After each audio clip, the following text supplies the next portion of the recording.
Politik hier. Why you no love Israel?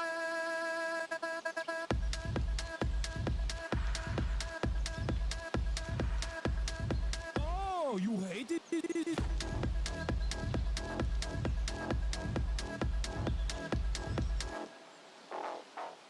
I'm Israel high. I'm Israel high. I'm Israel high. I'm Israel high. I'm Israel high. I'm Israel high. I'm Israel high. I'm Israel high. You have forgotten to say I'm Israel high? Do you love Israel? You must love Hamas. You are Hamas. I'm Israel high. I'm Israel high. I'm Israel high. I'm Israel high. I'm Israel high. I'm Israel high. I'm Israel high. I'm Israel high. Oh, Israel not number one for you. Oh, anti-Semitism. Israel, small nation. Israel, tiny nation surrounded by scary Muslims. Ah, you are anti-Semitism. You are Hamas. You are Hamas. No politics here. Say Israel number one. Tweet Israel number one. No politics here. No politics here. No politics here. No politics here. No politics here. No politics here. No politics here. No politics here. Say you condemn Hamas. Say I'm Israel high. Say you condemn October 7th. You are Hamas. No politics here. No politics here. No politics here. No politics here. No politics here. No politics here. No politics here. No politics here. What's going on, everybody? I hope everyone's having a fantastic evening, afternoon, pre-noon, no matter where you are in the world. I'm Hassan Piker, and this is Hasan. Our broadcast coming to you live from sunny California, Los Angeles. Folks, we're live and alive, and I hope all the boys, girls, and MBs are having a fantastic month because today's a beautiful day. Today's a wonderful day. Today is Hump Day. Ladies and gentlemen, boys, girls, and MBs, it is Wednesday, June 18th, 2025, and I am a little early. As a matter of fact, it's 10:58 a.m. I'm a little early. I'm live. I'm alive, and I hope everyone's having a beautiful day. All the boys, all the girls, all the MBs. I hope you all are having a fantastic one, because today is going to be a beautiful day. Regardless, I am early because I am the early bird catching the worm. You feeling pumped for another Israeli false flag op? Wait, what? What happened? Is there a link to the opening music? Yes. Your lawyer and producer were slandering you last night? What is this? Oh, wait, hold on.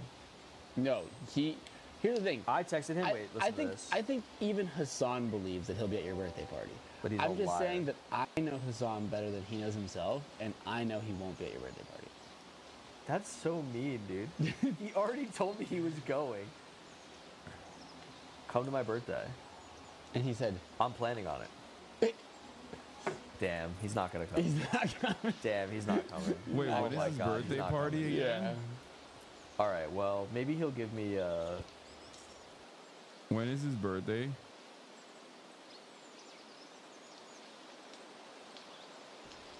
I don't know, $250,000. Are they drinking Saratoga water? That's crazy. Oh, it's on. Wait, no. I think his birthday party's on election night, and I'll be in fucking New York. I'll be in New York for election night, the same time as Zoran's victory party, where you will be instead.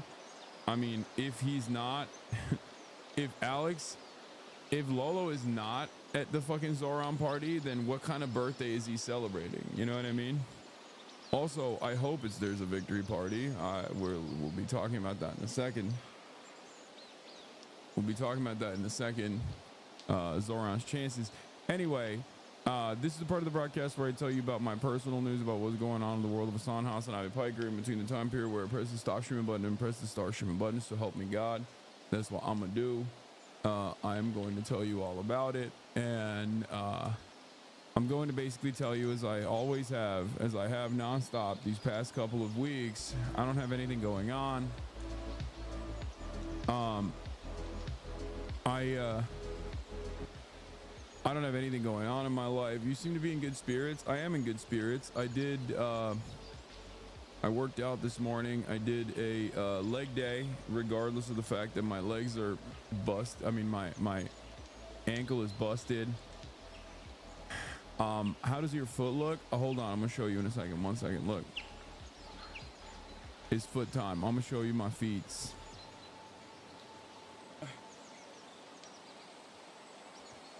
You can I think tell a little bit.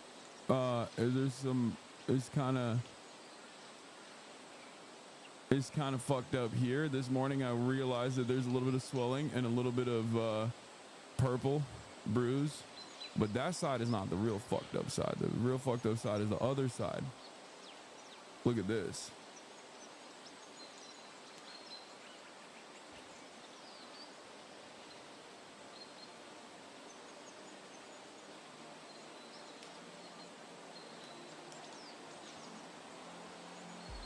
I've never had an ankle sprain where it was like purple.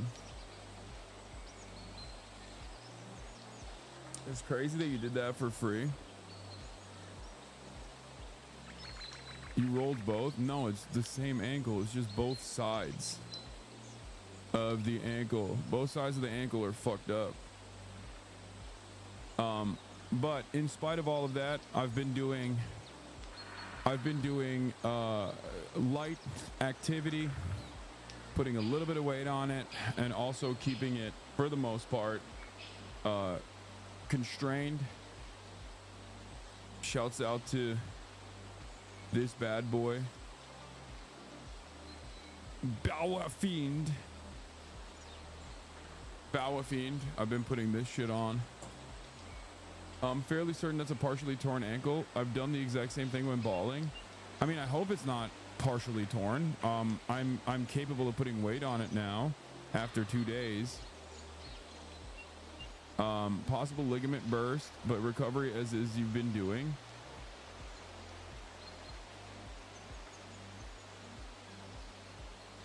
That's what I hope. It's just a little sprain so I can get back to playing ball. Have you been elevating it? No.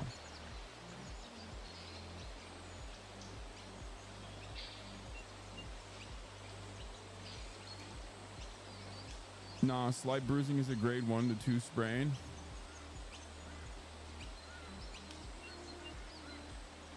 Yeah, I don't know how long the recovery period is. I'm not going to get an x-ray, no. Stretching or slight tearing of the ligament with mild tenderness, swelling and swiftness. The ankle feels stable and is usually possible to walk with minimal pain. Grade 2 is a more severe pain, but incomplete tear with moderate pain, swelling and bruising. Grade 3 is a complete tear of the affected ligaments with severe swelling and bruising. Ankle is unstable and walking is likely not possible because the ankle gives out and there's intense pain. Luckily, I don't have that situation. And I was able to quite literally... I was able to do squats today with a little bit of heel elevation. So I didn't go super heavy on my squats, but I was able to do squats. But I don't know how long it would take. I don't know how long. You're looking at 3 to 6 weeks. I've had both low and high ankle sprain. I don't know if it's going to be 3 to 6 weeks. That's crazy.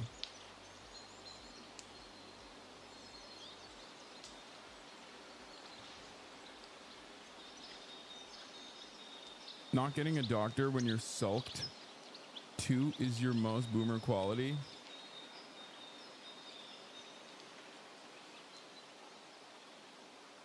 Okay, calm down.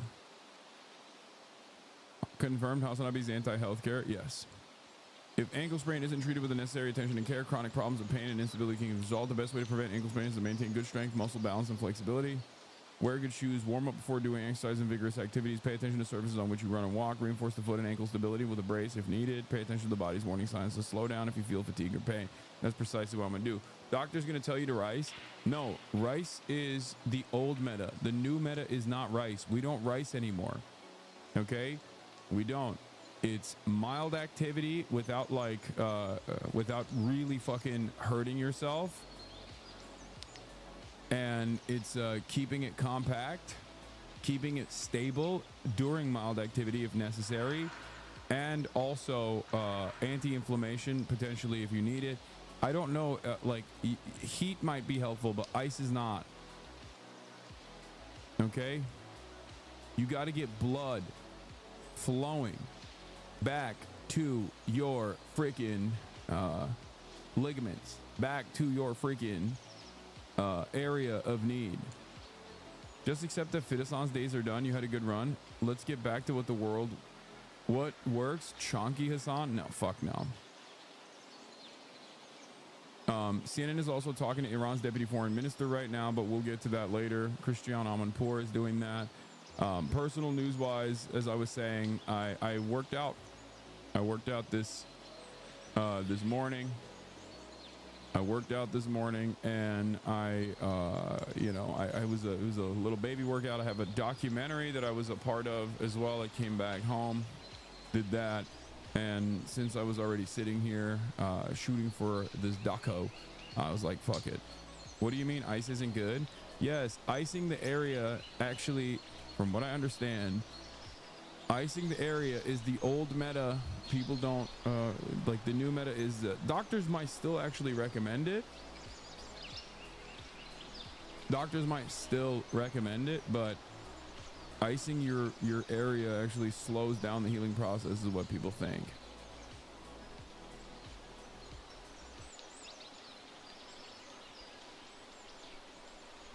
Good for inflammation, bad for blood flow.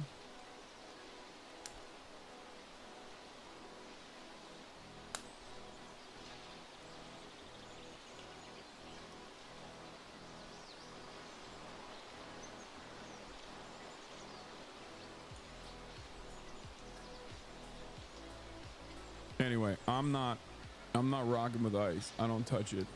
I don't even put ice on my swollen areas. All right, I don't fuck with that. In any case, ladies and gentlemen, let's get it popping. Let's get it twisted. There is so much going on in the world, like I said.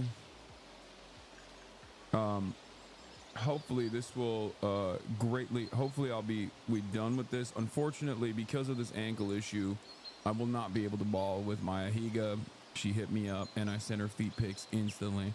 I insta-locked some feet pics, sent her to prove that I wasn't like ducking her or anything, but I won't be able to ball with her. Did you see Jason and Sakura's new song? No, I did not. Unless it's the Come to Prom With Me one, because I've seen that one. Lame ass dodging Maya nonstop. Yep, it's true. Trump on his will he, will they, won't they shit. Will they, won't they on bombing Iran. Iran tests new missiles. This is why she hates you, bro. Yeah. You watch Extra Emily and Agent? Yeah. Are you buying the Trump phone? No. Pause the stream while I'm on my flight. You got it.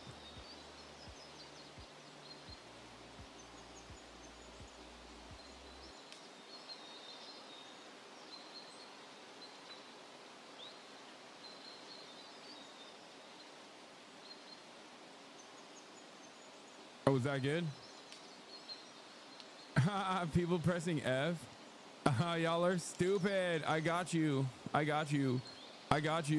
Trump on his will they, won't they on bombing Iran. Iran tests new missiles.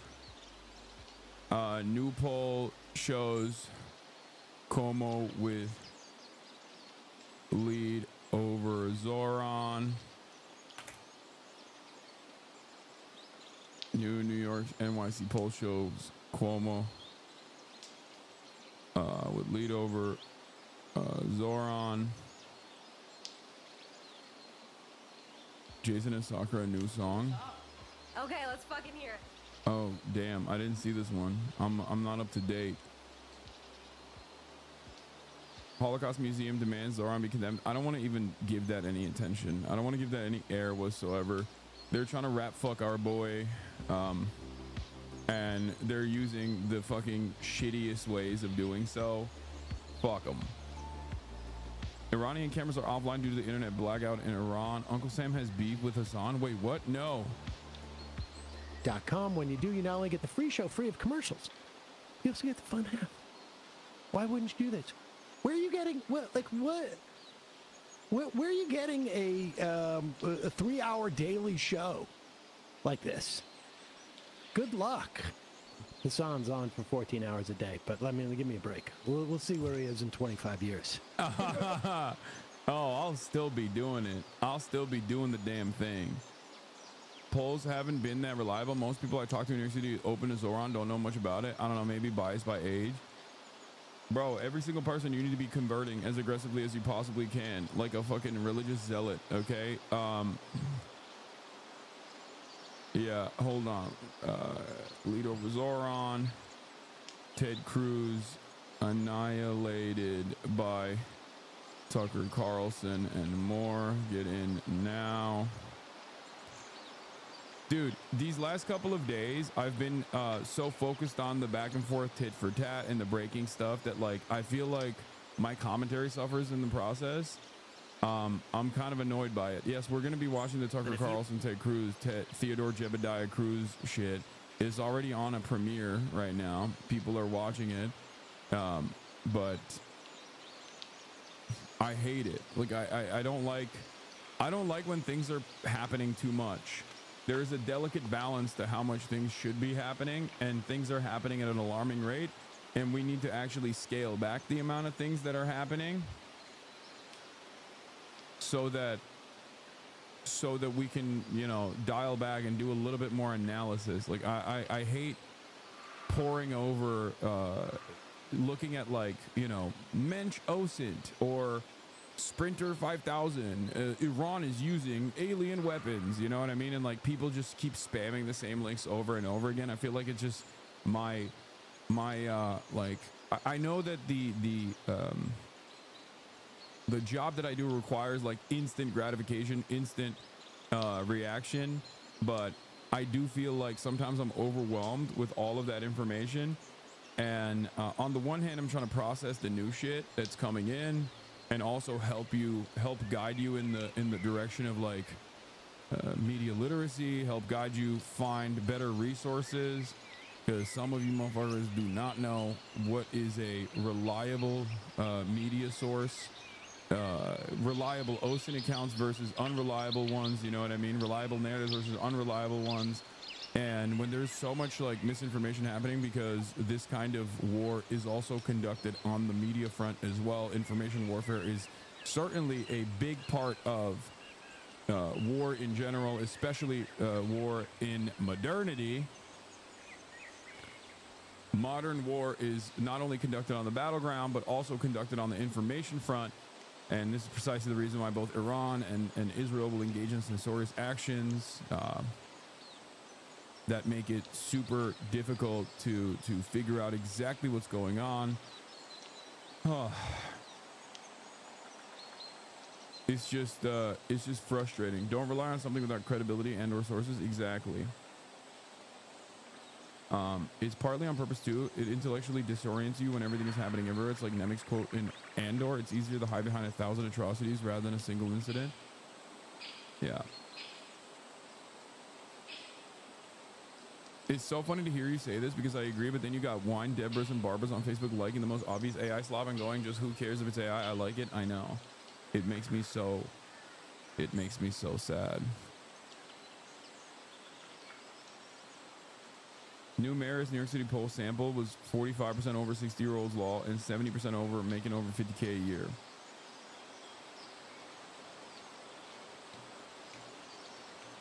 Mike had a good take on this. Polls are always going to be weighed towards CUOMO because they were polling the three prime voters. Early voting turnout was 100% increase from 2021 in 3 out of the 5 boroughs, and the 2 boroughs where turnout isn't as high as super rich boroughs. Obviously, isn't a lockout. The polls might show. The polls might not show the real picture. Please read. I hope so. I hope that's just like copium. I know it isn't the vibe right now, but I'd love for you to react to Love Island season 12 is a crazy demand.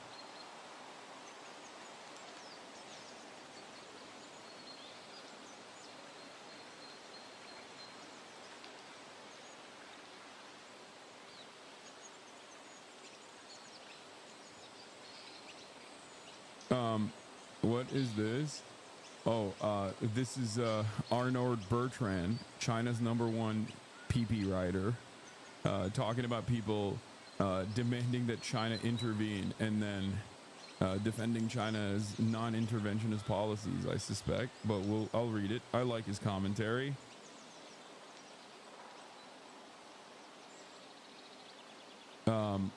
You know, we'll do it in a second. I saw a funny tweet about that as well. Starting with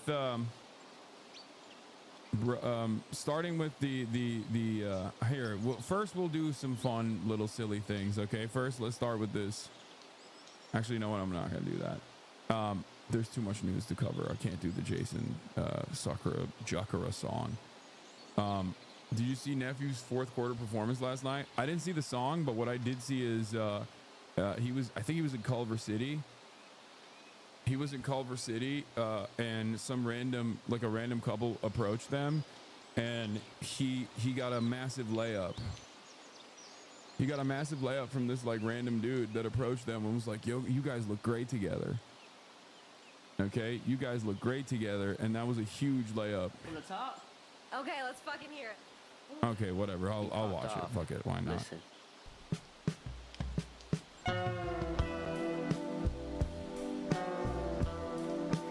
I just wanna be with you.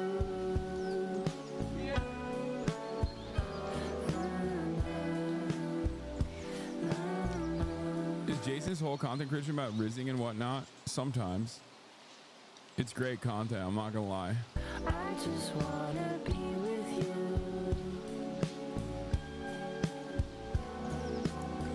It's too hard to say goodbye when you're right next to me. You give me mixed signals, baby, just be real with me. It's too hard to let my guard down, it's not easy. That's crazy. I can't seem. This is crazy. What is happening? Bro, this is like... What is happening, dude? This is like the Zoomer version of a Broadway musical. What the fuck? It's so cute. I'm sorry. This is cute as fuck. Don't say it's cringe bomb. Okay, you're fucking cringe, and you're... This is cute as hell. Hasan wants to be a cool hip phase boy so bad. It's good content, not gonna lie. This is such a funny fucking thing to say, especially considering that, like, I don't often interact with the phase boys at all, but I still do interact with them. You know what I mean? Like, I know them. I sometimes do content with them. I play basketball with them. I don't know why so many people get so fucking butt mad whenever this interaction happens. And I think I know exactly why. It's because your favorite content creator is a pathetic little fucking cretin who never leaves his house. So when you see a political content creator who isn't like that and who has the capacity to just like basically interact with these people, you go, I'm ass mad. Why won't my pedophilic loser school shooter favorite political content creator not interact with these people? I'm gonna wage his wars for you. It's like, okay, man, have fun. Like, Let my feelings I'm a get the best of me. Get the best of me, yeah, you deserve that. Give you all you want and even more than you ever had, cause you are really worth that. Just grab my hand, baby, don't ever look back. J-A-K-U-R-A. Together in L.A. Houston, we on the way. Love like Tens and Kaide. I don't wanna be in love if it's not you. Call me little brother, what the baby, but fuck? it's not true. Do they get Butterflies clapped? in my stomach when I see you. I'm being honest when I say that I want you. I'm afraid to fuck it up. Doing everything except it never seems enough. Go and turn the camera off. Now tell me if there's something Myth, I hope they both have streaming careers forever so I don't hear them pursue music. God damn, Myth. Jesus Christ. really forming between us. Yeah, song is ass. Sure, whatever. But it's cute. That's what I think. Okay. You just had to be there. You just had to be watching the clips like I have been as a 33-year-old man. Okay. It sounds not finished. Okay, everybody, I don't think this is supposed to be like a finished product. Everybody calm down. Please send Israeli bombs to my ears. Oh, I saw this one. Wait, sorry, here. Who the fuck is this guy? Speaking of collabs with Zoomers, I did a Slushy Noobs collab, and we finally squashed the beef between me and Hamza. Let's go out, so we go eat at a restaurant. Sometimes it feels a bit awkward. Don't even look. He don't even look white. People say we're alike. They say we've got the same hair. We talk about making music, but I don't know if it's honest. Can't tell if you He's very ironic. And if you bring it up, I was looking for you. I think I was in Turkey at the time. Yeah, but that's just there.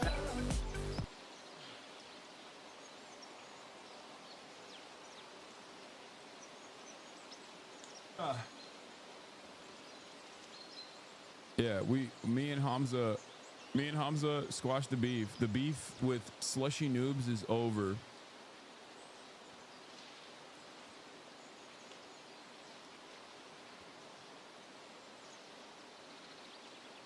That's it.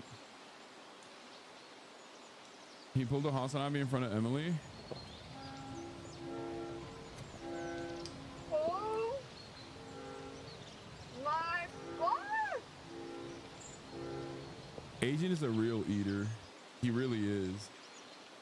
Like, he is a respectable force. I will admit, he is a respectable force. He is a real ass eater, okay? He does. I see a lot of myself in him, for sure. Wow.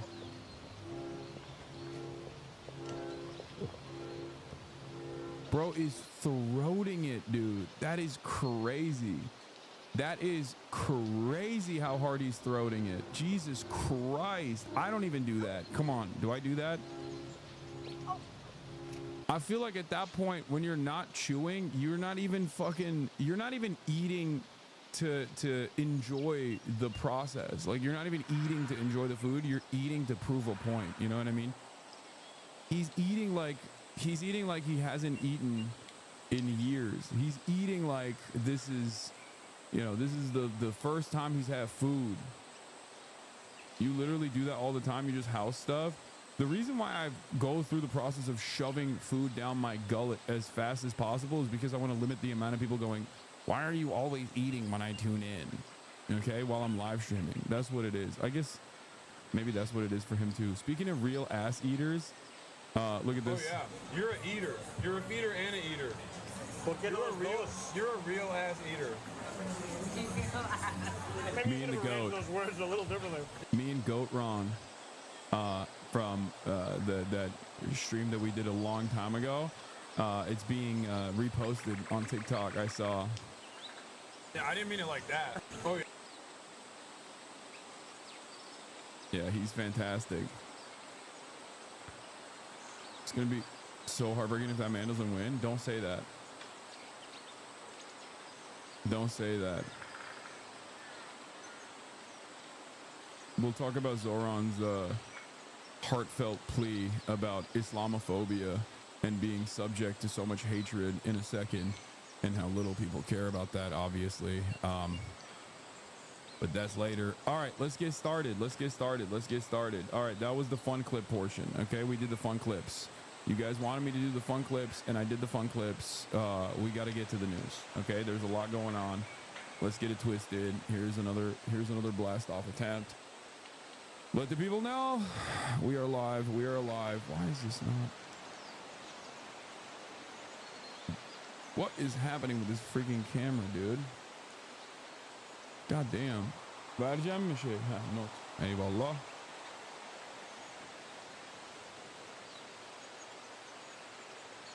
Okay.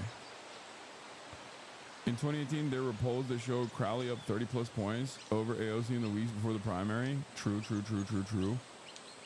Let's see if the turnout strategy works. All right. We're obviously going to get started with Israel and Iran. You guys might know this, you guys might not know this, but there's two countries that are duking it out in the region right now, okay? The Islamic Republic of Iran versus the ethno-state of Israel. One of the countries is a religious fundamentalist, psychotic, bloodthirsty nation state that is incredibly violent to people under its banner, and the other country is Iran. You know. One of them is a religious fundamentalist, ethno-supremacist nation state that is doing untold amounts of violence to every other neighboring nation and also people under its supposed protective banner. The other country is Iran. So that's what's going on. Of course, America is predictably on the wrong side of this one as well. Who could have guessed? But there is tit for tat, back and forth, missile strikes and also direct bombing campaigns taking place after the United States of America yesterday came out with Donald Trump saying, we, as in the U.S. and Israel, side by side, have established complete air superiority over Iran. It's over for them. And then Iran said, nope, that's not the case, and then launched some new missiles yesterday. Unfortunately, for us and for everyone, Israel has severe restrictions. Iran does too, but Israel especially has severe restrictions on showing the strike targets, and therefore we don't really have a lot of reliable footage from impact zones. Hopefully we'll be able to get more footage as time goes on, but there was some that I showed in terms of like the missiles avoiding the missiles that were avoiding the air defenses that Israel has yesterday, but we have no damage assessment from impact zones at all because Israel is they're suppressing that footage coming out. Let's take a look. Tel Aviv's skyline and the familiar sounds of an Iranian salvo. Another wave of missiles in a conflict with no clear off-ramp. One that's playing out on people's doorsteps, here quite literally. This is Zema in central Israel and the smoking remains of an Iranian attack.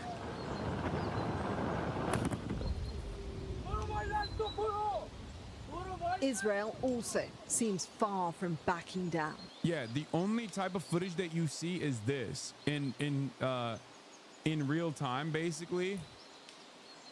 The only time where you ever see footage, the only time where you ever see actual footage is like if someone is just like filming and they happen to film one of the bombing targets, because like there's no more, like the media is under heavy military censorship, and Israel has decided, in an effort not to show any like successful strikes, in an effort not to cause panic among Israeli society, I guess, as well as make it seem as though Iran is actually having some impactful strikes on Israeli territory that destroys the missile defenses, the anti-air defense systems that Israel has. There are very, very few instances of impact sites that you see. I think this is from Iran, and the same goes for Iran as well, for the record. I don't know if this is from Israel. I think this might actually be from Iran, but the same goes for Iran as well. The Iranian government is also, from what I understand, is also limiting the amount of information that is readily available on their side. And part of the reason for why Iran is doing this is because they believe that Israel is engaging in cyber warfare, and they have much better capabilities. Israel has much better capabilities in terms of like engaging in cyber warfare than Iran does. And one of the things that, as far as I understand, that Israel has done is that the Islamic Republic of Iran has confirmed that the satellite transmission of one of the state media companies, Islamic Republic of Iran Broadcasting, was temporarily hacked. While it was hacked, a message reportedly played encouraging Iranians to pour into the streets. So Israel is trying to do that. Iran actually successfully was able to infiltrate the feed for Channel 14 for a brief moment a couple days ago, after Israel had struck the Iranian national broadcaster. But that was only for a limited time, and it was just like a little bit of a blip. And Iran is shutting the internet down. They were shutting the internet down yesterday sporadically, and I believe now they're fully shutting the internet down and also diverting the international cellular calls as well. Yeah, Iran told citizens through state media yesterday to delete Meta apps like WhatsApp because Meta is sharing the information with Israel. So, let's continue. This strike in Isfahan, and it's claiming to have killed Iran's new wartime chief of staff too, destroying the new guard days after taking out the old, and not ruling out toppling the supreme leader either.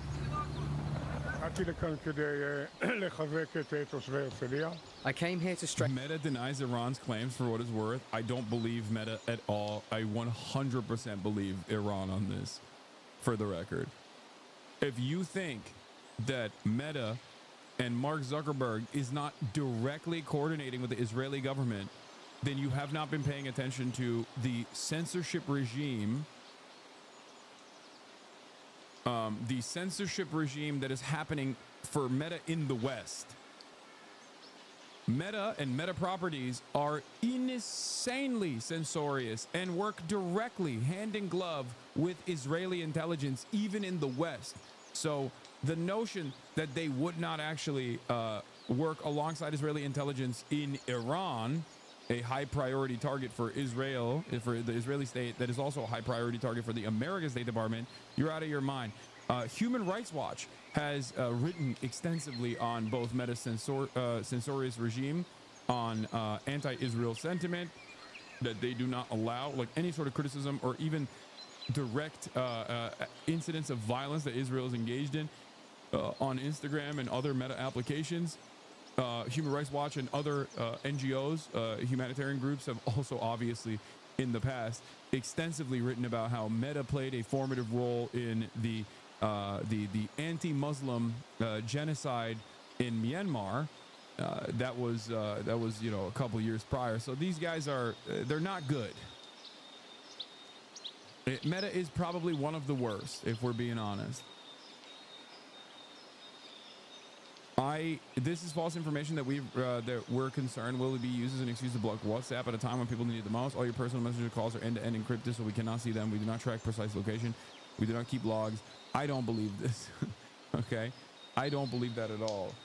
As I said, they have the worst track record. I totally understand why they would want to shut down those applications. This is one of the reasons why America wanted to stamp out TikTok. And this is before we even have the conversation about like during a war. Okay, if you think that America would ever allow a foreign application, a foreign social media application to exist during like war with said foreign application, you're out of your mind. If like we went to war with China, there would be no more TikTok. Strengthen the residents of Herzliya and to send a clear message to the dictator in Tehran, Khamenei. If you continue to commit acts of war and launch missiles at the civilian population in Israel, your fate will be exact. Is Hasanabi with or against Iran? I am in favor of anyone that can restrain the violence that Israel is subjecting everyone to. Okay? It does not matter who it is. It does not matter what shape this takes. I want Israel to stand down. That is what I want. Okay? And yes, as Israel struck first and violated Iranian sovereignty, Iran clearly has a right to defend itself. Israel had a right to defend itself on October 7 within the boundaries of what is known as Israel proper. Israel does not have a legal right or responsibility or authority to quote-unquote defend itself by bombing a strip of land known as the Gaza Strip that it is the belligerent occupier of, for the record. But yes, just as Israel has a right to defend itself, as the common meta always, Iran absolutely has a right to defend itself, and they have done so in this process. They have only struck back at Israel in unprecedented violence that Israel has dished out, violating previous international boundaries and norms. exactly like that of the dictator in the neighboring country to Iran, whose end is well known. A veiled warning he could meet the same fate as Saddam Hussein, Iraq's former leader. Tehran is talking tough too. The state broadcaster defiantly celebrating a return to the studio on the same day it was bombed. Iran claims it's also hit military and intelligence targets in Israel. Yeah, there's truth to these claims. It's just unfortunately very difficult to discern, because even though there's a shit ton of Western media in Israel, they do not allow any sort of Western media to cover any of the impact sites out of national security concerns. So Israel has yet to respond, and the military has banned any broadcast of those sites. But not ones like this, civilian, and it would appear unintended. A bus parking lot in Herzliya. In one strike, Amar says they're even coming after our boy Trey Yingst, which is really messed up. My Twitter moot, Trey Yingst, Fox News' foreign correspondent Trey Yingst. Lost his life's work. Do you fear this conflict with Iran? We need peace. We need to work. We need to live like humans, not in war. The last 2 years, all we can do is follow the news and worry about the future of the country. The missile hit here in the morning. It felt like a slight shift in rhythm. Most people we've been speaking to have come to expect attacks overnight, but this caught some off guard. It's perhaps part of a broader psychological strategy by Iran to make Israel look exposed, but the Iranian regime still looks firmly on the back foot. On the ground, there are no signs of capitulation or compromise, and plenty of scope for miscalculation. Cordelia Lynch, Sky News, Tel Aviv, Israel. This morning, Iran's supreme leader released an address to his nation with a blunt warning for the United States. Deborah Pata has more on this from Tel Aviv. Deborah, good morning. Iran does not seem to be backing down. Yeah. So, I go back and forth on this basically every night. During the day when Donald Trump is tweeting and posting, and he's like, I'm going to go so hard on Iran. I think I'm going to bomb Iran. I love bombing Iran. Bombing Iran is our priority. And the media is like kicking into high gear about bombing Iran. I think to myself, well, we see tankers moving in that direction. We see bombers flying around the airspace. Maybe they're going to actually strike Fordow, the nuclear facility that is like deeply embedded on the side of a mountain. The only way to strike this nuclear facility that's deep underground on the side of a mountain, of course, is with American munitions. And even then, it's not a 100% guarantee that they'll be able to effectively strike it. They have to strike it numerous times.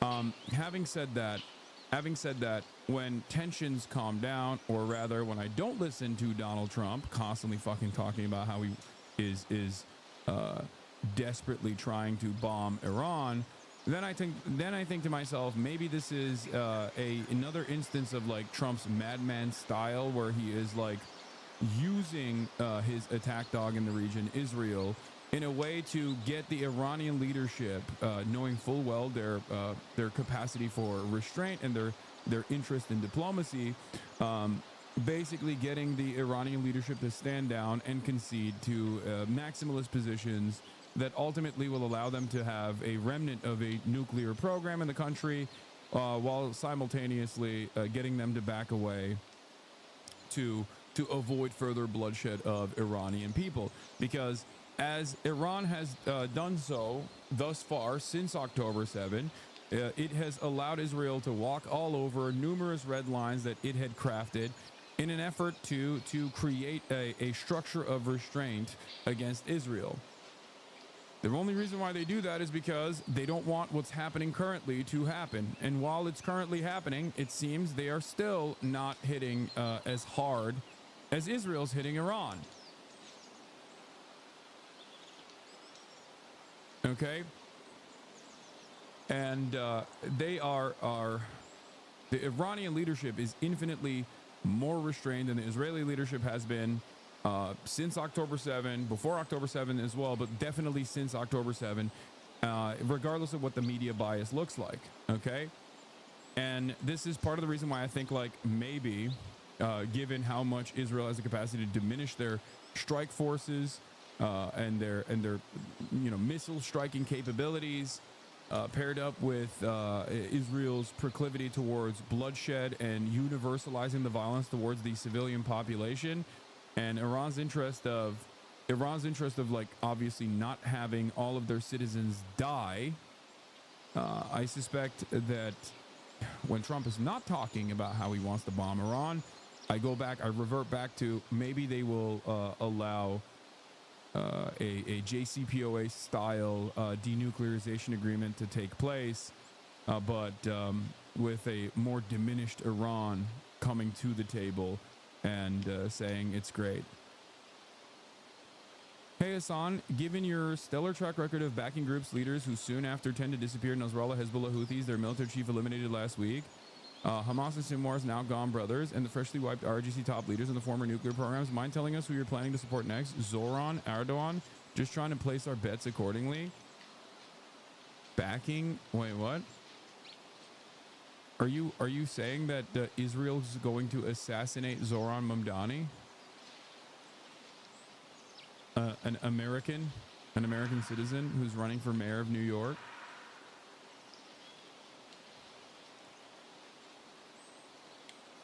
I don't think you'd be able to speak like this in the real world. Once again, under the guise of anonymity, I think you get to say whatever kind of freakish things you can say.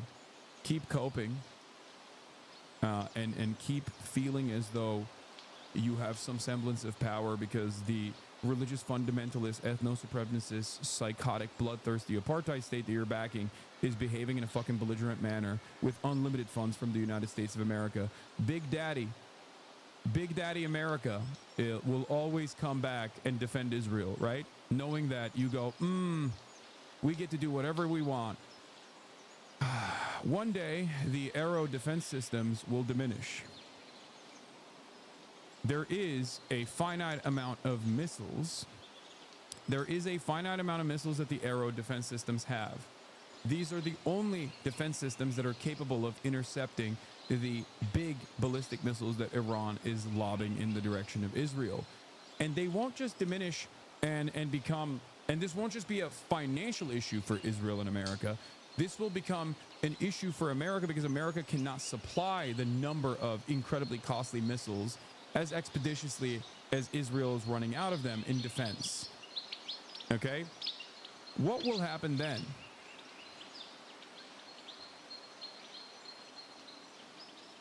We are already seeing the THAAD interceptors deploy and then fall back on Israeli soil without actually striking anything. There is only maximum a week left of continued deployment of Israel's Iron Dome systems. The Iron Dome, of course, is for limited short-range missiles, bathtub rockets and things that Hezbollah and Hamas lob over the boundary. It's not it's not for a Fatah 1 hypersonic, and it doesn't even seem like the hypersonic missiles are capable of being intercepted by the current Israeli defenses anyway. So what happens then? What happens to Israel then when they run out of their anti-air defense capabilities? How much more can American cruisers in the region intercept?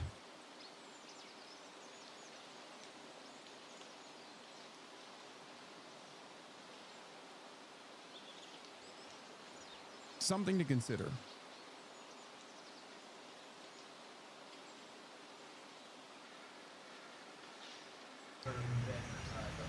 Sure isn't. Thank you, Gail. Good morning. Now, Iran's Supreme Leader Ayatollah Khamenei has warned that any U.S. intervention in the conflict with Israel would be met with serious consequences. He said they do not respond to threats and they will not accept any imposed peace or war. This is an unprecedented aerial war fought across hundreds of miles. Overnight, Iran will run out of launch systems long before that. Again, you could be right, considering the incredible amount of firepower that Israel and all of the Western backers of Israel have. Okay.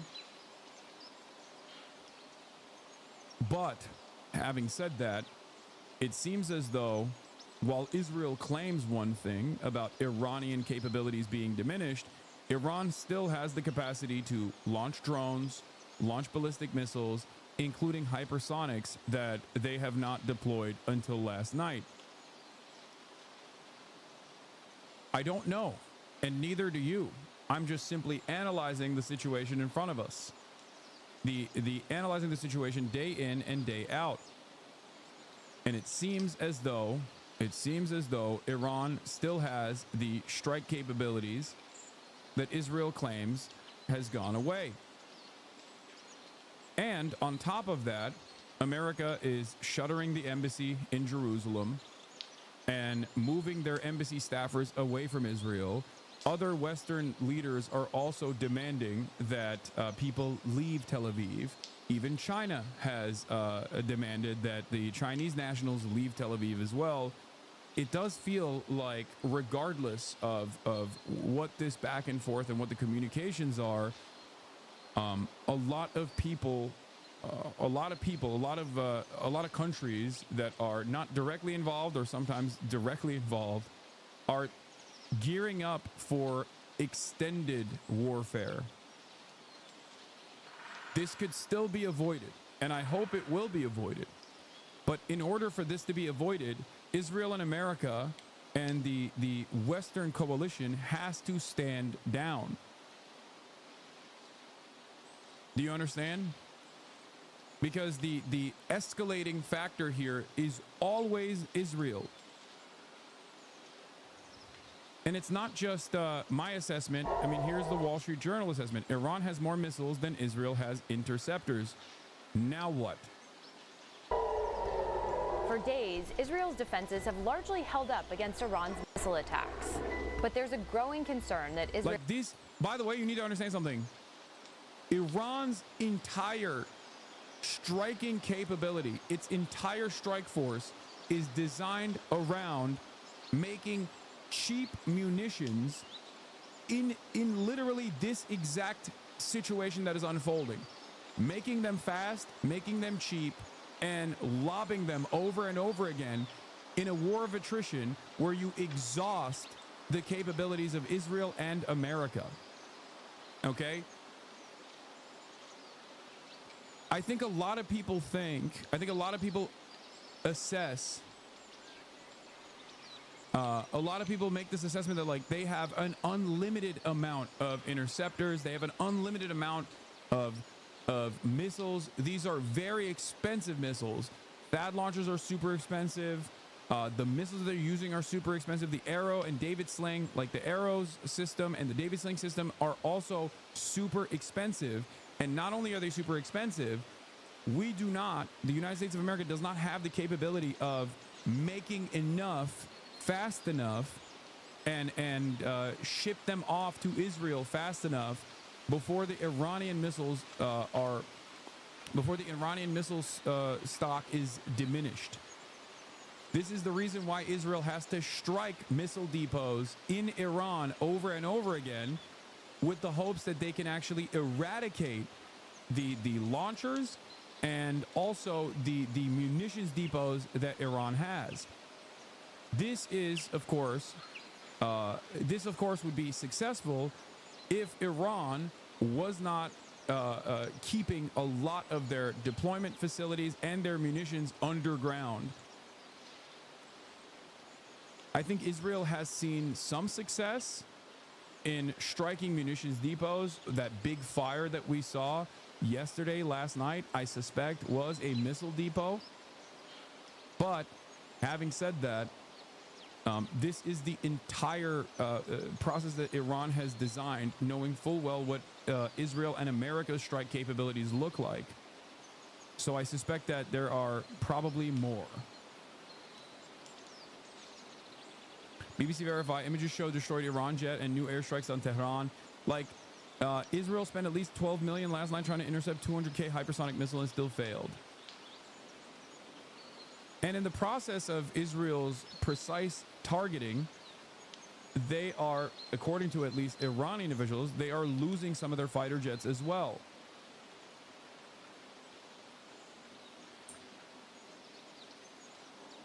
Even in the cheaper side, Tamir interceptor missiles cost around $200,000.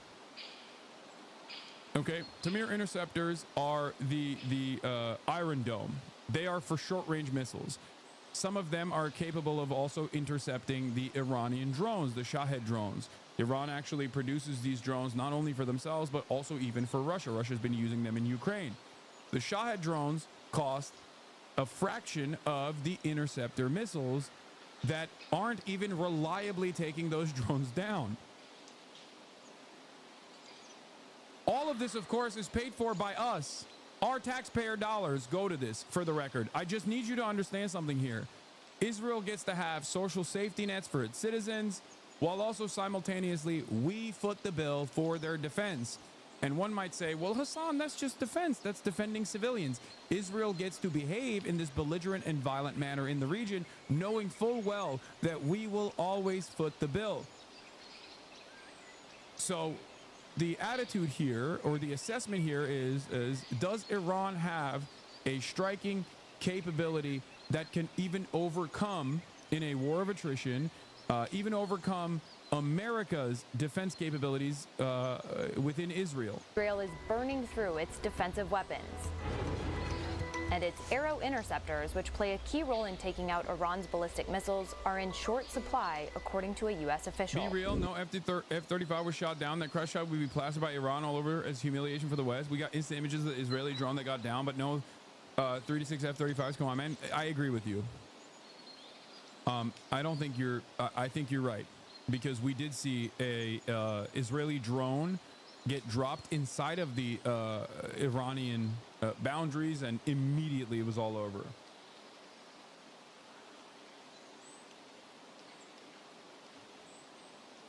There's also obviously the reverse engineering part of this as well. But I don't know. I don't know if the F-35s are dropping anywhere near Iran, or what it is. So it could be total misinformation. Iran also did say that not only did they drop F-35s, but they also caught a Air Force pilot.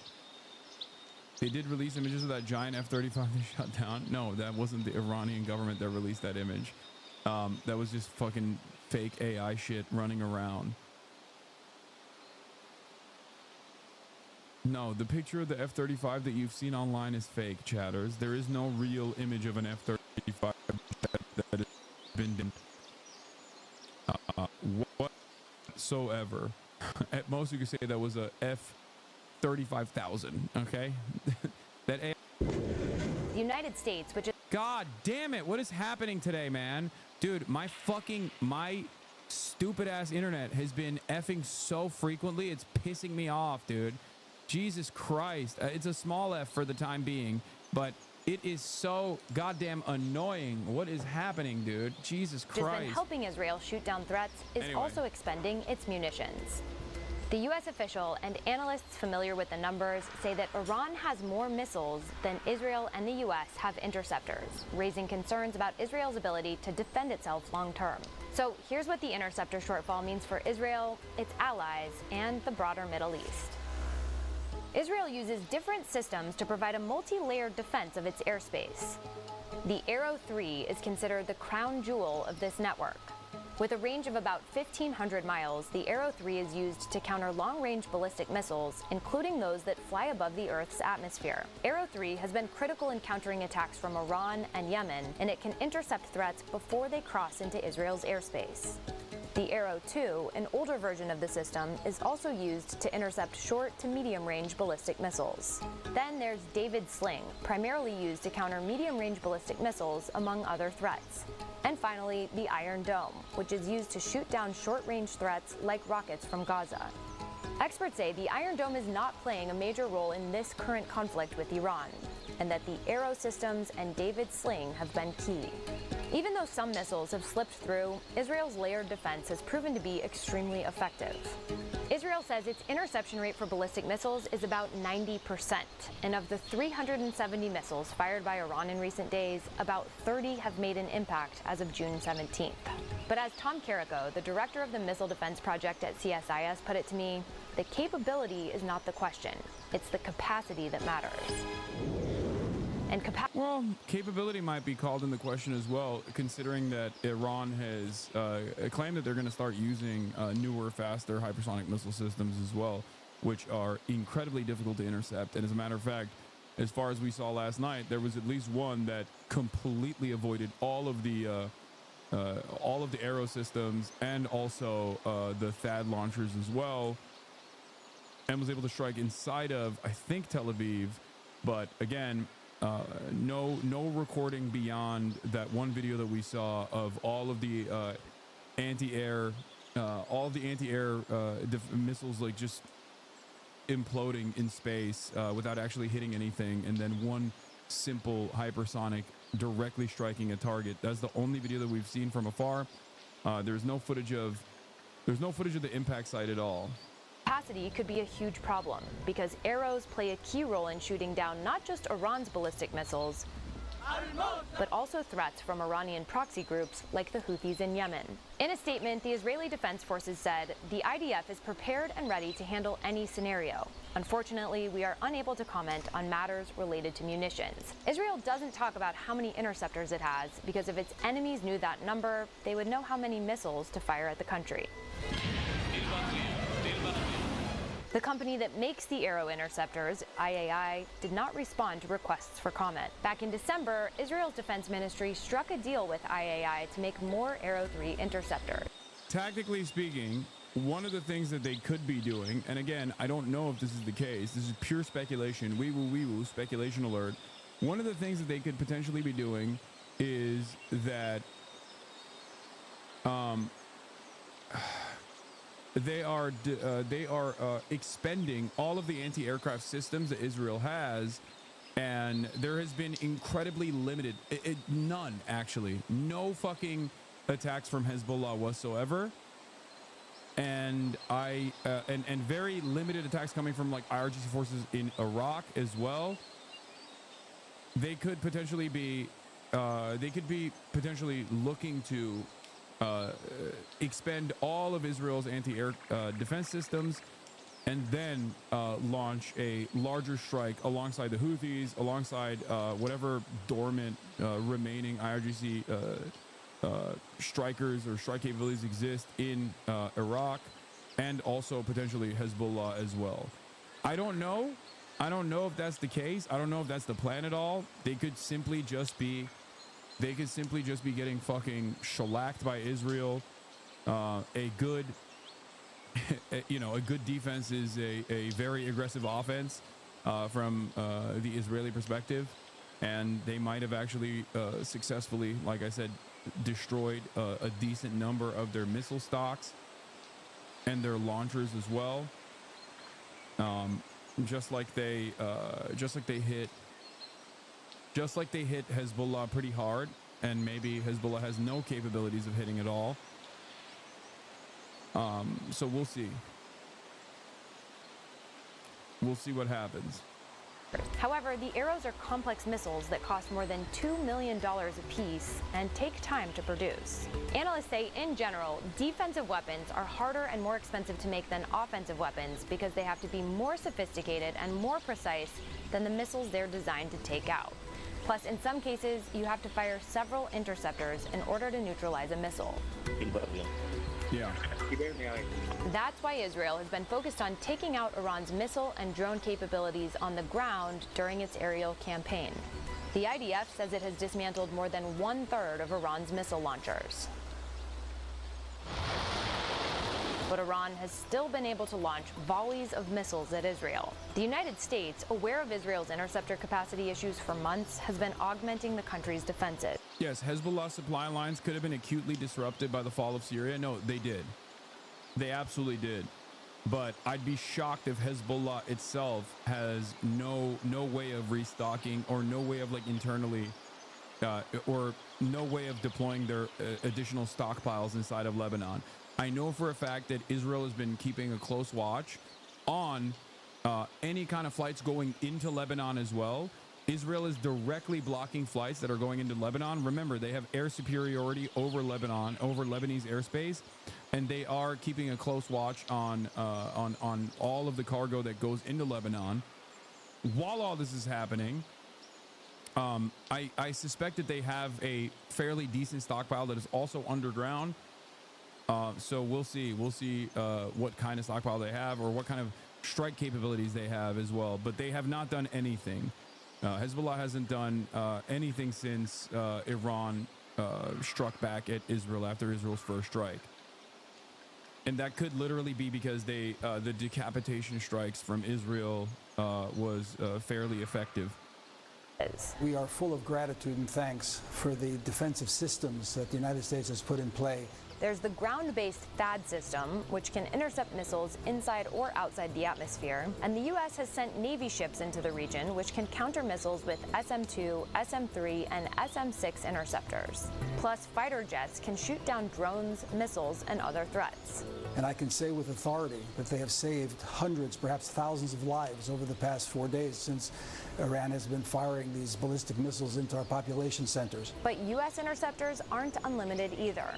For example, defense documents show that the U.S. has only procured about 600 THAAD interceptors to date. So what does all of this mean for the current conflict in the Middle East? We're not looking for a ceasefire. I didn't say I was looking for a ceasefire. Remember, Iran cannot have a nuclear weapon. It's very simple. Analysts say that whatever happens, officials need to act fast to end the war because the U.S. and Israel can't afford to sit and intercept missiles for an extended period of time.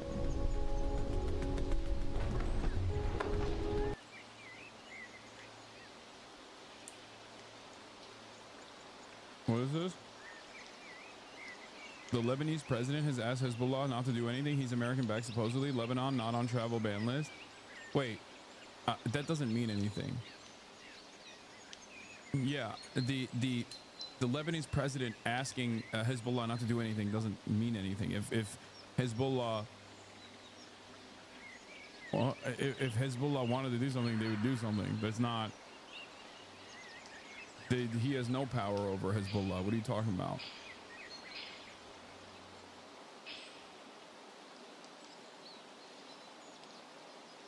Lebanon has one of the weirdest governance structures of all time, where the president, like, Lebanon is an incredibly diverse country, and the president has to be from one sect as opposed to the parliament. Like, it is, yeah, the president of Lebanon is Maronite Christian. They have a very weird parliamentary structure. They have a very weird they have a very weird constitution that was designed specifically to beef up sectarian fighting in the country in times of need, and have like some kind of subservient ethnic group that would most likely historically be aligned with France, and this is identical to every other country, including Syria, of course, but it's a colonial remnant. It doesn't really matter. Like, the Lebanese president does not have any motion on the actions of Hezbollah. Yeah, the Speaker of the House equivalent had to be Shia. It's the most religiously diverse country in the Middle East.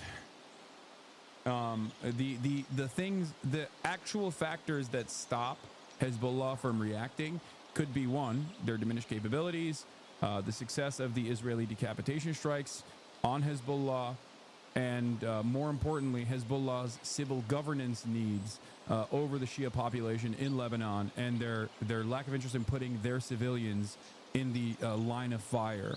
If they feel as though Israel is defenseless or Israel is too busy elsewhere, they could join in, potentially, if they have the striking capabilities that remain. But I do not know. That's why I'm saying this is pure speculation. Tonight, a barrage of Israeli missiles streaked across the skies of Tehran, taken out by Iran's air defense system. Iran Was the tweet about a big surprise tonight real? That was yesterday, and what they were actually signaling was the hypersonics that they deployed and successfully struck inside of Israel. retaliated with another wave of its own missiles. Sirens blared here in Israel, warning they were on the way. Then intercepted in Tel Aviv, Jerusalem, and the occupied West Bank. With their cities under fire, Iranians are counting a steadily escalating human cost. And while Israel is able to inflict far greater pain on Iran, it has not been immune to it. 90-year-old Bella Ashkenazi and her husband Chaim were asleep in this apartment block near Tel Aviv when an Iranian missile smashed through it on Sunday. Bella did not survive the strike and was buried in an emotional farewell. She's amazing. Ashkenazi's granddaughter Shani Buana told us her grandparents were both too frail to keep going to their bomb shelters. I wish I could turn back time and to take her to the safe room. You're very stoic about this new war that Israel is engaged in, but it's also taken your grandmother. I'm gonna miss her a lot, but I still think that. Yes, it's not new that they are talking about civilian casualties on the Israeli side. Of course, they very rarely ever factor in civilian casualties and the significantly larger number of civilian casualties on the Iranian side or on the Palestinian side, of course. Untold amounts of death and destruction, unprecedented levels of death and destruction of children specifically. But yes, civilians are always collateral damage in these kinds of incidents. The difference, however, is that Israel still has a lot of its defensive capabilities and its shelters to protect its citizens from any sort of retaliatory strike, and therefore Israeli society can still maintain a healthy attitude, an unhealthy attitude, but a reasonable appetite for more death and destruction elsewhere, because they rarely ever see repercussions from these sorts of actions. And when you say, yeah, she said the war is still necessary despite these deaths, of course she did. Part of that is because of the defense capabilities that Israel and the entire Western world has, in terms of making sure that the Israeli population never suffers any repercussions whatsoever, and the repercussions that they suffer are incredibly limited. Like when Hezbollah has to make this calculation on whether they can actually strike against Israel in a tit-for-tat battle, they make this calculation with the civilian population death toll in mind. Israel does not have to make this calculation with the civilian population death toll in mind. That's precisely the reason why a lot of Shias will then get mad at Hezbollah, or a lot of Lebanese people will get mad at Hezbollah and say, what the fuck are you doing? Why are you striking at Israel? They're killing us, and you have no way of defending us. Because Hezbollah does not have anti-air defense capabilities, okay? Lebanon purposely has not had any anti-air defense capabilities. It has been that way because of America. America does not want Lebanon to have any kind of air defenses against Israel, so that Israel can fly over Lebanese airspace and blow up fucking villages as they see fit, universalizing the damage, making everyone in Lebanese society feel the pain. Hasan is evil, lying sleepwalker. You think I'm a sleepwalker? That's right, I am. We need to do what it takes to stop that threat. Now, Israel has advised its citizens to remain close to bomb shelters, and the U.S. Embassy said it will be closed from That's crazy. today. She said my grandpa died, but honestly, she said my grandma died, but fuck it, YOLO.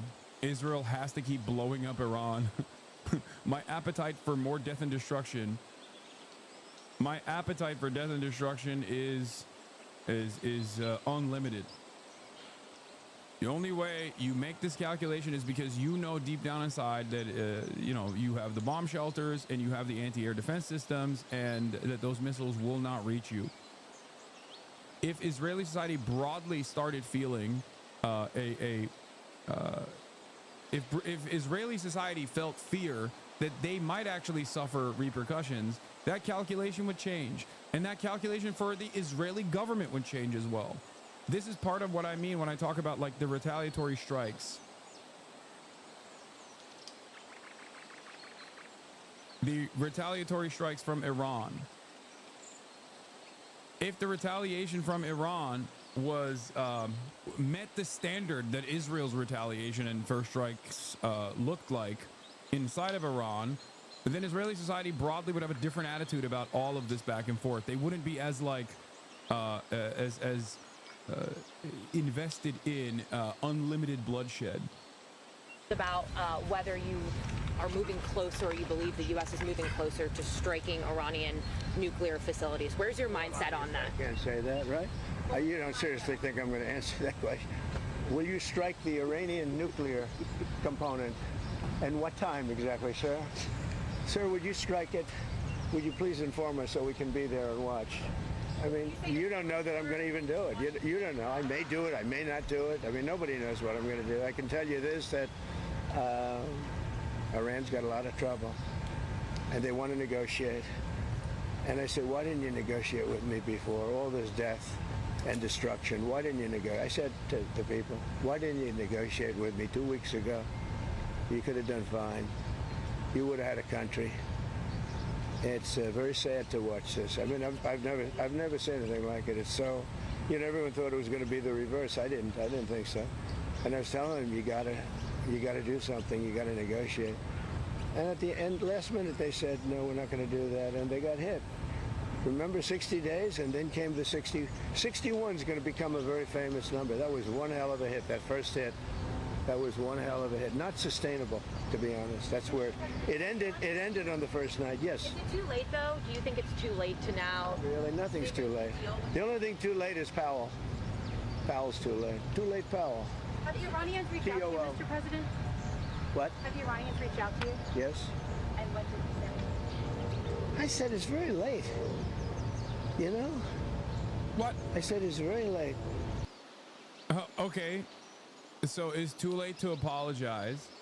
It's too late to do a deal. But also, they should do a deal. But also, I might strike them. But also, I might not strike them. Who knows? President Trump has summoned reporters to the Oval Office, and the purpose is currently unclear. To be talking. We may meet. By the way, the backdrop of this, of course, is the two big, beautiful poles. He's putting up two flags, best poles that you've ever seen, best in the business, rust-free, and also the line that goes up to the flag is actually built inside of the pole as opposed to being outside of the pole, and therefore it can brave the elements. Okay, a huge announcement coming from Donald Trump on the what, Juventus? What do you think? Think a woman could make the team? General managers, what do you think? Trump accepts French ambassador during diplomatic ceremony at the White House. You do have, right? But they should be playing with women, huh? You know, one of those things. One of those things. See, they're very diplomatic. As you're making your decision on Iran, obviously there's been a change from when you were pursuing a diplomatic negotiation. Yeah. Now you seem very open to the idea of potentially taking U.S. action. Obviously, you're not going to tell us that. Can you walk us through what contributed to that change, how you got to where you are in making your decision now? Well, I think it started the first night. I mean, you know, that first night was devastating. And it really knocked the one side off, as you know. It was a devastating evening, day. And it's pretty much proceeded that way. I have a meeting in the war room in a little while. Situation room, as some people call it. So we're going to meet, we're going to see. We're in the midst of it's a terrible thing. I hate to see it. I hate to see all that death, so much death and destruction. But death primarily is what I hate to see. Does that mean you haven't made a decision yet on what to do? I have ideas as to what to do, but I haven't made a final. I like to make the final decision 1 second before it's due, you know, because things change. I mean, especially with war, things change with war. It can go from one extreme to the other. War is War's very bad. There was no reason for this to be a war. Very there was bad. no reason War for is Russia, very Ukraine. bad. Things can change. A lot of wars there was no reason for. You know? You look right up there, I don't know, see the Declaration of Independence, and I say, I wonder if you know, the Civil War always seemed to me maybe that could have been solved without losing 600,000 plus people. So a lot of, it's very sad to see. It's very sad to see what's happening. But with that being said, I would say right now, Israel, from the standpoint of winning a war, is doing pretty well. Yeah, please. Mr. President, in your meeting today with the Chief of Staff of the Pakistani Army, did you talk about Iran? Did that come up? Is there anything you can share from that meeting? Well, they know Iran very well, better than most. And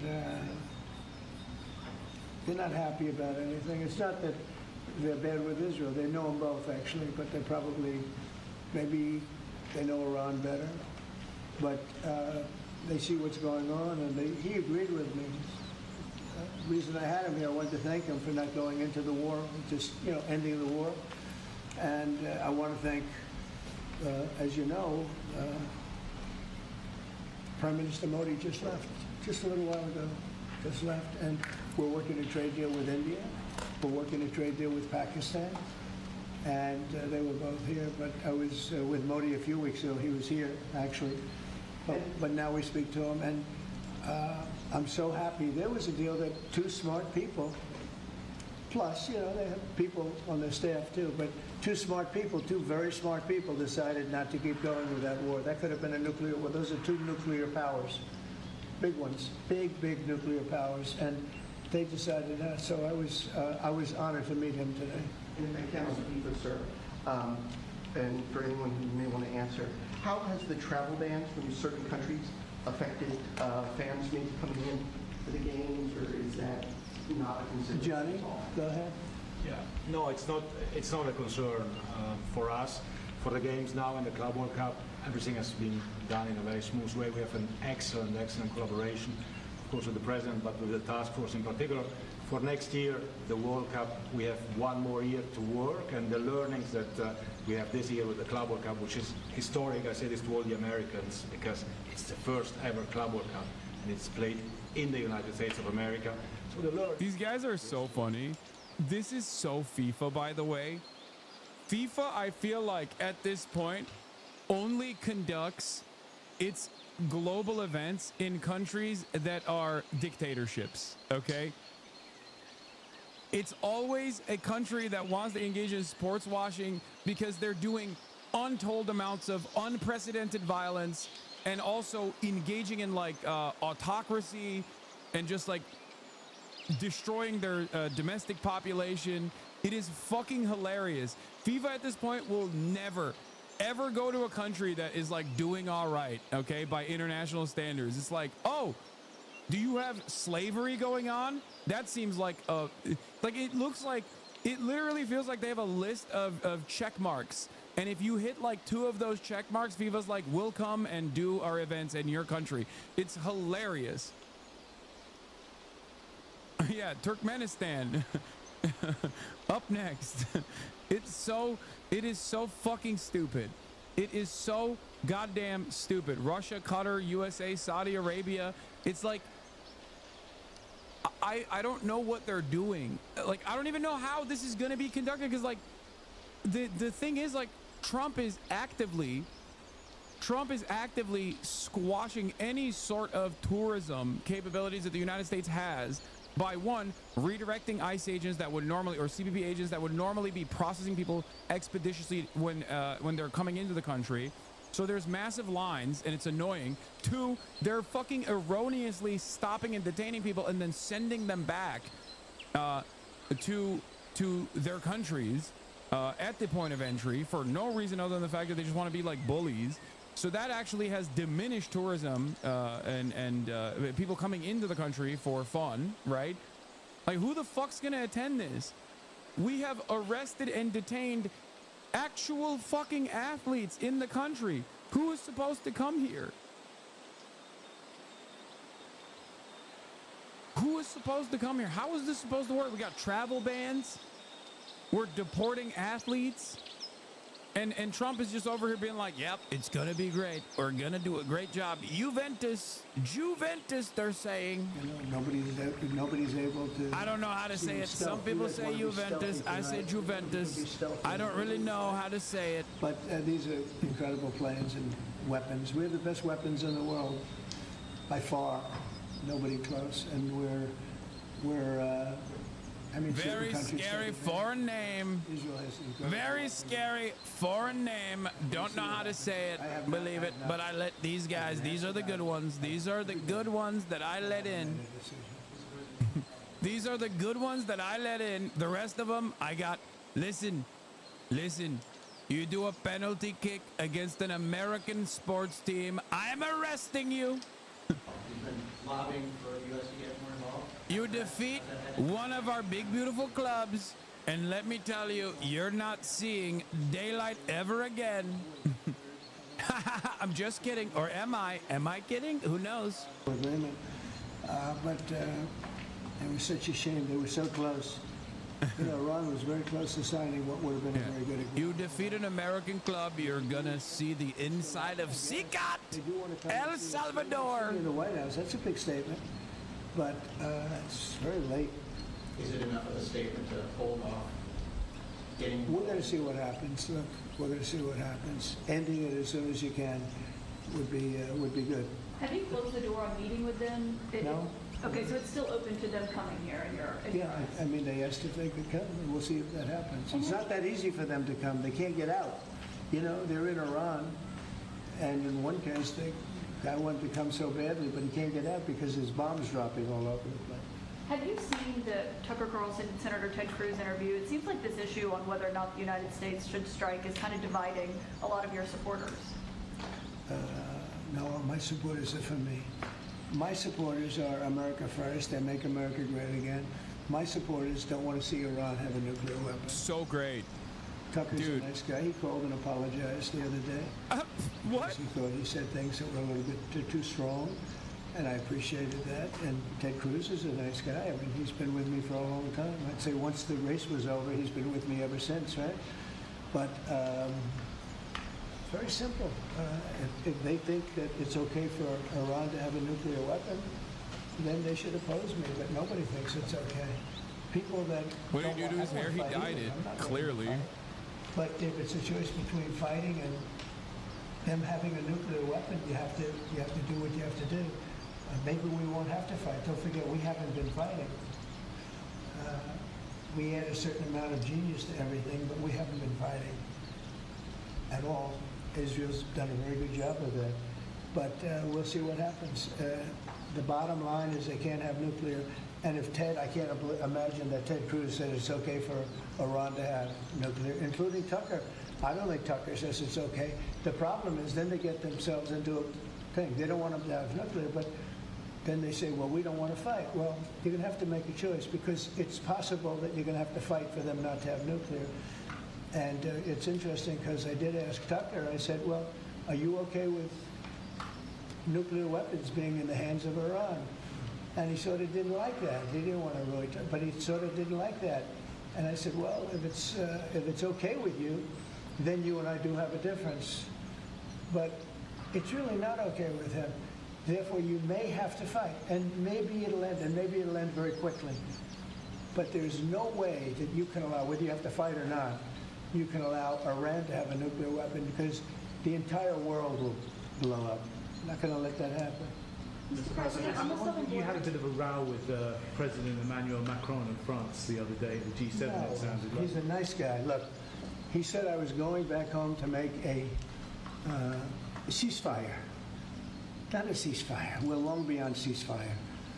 And I said, why do you say that? Why would you say ceasefire? It's a bad term to use. Because yeah, we hate it. We hate everything's going swimmingly. We'll take a little time. Very bad term. Very bad term to use. We're looking for a total. We like more fire. Macron, he doesn't know about it, but we like more fire, no ceasing of the fire. So I thought it was a very badly worded. You're in the USA, complaining in the USA, and supporting Iran with all the freedom of expression in the world, while in Iran you can't even complain about Iran without being punished. Incredible, isn't it? That's capitalism for you.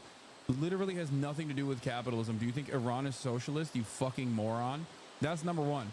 Number two, of course I'm complaining that all of the fucking tax dollars that we pay directly goes to defending this belligerent, ethno-supremacist, psychotic, religious ethno-state that is blowing up children at a rapid clip. And then we, instead of fixing our fucking ISPs, instead of fixing our goddamn infrastructure, instead of fixing our fucking roads, instead of fixing our healthcare system, instead of fixing our fucking housing crisis, we're spending all of our money in weapons that we create to defend Israel. We send those weapons to Israel. Israel gets to have fucking social safety nets, and your dumb fuck ass turns around and goes, America first. Like, don't you love America? You get to fucking be thankful that you get to at least criticize it, while simultaneously you're saying, I don't like your criticism. I don't like your criticism. Maybe you should shut the fuck up. Are you even an American? Because every single dumb fuck that says this is actually a LARPing Eurocuck who literally is a right-wing European cuckold who wishes that they were a MAGA American half the goddamn time. Are you even American? Because you don't sound like it. Get the fuck out of my country, bitch.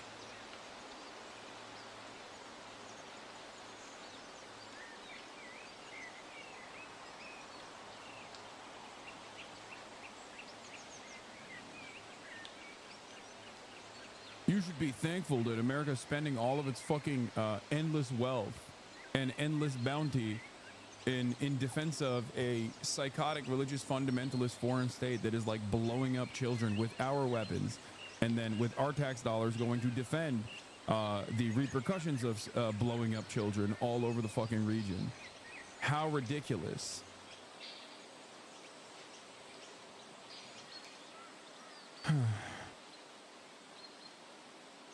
There's nothing funnier, to me at least, than seeing a fucking European America LARPer, like a European America First LARPer, not recognizing that the America First policies, like blowing up global trade, is unironically harming European interests way harder than ever before.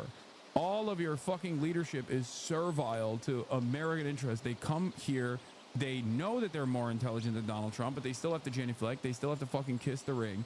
And you just go, nah, that's actually based.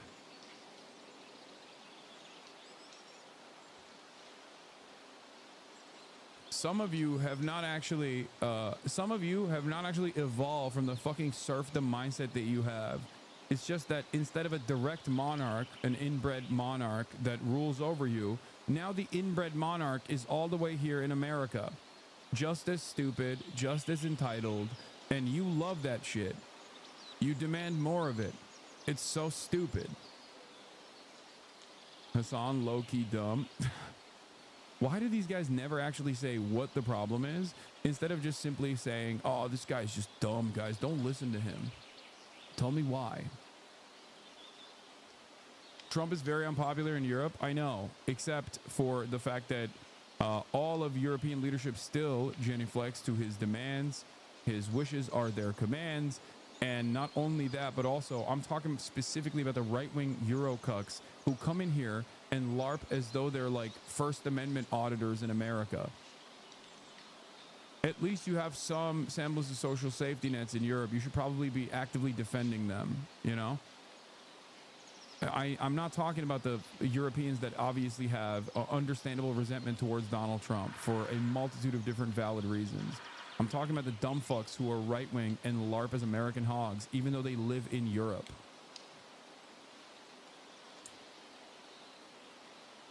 President Trump has summoned reporters to the Oval Office. We know why he did that. He wanted to flex. Okay. Getting back to this. It's I don't know, there's a big difference between now and a week ago, right? Big difference.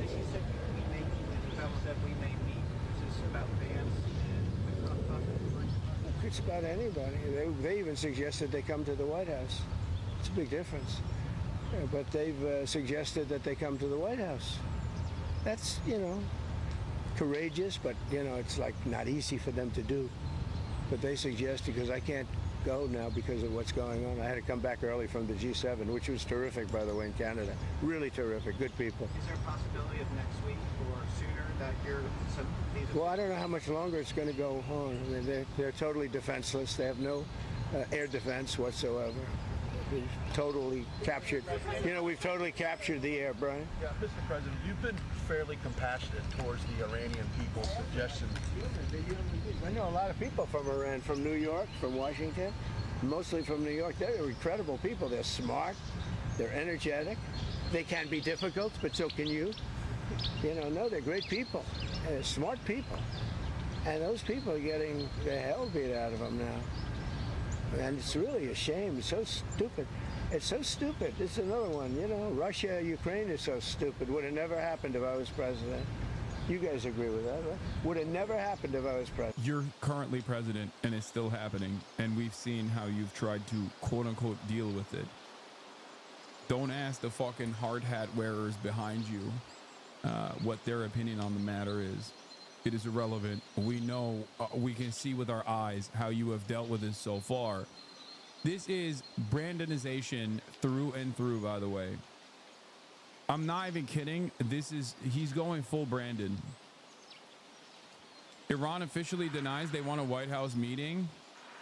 Here is Amichai Stein from I-24, contributor to Jerusalem Post, saying, exclusive after Trump threats, the Iranian message to the U.S. via mediators. Today, the Iranians conveyed a message to the Qataris who, together with the Omanis, tried to mediate for a ceasefire, saying, we are willing to talk in order to reach an agreement with the U.S., but Israel needs to calm things down, according to a source with knowledge who spoke with the Jerusalem Post. Iran said, the Iranian mission to the UN said, no Iranian official is ever asked to grovel at the gates of the White House. The only thing more despicable than his lies is his cowardly threat to take out Iran's supreme leader. Iran does not negotiate under duress, shall not accept peace under duress, and certainly not with a has-been warmonger clinging to relevance. Iran shall respond to any threat with a counter-threat and to any action with reciprocal measures.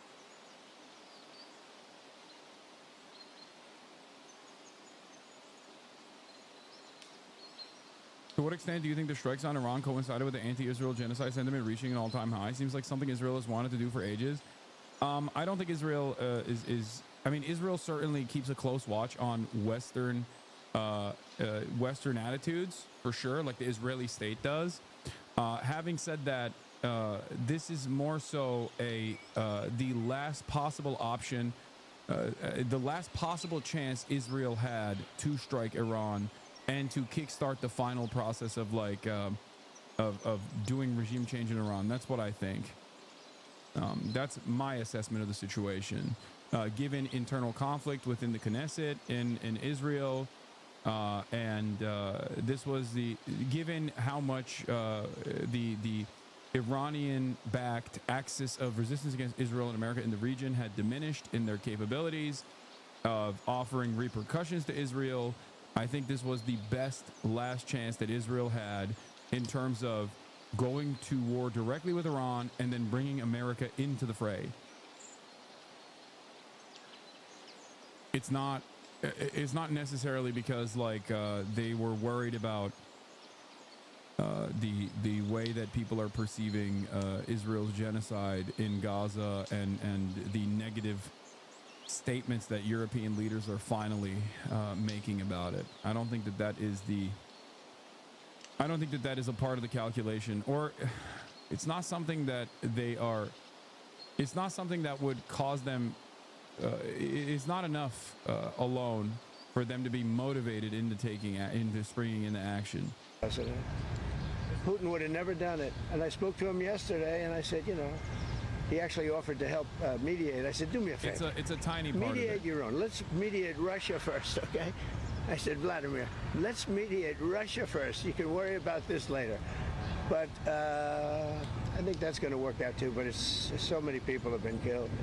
The big thing with that one is far more people are dead than have been reported in the Ukraine, Russia. Many, many more people. A building falls down, they say nobody was hurt. You know, it's like ridiculous. Unconditional. Two very simple words. Very simple. Unconditional. He's saying Ukraine is lying about their casualty reports, which is again could possibly be true, but also still crazy for him to just actively undermine. He would never do this for Israel, okay? Remember, Ukraine is our proxy against Russia. Russia is the foreign adversary here. Russia also happens to be the party that is engaging in the wrongful act of invading a sovereign nation. Russia is the party that is engaging in irredentist action in this circumstance. And he literally will still find every opportunity to shit on our proxy instead of trying to find a reasonable solution. Whereas when it comes to Israel, no matter how much Israel does insane shit, he's always on board. He will always defend Israel. It's crazy. We'll surrender. That means I've had it. Okay, I've had it. I give up. No more. Then we go blow up all the, all the nuclear stuff that's all over the place there. No, they had bad intentions. For 40 years they've been saying death to America, death to Israel, death to anybody else that they didn't like. They were bullies. They were schoolyard bullies. And now they're not bullies anymore, but we'll see what happens. Look, nothing's finished until it's finished. War is very complex. A lot of bad things can happen.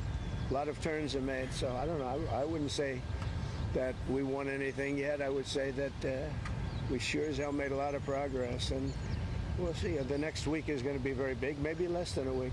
Maybe less. But is there anybody here that said it would be okay to have a hostile, very, zealots really, but to have a hostile country have a nuclear weapon that could destroy... Wait, 24 hours ago, he said he wants to kill Khamenei, the Iranian leader. Like 24 hours ago, he's like, I can't believe they're bullies. They say death to America, death to Israel. It's fucked up. We got to bully them harder. It's like, bro, you literally spelled out that you're going to assassinate a foreign leader of a foreign adversary. What is that? Like, destroy 25 miles, but much more than that. Could destroy other nations just by the breeze blowing the dust. That dust blows to other nations and they get decimated. This is just not a threat you can have. And we've been threatened by Iran for many years. If you go back and look at my history, if you go back 15 years, I was saying we cannot let Iran get a nuclear weapon. I've been saying it for a long time. I mean it more now than I ever meant it. Yeah. What have we learned? Well, if anything? Is it possible he's being blackmailed by both Russia and Israel? No, dude. What? Donald Trump doesn't need to be blackmailed to be pro-Israel. He already is getting openly $100+ million from Miriam Adelson. That's it. He's also ideologically against Iran and ideologically pro-Israel, not to the same severity or the same degree as like Joe Biden was, but still. This is American foreign policy in perpetuity, part because of Orientalist framework and part because of our overarching interest in the region. You don't need blackmail to cause Donald Trump to behave this way. The main thing that struck me was the way that the president was talking about Iran's reaction is polar opposite to what we have been hearing from Iran itself. Donald Trump saying that they are asking for negotiations, that Iran has... Also, blackmail only works if you have the capacity to feel shame. Okay? Blackmail only works if you have the capacity to feel shame, or if you can even experience repercussions from your base if outed. Donald Trump could be outed as a pedophile and his base will be like, oh, actually it's quite nice that he's going after the young ones. I promise you, there is nothing that his most loyal fan base will say is a bridge too far. It can diminish his support within his base, okay, for sure. But I promise you, I mean, half of his base of support, the fucking psycho evangelicals are pedophiles themselves. How many? Every other week, there is another like Christian family group operative that is outed as a sex offender that is like trying to fuck children or jerking off in a school, jerking off outside of a kindergarten or whatever. Like, there are so many Republicans that are themselves openly pedophilic, defending child marriages on the principle. It does not matter. You can't blackmail a person who has who is this shameless, who has this much of a cult backing him. Just like Hegseth the DOD Secretary of Defense, was unblackmailable, even though we found out that he raped someone and is a massive alcoholic. And under normal circumstances, that's supposed to be, it's supposed to be over. You can't get any security clearance if you are that open to getting honeypotted or blackmailed. But it doesn't matter because people don't care. Okay, people don't give a shit. Blackmail only works if people care about the revelations.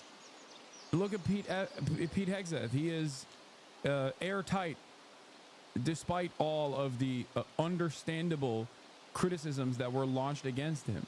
Asked to come to the White House, that they want to make a deal. Just an hour or two ago, we heard from the Supreme Leader, Ayatollah Ali Khamenei, and we certainly didn't hear any of that. Now, obviously, when he is speaking publicly, there is going to be... I thought Trump has never drank a sip of alcohol in his life. No, I'm not talking about Donald Trump. Donald Trump doesn't drink, famously. I'm talking about Pete Hegseth. Rhetoric, but he was saying the exact opposite of what Donald Trump has said. He did say that there is no way that the Iranians would surrender. Also criticising the fact that Israel did this whilst he was talking to. We've actually got sound from that speech that the Iranian Supreme Leader made just moments ago. Have a listen.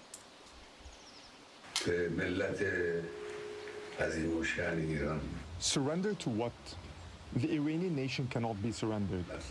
We have not been subjected to anyone, and we will not accept any kind of submission, and we will not submit to anyone's submission. This is the logic of the Iranian nation.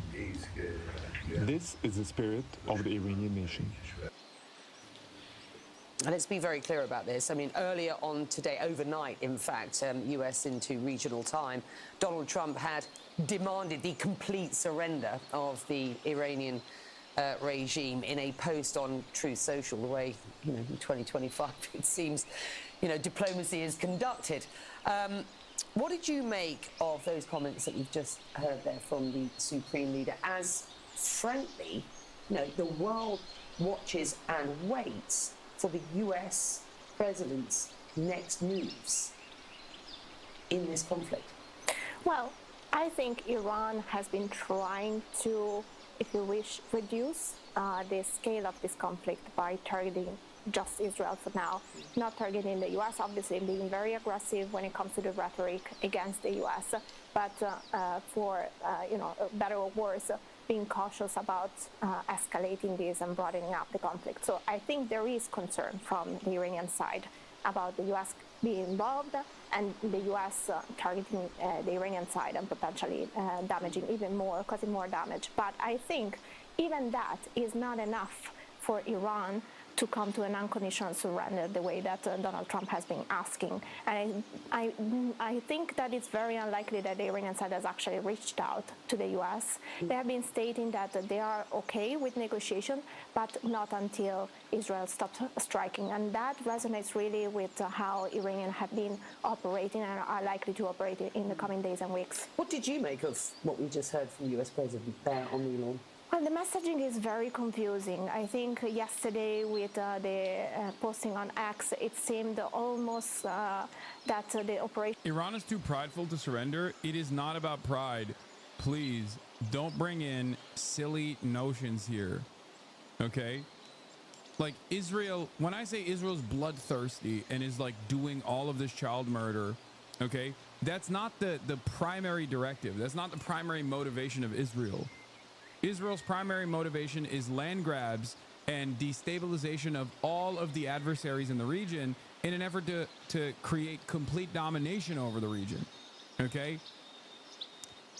Iranians are a proud people for sure, but that's not the primary motivation for why Khamenei is retaliating against the Israeli strikes. The primary reason is to create an environment of restraint for Israel through repercussions. It is for survival. It's ridiculous to be like, oh, they're proud, that's why they won't back down. It's like, that's crazy. If anything, they're actually not proud enough. Look at the tremendous amount of red lines that Iran allowed Israel to rip through. Okay? Israel ripped through every pre-established red line because Iran did not create a deterrence measure against Israel. They basically tested it out over and over again. The Hassan Nasrallah assassination should have been the final blow. And even before then, they struck Iranian territory, Iranian soil, technically with the embassy compound in Damascus. They did not actually respond or retaliate in kind. They killed they killed Ismail Haniyeh, the principal negotiator of Hamas, that Israel was literally negotiating with in air quotes, in Tehran. They did not respond in kind.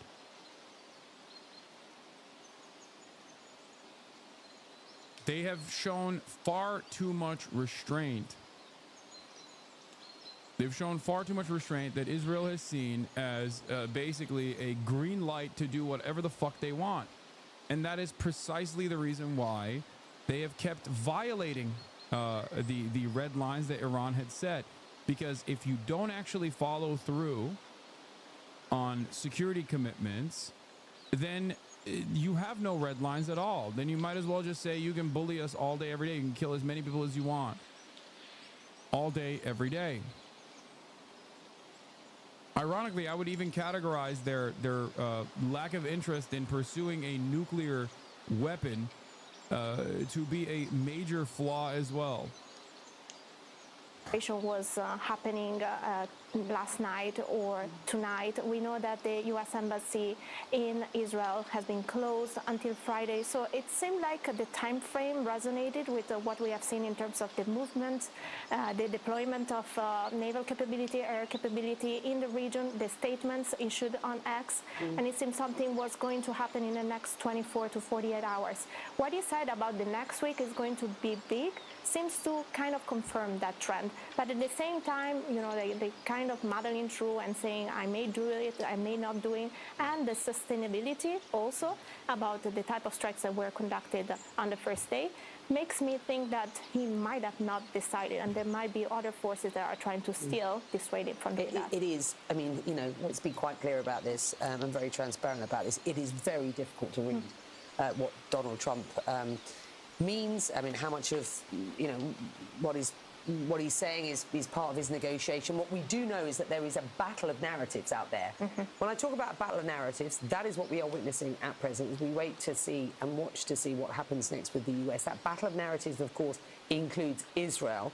You had some reporting just earlier on in the 4 female Iranian political prisoners currently in notorious Evin prison issue a letter condemning the Israeli attacks on Iran, emphasizing that democratic change can only be achieved through social struggle. Yeah, I mean, that's the other side of the story as well, is that if the goal is destabilization of the Iranian leadership and the destruction of the Islamic Republic, then bombing Iran is perhaps the worst possible thing you can do. Because when you bomb Iran and you kill Iranian civilians, you destroy Iranian cities that have remained intact for thousands of fucking years at this point, okay? Iranians are gonna go, well, fuck you then. This is correct. The liberation of the Iranian people from the ruling dictatorship can only be achieved through mass struggle and the mobilization of social forces. It was born through massacre and crime, seized ownership through occupation, and throughout its existence, turned the Middle East into a battlefield of endless wars through aggression and genocide. The irony, of course, is that Iranians especially are aware of Western intervention and what causes or what kind of reaction it creates within Iranian society. The Islamic Republic is a fucking is a byproduct of Western intervention. Americans don't know anything about their own history, or certainly nothing about Iranian history, so they don't fucking understand it.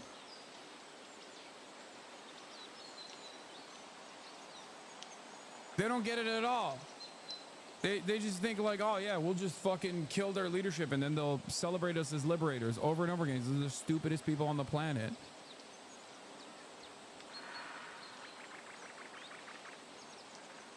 It's so dumb. This has always been America's modus operandi, always claiming that like the people will welcome us as liberators as long as we engage in like decapitation strikes, and all it creates is more destabilization. Look at Iraq.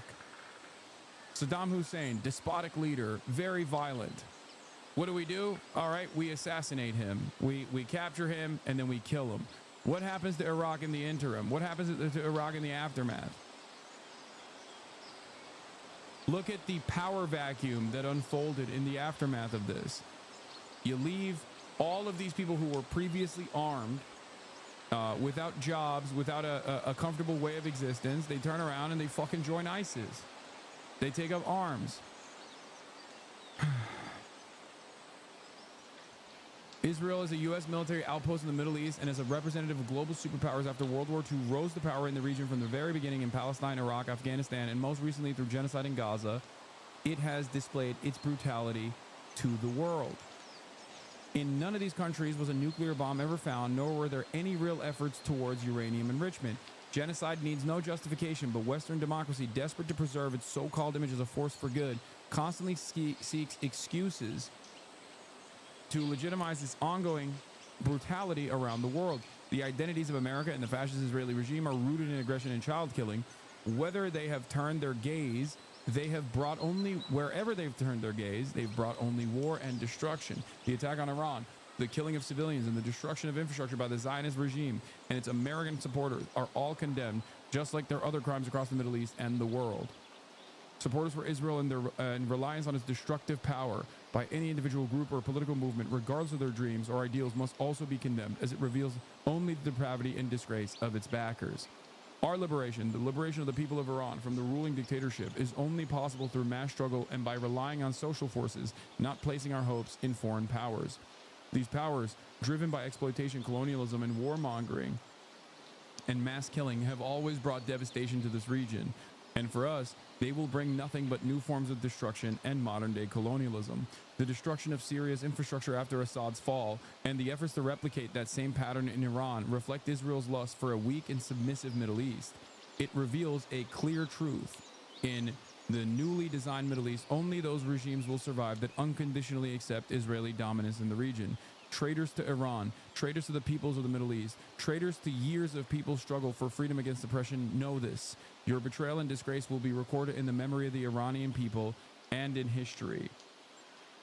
Future generations will remember with shame those who danced on the graves of the defenseless. From Evin Prison. One of these women, for the record, has been sentenced to death. These are people who are just serving unjust sentences in Iran's prisons and are still opposing the regime change from the outside, unlike the Pahlavis sitting on their fat asses in Maryland and telling people to rise up.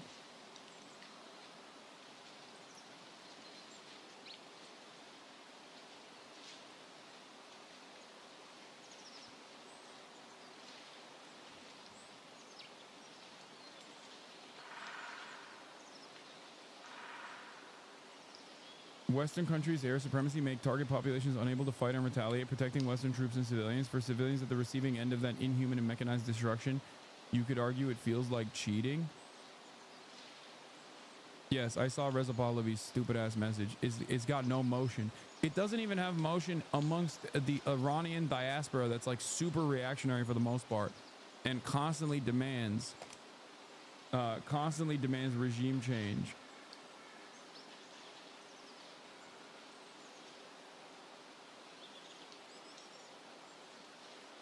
It's basically the white man's burden, but like a democracy version of justification for imperialism.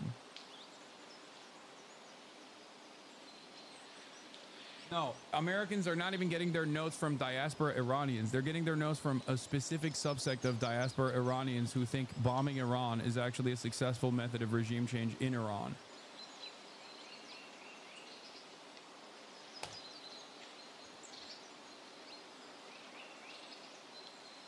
Oh. The past couple of hours about new messaging from Israel to the people of Israel. Just explain what we are hearing domestically and for the consumption, as it were, of an international audience, including Iran. Yeah, so this was from the Defense Minister, Israel Katz, and he said that he had taken a recommendation from the military. He'd approved it to actually ease restrictions on the Israeli civilians. So at the moment when the air raid siren sounds, they have to go straight to the shelter.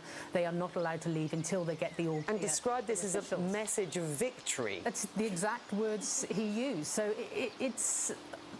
At the same time as you're wondering whether the US is going to get involved in what is happening, you are seeing Israel showing that they believe that militarily they have had significant success. Trump shares his message to Israel's Netanyahu and Iran, keep going. What is this? Okay. Well, I'm not going to do the Roblox thing today, or maybe later when I have time. New, Iran sends formal reply to latest U.S. ceasefire nuclear proposal, reported by Amwaj Media, citing informed sources in Tehran and the region. Iran has reportedly delivered its official response to a June 17th proposal from U.S. envoy Steve Witkoff aimed at resolving the standoff over Tehran's nuclear program. The response was sent to the White House shortly before noon, June 18th, and, according to a senior source cited by Amwaj Media, amounted to a polite no, but with a good explanation. The proposal reportedly floated as part of back-channel diplomacy, included a potential meeting involving U.S. Vice President J.D. Vance and Iranian Foreign Minister Abbas Araghchi. A key sticking point, the U.S. has pushed for Iran's nuclear enrichment program to be completely dismantled or replaced by a multinational consortium located outside of Iranian territory. Tehran rejected that demand but signaled it could accept the consortium if any facility remains based inside of Iran. America's maximalist goals are that Iran cannot have any civil nuclear power. They cannot have a nuclear power grid whatsoever. It is obviously a non-starter. Okay? Iran, in previous formations in the JCPOA, was perfectly willing to abide by international standards and perfectly willing to let in international investigators to consistently check their nuclear enrichment programs. The demand that they cannot have a nuclear power plant or a nuclear power grid at all, while simultaneously only allowing nuclear energy from outside sources, is ridiculous. This country demands sovereignty. It has sovereignty. It's understandable that they want to have their own energy grid. But once again, I don't believe that the real purpose here,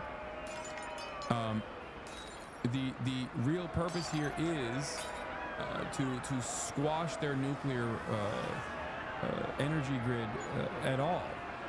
I think the real goal here is to dismantle and destabilize Iran permanently, so that they can violently enact a regime change, or even if they can't enact regime change, destabilize it thoroughly. Here is Amal Saad, who is a scholar of Hezbollah and the politics of the resistance axis, previously at Lebanese University, writing about what would happen if Iran collapses as a state. Unlike previous regime change wars that targeted individual states, what's happening now aims to eliminate the ideological and material infrastructure of resistance across the entire region. As a project rooted in long-standing cause or idea, it cannot be fully crushed. The underlying political and social forces will likely persist. As such, in the event of the Islamic Republic's collapse, resistance wouldn't end, but would transform from a state-led alliance into a looser post-Axis formation. The project would be driven underground, shifting to asymmetric tactics and clandestine operations, and would no longer be centralized or state-led, yet still coherent and strategically disruptive, operating through more fragmented methods. This wouldn't be the usual blowback that accompanies imperial misadventures, but a transactional reconfiguration of power and warfare with diffused networks capable of targeting U.S. and Israeli interests across multiple theaters over an extended period. It would likely take the form of hybrid war of attrition with no state accountability and no prospect of dialogue. The inevitability of this scenario lies in Iran's foundational logic of resistance and non-submission. What is at stake is not just sovereignty, but the ideological core of a decades-long project. Basically, the point that they're making here is that right now, with the Islamic Republic, you have a nation state that wants sovereignty, understandably, that cares about the retaliatory effects that their civilians will withstand, and therefore are way more willing and way more considerate to diplomacy.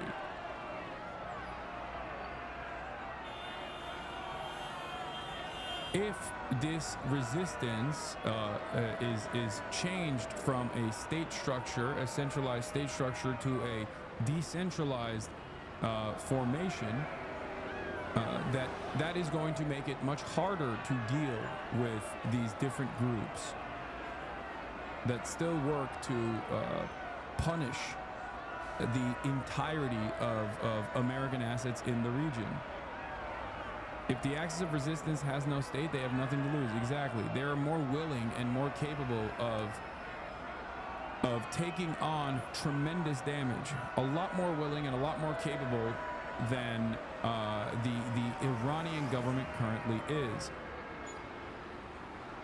Because even Hezbollah, as a militant faction, still has obligations of civil governance, and because of the obligations that it has to civil governance and the civilian population, take more restrained actions, unless pushed to the brink of destruction. But even now, Hezbollah, with its diminished capabilities, is most likely demonstrating restraint because of their worry that the Dahiyya principle, the Dahiyya doctrine, will be applied to the Lebanese population across the board, and they do not want to do this for that reason. They do not want to fight against Israel for that reason. What's driving this war is not the fear that Iran won't sign a nuclear deal, but the fear that it will.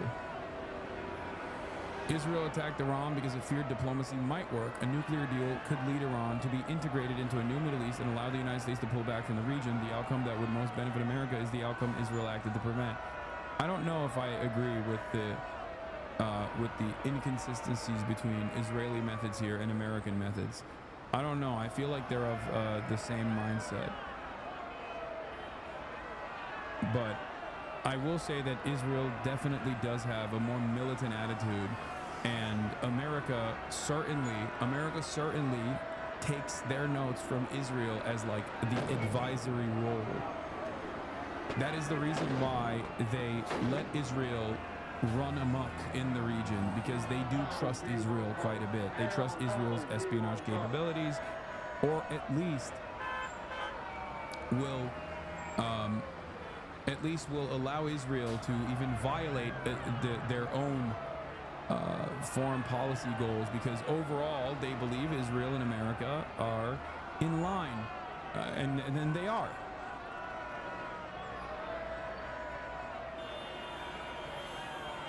They have the same goals in the region: complete dominance, complete domination. Israel gets to even sometimes attack Americans and even American military, as they did with USS Liberty, because of the tremendous amount of faith and confidence placed in Israel as a loyal, at the time, Cold War ally.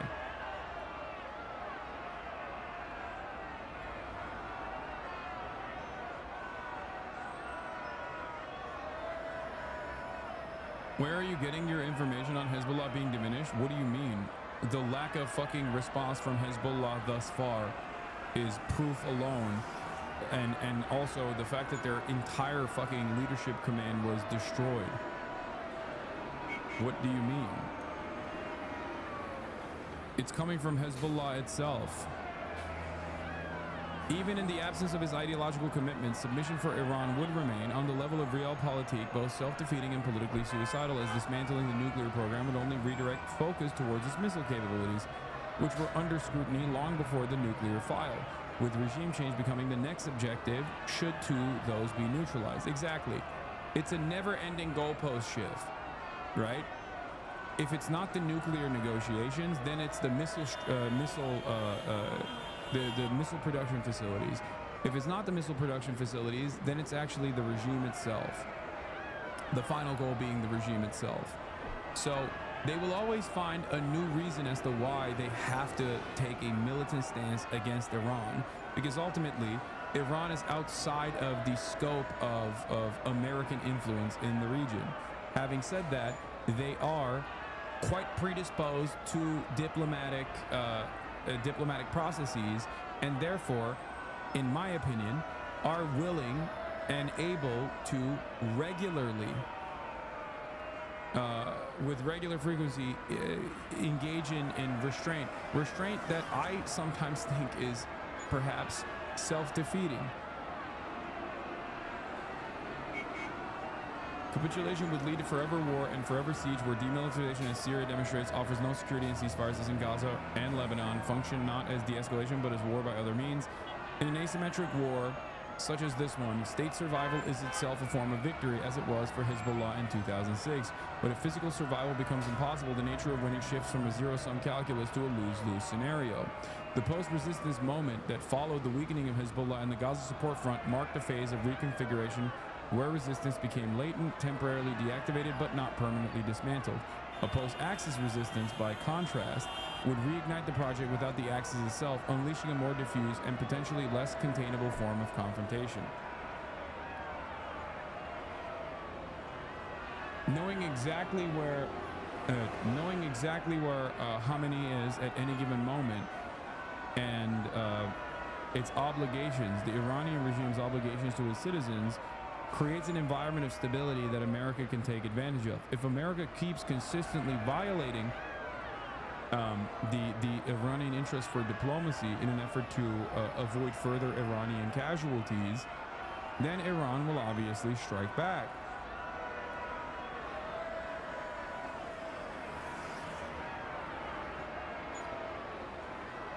But without this centralized form of control, you open up the floodgates of violent retaliation that is uncontrollable. You will see groups that are significantly more violent and significantly less restrained than the Iranian command is.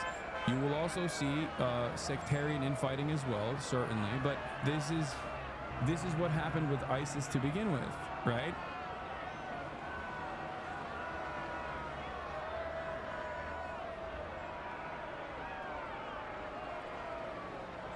Anyway, I'll also get into Chinese involvement or lack thereof and the analysis from that on that front in a little bit,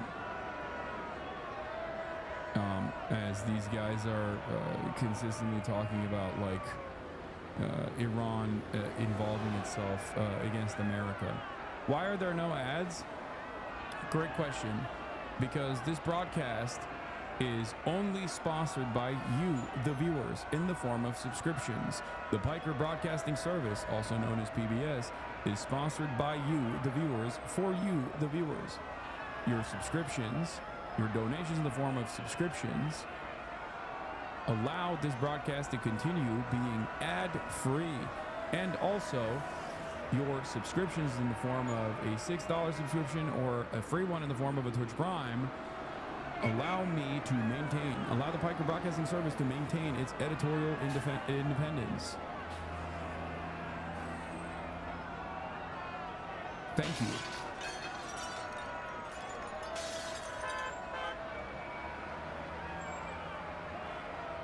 You can also gift subs to the Piker Broadcasting Service. Mr. President, can you share some of what you've told Israeli Prime Minister Benjamin Netanyahu? So keep going. What do I say? Have you given him any I speak to him every day. He's a good man, doing a lot. Been very unfairly treated by his country, I think. Very unfairly treated. Have you given him any indication that you may seek to aid them more than you have already? No. So far, he's doing a good job. He has been treated very unfairly by his country. There's a wartime president and he's going through this nonsense. It's ridiculous. It seems like you agree with him that... Yeah, the National Security Council. Very good man. Yeah. Anything that came up in particular? Well, little things, big things, but good meeting. It's working well. It seems like you know how straight that is? Like they put that dead straight and then they pour in the sand. It's amazing, right? Who would think you have to have sand? And it's got to be a very pure sand. I know you enjoy being president. Do you ever miss the routine? I love that structure. It's in your heart, isn't it? Yeah, I love it. I know it better than anybody. When I see a train, a railroad going from San Francisco to LA, I think it's 100 times over that. It's incredible. One of the most incompetent things. That's new stuff. Hey, why do they keep funding that? I think we're not going to anymore. In fact, a little bit of a story. We're not going to find out anything that's out of control. First of all, it doesn't go where it's supposed to. It's supposed to go from L.A. to San Francisco. And now, because they don't have any money, they've spent, what is it, 30, 40 times more than it was supposed to spend. And they made it much shorter because it no longer goes into the cities. It stops miles outside of the cities. If you were a Iran's supreme leader, Ayatollah Ali Khamenei, has warned Washington of irreparable consequences if the US becomes directly involved in Israel's military campaign against Tehran. It's understood that President Trump is considering joining the attacks on Iran's nuclear sites. Here's our diplomatic correspondent, Caroline Hawley. For a sixth straight night, Israel kept up its unprecedented assault on Iran. These images, captured by an Iranian television station, show air defenses in action above Tehran, trying to stop incoming Israeli fire. This is a building hit in the capital. We don't know the exact target, but Israel says that overnight it hit a university linked to Iran's powerful Revolutionary Guards, as well as facilities linked to its missile and nuclear program. These satellite images show a military base in Tabriz in the northwest of the country, here before and here after it was struck. Donald Trump, who left a meeting of G7 leaders early, has called for Iran's unconditional surrender and is reported to be considering joining Israel's strikes on its nuclear facilities. He's described the country's supreme leader as an easy target. Now, a defiant response from Ayatollah Ali Khamenei, his words read out by a presenter on state-run TV. Iranians, he said, are not people who surrender, and any form of US military intervention will be met with what he called irreparable harm. For civilians in Tehran, these are terrifying times. Shops shut, quiet streets. Many people are holed up at home, hiding, we're told, in basements and garages. Many others have already fled the capital, among them Narges Mohammadi, winner of the Nobel Peace Prize, who spent many years in Iran's jails. I witnessed horrendous attacks. They're hitting infrastructure, a lot of civilian deaths. We have a misogynist theocracy in Iran, with the supreme leader Ali Khamenei on the top, who took us to hell whilst promising heaven. And at the same time now, Netanyahu is also taking us to hell. Iran is still firing at Israel, but not at the same rate as before. Overnight, What had made Hezbollah invincible in the 80s and 90s was the secrecy and its relative operational independence from Iran. Famously, the US and Israel were saying that Hezbollah knows where to hit us, but we don't know where to hit them back. If Iran falls, Hezbollah and the AOR will go back, Axis of Resistance will go back to this model from being led to one Qasem Soleimani to being led by many, many Imad Mughniers. I mean, I think that the Yahya Sinwar lack of communique with even Iran and even Hezbollah unironically was part of the reason why October 7 was as traumatic for Israeli society as it was, and even went beyond what the Palestinian resistance expectations looked like. Like, a lot of these guys rely on training and logistics from the Iranian state.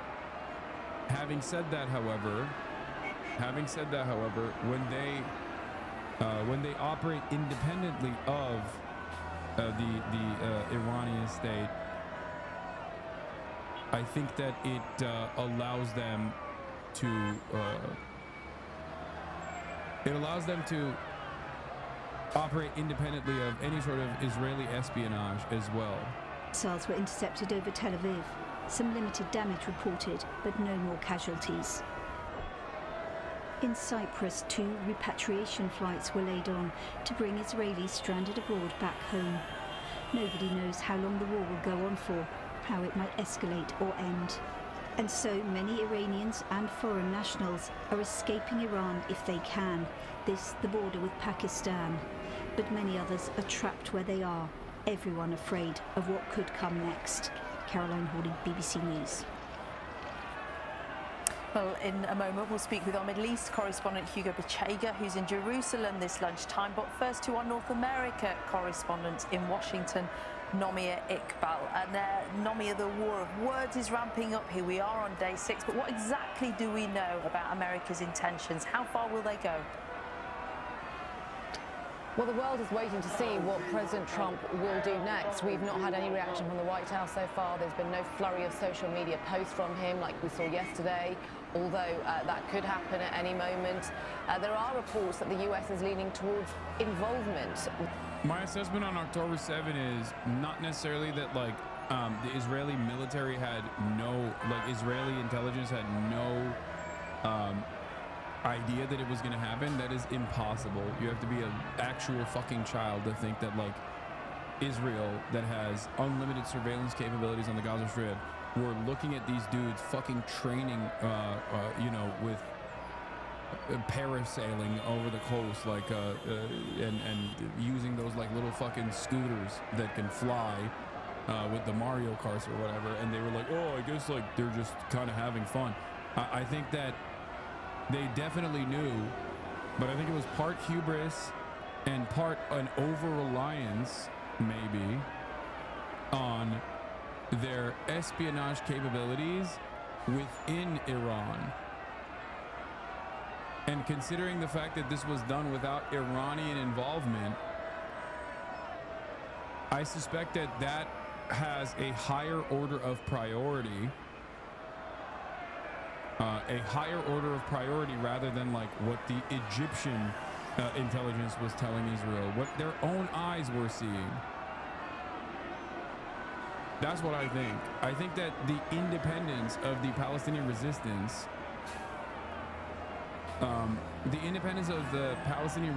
was the reason why that operation was as bloody as it was, and went above and beyond the Palestinians' expectations as well. That's what I think. Because I think it, as far as the bloody retaliation from Israel, people say, oh, this was an operation that they allowed. This was an operation that they allowed. October 7 was known by Israel, but they let it happen because they wanted to go and fucking do this final solution on Palestinians. They would have had just cause in the eyes of the rest of the globe, and in the eyes of the Israeli population, certainly, if only 10 soldiers were kidnapped and 100 soldiers were killed. Judging by the previous sieges into Gaza, with the casualties that Israel withstood, they'll have, sometimes 10 people die in missile attacks, and then they would kill 1,000 people, 2,000 people in previous sieges. So even 100 people, and even any sort of entry into Gaza, or from Gaza into Israel, would have been met with the same exact retaliation. So while I believe that Israel had the knowledge, the forewarning that October 7 was going to happen, I think given the lack of communication between Hamas and IRGC, they assumed that it would not be as devastating as possible. They demonstrated hubris, thinking that they were able to quickly make short work, withstand some casualties on the Israeli side, enough that people would be able to people would justify death and destruction.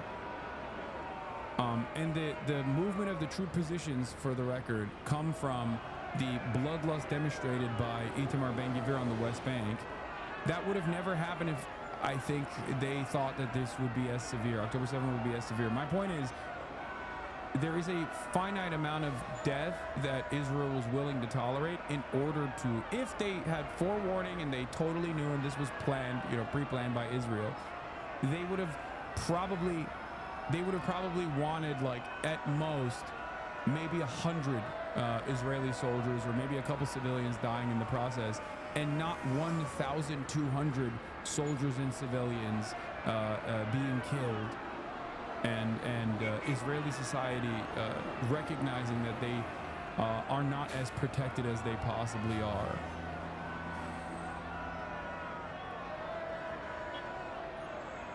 rather than diplomacy, and that would involve sending US troops to the region to use those bunker buster bombs to destroy Iran's nuclear capabilities deep underground. Hassan waffles too much? What do you mean? This is an incredibly complex situation.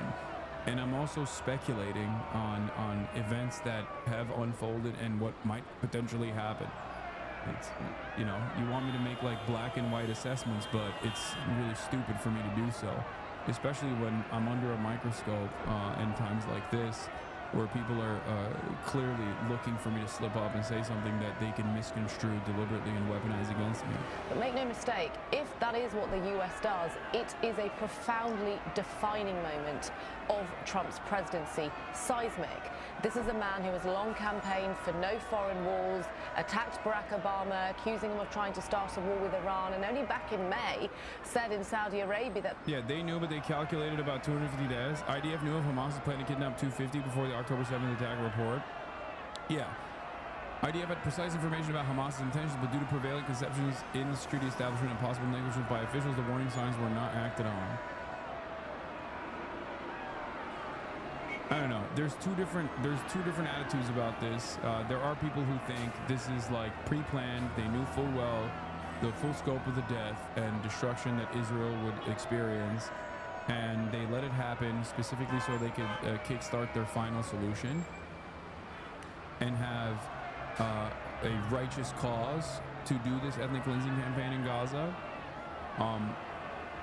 But I think that they knew that there was a military operation. They just did not realize how devastating it would be, because they would have had the casus belli for ethnic cleansing with 10 Israelis being kidnapped and 100 Israelis being killed, not 1,200. Okay.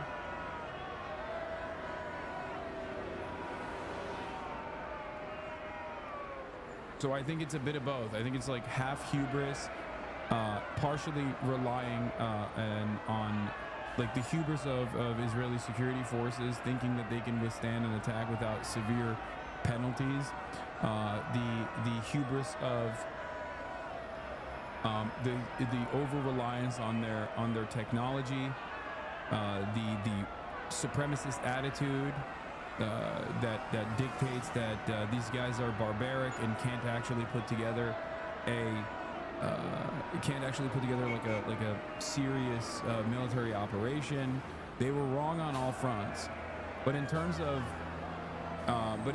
like moving troop positions into the West Bank to continue doing ethnic cleansing in the West Bank, as opposed to the troops that would normally be stationed at the border, I think, like I said, it's partially hubris and partially because they just did not think it would be this deadly.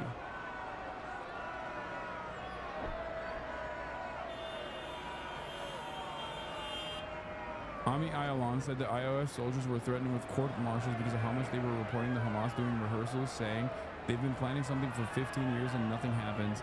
On the 11th of December 2023, while being interviewed in a video from the Carnegie Endowment for International Peace.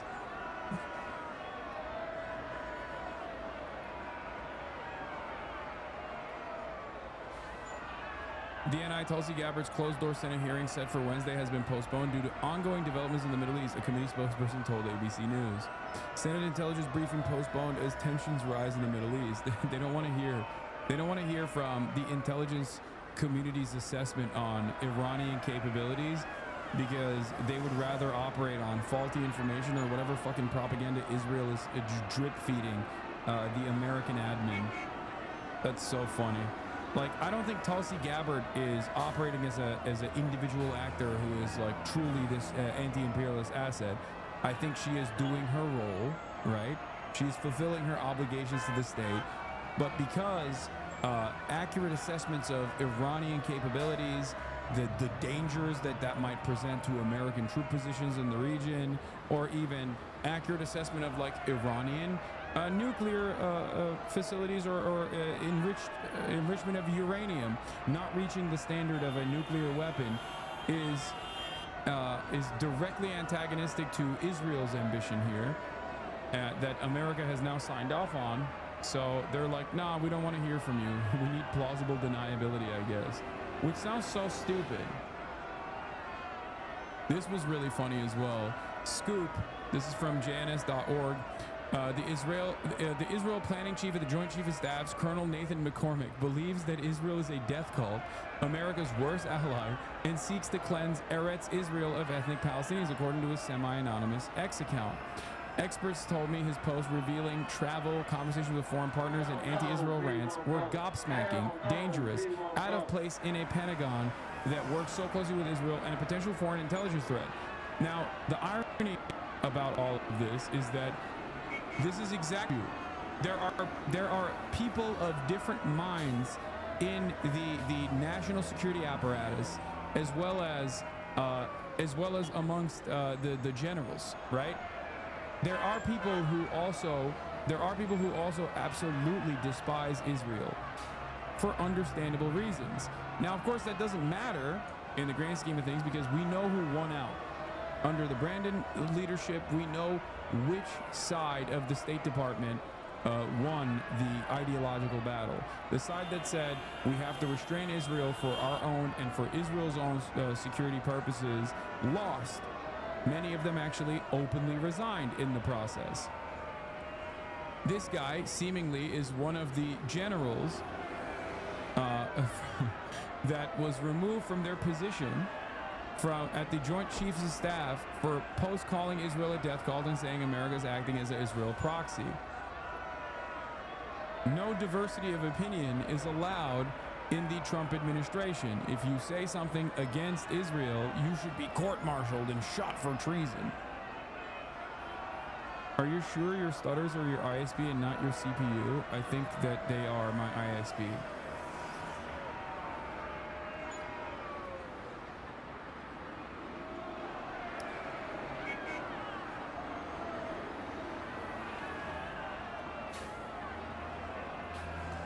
Hasanabi head in the military. This guy probably thinks I'm an agent of Iran or an agent of anti-American interests and would probably shoot me. That doesn't change the reality that he also recognizes Israel as a hostile entity to American interests. Okay?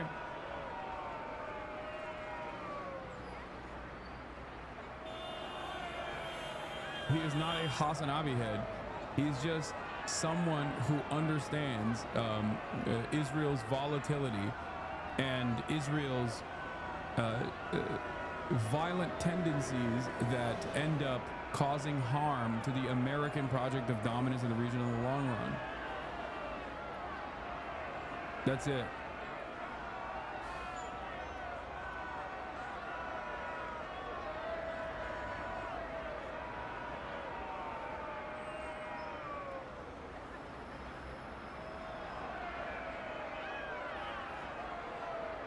And they got him.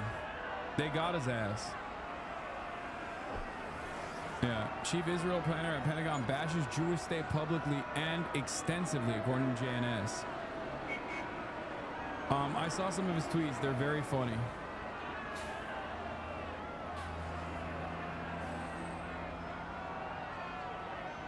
Colonel Nathan McCormick, the Levant and Egypt branch chief at the Joint Chiefs of Staff at J5's Planning Directorate, has... Guy, what are you doing? Place. Has referred publicly to Netanyahu and his Judeo-supremacist cronies to Washington having overwhelmingly enabled Israel's bad behavior, and to pro-Israel activists in the United States prioritizing support for Israel over our actual foreign interests. Literally every single thing he said is correct. No notes. No notes whatsoever. And having this kind of attitude is, if I was a guy invested in defending the American State Department, I would welcome this kind of division within the American State Department, because someone who is of sound mind and a decent critical thinking skills, who hasn't been hit with the John Fetterman ray, is probably going to be a valuable asset. It's always good. It's always good to have someone who is showcasing a difference in opinion here. But of course, no difference in opinion is allowed in the American State Department as of the Brandon administration. JNS has learned that McCormick, who according to, like, this is straight up for the record, okay? This is a foreign nation openly engaging in direct acts of change in the ranks within the American State Department apparatus. They are directly going, hey, you can't have this person in this position of power because they're going against what we want, even if their perspective is ultimately in defense of America's interest in the region. That is crazy.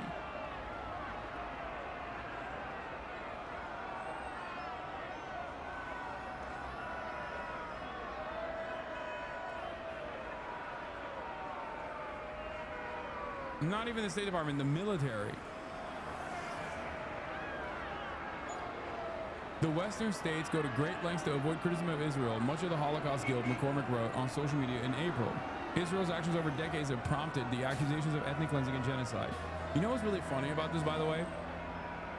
This might be the least anti-Semitic general in the armed forces. Like, that is the hilarious situation.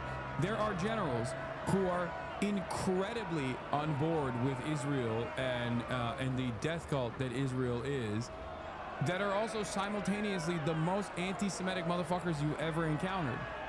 But of course, from Israel's perspective, that is negligible. That doesn't matter how anti-Semitic they might be. I mean, one of the most famous, what was the guy? Was it? It wasn't Patton, right? Who was the one? Who was the general that said we fought the? Yeah, Patton. I think it was Patton who said we fought the wrong guys in World War II. Colonel Patton. Like, Colonel, not General. Netanyahu and his Judeo-supremacist cronies are determined to prolong the conflict for their own goals, either to remain in power or to annex the land, he wrote on social media in May. I've lately been considering whether we might be Israel's proxy and not realized it yet. Our worst ally, in air quotes. We get literally nothing out of the partnership, in air quotes, other than the enmity of millions of people in the Middle East, Africa, and Asia. The U.S. has not been an honest broker, he wrote in June 2024. We have overwhelmingly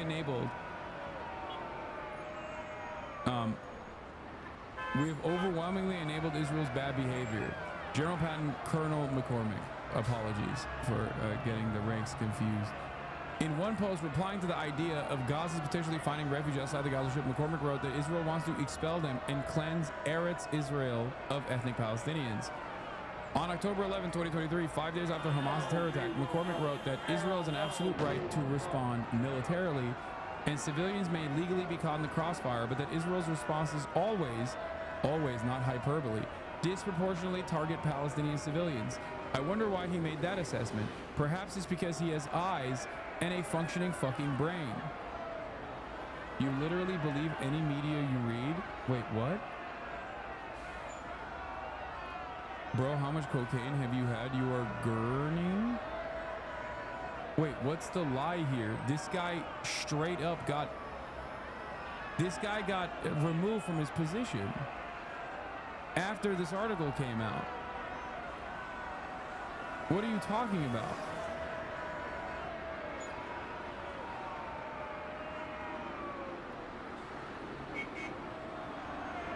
What?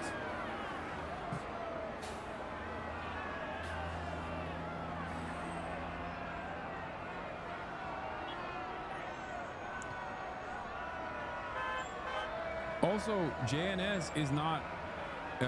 JNS is a propaganda outlet for Israel. It's pro-Israeli media. It's one of the outlets that routinely churns out pro-Israeli propaganda.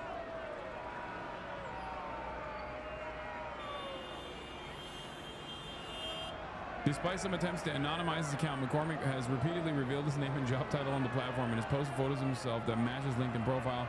That includes his uniform name tag. JNS saw a comment from Pentagon and McCormick.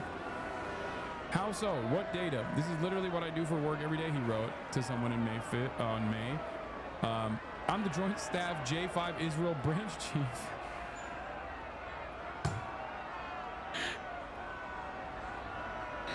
I mean, this dude had bad OPSEC.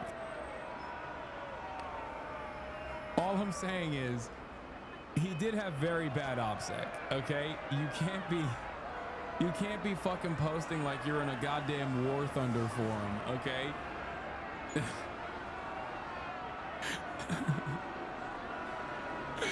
On August 3rd, he posted a photo of a Meritorious Service Medal certificate issued to Lieutenant Colonel Nathan E. McCormick on June 1st, 2022.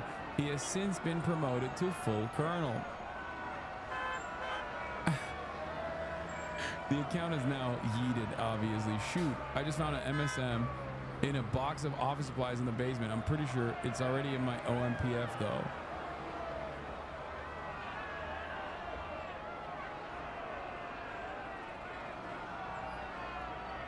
Doors open. I can see him being in a War Thunder forum leaking these details as well. Other posts include descriptions of his conversations with generals in the Israel Defense Forces, briefings from Israel's coordinator for humanitarian aid in the Gaza, and aborted plans to send emails over the Pentagon's secret internet protocol router network for sharing classified information. A DoD contractor who has interacted with McCormick described the postings as dangerous. This is the kind of bitter oversharing I'd expect from someone who doesn't know better, the contractor said. But at his level and under his own name and likeness, it's mind-boggling. We have enough OPSEC and public perception problems as it is. OPSEC refers to Operation Security. The contractor raised the question whether McCormick's personal politics influenced the advice his team provides to senior leaders. If this is what he's publicly sharing, who knows what he's saying behind closed doors, the contractor said. Probably less significant and less severe takes about Israel out of fears that he won't be fucking promoted further. So, yeah, I think this was his outlet to be like, these guys fucking suck.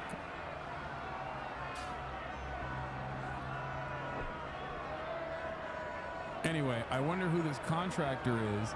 A DoD contractor. Dude, I swear to God, this is just basically foreign intelligence working with a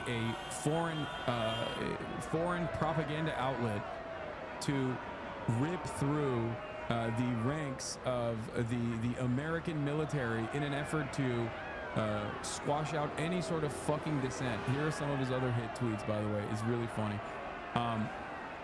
Sure, anti-Semites say fuck Israel because it's a Jewish ethno-state, but plenty of non-anti-Semitic people, including some American Jews, say it because of Israel's policies and politics. I guess I'd ask, why do you think saying fuck Israel is anti-Semitic? This is Andrew Bernard posting this to show how anti-Semitic this guy is, or how much of a danger he presents. Yep, the U.S. has not been an honest broker. We have overwhelmingly enabled Israel's bad behavior. But Netanyahu and his Judeo-supremacist cronies are determined to prolong the conflict for their own goals, either to remain in power or to annex the land. History of anti-Semitism? What is that shit?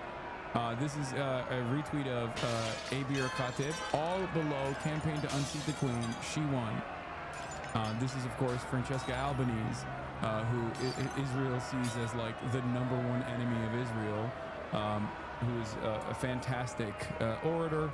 Francesca Albanese, Human Rights Council official with a history of anti-Semitism, claims Times of Israel, can remain in office until 2028 after complaints against her are dismissed.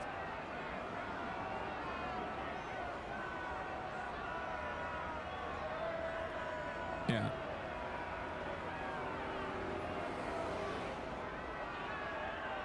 So.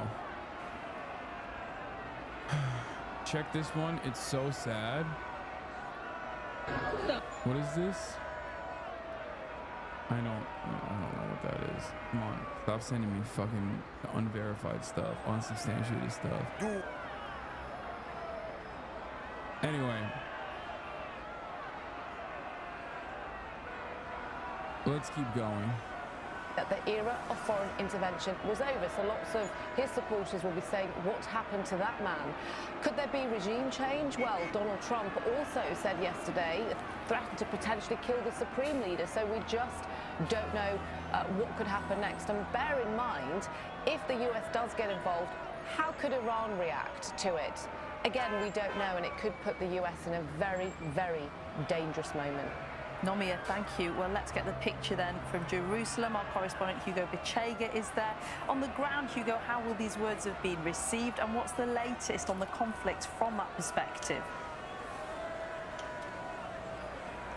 Yeah, Nina, so Israel has continued to attack Iran. The military said more than 50 planes hit about 20 targets across Tehran overnight, including weapons production facilities. And on the ground in Iran, we've seen those huge traffic jams of residents trying to flee the city, Tehran, because of fears of an escalation of this conflict.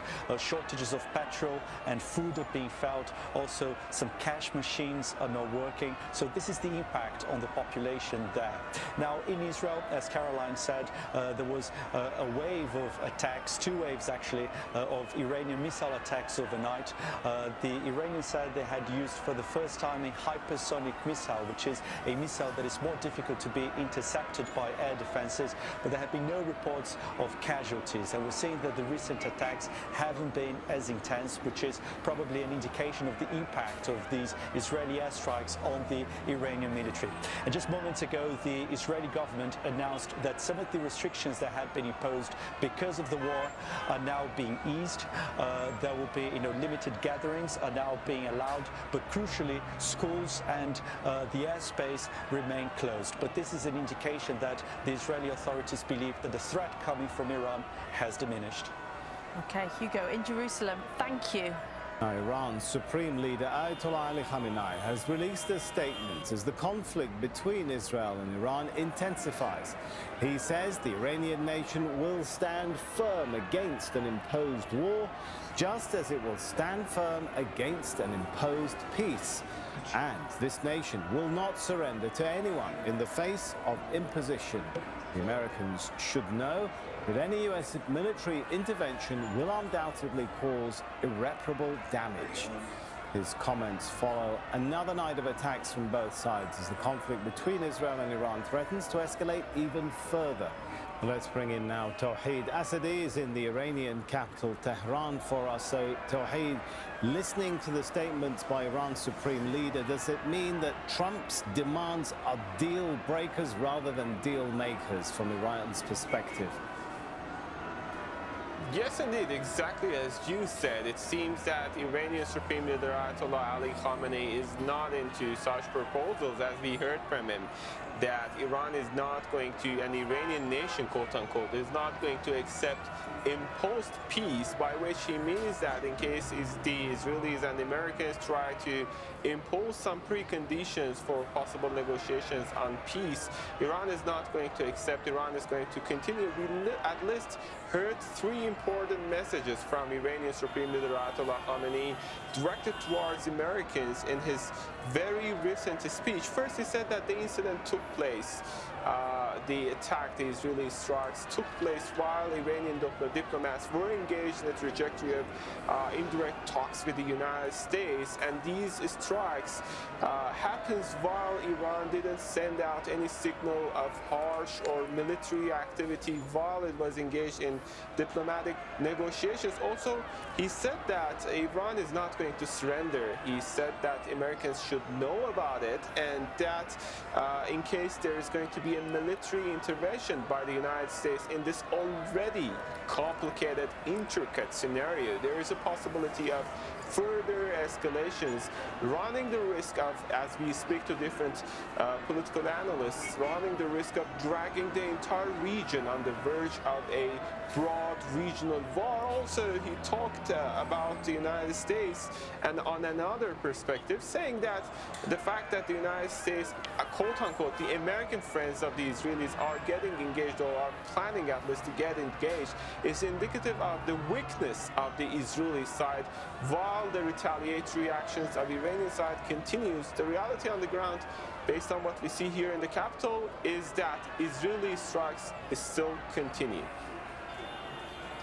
All right, Tawheed, stay with us, because what we want to do is just to have a listen in to some of the comments which Iran's Supreme Leader Ali Khamenei made. It came, of course, in a pre-recorded televised message from an undisclosed location.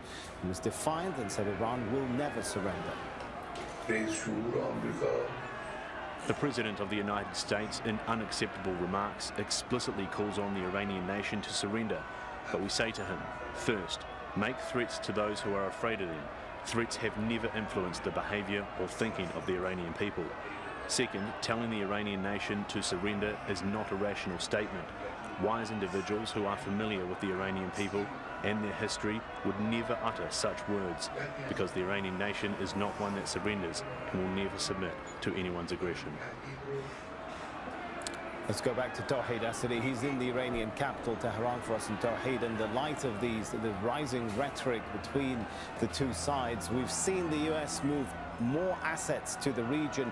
Are we aware, are we seeing the Iranians make any moves to prepare for a possible US military strike at this point?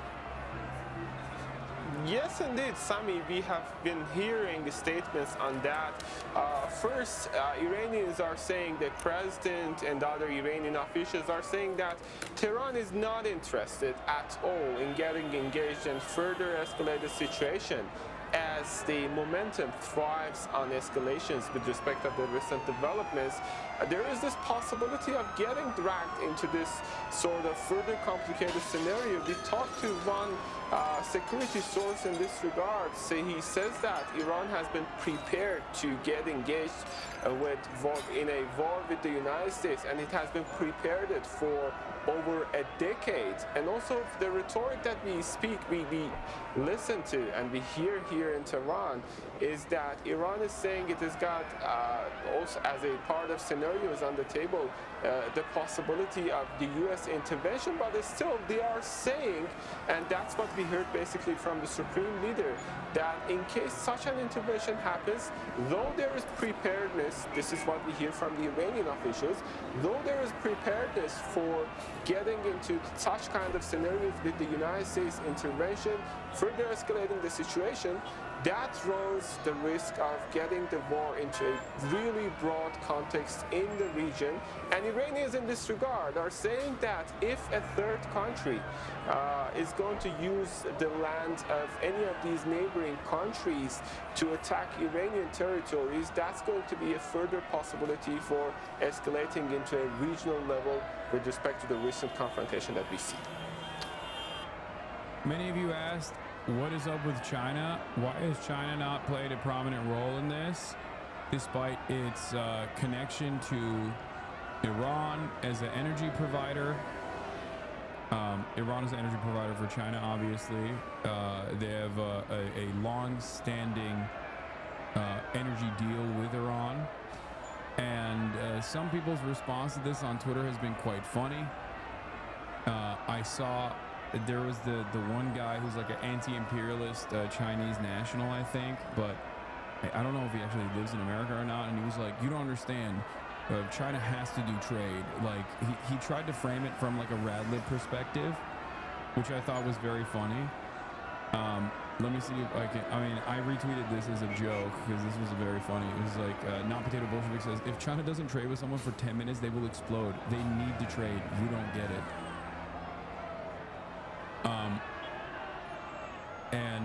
That was, fuck. Can someone find the original? Carl Zah, I think. Yeah, Carl Zah. Do you have that tweet? Can someone send me the original tweet that kickstarted this discourse? I thought it was really funny.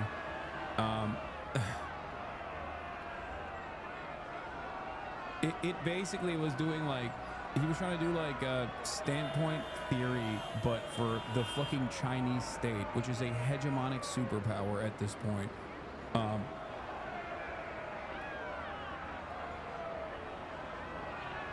Oh, here, this is it. Tiberius says, China will never be the world's dominant power if it thinks neutrality during a genocide and attacks on a sovereign nation it considers an ally is somehow leadership. Carl Zah responds, maybe people need to consider the possibility that China doesn't want to be the world's dominant power. China is not seeking to supplant the U.S. as the global cop. China's goal is always the development and the well-being of Chinese people.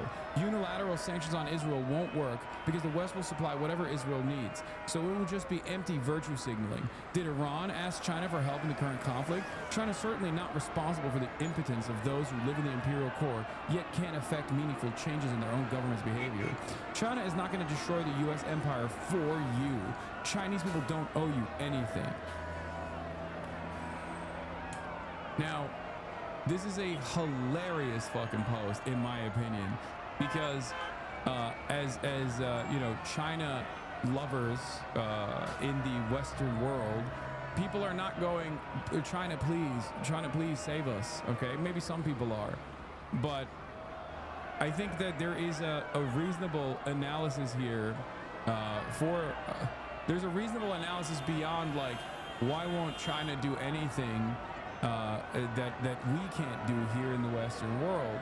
The question is, why doesn't China do anything for its own interests in the fucking region?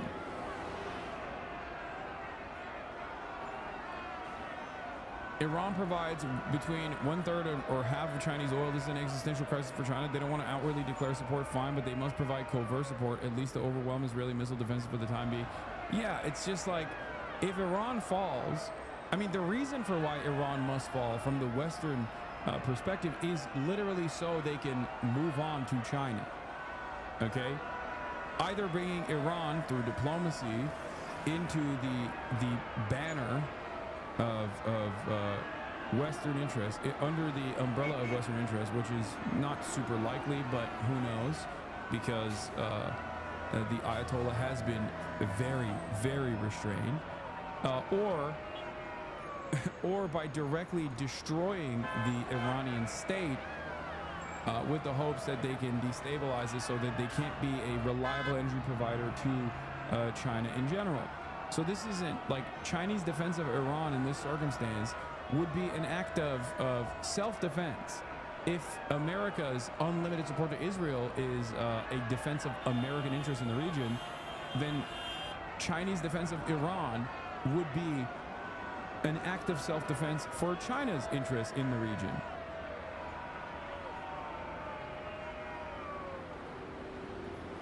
Here is Arnaud Bertrand, who is another you know, G writer whose analysis I think is interesting, and I you know, often read it, saying this: I keep seeing scores of people saying that unless China intervenes in the Middle East, it will somehow be their end. Meanwhile, fascinatingly, here's what Oriana Schuyler-Mastro, who used to be the Pentagon's top strategic planner on China and is now a professor at Stanford, has to say about it. In a nutshell, she says that the U.S. would love nothing more than to drag China into conflicts like that with Iran, and she herself has often tried to articulate recommendations to trap China in that way, but China never takes the bait, which in her view shows that they're very strategically disciplined. It also reflects the fact that China, unlike the U.S., obviously do not believe in foreign military intervention as a tool of power. They believe in using political and economic tools. She asked rhetorically, the war in Afghanistan cost the equivalent of 10 Belt and Road initiatives, so which one is more impactful in the world? She is adamant that the U.S.'s renewed involvement in the Middle East is an unequivocal mistake. As she explains, not only will it prevent once more the mythical pivot to Asia, which is obviously in and of itself in China's interest, but it will only further deplete U.S. resources without much to show for it in the end. Effectively, according to her, China gets exactly what they want, the U.S. repeatedly getting baited and exhausting itself into costly military interventions with strategic rationale. As she puts it, that's how great powers decline. In fact, it's exactly the type of strategic overextension that led to the collapse of the Soviet Union. So who's right, the Twitter crowd or Pentagon Oriana? My answer to this very question in my new Substack article, where I explain where I find myself surprisingly agreeing with a notorious Pentagon China hawk.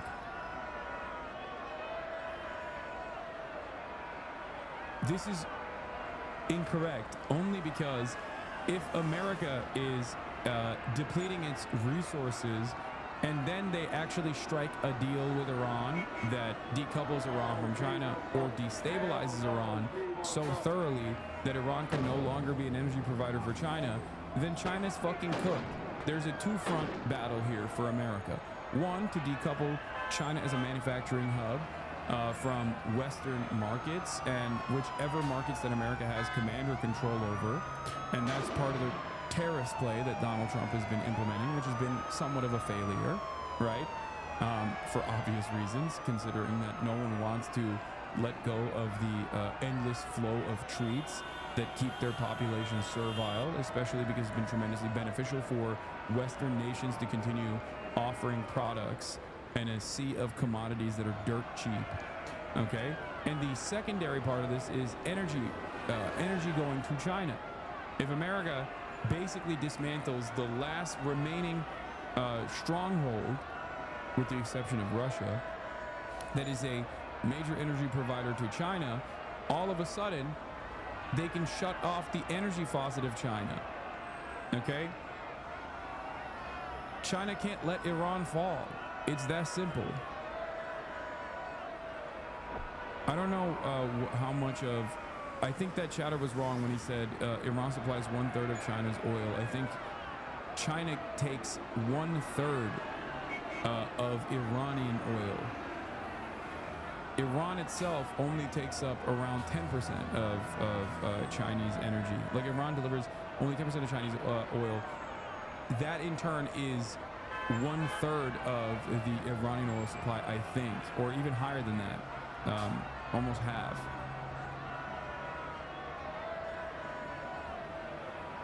But the difference, however, is that because Iran is not in the sphere of American influence in the way that, like, Saudi Arabia is, this allows there to be at least some diversity within OPEC Plus. The diversity within OPEC Plus comes from the obvious ultimate interest that every single OPEC Plus country has, which is to maintain their oil contracts to monopolize and set the price for oil around the globe.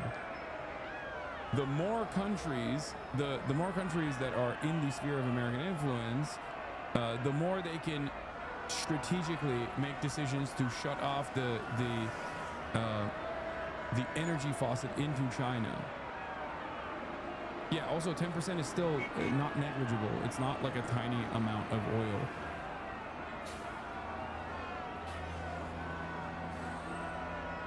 Do you understand what I mean, though?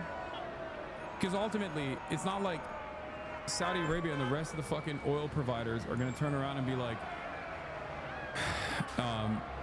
they're gonna turn around and be like, okay, we're not, like, when there are alternatives out there, when there can be backdoor deals that are that have a higher priority for all of these countries to continue generating revenue. It's the most significant form of revenue generation for these countries.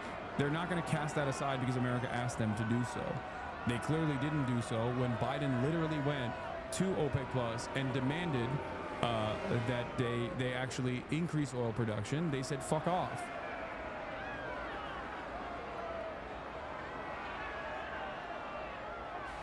So they clearly care a lot more about revenue generation than they do about anything else.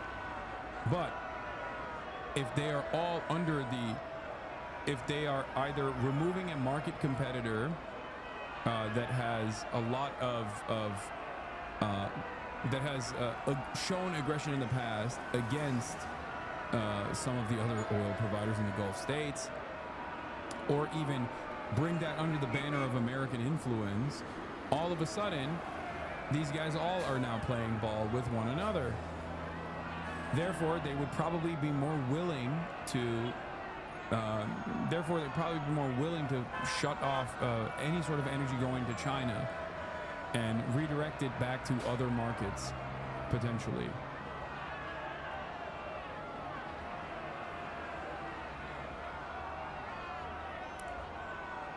That's the ultimate goal, I think. If there's a two-pronged war of turning China into the USSR first and foremost, so they can engage in like a more serious, direct conflict with China, they have to decouple China from global trade and dismantle China's influence, and also they have to be able to shut off China's energy.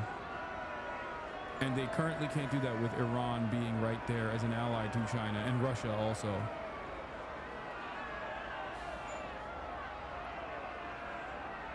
Iran is too economically dependent on China to decouple, in my opinion. The U.S. can't offer the same form of cheap manufacturing that Iran and China does. I don't really think. No, that's why I'm saying, like, it's not about, like, it's not about bringing China or Iran diplomatically into the sphere of American influence. That's very unlikely. And it's more so about a decapitation and destabilization of Iran, which would erode a market competitor for the Gulf states, and also shut off forcibly at least 10% of Chinese energy.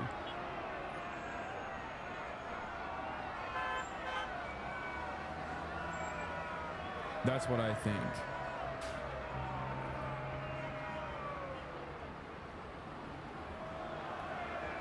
Anyway, Iran is also doing, like, Ansarallah style media hits now. Iran claims that dismantled Israel's air defenses, clearing the way for thunderous strikes. 12th wave of Operation True Promise 3 began with the launch of the super heavy, long-range, two-stage Sejil missiles. The residents of the occupied land of Quds, Jerusalem, should know that the armed forces of the Islamic Republic of Iran, backed by the heroic people of Iran, have dismantled the Zionist army's defense systems in several previous operations. The skies over the occupied territories have opened their arms to Iran's missiles and drones. The missile attacks will be impactful and continuous, as evidenced by yesterday's targeting of Mossad and Amman headquarters in the occupied territories. The commander of the Islamic Revolutionary Guard Corps have warned that the gates of hell will be opened upon you. The thunderous missiles of the IRGC Aerospace Force will not allow you a moment outside your underground shelters. For days you have not seen the light of the sun. Rest assured, the sound of red alert sirens will not cease for even a moment. You must either choose a slow death in the hellish life of the shelters, or save yourselves from the 24-hour missile bombardment by fleeing as quickly as possible from the lands seized by your ancestors if you wish to survive.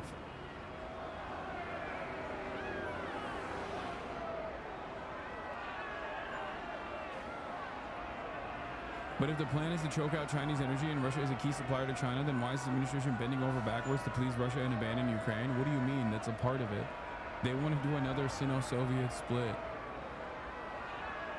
But this time in the they want to align with Russia against China. I don't know if it would actually work. I feel like there is like that was the meme Vivek Ramaswamy take during the debates, and I joked about it, and it was an L for me because it turns out that was the actual intention, it seems, of the Trump administration.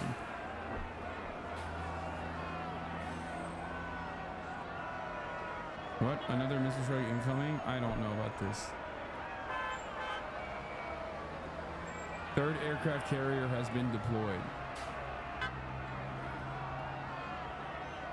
Literally, as you translated right now, more missiles are launched per Israel's home front command. Ballistic missiles launched from Iran. Let's see how much the Israeli air defenses have been diminished.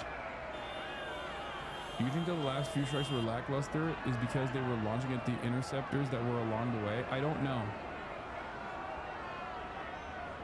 On the one hand, I think Israel's attacks against Iran have probably been impactful as far as this looks like a lot like the Russian ICBM test book from Iran. Iran launches a new barrage of missiles against Israel.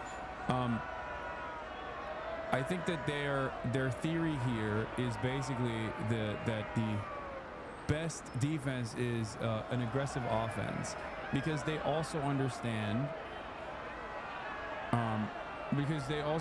that, like, they don't have unlimited defense capabilities, right? They don't have an unlimited amount of Israel, and America does not have an unlimited amount of anti-ballistic missile defenses. Those are incredibly costly. Those are even more costly than Tamir interceptors, which are also incredibly costly in and of itself. And therefore, they can't keep this defense up permanently, which is why they have to try and, one, target the strikers in Iran as best to the best of their ability, and two, target the munitions depots, or at least whichever munitions are ready to be transported to strikers to the best of their ability.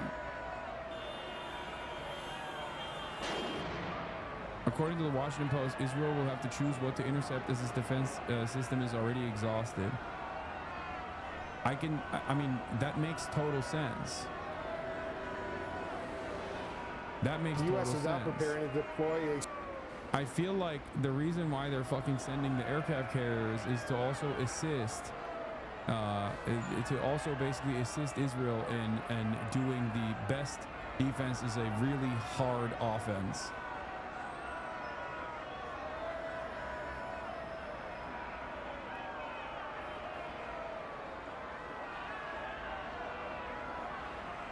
I put $1,000 on Kalashi that about 100 missiles will hit Tel Aviv. Am I cooked on this bet? Dude, I don't fucking know. That's crazy that people are betting on this shit. Y'all are crazy. It is shocking. I guess, like, it shouldn't be shocking. This is just a byproduct of modern existence, but sirens are about to go off in Jerusalem.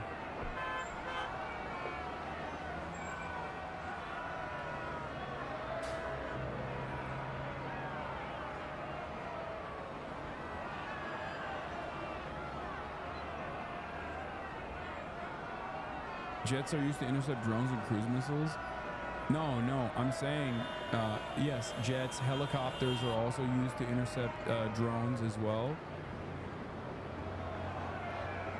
But at the end of the day, if you want to defend the fucking home front against ballistic missiles, you don't have a lot of capabilities. Like Israel only has a finite supply of anti-aircraft defense systems that are capable of shooting ballistic missiles that are coming in, especially ones that are hypersonic. They have very limited, I don't even think they have any, as far as I understand, they have very limited ways of sirens in Tel Aviv. Wait, really? I thought it wasn't going to strike Tel Aviv.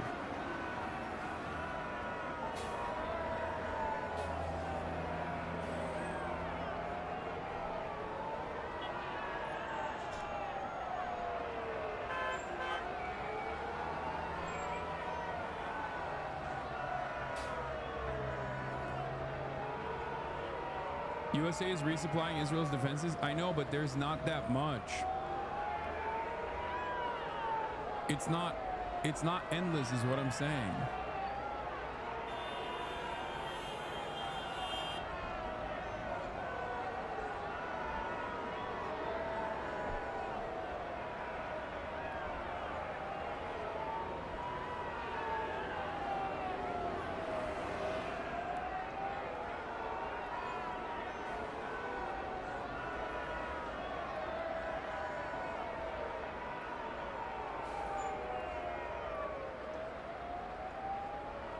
What is that?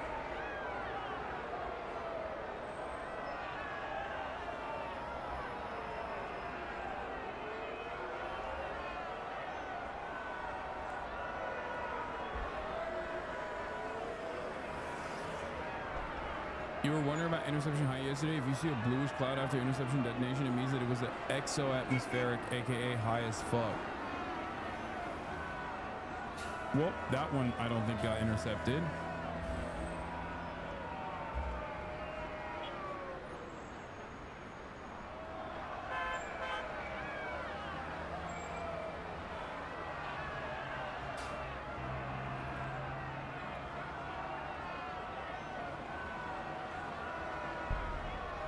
Don't look up. No, look up, chat. Yeah, we just heard an impact. I'm fairly certain.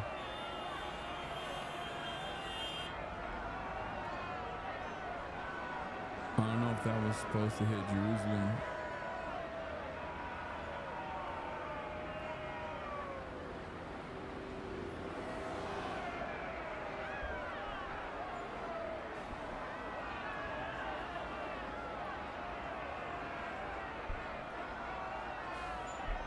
Can you explain why the U.S. is so hell-bent on furthering Israeli imperialism? Because it's a incredibly important part of U.S. imperialism. Iranian hit rate is way up on military infrastructure, not civilians.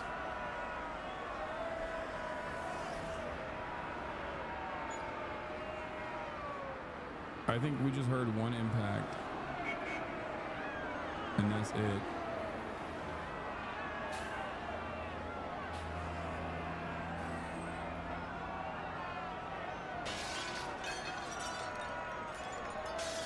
This is a small salvo too.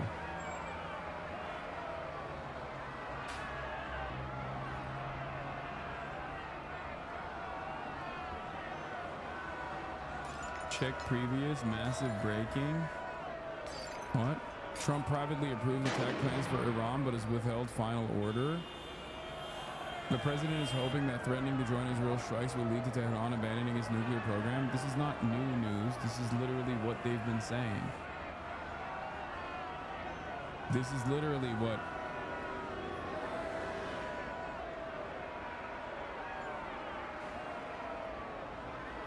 It's basically what he's been saying over and over again. No, I know. I'm saying like the actual news is breaking now, but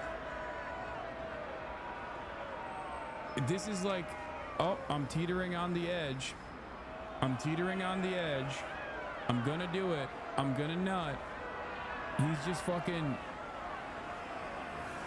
U.S. President Trump has begun a meeting in the White House Situation Room with several senior advisors and members of his NSC regarding the possibility of military action against Iran.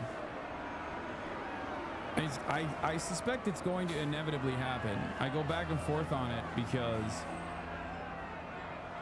I feel like, you know, maybe he's just like, maybe he's just posturing and he's just edging to I don't know, get... to see if they can exhaust Iran's capabilities and then get them to come back to the table without fucking blowing up the Fordow facility.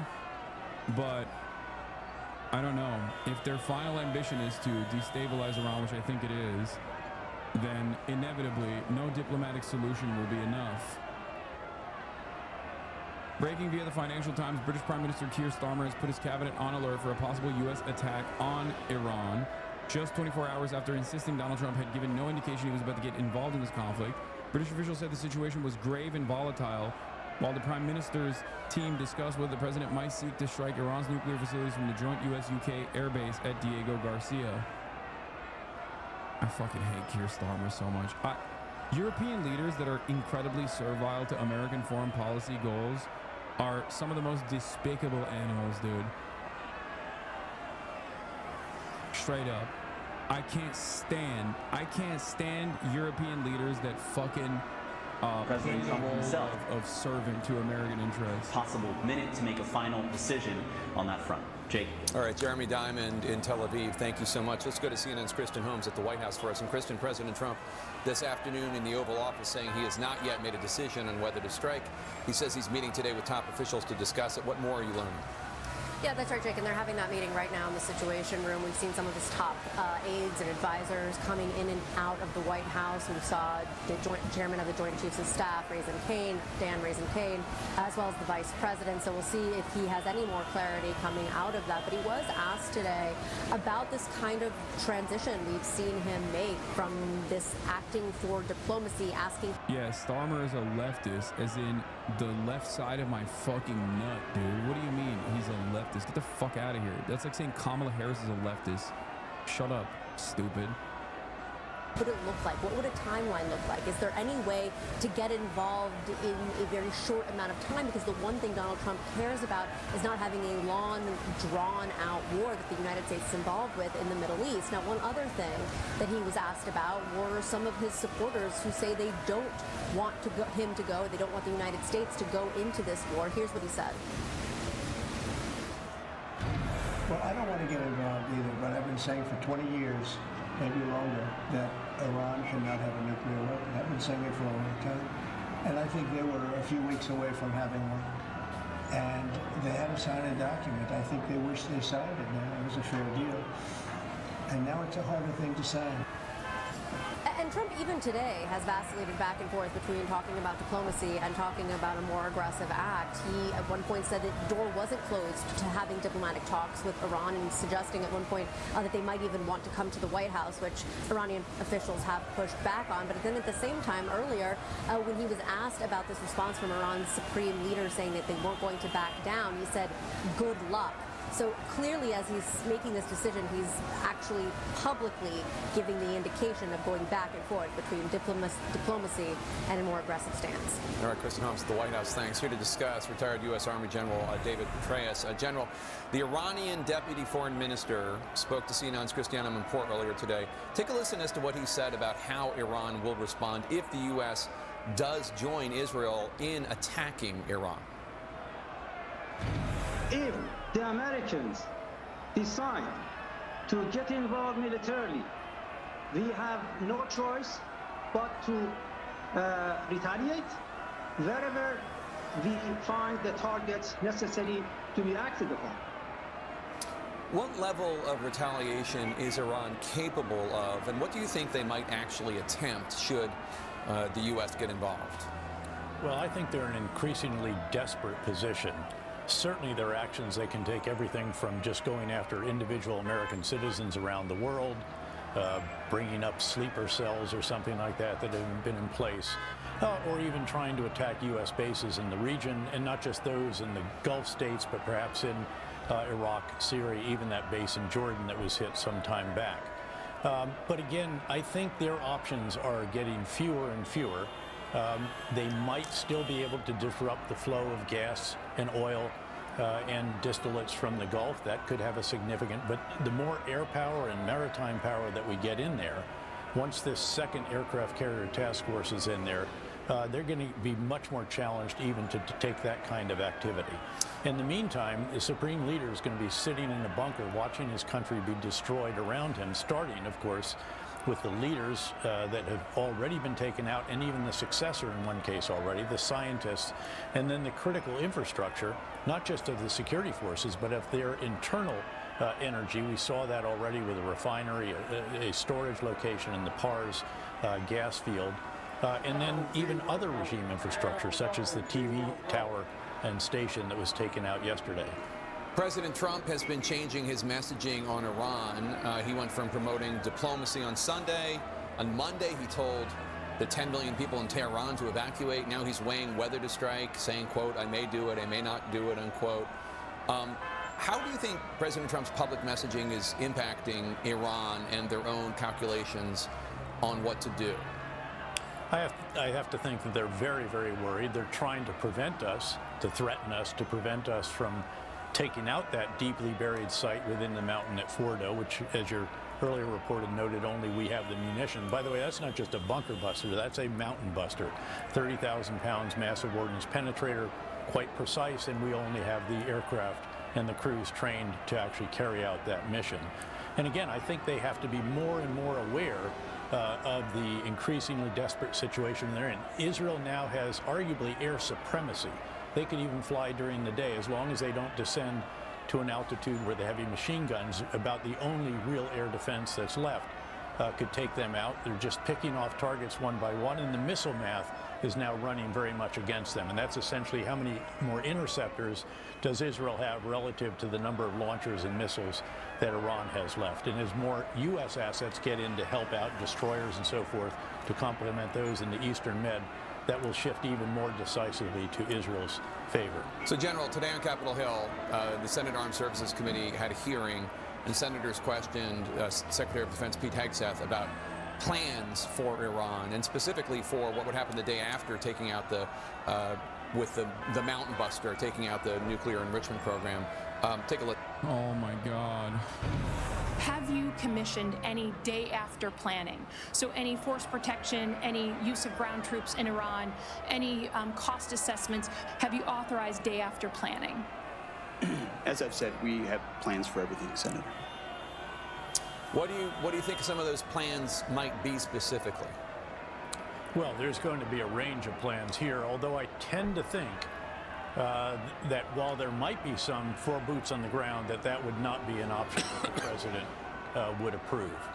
He is very clear on that. I also don't think that any kind of conventional military presence from Israel would feature large in that. The real question going forward is if the Supreme Leader rejects, denies as defiantly as he did today, the president's offer. And by the way, the president now, this should be an ultimatum. You are going to agree, no negotiations, to give up all of your nuclear infrastructure and allow the IAEA, the International Atomic Energy Agency, to have free reign in inspecting and overseeing the dismantlement of your nuclear infrastructure. If you don't do that, then that's your last chance, and that would be where he would take the decision, I think, to augment the Israeli effort by taking out the Fordo nuclear enrichment facility and also a storage site for the highly enriched uranium. And by the way, coming back to your start, the DNI was right. They are not making a nuclear weapon, but the president was also right. They have dramatically reduced the amount of time that would be required to make a nuclear weapon by going all the way to highly enriched uranium, 60%, and it's only a turn of the enrichment process to go to weapons grade, which is 90%. So in a sense, I think they were a little bit perhaps talking past, or perhaps we're making more of that issue than really should be the case. General David Petraeus, thanks so much. Appreciate it as always. We're staying on top of the breaking news. President Trump set to meet with his top national security team over whether the U.S. should join Israel in targeting Iran's nuclear facilities in Iran. Coming up next, what if Iran had nuclear weapons? How much damage would such weapons theoretically cause in 2025? What is this all about, all this fear? Plus, Dr. Oz. Amazing. We're just straightforwardly fucking doing the craziest, nuttiest propaganda. What an incredible amount.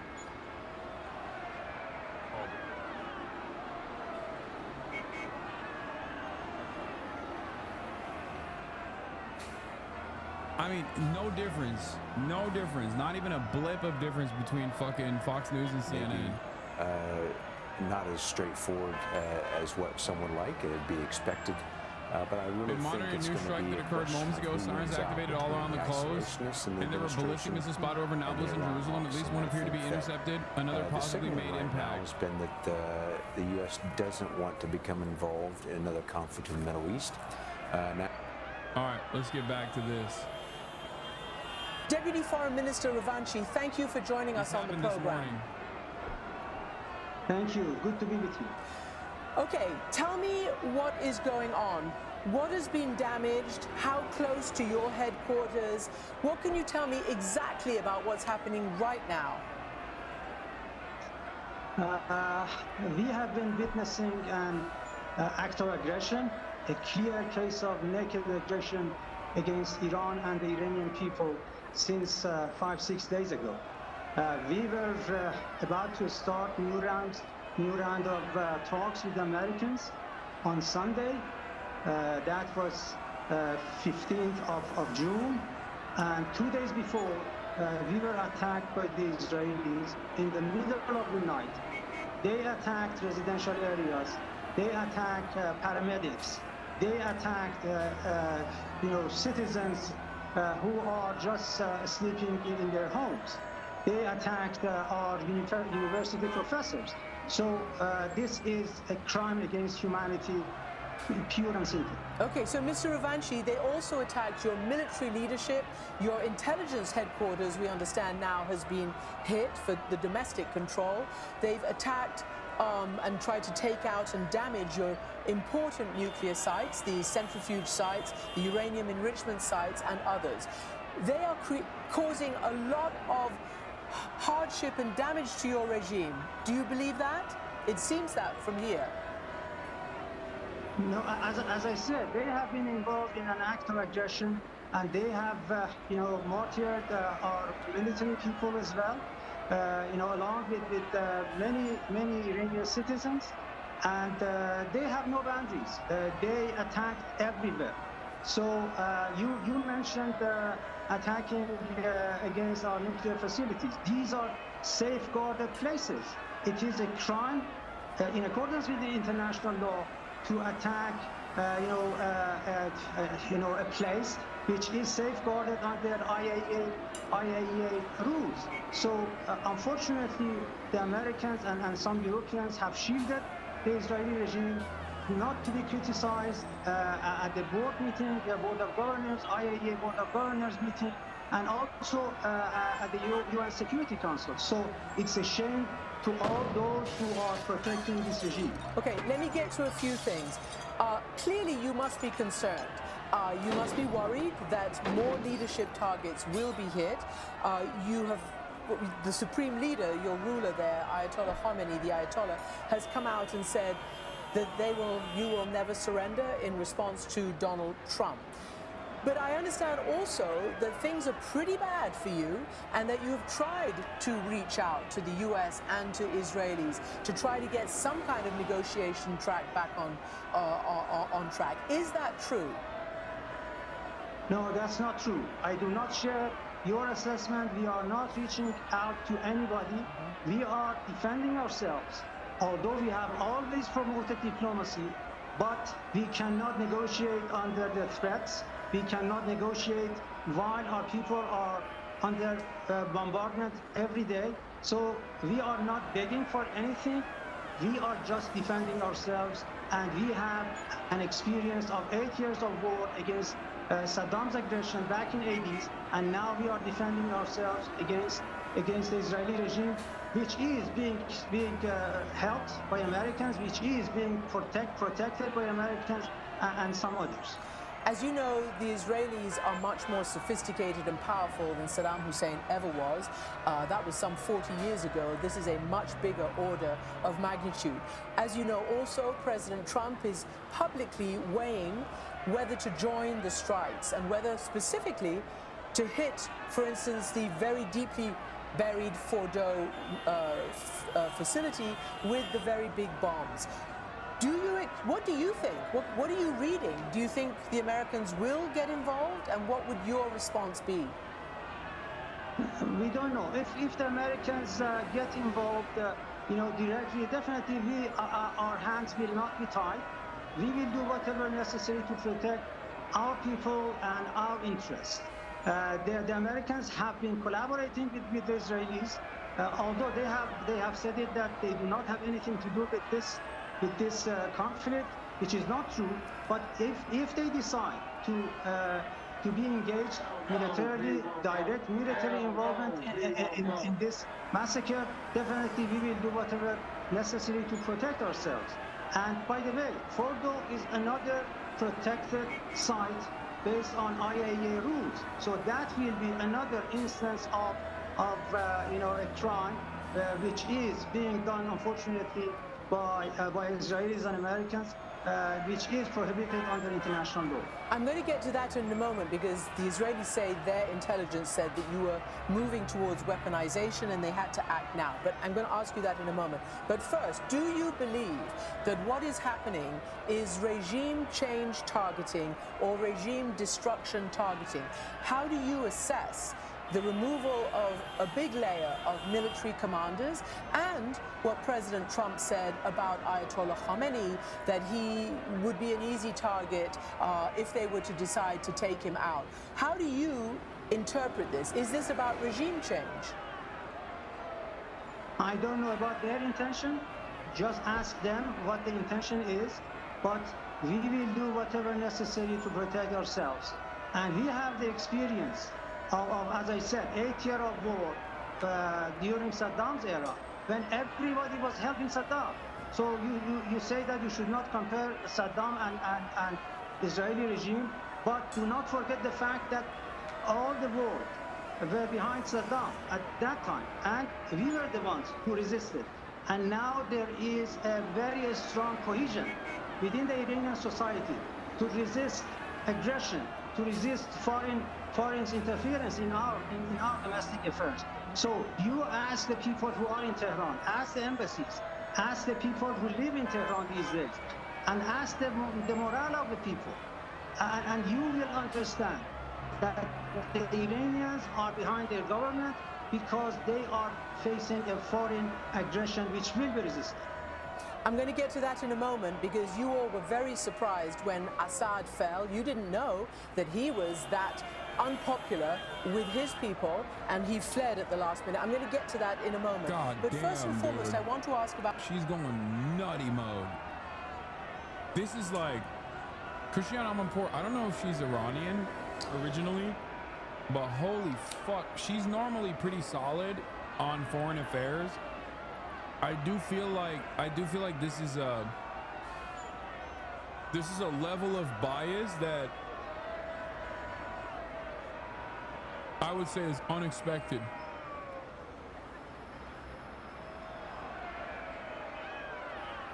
Chatters are saying she's half Iranian. That kind of makes sense. There's like it feels like there's a personal level of investment here. About negotiations.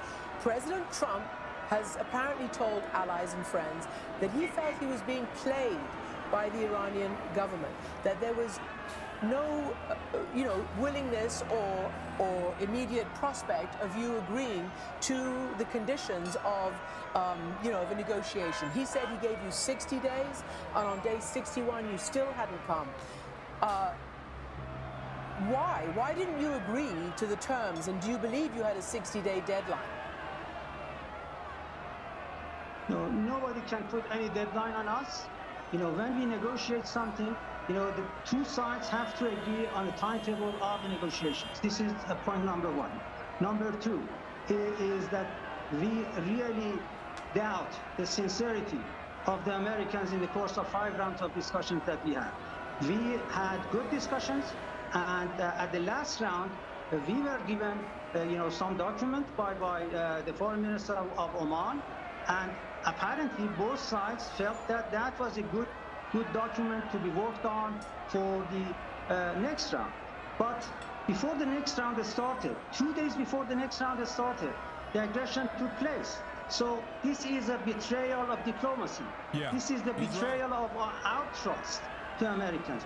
We should be the ones who should criticize the way that we were treated by the Americans, not vice versa. Okay. In fact, no deadline is going to affect our way of negotiations, and then we will do whatever necessary to protect ourselves. This is obviously a very fluid situation. The Israeli airstrikes continue. America is weighing, or Trump is, whether he will get involved. He's now saying that you, the Iranians, have suggested that you come to the White House to negotiate. He says you're totally defenseless. You have no air defense whatsoever. He says next week will be big. And he says that unconditional surrender means that I've had it. Your reaction? There is a famous saying that nobody can threaten Iranians. They should not dare to threaten Iran. We will do whatever necessary. Although there are hardships, no doubt about it, but Iranians are known to be very hard at defending their territory, and this is exactly what we are doing. Did you ask to go to the White House? Has your government asked for access? Not Christian, not at all. Not at all. We are not begging for anything. But what we are saying is that stop this aggression, then we will have time to do whatever needed. As long as the aggression continues, as long as this brutality continues, we cannot think of engaging. Okay, so let me ask you this, because it is clear, and we can see it, that a lot of your military capability has been degraded. It is clear. They say that they have control of the skies, and they're even reporting that fewer and fewer missiles are getting into Israel. Even the defense minister is saying that they might, as he says it, release the population to go back to work and to come out of their shelters. But I want to ask you this. Why did you surge production of 60% uranium to the point that you have right now between Trump's inauguration and now? Back then, you had maybe a 5 to 6 weapon capacity if you had decided to. Now, a 10 weapon capacity with these 400 kilos of 60% uranium. Why did you do that? We were acting based on our rights within the NPT. We didn't have anything wrong. IAEA inspectors were present in Iran. Different reports of IAEA testify the fact that we have been very, straightforward in our nuclear program. So there is no ban on 60% enriched uranium, which are being used, in different places for peaceful purposes. But to use that as a pretext to use aggression against Iran, that is something that we resist. Okay, but even the IAEA says, and they put out a public statement shortly before these strikes began, that they had never before seen that amount of stockpile of that much. How suspicious that the IAEA statement came right before the fucking Israel strike. Enriched uranium by any country that does not have a nuclear weapon. So that's a fact. And I want to know whether you guys were negotiating, and do you feel you've been out-negotiated or you miscalculated? If Trump says he thinks you're playing him, maybe you've been played. No, as I said, we were negotiating in good faith with Americans. 5 rounds of negotiations. And apparently both of us were happy with the ongoing negotiations. But all of a sudden, 2 days before, you tell me that he gave us 60-day deadline. And Israel is not a part of the non-proliferation treaty. Israel has nuclear warheads. That America knows Israel has nuclear warheads. But Israel has never admitted to having nuclear warheads, despite also constantly saying that they have nuclear warheads, because they do. And America knows they have nuclear warheads, as evidenced by the leak from a whistleblower who's now going to prison, actually. I mean, there's been numerous instances where they've proven that Israel has nuclear warheads, but just a reminder. On BBC Today, Cristiano Amanpour says, based on a reporting, the people of Iran want the Islamic Republic to go, and then Crown Prince Reza Pahlavi has the most name recognition to support inside the country to lead the... Yeah, she's a fucking insane Shah dick rider, it seems. Day 61, they attacked us. But what was about to happen on day 63? So the American president should respond to this question. If he knew that the attack was about to happen 2 days before the next round, why did he act like this? In fact, as far as NBC report is concerned, on June 8th, Defense Department, Pentagon, briefed the president about the attack. So he didn't say anything. In fact, it is a sort of collaboration between Israelis and Americans, and a division of labor between the two. Mr. Deputy Foreign Minister, I want to ask you some more things. Again, I referred to your surprise, and I know this because I was in Doha when Assad fled, and I was meant to be interviewing your foreign minister. He had to rush back for emergency session in Tehran because your key ally in the region collapsed and fled. And it was a total surprise to you. And now, in the aftermath, an Iranian general was quoted in the New York Times, as you probably know, General Esbati. He had made a speech in a mosque in December, and he made a sobering assessment of your military capability. He said, when he was asked if Iran would retaliate again for various killings like Hassan Nasrallah of Hezbollah, he replied that Iran already has done, and that the situation couldn't realistically handle another attack on Israel right now. In other words, that your capacity has been diminished and degraded. Do you agree with that? So you do not expect me to reveal military secrets. What our military people have been doing is exactly based on the calculated things that they have in mind. So they are doing based on the plan that they have, prepared for themselves. This reminds me of Pete Buttigieg going to a fucking, a strike line and being like, how much money do you guys have in the strike funds? How long do you think you guys can hold out? For no reason I'm asking this. It's like, come on, how many missiles do you have remaining? Could you even successfully conduct a counteroffensive? Come on, reveal this information to me, please. So don't mix things with each other. One night or one day, the military might decide to do in one direction. Another day, they might go to another direction. That doesn't mean anything. So you are just referring to the reports coming out of America. Or No. I'm referring to an Iranian general. Sorry, I am. But I also want. I was referring to the fact that you said that some Israelis are saying that Iran is in short of missiles, or an American military, people are saying that Iran has shortcoming in this and that. So do not look at these information at face value. Okay. They have other things in mind when they have interviews and make propaganda against Iran. Okay, still quoting an Iranian general here. Clearly they believe, and I assume you believe, that if you attack, and you might call it retaliation, whatever, if you strike any US bases or US personnel, the reaction will be humongous. Can you say that you would not do that even if America joins? In other words, are you trying to make sure that America doesn't come into this? No, we have not acted against anybody than the Israelis. I'm saying if America comes in. But I'm just responding to you. Sorry. If the Americans decide to get involved militarily, we have no choice but to retaliate wherever we find the targets necessary to be acted upon. So that is clear and simple, because we are acting in self-defense. If another country joins the fight, so that is another instance for our self-defense. You do not expect Iran to not use its right of self-defense based on Article 51 of the UN Charter.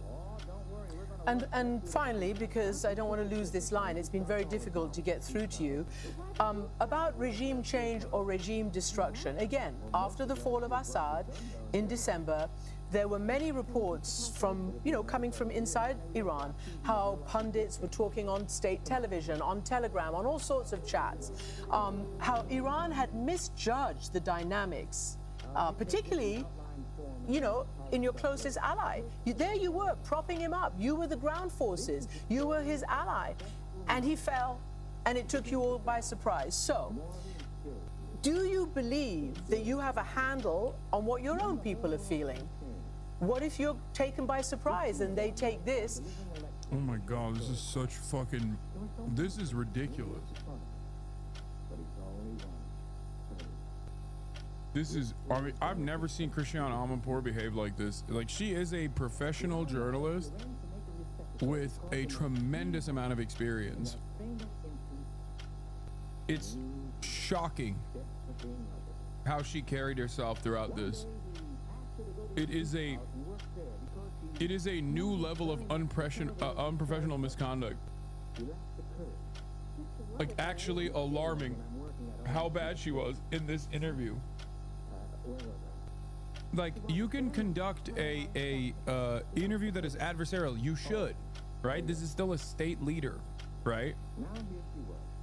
But it almost feels like she is like emotional throughout this process. Like, it's like clouding her fucking judgment.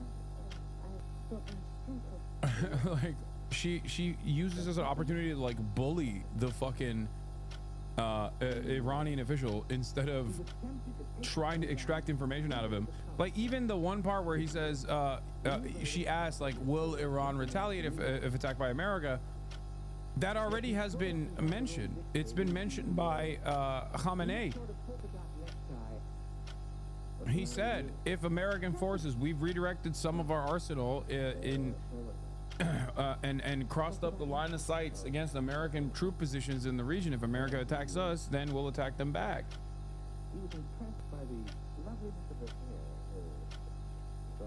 Unk saw a woman and immediately says she's emotional.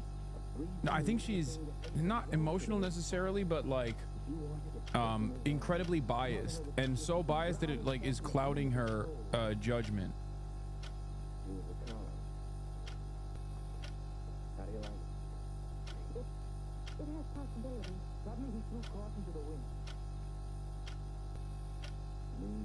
Because, like, she's usually pretty solid.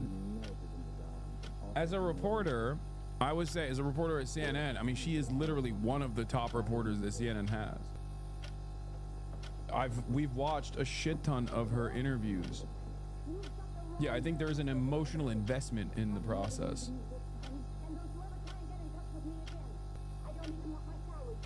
And it turns into an interview with no, you know, new information, no relevant information, because it's just more so her taking pot shots and being like, oh, you got caught with your pants down with Assad. It's true.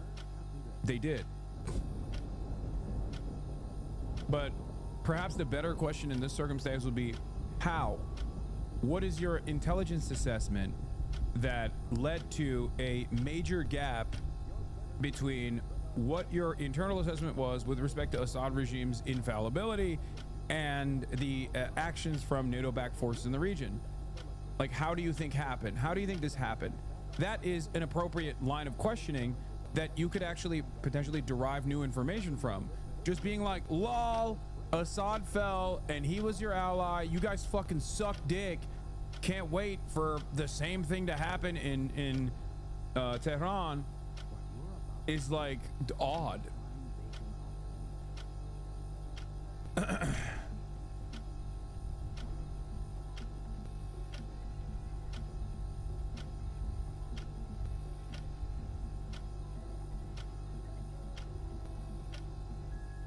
Stop saying she's normally better than this. She did this in the lead up to Iraq. It was identical. I remember her reporting from the time it was identical. I was just saying, like, recently her coverage on Palestine was a lot better than most of her peers at CNN. As an opportunity to demonstrate their anger and their impatience with what they have had to go through for many decades. As I said before, come to Tehran, come to different cities in Iran and see for yourself what is the cohesion within the Iranian society in resisting aggression. Iranians have always been famous for their steadfast against aggression, against foreign intervention. Do not compare Iran for any other country. I do not have any other country by name in my head, but Iran speaks for itself. You have been in Iran before. You are familiar with the mentality of the Iranians, with different walks of life, with those who are critical of the government, with those who are supportive the government. They have one voice. They resist the aggression, and time will show that we are right. And finally, Israel says that it believes you were on the verge of deciding to make a nuclear bomb. Now, Trump is moving in that direction, even though his intelligence chief said that's not the case in terms of their assessments. But do you now think that this clear attack on all of your facilities and your conventional weapons, if you survive, will Iran decide to become a nuclear weapon state? Bro, like, again, a normal way of asking this question is, do you feel like nuclear proliferation is an act of sovereignty for the Iranian population? What is the assessment of the Islamic Republic? Are they reconsidering nuclear proliferation in the aftermath of these negotiations falling apart? She said, if you survive, are you gonna make nukes? Lol. Do you see what I mean? Thank you very much. What are you calling that thing? I got a cold in my nose. Shocking. Oh, don't be silly. I just want to hear the quality.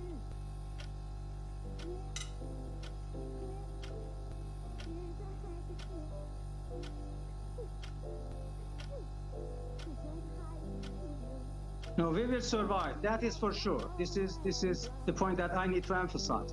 The other point is that we do not believe in nuclear weapons.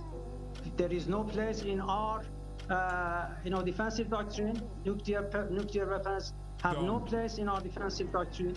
In fact, we believe that the world will be a better place without the nuclear weapons. But who has the nuclear weapons in the Middle East? The Israeli regime. Who has the weapons, you know, the most sophisticated weapons, nuclear weapons? The Americans. So they are the ones who should be responsible for all the chaos that are going on in different parts of the world as a result of you know, desire for achieving nuclear weapons. Deputy Foreign Minister Majid TUCKERxTEDCRUZ, thank you very much indeed for joining us, and we hope that we can talk to you again. My pleasure. Thank you, Christian. Thank you. The war between Israel and Iran is a conflict that's been building for decades and is now... No, that's not a good argument. They should build a nuclear weapon for self-preservation ASAP. They should have built it yesterday. They should have built it in 2004. The very fact that they haven't is the reason why they're getting fucking pummeled right now.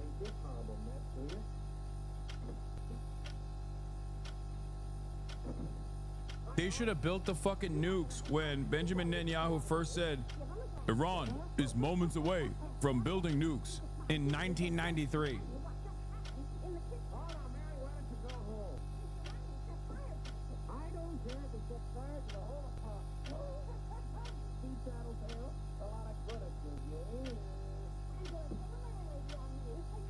If I were to entertain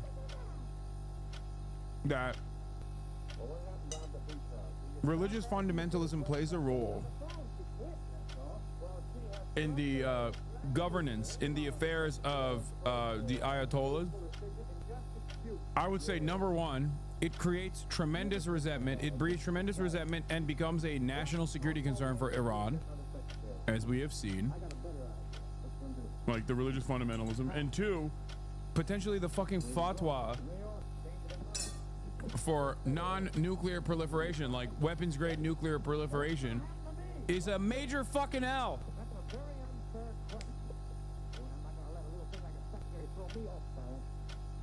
Stop! What are you doing?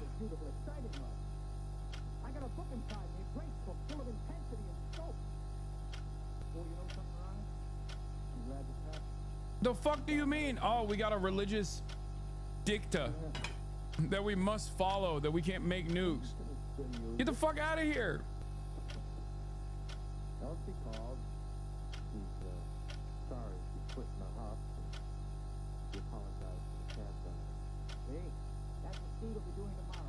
What? If Iran had a nuke, would they have used it by now? No, dude.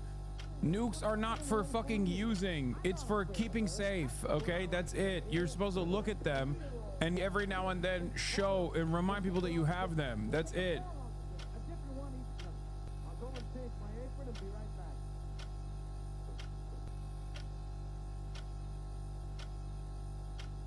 It is a nuclear deterrence. Hey, don't like what Israel's doing to your country right now? Well, there's one fucking easy way to stop that from happening. It's called developing, enriching uranium and developing a fucking nuclear warhead. Not one, maybe like 50. Clearly, ballistic missiles are not enough of a deterrence for Israel.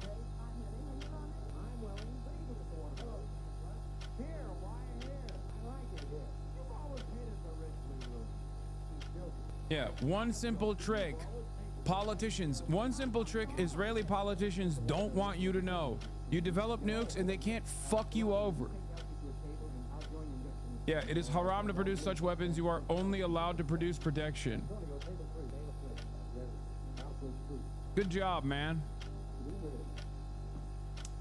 Like I said, the number one L for religious fundamentalism for Iran is the instability caused out of the repression that is literally a matter of national security. Like, if Iran was a more secular country, if the Islamic Republic was more secular, ironically enough, regardless of the name, and they were way more hands-off with its population, they literally would be an incredibly stable country in spite of the sanctions. They would be more stable in spite of the fucking sanctions.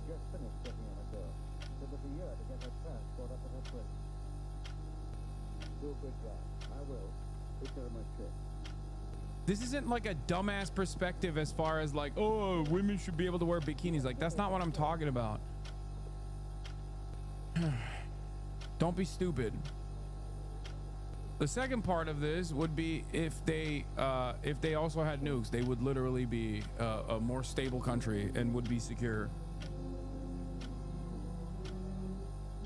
Now spiraling out of control. The Israelis began this phase with a huge wave of strikes on June the 13th that have continued for days, dealing damaging blows to Iran's nuclear weapons program and taking out key scientific and military personnel. Like, they just keep repeating it. They just keep repeating like, oh, they're doing damaging blows to the Iranian nuclear weapons program. Make a nuke! Iran's response has been to fire missile and drone barrages, while some Israeli leaders speak openly of regime change in Tehran. So are you going to target the supreme leader? We're doing what we need to do. The threat of war between Israel and Iran has hung over the Middle East for more than 40 years. And we look at some of the key events and alliances that have shaped this proxy war and brought it out of the shadows. The new Jewish state is born. Iran and Israel's relationship used to be very different. After the creation of Israel in 1948, Iran was the second Muslim-majority nation to recognize the newly formed state. The two countries had diplomatic relations. Israel imported Iranian oil, and there were daily flights connecting Tel Aviv and Tehran, with a substantial Jewish community living in Iran.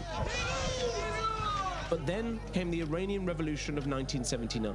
Iran's former leader, the Shah, who was seen as a puppet of the US and the UK, was overthrown in a violent coup. In his place, Ayatollah... What do you mean, who was seen? Dog, he was that. Like, also, it goes before the fucking... Yeah. Typical British channel for omitting key details as to how the Shah fucking came into power to begin with. Like, you can't start the story with like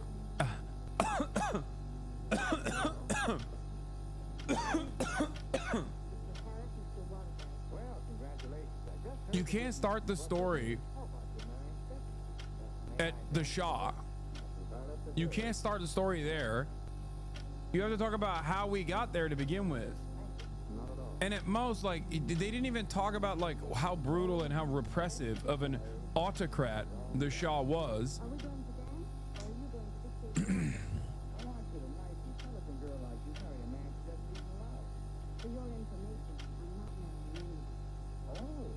Yeah, Israel started off in 1948. There's a couple things that you skipped in between, you know? Kind of interesting. Kind of interesting how you skipped that.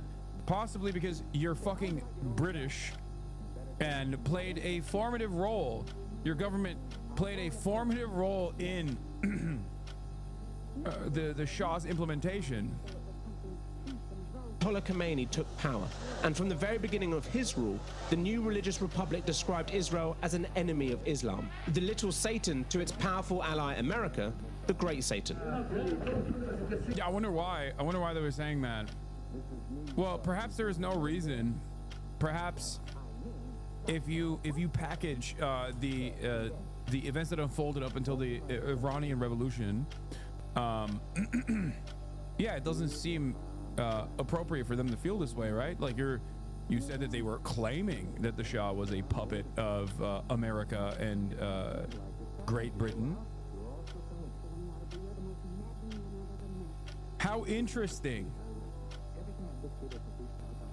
Of course, the recognition of Iranian resentment, justifiable resentment towards Western intervention that led to the Iranian Revolution, that created the power structure that currently still exists, that is ultimately a repressive force upon the Iranian public, but one that had in its initial phases roots within popular mobilization, so popular that they were able to fucking thwart the goddamn Shah. In order to understand where this resentment comes from, you would have to take recognition over Western intervention in the region.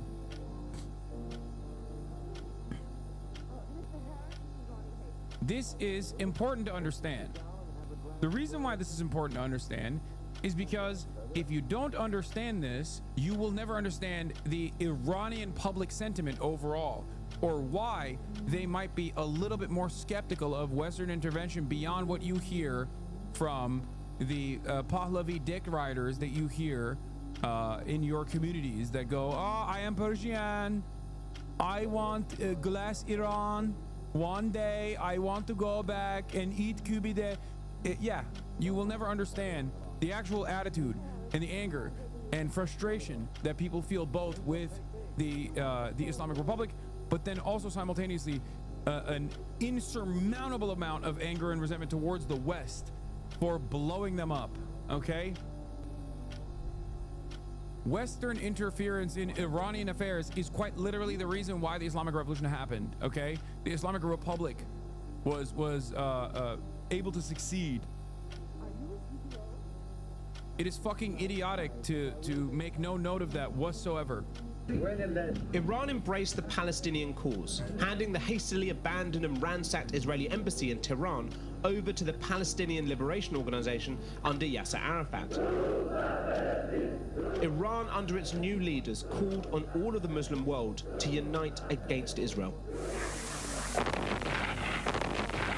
But despite becoming enemies, the two countries have chosen to work together in the past when it strengthens their cause. In a marriage of convenience, Israel provided military equipment to Iran to support its long war against Saddam Hussein's Iraqi forces in the 1980s. Iran was desperate for weapons, specifically more advanced weapons from the US that Israel could provide. And for Israel, the calculation was that, while Iran's rhetoric was alarming, it was Iraq and Saddam Hussein that posed the more immediate threat. The war between Iraq and Iran eventually ended in a stalemate in 1988, and it had a profound effect on Tehran's thinking. Firstly, the need for powerful weapons, missiles, and nuclear power. Iraq's use of ballistic missiles on Iranian cities made Tehran develop their own. And while Ayatollah Khomeini had initially declared nuclear weapons un-Islamic, his replacement, Ali Khamenei, told the country's nuclear scientists, regarding atomic energy, we need it now, to let our enemies know that we can defend ourselves. That effectively marked the start of the Islamic Republic's nuclear ambitions, with the aim of joining the only other nuclear power in the Middle East, Israel. Yeah, I wonder why. We gave gun to both sides? Yeah, of course we gave gun to both sides. We always give gun to both sides. Think about, okay, imagine a conflict in the Middle East or in like, in Asia, okay? Like think about Afghanistan. We give gun, then we fight guy with gun after the guy with gun fights for an adversary.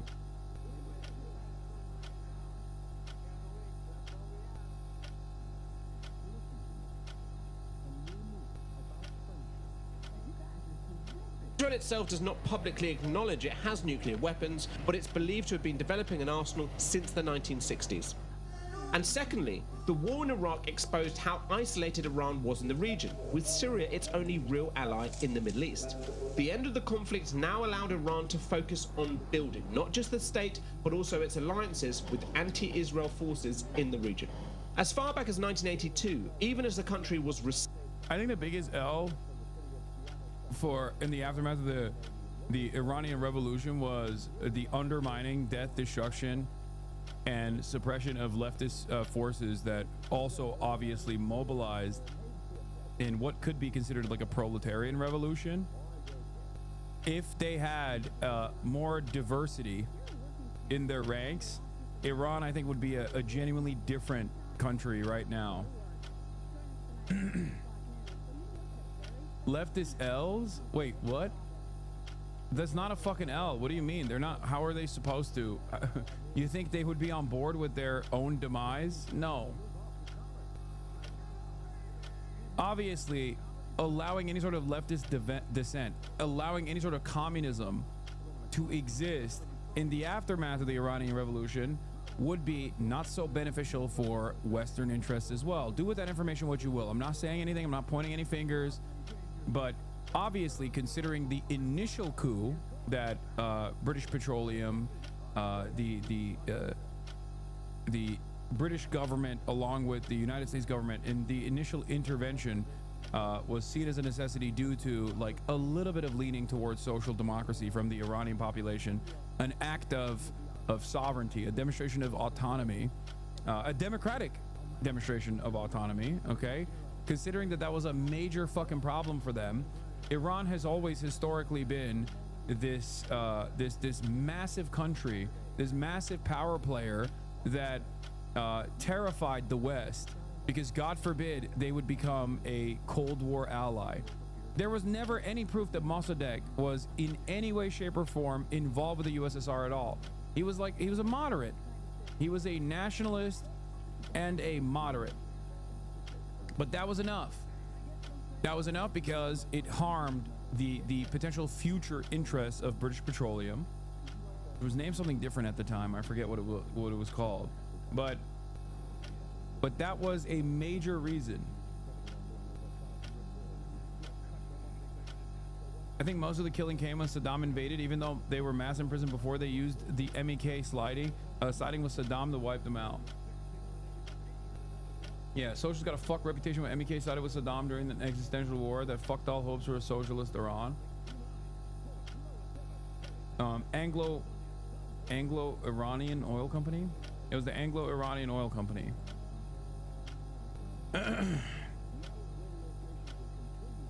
New polling, the vast majority of voters say Iran poses a major or minor threat both to Israel and the US. Yeah, of course they fucking feel this way. Americans are stupid as fuck. Pressed on whether the threat of an Iranian nuclear weapon justifies US involvement, most say yes, but there are major divides by generation, with young voters saying not to get involved. While Harris voters overwhelmingly want the US to stay out of the conflict, Trump's own voters are split about what the right role for the United States is. I mean, this is after a tremendous amount of conditioning and Islamophobia post-war on terror, a ginormous failure, a spectacular failure, but also a faucet of propaganda from every outlet for the past week, talking about how America must go to war. We have to go to war. Nothing to do here.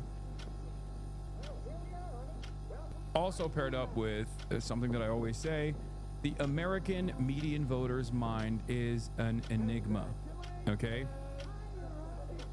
A mystery trapped within a riddle. It is impossible to decipher what an American truly feels, because in most circumstances, it is a sea of contradictions directly at odds with one another. The same American will tell you in the same breath that they need to stop Iran's nuclear program from striking Washington, D.C., and then simultaneously tell you American intervention is unacceptable because who wants to defend Israel? We are an endlessly malleable population that is chock full of resentment and anger and are inherently very hostile to everything that we don't understand, and we understand very little. Remember that.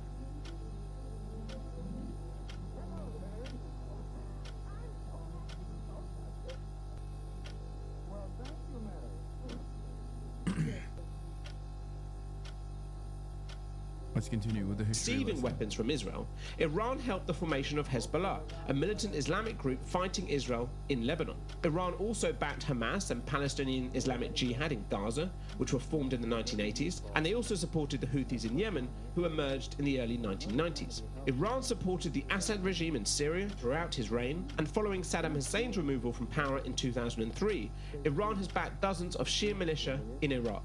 Iran's extensive influence in the region and its ongoing nuclear program are central to Israel's existential fears. Which brings us to Israel's most crucial ally, America. Israel's security is completely tied to the United States, which has provided substantial military support and brokered diplomatic ties with regional players such as Egypt, Jordan, the UAE, Qatar, and Bahrain. And political leaders in both the US and Israel have long viewed Iran as a hostile and dangerous actor, with US-imposed sanctions on the Islamic Republic a near permanent feature since 1979. This was Israel's new young Prime Minister speaking to the US Congress about the Iranian threat back in 1996. If Iran were to acquire nuclear weapons, this could presage catastrophic consequences. By the time Benjamin Netanyahu returned to power in 2009, Israel and the US were already collaborating to sabotage Iran's nuclear program. A sophisticated cyber attack that began in 2005 targeted the computers controlling Iran's uranium enrichment facilities, severely disrupting nuclear fuel production in 2010. Netanyahu also took more direct action. Israel carried out multiple assassinations of key nuclear scientists between 2010 and 2020, including the head of Iran's nuclear program, Mohsen Fakhrizadeh. Mr. Prime Minister, welcome. Thank you. But while the US and Israel agreed that Iran posed a threat, there was a difference of opinion between President Obama and Netanyahu when it came to Iran's nuclear future. Netanyahu insisted that Tehran should not enrich any uranium, whereas Obama realized that in order to get a long-term diplomatic solution, there would need to be some concessions. Relations between the US and Israel chilled in 2015. This is literally the reason why every like pro-Israel person says Obama's the #1 Jew hater of all time, because he dared defy Benjamin Netanyahu. The same people that say, oh, there's a lot of disagreements in Israel. Well, that and because he's a secret Muslim, and also because he's black. I think that probably Israel is very racist. Israel does have a very racist society, not dissimilar to America in that regard.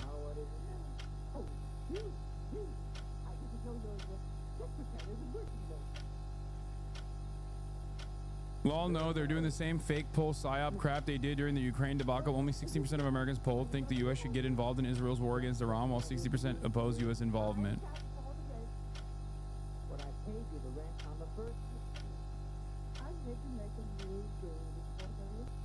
Yeah, I mean, I said this yesterday as well. There was another poll that came out.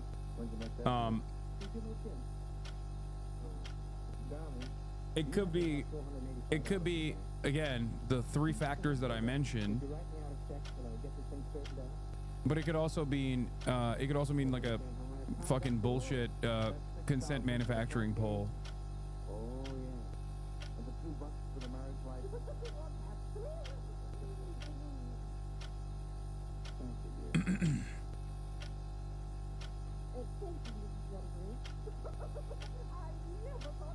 Not that our consent matters.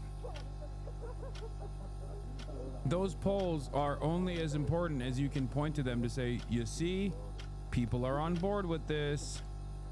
We're just abiding by the democratic wishes of the public. And the most annoying war hawk that you know will turn around and point to those polls and be like, you're so stupid, Americans wanted this. After the signing of the Joint Comprehensive Plan of Action, widely known as the Iran nuclear deal.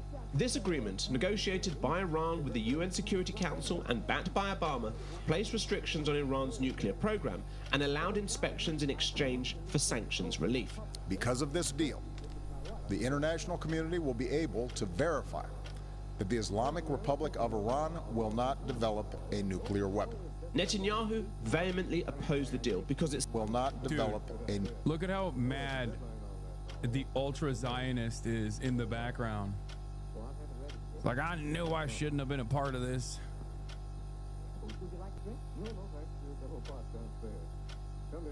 It's like, one day I'll get my genocide. I want it. I want it, Jack. One day, I'm gonna do the Finlandization of NATO.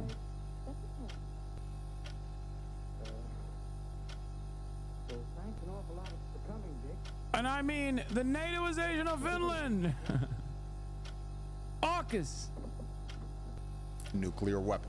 Netanyahu vehemently opposed the deal because it still allowed Iran to enrich some uranium, calling it a mistake of his... Do you think Biden called Obama a Jew hater behind closed doors? Yes.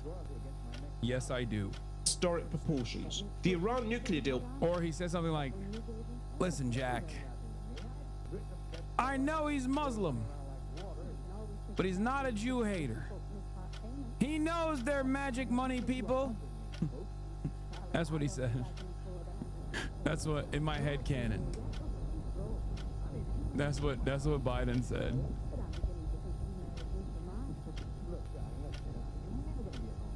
Put Netanyahu's government in direct... He's one of the good ones. He's Arab, but he's one of the good ones. Trust me. Trust me. Opposition with Washington over Iran.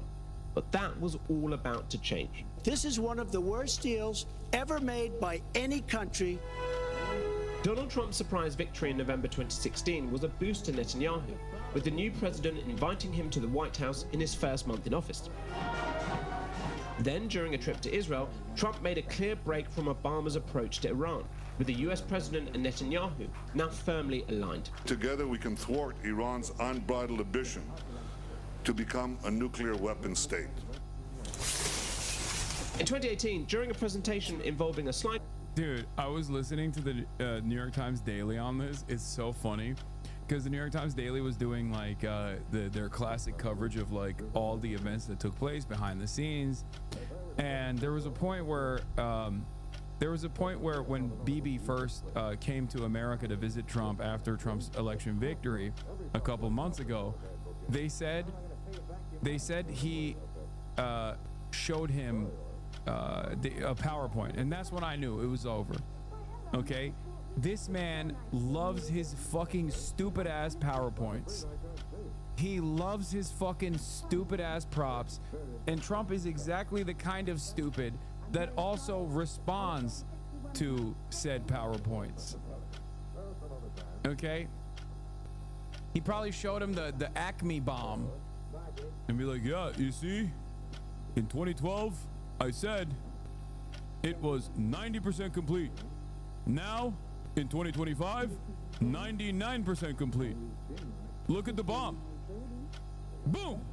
It explodes. One of my funniest parts about, one of my funniest things that I read on that meeting was also that Trump was disturbed by the beeper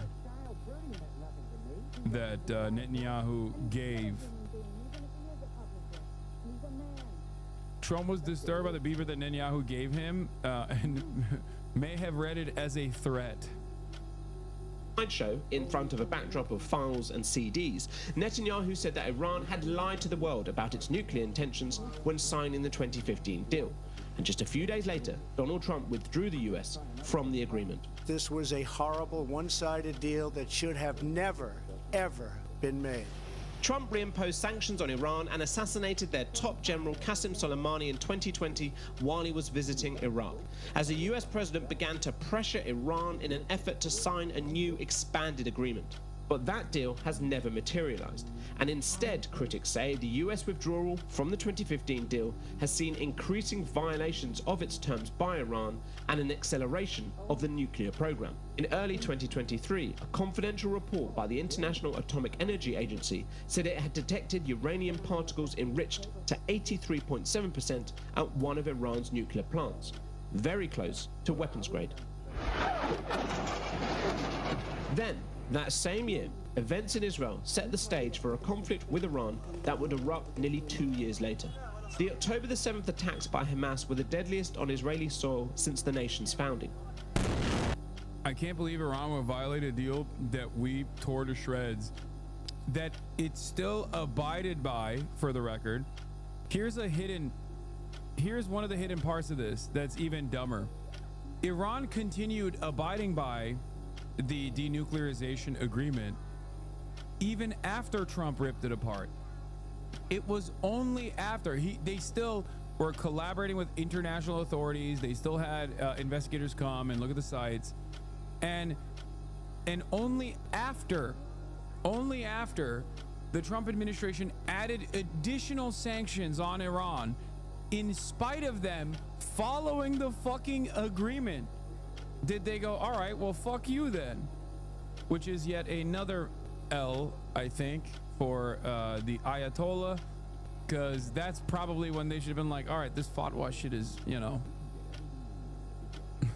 this fatwa stuff is crazy. I don't know. Oops, what am I hearing? Okay, I heard that actually we should make a nuke. God is now telling me to make a nuke. Nuclear proliferation and enrichment of uranium is the way, it seems. Netanyahu's government immediately retaliated, waging a war in Gaza that Palestinian officials say has killed. I was reading about the Pakistani scientist that went to Pakistan from, I think it was in England originally, and basically fucking built a nuclear lab in the middle of a goddamn field, and was able to create nuclear proliferation for Pakistan, or no, Netherlands, sorry, not from England, from the Netherlands. Yeah, the GOAT. Respect. Respect.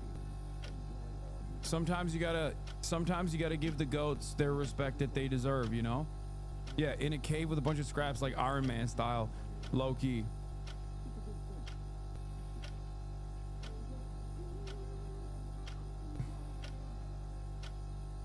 Fucking baller, dude. Baller shot caller.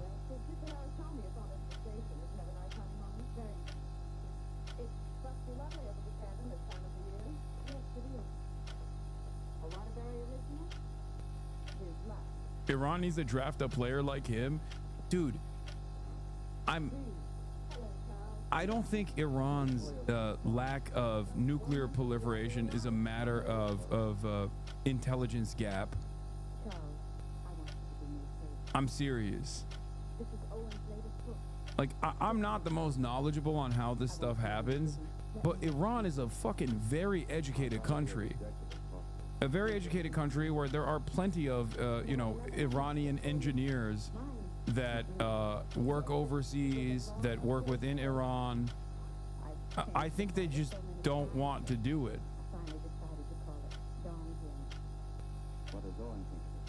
I suspect it's a foolish decision, but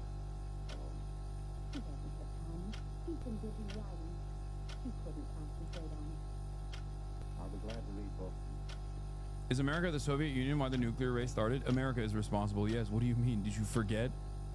Virtual Meal is back, asking silly questions again. Did you forget what America did? What do you think Hiroshima and Nagasaki is famous for?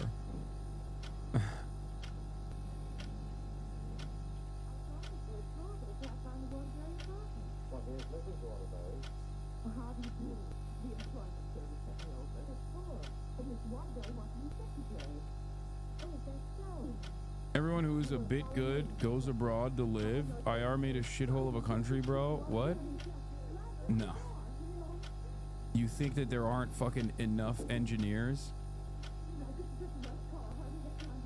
Come on. More than 55,000 people. While the military threat from Hamas has all but been removed, Israel has weakened other Iranian. There's also, I think, part of the reason why they're like this conversation about nuclear proliferation is stupid. Like, they know how to enrich uranium, they have nuclear facilities, and these guys are using that as a pretext to just do regime change in Iran. Just fucking make a nuke, man. Jesus Christ.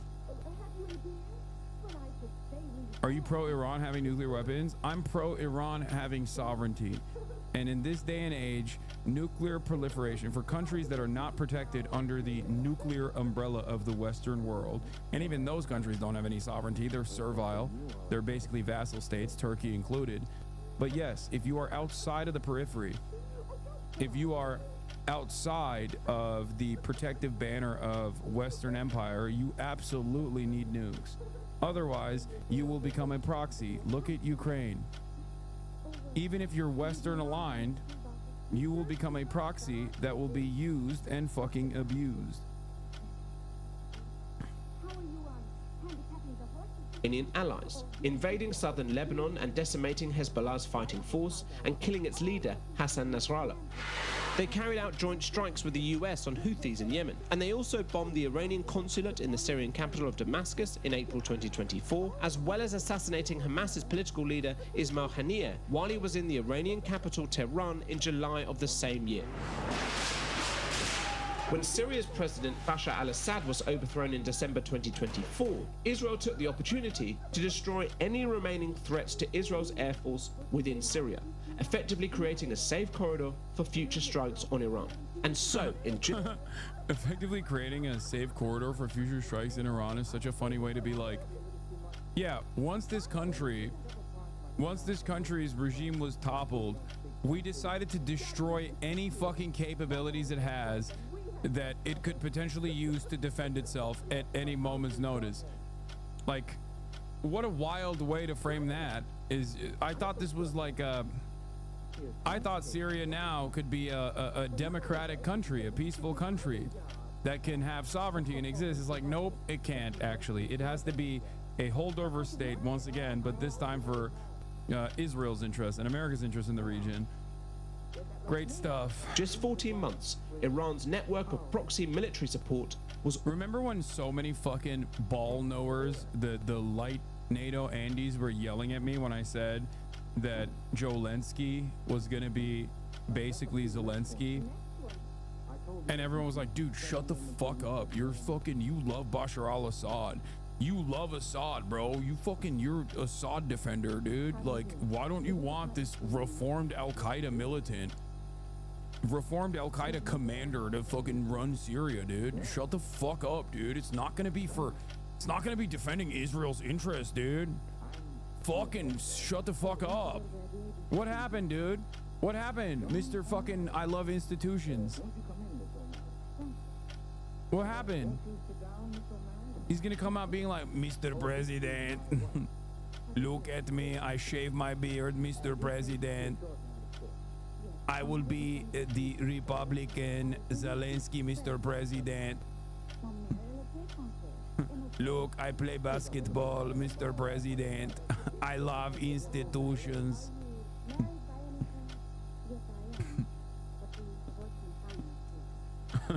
Zelensky was Kamala Harris's Zelensky, or Biden's Zelensky.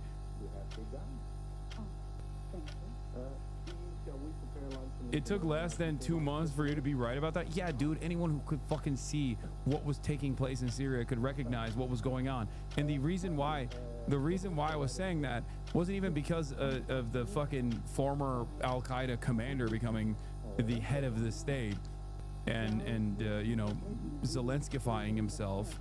The reason why I said that is because Turkey was most responsible for the toppling of the Assad regime. And Turkey is a NATO power player. Turkey's brigades were the ones that toppled the Assad regime. That was done at the behest of American influence in the region, American intervention, American interest in the region. All but go. So the attacks on Iran come at a time when Tehran has few allies to turn to. Israel's targeting and killing of key Iranian military personnel and nuclear experts, a seemingly non-existent Iranian air defense, and Israel's own ability to defend against most retaliatory strikes has given Netanyahu a clear upper hand. But the war again highlights his nation's reliance on the United States. I used to work in nuclear. If you have already enrichment centrifuges ready and working, it's super easy to make a traditional fission nuke. Iran deliberately doesn't want to make one because the Ayatollah issued a fatwa saying having a nuke is haram. It is the fusion nuke / hydrogen bombs that are a bit harder to make. Read this, important.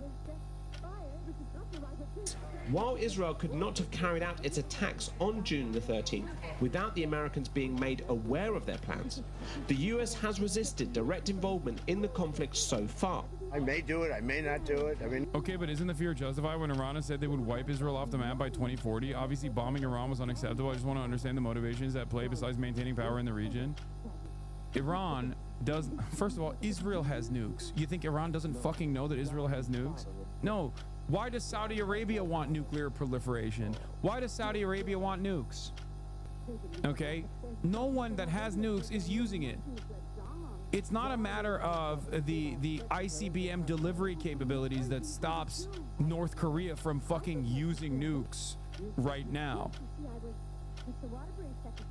Like, that's just the meta. People will be like, oh no, North Korea can't use its nukes, even though it has nukes already, because it just doesn't have the delivery mechanism to be able to use it at some point. No, it's because once you get into the fucking nuke club, they can't fuck with you. you can actually be a sovereign state.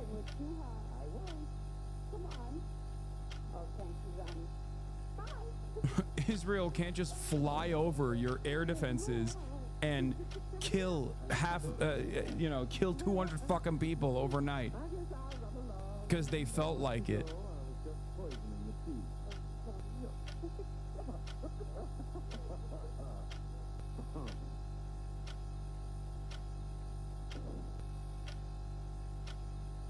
Oh my God, Hasan, your latest Bernie vid was on MSNBC. My Bernie vid.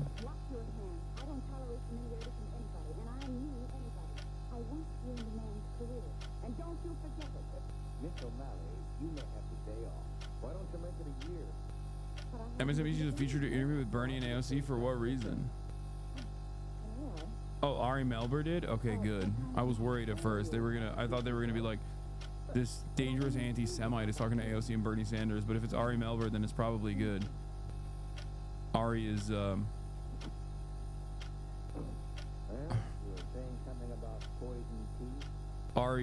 fairly progressive. Talking about new media. Nice. Nobody knows what I'm going to do. Trump has demanded unconditional surrender, but he's no fan of conflict, having spent the past decade in politics promising not to get America involved in any more wars. What the US president decides to do next is the central question in this conflict. Israel's objective of destroying Iran's nuclear program is not possible without the use of heavy bunker-busting ordnance, which only the United States possesses. Or if the US and Israel are aiming for Iran's full surrender, or even regime change, then Ali Khamenei shows little sign of offering that. For more than 40 years, the potential for war between Israel and Iran has cast a shadow over global politics. The attacks since June the 13th have changed everything and brought this fight out into the open. And now to discuss more about Iran and Israel's long and fraught relationship, I'm joined by Sir Lawrence Freedman, Emeritus Professor of War Studies at King's College, London. So, Professor Freedman, was this conflict inevitable? I'll explain it simply. Mutually assured destruction means that nuclear proliferation implies sovereignty.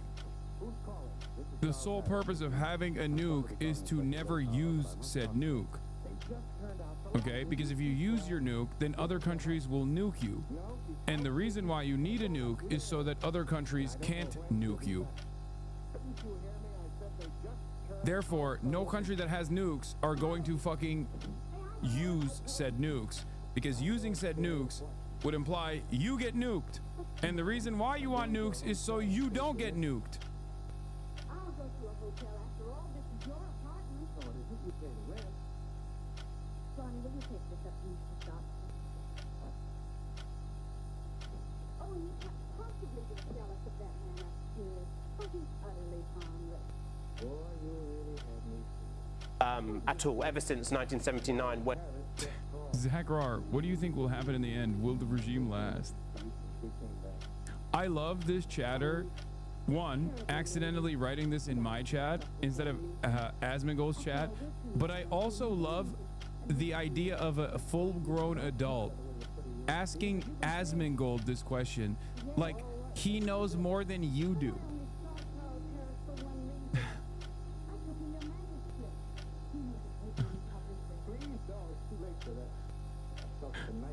It was not accidental, he tagged you.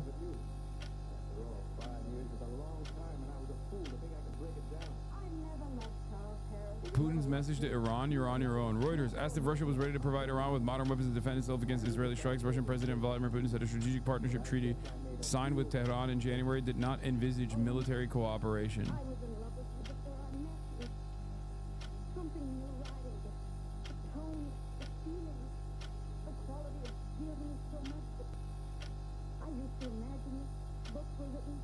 It's the same chatter that did this yesterday.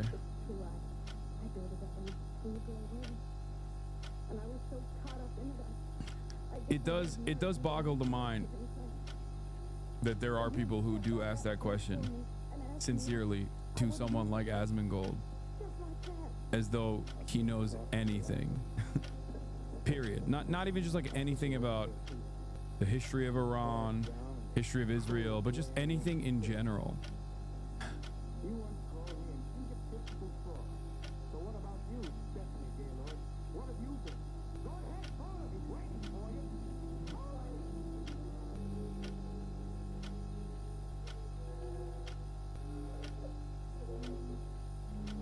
Do you think if Russia or China said fuck off, this would stop? Not if Russia said fuck off, it would stop. And not even if they say fuck off.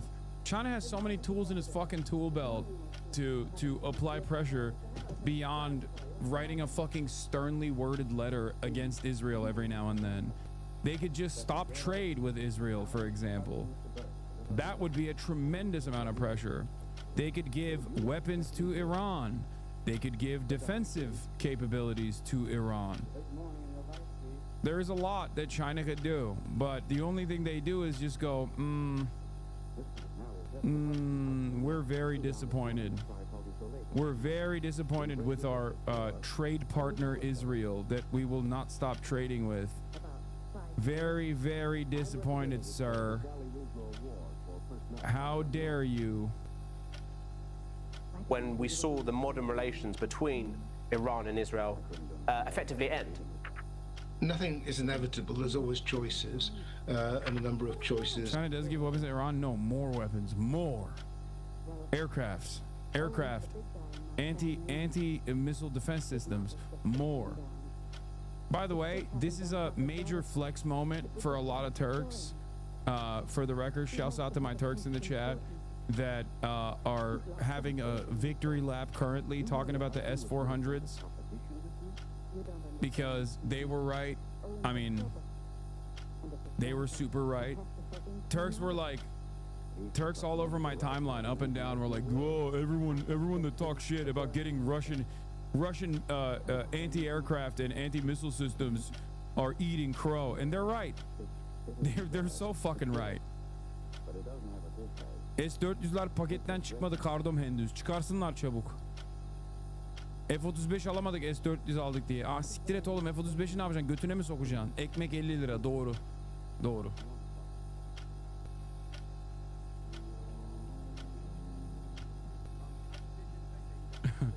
The immediate response from the Turks was, they didn't even fucking take it out of the box yet. And then another Turk said, bread is now 50 lira. Fuck the S-400s.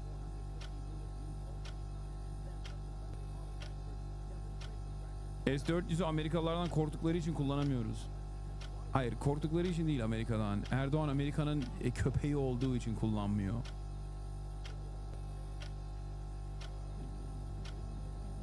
Yiyecek yemeği yok, S-400 diyor amına kodum.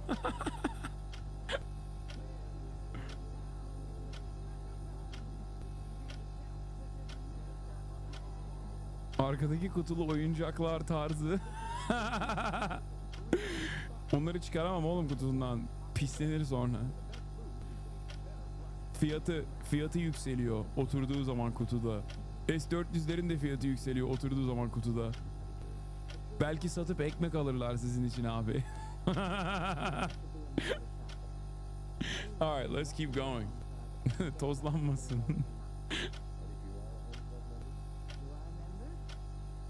Have been made, and at some points the possibilities not of reconciliation but of some sort of peaceful coexistence were there.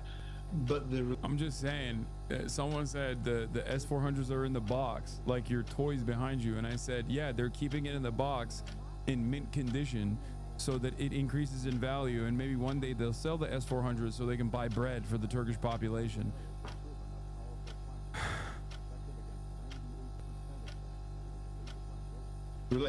İktidarı neden seviyorsun? Saçmalama lan, iktidarı sever miyim?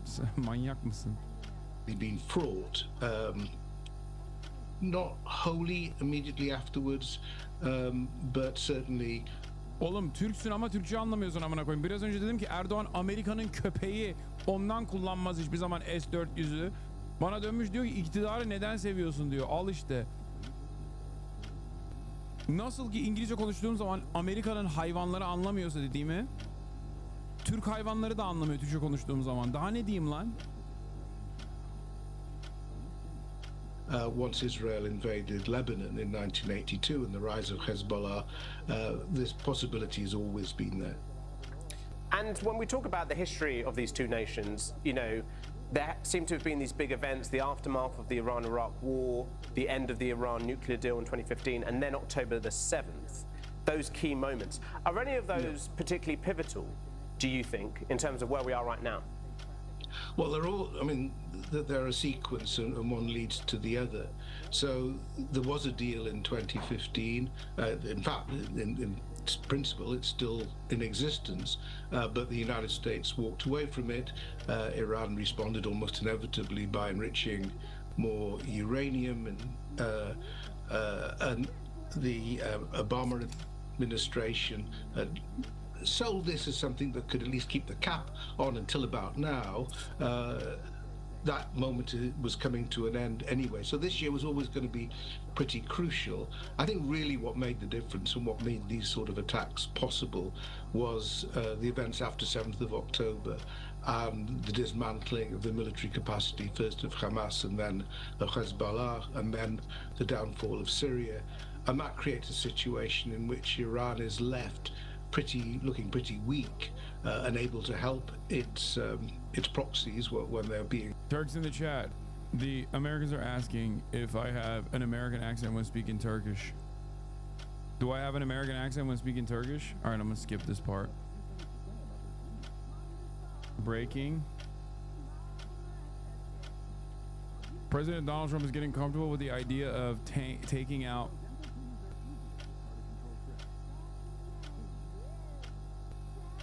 Az kanka. Harbi mi lan? Bayağı var ama iyi. Az siktir lan, bayağı var diyor. Uzun zamandır konuşmuyorum Türkçe, ondan olabilir ama.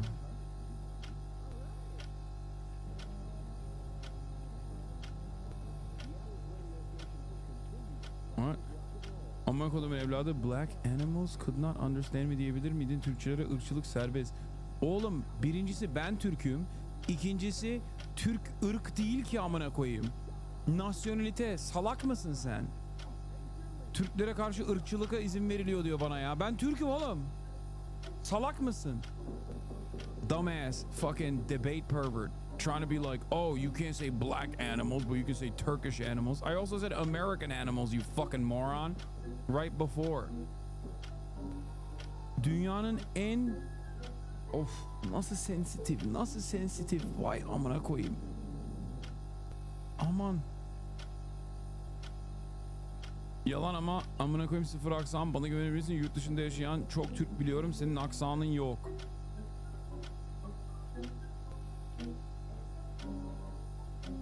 Alright, yeah, breaking news. Donald Trump is moving in the direction of striking Fort Al. Bunlar hala senin İsrailci Türklere köpek dediğine takılıyorlar. Evet biliyorum, haklıydım ve de. Ama Orospu çocukları şimdi hiç konuşamıyor o konuyla ilgili. Turks get still touchy-feely because after October 7, there were a lot of fucking secular or nationalist Turks that fucking hate Arabs that were pro-Israel that came out and were like yelling at me about not being pro-Israel, and I called them dogs. I said they're the Turkish dogs of Western Empire, and it's really interesting because very quickly they shut the fuck up and acted as though they were always on board with the Palestinian emancipatory movement. They turned around and were like, oh no, we were always pro-Palestine. What do you mean? I remember.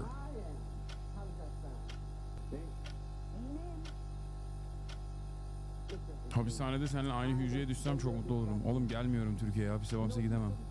Gerçi Amerika'da sokacaklar beni. Bu gidişle. Silivri soğuktur. Long Island soğuktur.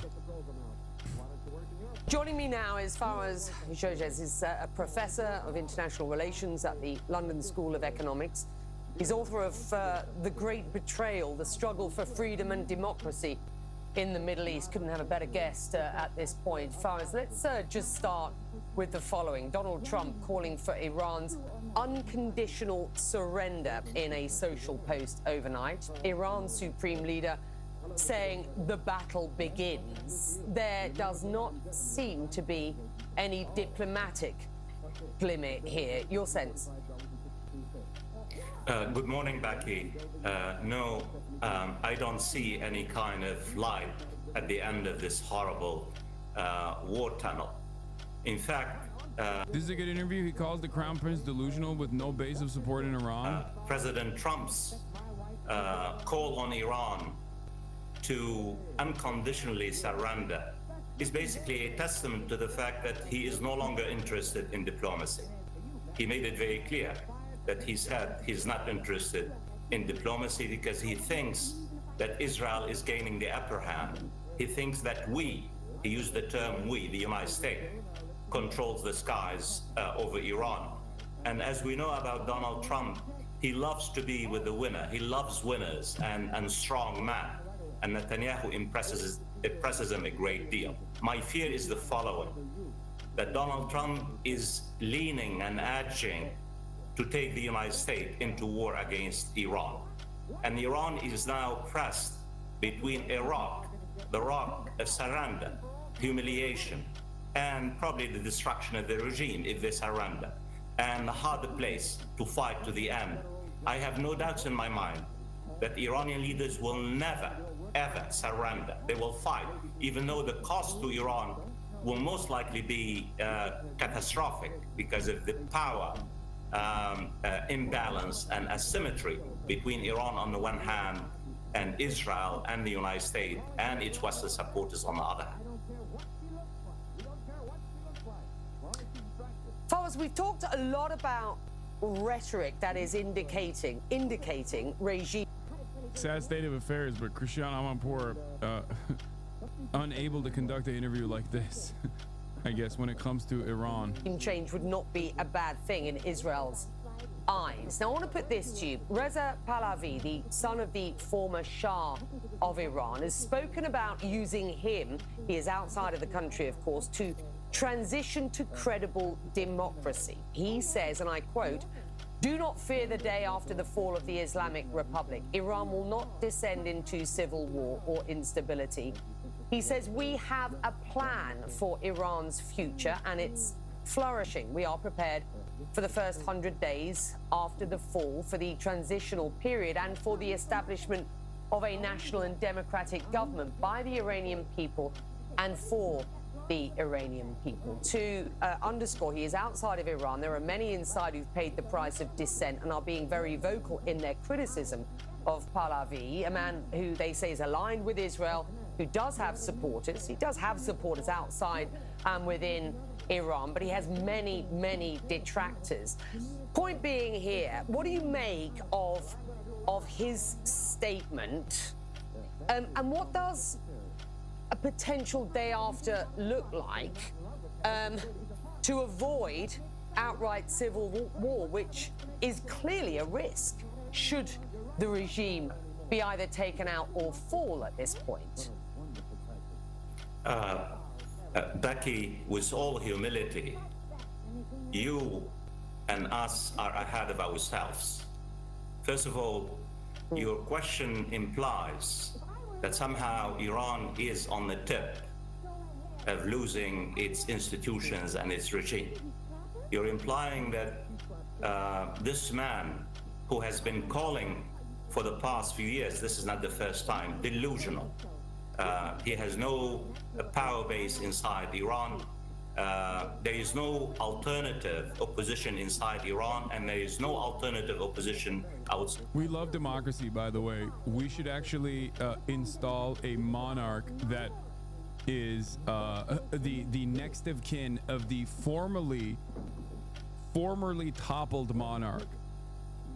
But you know, we should do it in a way that, you know, in a way that shows how much we love liberal democracy, you know, so that they can resemble the same liberal democracy that the other Gulf nation states that we're aligned with, they can be the same as them. Incredible. Inside Iran. Let me just contextualize the question, if you allow me, back here a bit. There is considerable opposition inside Iran to the clerics in Tehran. Considerable. Millions of Iranians, especially young men and women, have protested because of the state's intrusion into their daily lives. millions of Iranians have not been allowed to have a free life, to breathe. They wanted to breathe. But there is a huge difference back here between opposition, domestic opposition to the regime, and basically Iranians listening to Benjamin Netanyahu call to instigate a civil war. Iran, as you know, more than I do, is a civilizational state. Iranians are very nationalistic, like all people.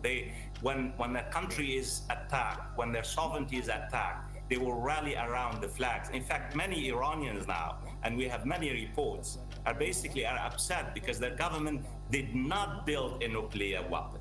In fact, many Iranians say we have the natural right to build a nuclear weapons, even though the CNN yesterday, as you know, the CNN reported that the assessment by US intelligence found that Iran was not actively trying to build a nuclear weapon, and Iran was years away from having the ability to do so. So please, let's not just listen to Netanyahu and think somehow tomorrow, the day after, and a new regime will come. Think about it, Becky. You and I, we talked about it.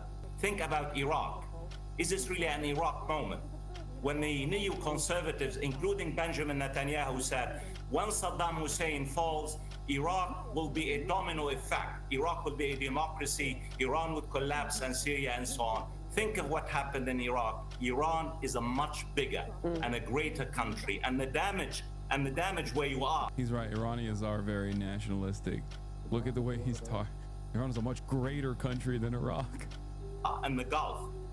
If the United States, I get what he's saying, though. He's not wrong, but join the war, and we shall see, and I hope I am wrong, this will have catastrophic consequences on the political economy of energy. Iran is planning to mine the Strait of Hormuz, so it's not just a simple question like regime change and who's going to replace the clerics in Tehran. It's up to the Iranians themselves to really basically take on the clerics in Tehran.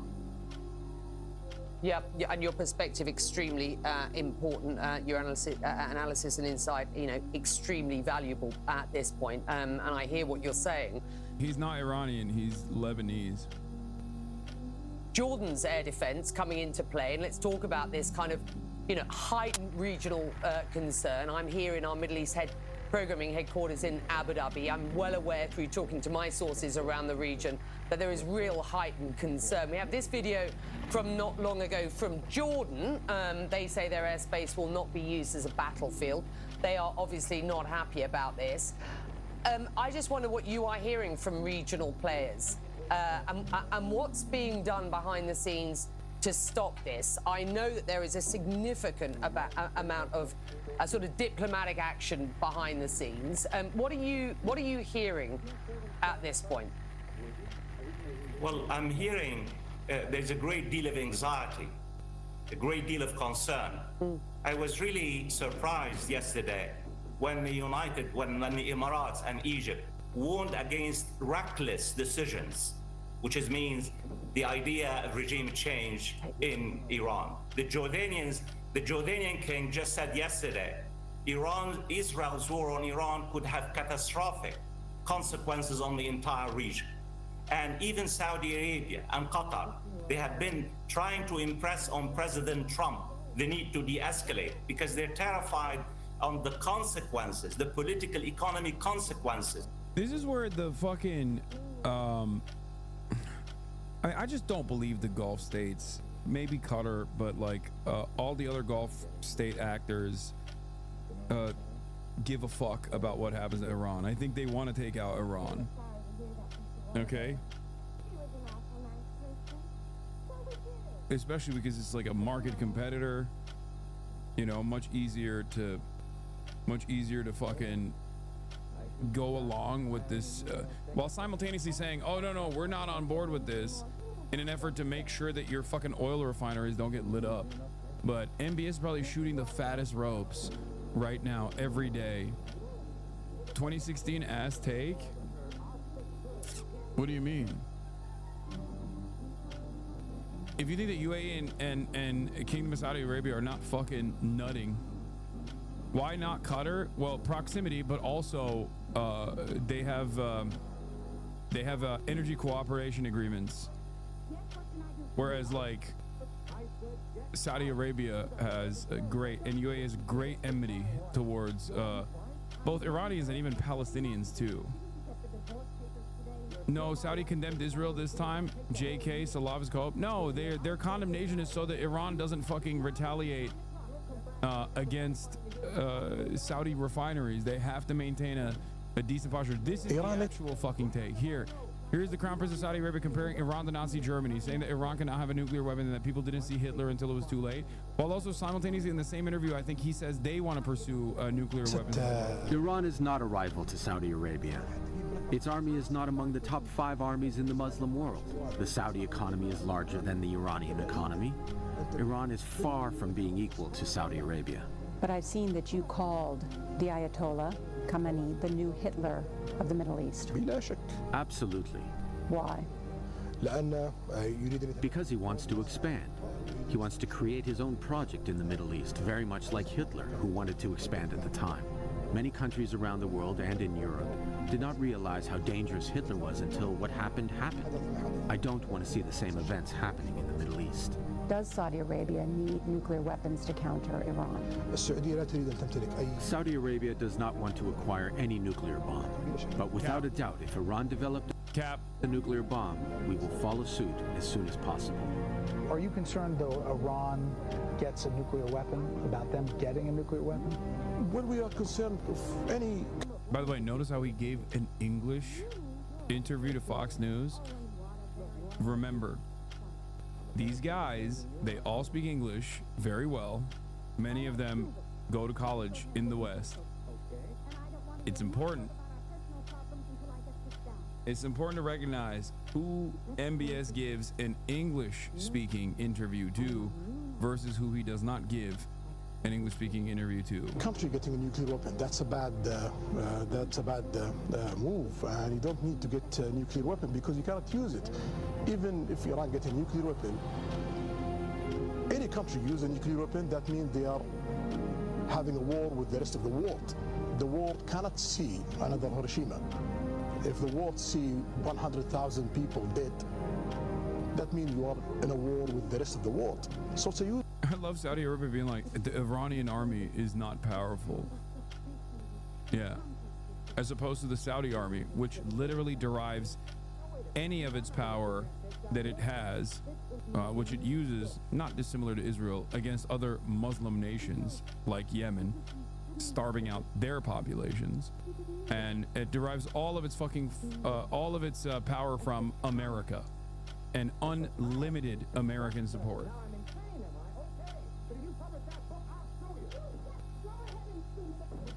And yes, this chatter is correct. The Houthis beat the Saudi army, which was armed by Iran, whereas the Saudi army was armed by the entirety of the Western coalition forces.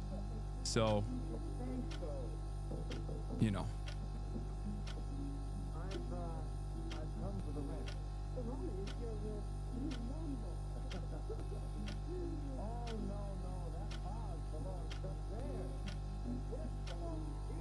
Secular Turks love MBS because he's secretly atheist.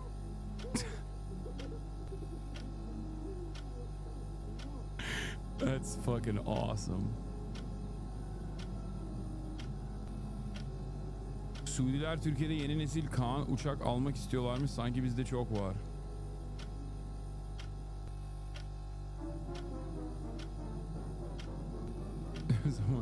The Saudi army being shit is intentional. The Saud would get cooed so quick.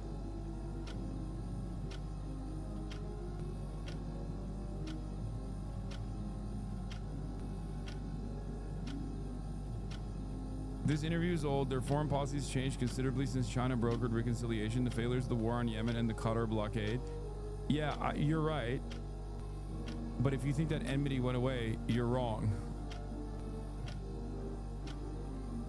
For the record.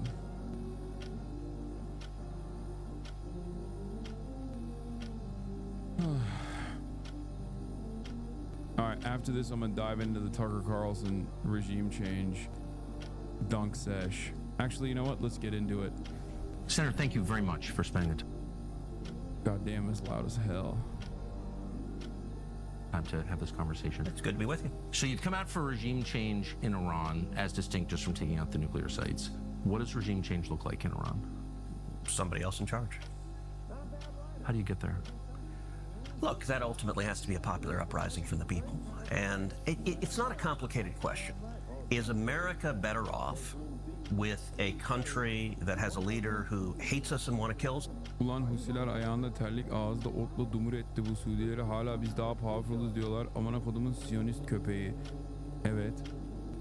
Doğru. Adamlar çocuk bile öldüremiyorlar İsrail gibi. Deniyorlar ama öldüremiyorlar yeterince. Düşün.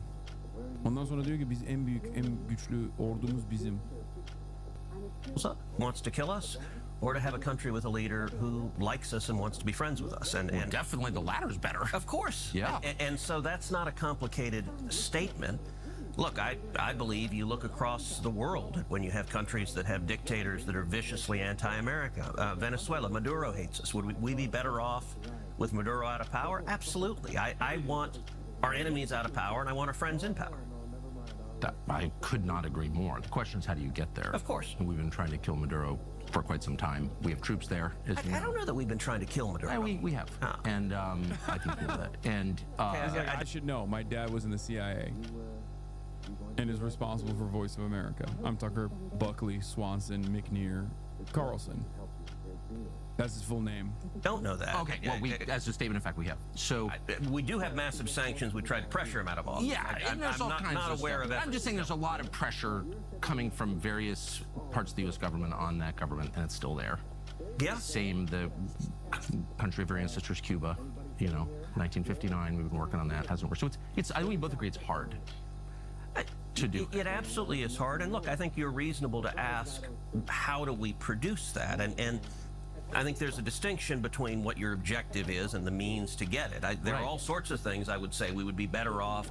We'd be better off in China without Xi there. Should we invade China and topple Xi? Of course not. Better off with no national debt.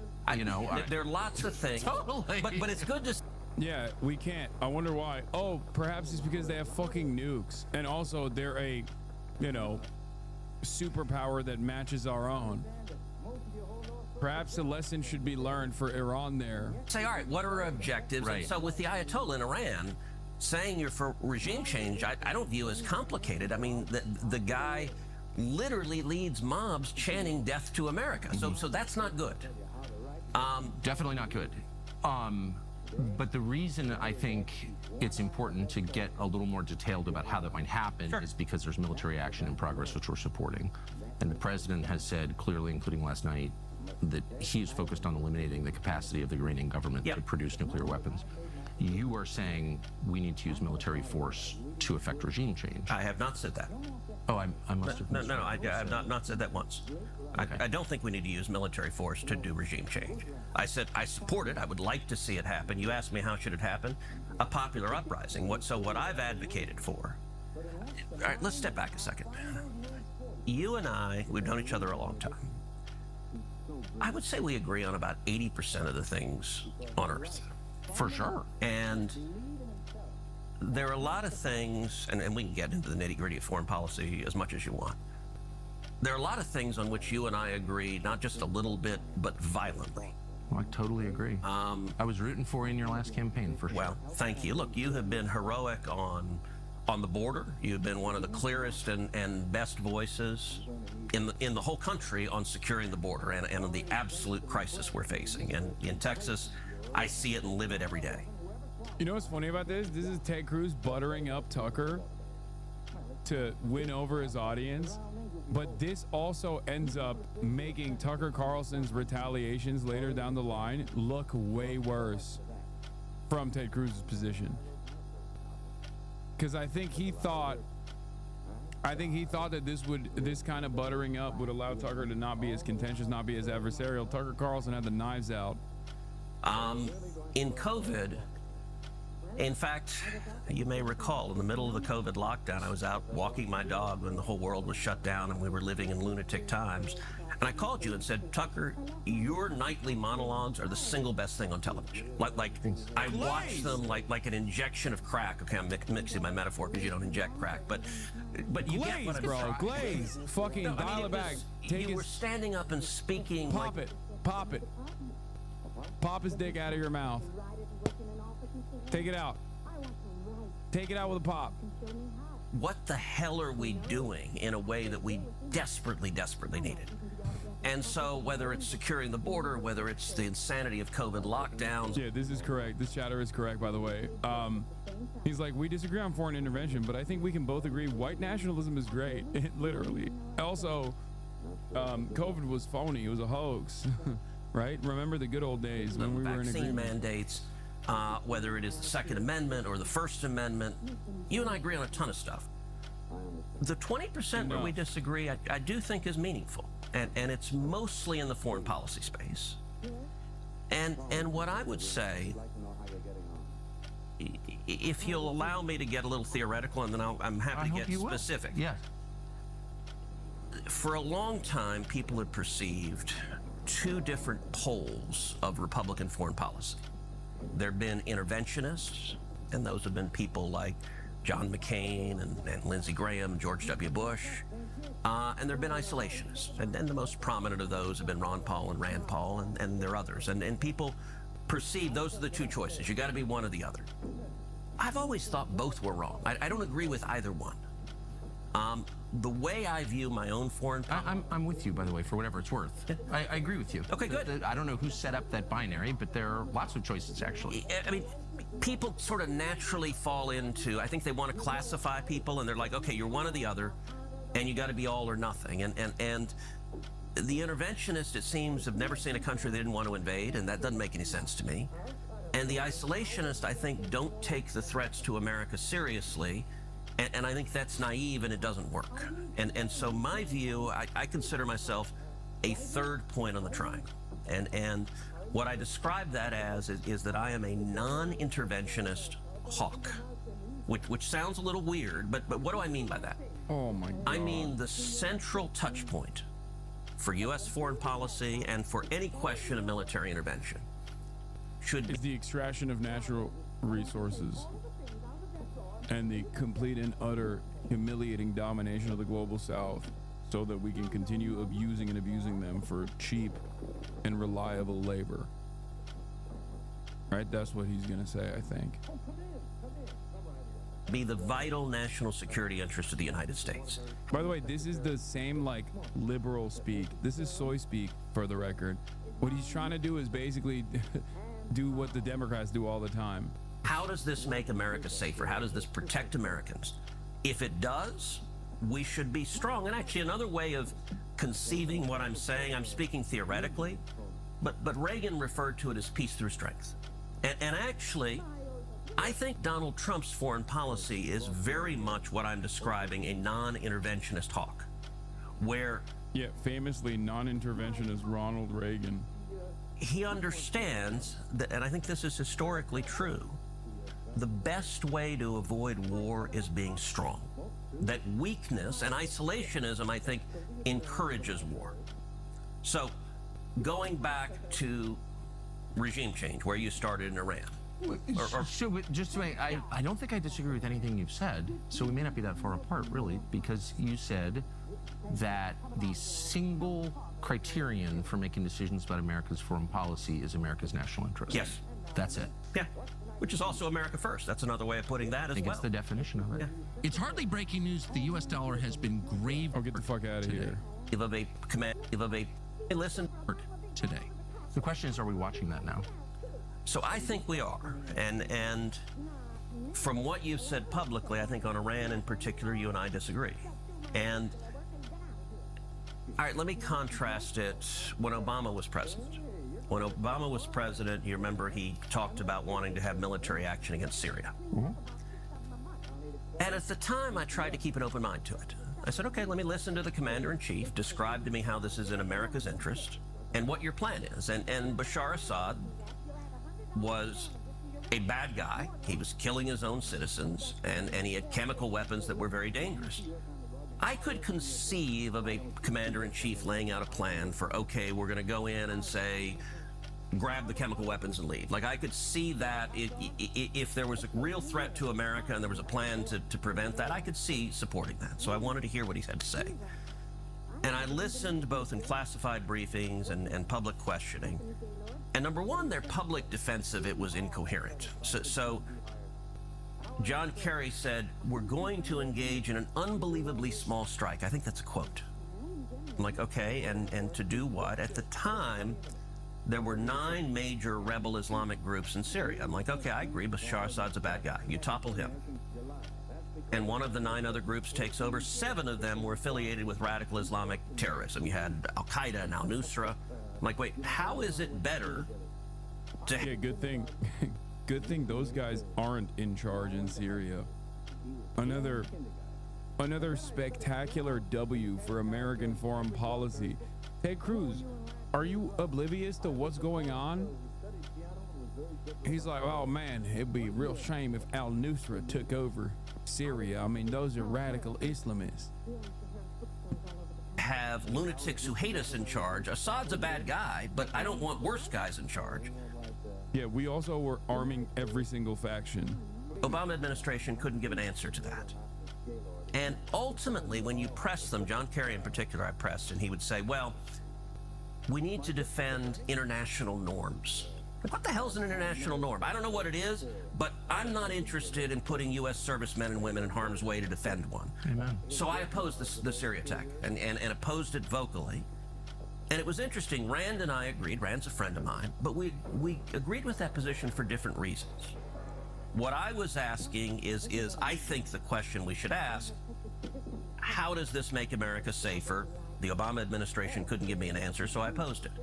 I think Iran is very different. Let me ask what you think of how Syria wound up, because Bashar al-Assad now lives in Moscow. Yeah. He was taken out by our allies, and he's been replaced by a radical Islamist who was affiliated with ISIS. So is that a win or no? Unclear. Look, Syria's a mess, so I've consistently opposed. But we had a secular lead. Yeah. Also, what is intervention in the mind of an American senator? Because, like, to say that intervention only comes in the form of direct strikes on Syria is insane. Syria is one of the most intervened nations.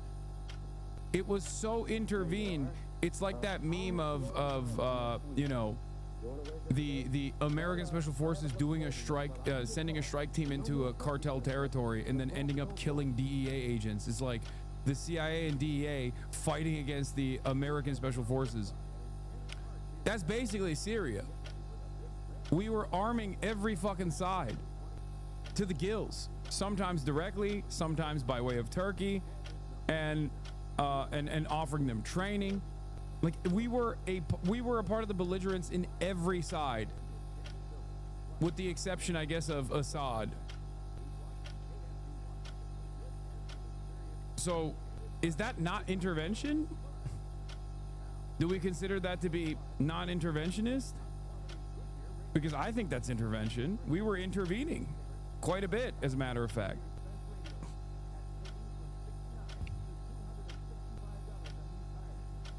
What is this? Why did you send this to me? Pray for us. Lol, no. Leader in a religious and ethnic. When you first sent me that, I freaked out for a second. That was the first time. Normally I say, no, this is not correct, but that looks so much like Noah for a second, it freaked me out.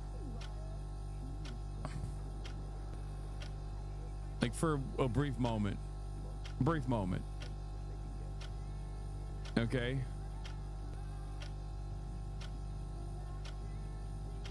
Politically diverse country. Now we have a religious extremist, Islamic religious extremist, who's overseeing the purge of Christians and Alawites. Is that better? That doesn't seem well, like look, a win. One of the things you said is you said he was taken out by our allies. I don't think that's right. Israel didn't take Assad out.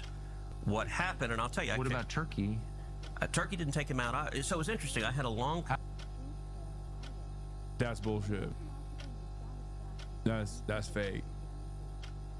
Who did then? Oh, it was just a popular mobilization. It was a popular uprising. How did Assad get kicked out? Yeah. When Netanyahu was in D.C. a couple of months ago, he and I sat down for a couple of hours. He's a good friend of mine. And we talked actually about Syria. He made an interesting point that I've not heard anywhere else, in that he said he believes what toppled Assad was when Israel took out Nasrallah. Nasrallah was the head of Hezbollah, and they took him out. And he made an interesting point. He said it's fascinating how a charismatic leader, and Bibi said, look, Nasrallah was a very effective terrorist leader. And when they took him out, that power base was supporting Assad. Only murderous war criminals that are aligned with America get to glaze Hassan Nasrallah. When I say something that is factually accurate, like he is charismatic and also was incredibly well-read and a solid tactician, everybody fucking turns around and is like, you're glazing, you're glazing, you're glazing, you're glazing. Fuck you, you love terrorism. But when fucking Benjamin Netanyahu was a far greater evil and a far larger terrorist than Hassan Nasrallah actually is, like an actual terrorist straight up, all of a sudden when he says that, everyone's like, nah, that makes sense. He's just showing respect. And that ultimately, in Bibi's analysis, removed the support from Assad and toppled him. But they weren't trying to take out Assad. My view now, I don't know. So you don't think that, and I don't, it is very confusing, and I don't know that anyone really knows all the details, but you don't think that Israel or Turkey or NATO ally Turkey... Works the other way around too. You can praise Trump and no one will bat an eye. Did you just make a comparison to Donald Trump? Are you fucking insane?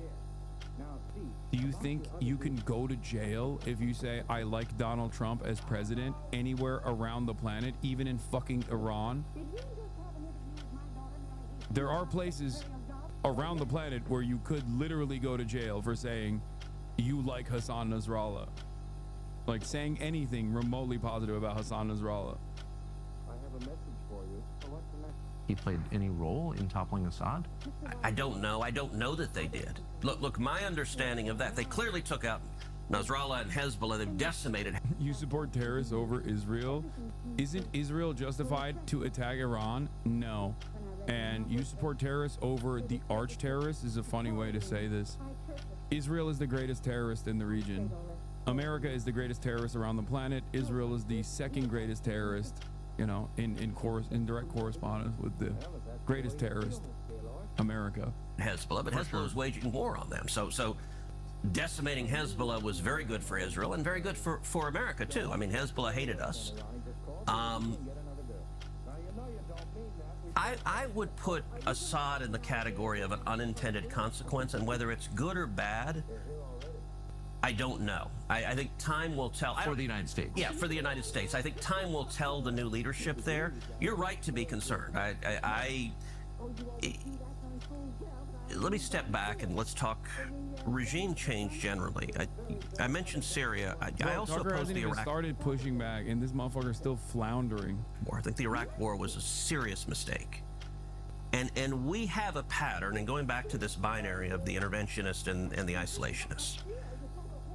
The interventionists advocate over and over again, there's a bad guy, there's a dictator who's doing bad things to his people, and they say, let's go topple him. And you have dictators in the Middle East who are killing radical Islamic terrorists. We come in and topple them. The radical Islamic terrorists take over and they start killing Americans. In my view, how the heck does that help us? Like, Saddam Hussein was a horrible human being. He murdered and tortured people. Unequivocally bad guy. But it got much worse after we toppled him. It's pretty funny to say this because, like, you could point to every American leadership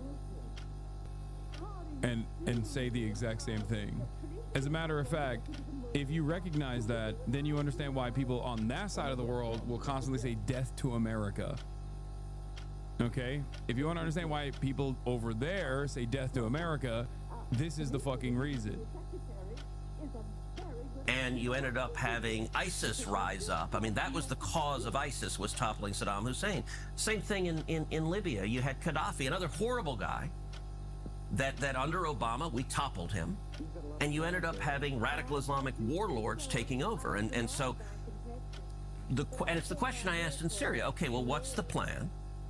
And how is this good or bad for the United States? And so I don't think with Iran, I view Iran as very different from Iraq. But up to that point, you say we disagree. I don't hear really anything. I'm not quite sure what happened in Syria, but I don't know, so, right? But other than that, I don't hear anything I disagree with at all. Yeah. Sounds like we're in a complete agreement. I wonder, though, is there a successful regime change that the United States supported that you're aware of in the last 100 years? Sure, defeating the Soviet Union and the Soviet Union collapsing, winning the Cold War. That was the most consequential step for U.S. national security interests of our lifetimes. Okay. And so you would classify that as a regime change that we affected? Absolutely. Okay. Look, you and I are in my office. We're sitting next to a painting of Reagan in front of the Brandenburg Gate, and up top are the words "Tear down this wall" in German, in the style of the graffiti. Right. And I think those are the most important words any leader has said in modern times. And if you look at how Reagan waged the Cold War, and Reagan is very much my model for how to, I actually think how Reagan took on the Soviet Union is exactly how we should take on China. Now, starting from the point, look, Reagan was not an interventionist. In 8 years, the biggest country Reagan ever invaded was Grenada. Bro, he's like, Reagan's interventions took out the USSR and they were fucking awesome. Also, look, Reagan was not an interventionist. So which is it, dude? I understand why Iran hates expats.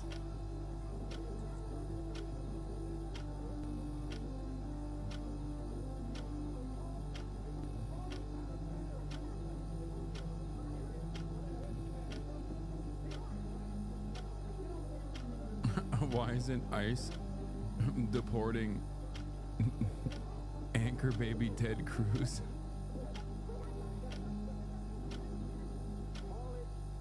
Didn't Reagan do Iran-Contra? He does not consider that to be intervention. What he considers to be intervention is like direct boots on the ground military warfare. That much is clear. Which Reagan did plenty of as well. But also, a lot of covert operations took place under the watchful gaze of George H.W. Bush. I was baking a cake. All of a sudden he called me up and I had to start taking vacation. And I couldn't go back until he was through dictating. At 3 o'clock in the morning. So, when he says Reagan was a non-interventionist, I think he means like we need more sophisticated. We need more sophisticated ops. He was very reluctant to use U.S. military force. He didn't respond after the 83 barracks bombings. You're right. Yeah. He made the judgment that the risk exceeded the benefits. And that's a very rational decision to make. And it's reflected, Trump has made those same decisions where he is willing to use military force, but he very much asks, okay, is this good or bad for America? Does this endanger U.S. servicemen and women or not? And one of the points about the Cold War, look, nobody in their right mind wanted a shooting war between America and the Soviet Union. The two biggest nuclear powers on Earth firing bullets at each other is really unhealthy for human beings. Same thing is true with China. Nobody with any sense says, hey, let's go to war with China. That's really dumb. Dude, you just said it. Dude, he is contradicting himself non-fucking stop. He's like, Reagan was not interventionist. His interventions took out the USSR. Well, nobody should go to war with China. We should actually take out China in the same way that we did USSR through a sequence of interventions during the Cold War. We should do a Cold War with China. Yeah, here is non-interventionist Ronald McDonald Reagan. These are the wonderful men he called he compared to the founding fathers. And a whole lot of people could die. But the Cold War showed we've got lots of tools short of sending the Marines to fight against a regime. And one of the most important tools is the bully pulpit. And so when I say I support regime change, I actually think just simply laying out what the Ayatollah does. And so I spend a lot of time, I speak to Iranian dissident groups, I speak out against human rights abuses. I think shining a light on the depravity of leaders is a really powerful tool that America has. Should we limit our activity to that? It depends. Again, because the U.S. government pays opposition groups, militarized opposition groups in Iran, to overthrow the government. We've done that in a lot of different places, as you know. I'm not saying it's bad, but that's very different from what you're describing. You're saying we're making a moral case, as we did for 7 years with the Soviets. Our system works, yours doesn't. Yep. And I think we made a credible case for that, and we beat them over 70 years economically. And that was a huge part of it. Right. I think everyone would agree that was the main part of it. We didn't beat them in Vietnam. North Korea. The main part of it, but it was tied to a military buildup. So I think it was two things. It was one, the clarity. So Reagan came in and he described the Soviet Union as an evil empire. Right. And dude, what a fucking silly assessment. Yeah, Ronald Reagan was a grade A yapper. Gay. That's how he did it. He had the gift of gab and he just yapped about, and that's how he was able to topple the USSR. Yeah, that's what it is. It's not like any of these covert ops, not the things that you're talking about right now that you're trying to do unsuccessfully in Iran. Okay? He literally just said, you know, I talk to dissident groups, Iranian dissident groups all the time. Well, what the fuck? What do you mean? Like, that's not an organic formation. The moment that you are involved in their activities, it turns into intervention. The difference here is, I guess, what TUCKERxTEDCRUZ is trying to say is he considers covert operations and like destabilization operations, regime change, arming dissident groups and different factions, beefing up sectarian infighting, things like that are not considered intervention, which I obviously disagree with. That's so fucking stupid. Of course it's intervention. It's just, I guess, you know, the difference now is America doesn't have the same motion that it once did. All of the intelligentsia in DC, all the Democrats, all the media, they're like, what a horrible thing to say. You can't say that. Reagan went to the United Kingdom and he said, Marxism, Leninism will end up on the ash heap of history. People were horrified. They asked him, all right, what's your strategy in the Cold War? He said, very simple, we win, they lose. And that was all viewed as sort of a Philistine simplicity. And I think it was exactly right. And laying that out, speaking, do you know the backstory behind the Berlin Wall speech? Yeah, I do. Yes. You probably know Peter Robinson, who was a speechwriter. Yes. So 3 times the State Department deleted those words from that speech. And 3 times Reagan wrote it back. And the State Department argued, they said, Mr. President, you can't say this. This is too bellicose, this is too provocative. And my favorite, they said, this is too unrealistic. The Berlin Wall will stand till the end of time. And Reagan said, look, this is the whole point of the speech. And less than 3 years after Reagan gave that speech, the Berlin Wall was torn to the ground. And it wasn't knocked down by American Army tanks. We didn't shoot missiles at it. It was shining truth and light that tore it down. It was also rebuilding the American military. It was what was then pejoratively called Star Wars, where the Soviet Union, their economy couldn't match our military buildup, and it bankrupted them. That's an example of peace through strength. I wonder, I mean, is there anybody who was alive in 1989 who wouldn't trade that America for the one we live in now? There's not one person, I don't think. Oh, sure. But, I mean, just the basic metrics, debt, suicide rate, life expectancy, it was... I wonder why, after that victory, America didn't thrive in the way that we thought that it would, that I thought that it would. My family was involved in that. I mean, we were very focused on it in my house. Like, we won, and I wonder 2 things. Why didn't the United States kind of declare victory and make some sort of arrangement with Russia that allowed like mutual prosperity rather than continuing a Cold War? And second, I wonder why the United States didn't get a lot better. Like, why don't we have better infrastructure? Why don't we have fewer homeless? Why do we have all these drugs? Like, if we won, why does our country look like this? I walked across from Union Station this morning, as you do, I'm sure, every day. And all these people lying in this. Yes, his family was involved in that. His dad is CIA.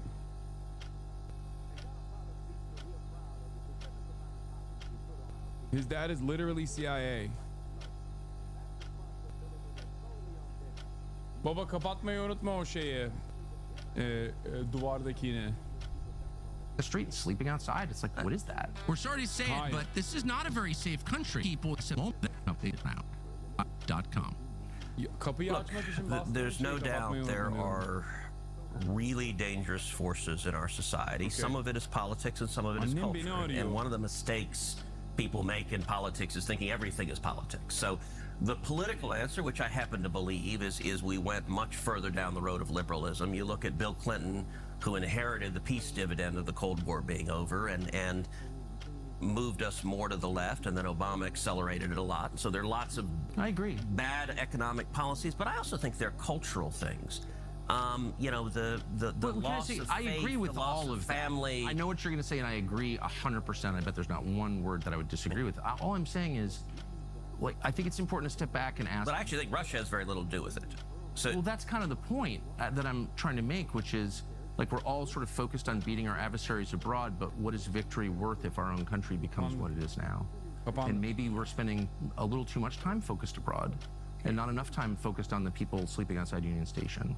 So, look, I absolutely think we need to focus at home emphatically, and we need to focus on prosperity. We need to focus on reducing the debt, reducing spending, empowering people, low taxes, small businesses. American free enterprise. It's the most powerful force for fighting poverty the world has ever seen. I'm 1,000% there.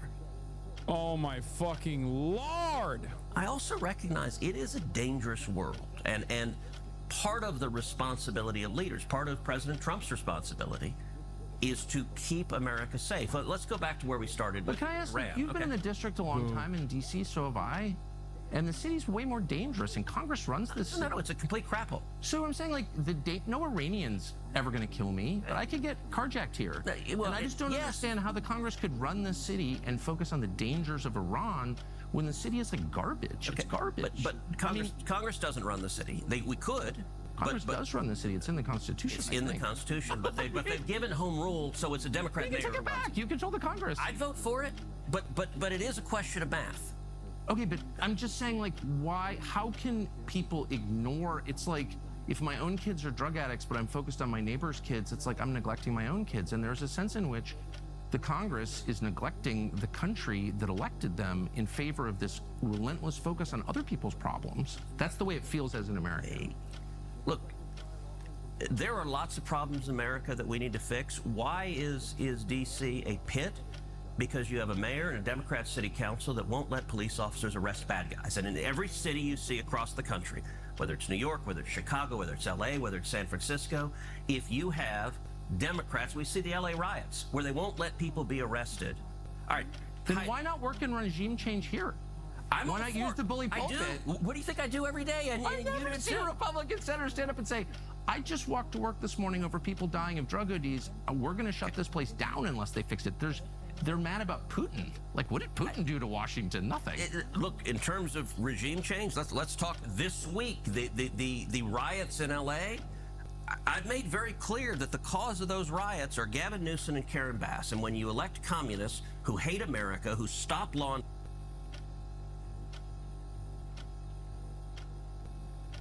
when you elect communists like Karen Bass and Gavin Newsom,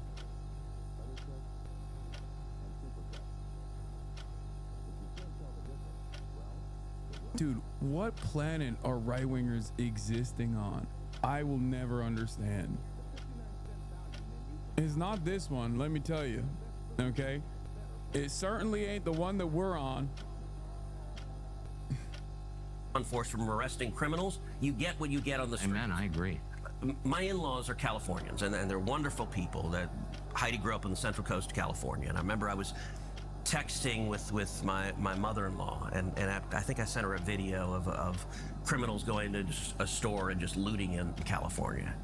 And her response, she said something like, well, this is really terrible. I wish we could, it's a shame we can't do anything about this. I said, yes, you can. Go in and arrest them. Throw their butts in jail, put them in handcuffs, 100%. And it stops. Exactly. And so we know how to fix these things. And D.C. is, I think D.C. voted, if I remember right, 92% Democrat.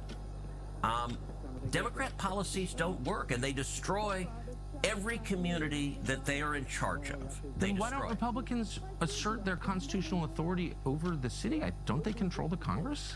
Yes, I'd be all for it. Who's against it? Susan Collins is really vocally against it. So on questions of home rule, so for example, let's take an issue you and I care a lot about, the COVID lockdowns. I had a couple of years ago in the middle of them. DC was proposing, the DC school district was proposing throwing out of school any child that was not vaccinated. And at the time, if I remember correctly, it was something like 40% of the African-American students in DC were not vaccinated. So they were talking about literally throwing out 40% of the kids at public school. And so I had a vote on the Senate floor to say, look, they can't throw kids out of school for this. And we ended up having a big... By the way, we interrupt this broadcast because here is footage from a ship that was apparently staffed by Indian personnel of the latest Iranian missile salvo against Israel. The footage appears to show impacts in the distance, although it was claimed that all missiles were intercepted. So remember, when the Israeli government says that all of the missiles are being intercepted, they're fucking lying, okay? That's one.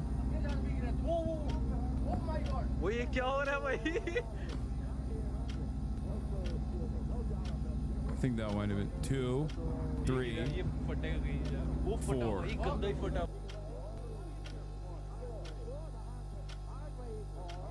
I don't know if this is from a couple nights ago or from last night, but they constantly it could be from a couple nights ago. But when Israel says missiles are being intercepted, a fresh angle of the Israel-Iran conflict is surfaced, captured by an Indian merchant navy ship, providing rare and unprecedented visuals from the high seas. This is the same one, I think.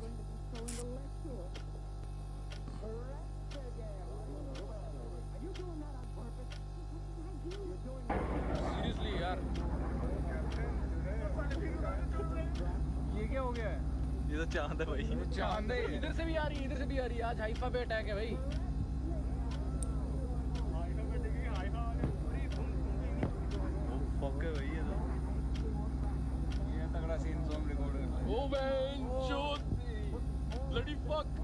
Those are the big boys that are supposed to intercept, I think, the ballistic missiles.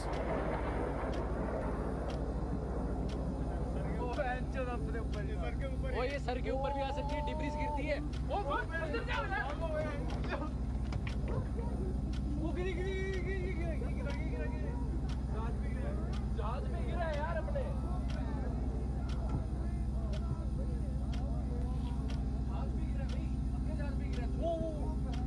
We saw this part.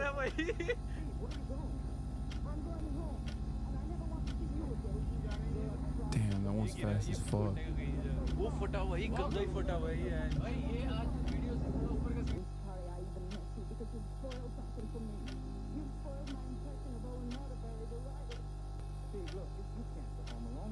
دخل مضار.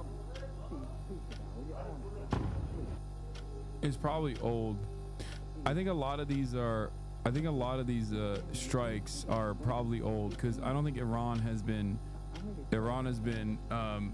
lobbing this many missiles at all since the first couple of days. This one is probably even older.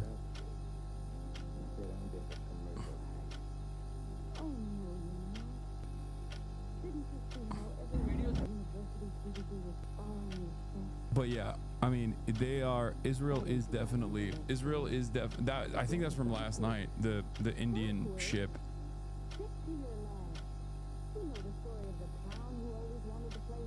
They are conscious while manufacturing these lies, or they believe what they're saying. No, when Israel says, oh, we're intercepting all the missiles, and when they say, oh, we're intercepting all the missiles and you know, none of them are hitting their targets at all, that you should apply a healthy dose of scrutiny to statements such as that one. The argument, and part of the argument was home rule, where there was, and Susan was the most vocal Republican that's like, no, we have to let DC run. And I'm like, why? Constitution gives us the power to do it. And it ended up, by the way, every single Democrat, all of them, voted in favor of the DC public schools being able to throw out 40% of the black kids from school. And I said, look, you throw a kid out of school, you got a 14, 15-year-old boy, you throw him out of school, you know what's going to happen next. He's going to join a gang, he's going to engage in crimes, he's going to engage in drugs. He could be dead within 5 years if that kid doesn't get an education. And the Democrats were more than happy to say, we don't care. Right now, our religion is get the vaccine or to hell with you. But can you... This is CBS released some new footage of a missile strike on Tel Aviv from a couple days ago. In the heart of Tel Aviv. Oh yeah, that's the big cloud of smoke that we saw as well. It was 2 nights ago. Remember when I said... An Iranian strike deep in the heart of Tel Aviv. For the 5th straight day, the skies above the city lit up as Israel's air defense system intercepted one Iranian missile after another. An Iranian strike.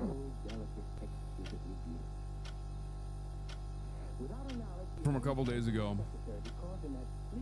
You see, I mean, once again, I couldn't agree with you more, but can you feel the frustration of people, including your voters, every American, at the emphasis on foreign countries and the threat we supposedly face, a lot of which is fake, obviously, over... Could the death toll be much higher than Israel was saying? No. I don't think so. If anything, they would say the death toll is higher than it actually is, if given the opportunity. No, I like, no way. The Israeli military censor does actually hold back on releasing IDF soldiers when they die, but they still always end up releasing that information. Remember, the Israeli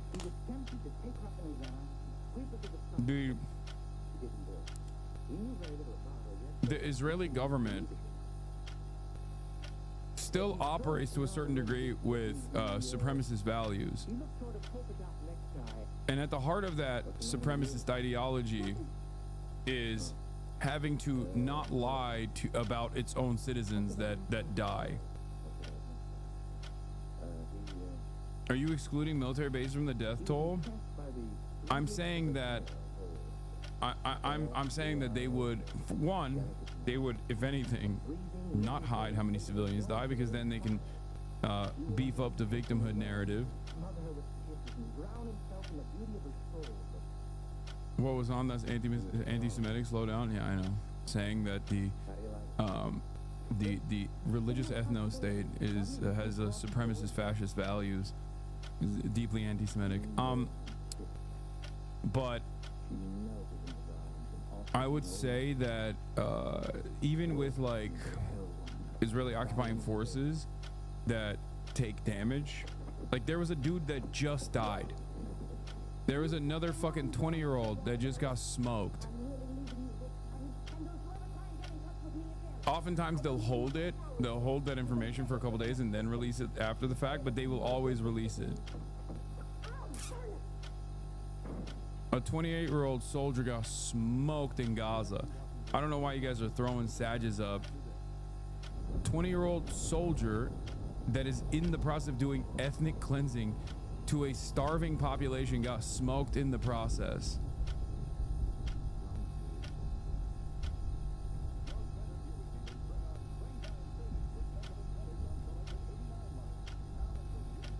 Yeah, 20-year-old brigadier general. Post-mortem rank inflation. The kind of slowly unfolding tragedy of what's happening to our country.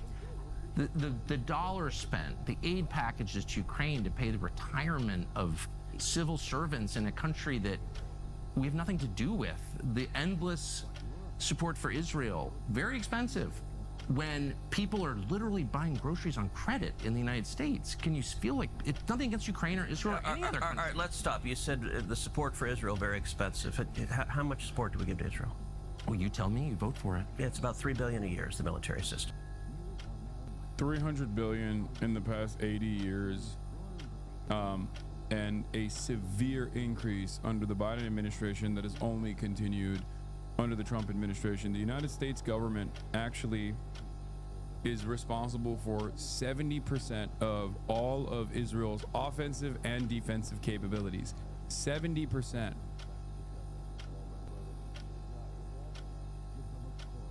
$300 billion since the inception of the state, and I think Biden's package was around like 18 billion, and Trump is slated to hit another 18 billion. A huge lie? What do you mean? Disagree. A huge lie. Are you talking to TUCKERxTEDCRUZ or me? Israel also has safety nets that Americans don't have, and part of that is because they don't have to fucking waste money on defending themselves and also blowing up everyone else around in the process. It's fantastic. Wonderful that they get to have social safety nets, but fucking we don't. Obama gave a 30 billion defense package to Israel to replenish the Iron Dome and Israeli defenses. That was a 10-year defense contract. It was $3 billion per year. That's probably the reason why TUCKERxTEDCRUZ is saying we give him $3 billion a year. Biden, in a matter of 1 year, gave $18 billion since October 7. The idea that we're only giving Israel $3 billion a year, as though that's something to write, as though that's nothing. By the way, he's like, it's just $3 billion. You know how many fucking problems you could solve with $3 billion? You fucking asshole. How many problems you could solve? Yeah, here it is. We aren't asking you to fight our war for us, he says, as the U.S. bankrolls the exact war he's talking about. The U.S. has given Israel over $250 billion in military aid. Give me that again. Thank you very much. What are you calling that thing? That's why it's such a joke when fucking Elon Musk is like, we're gonna cut these, we're gonna cut government spending. We're gonna cut government spending. Yeah, okay. Stop giving aid to Israel.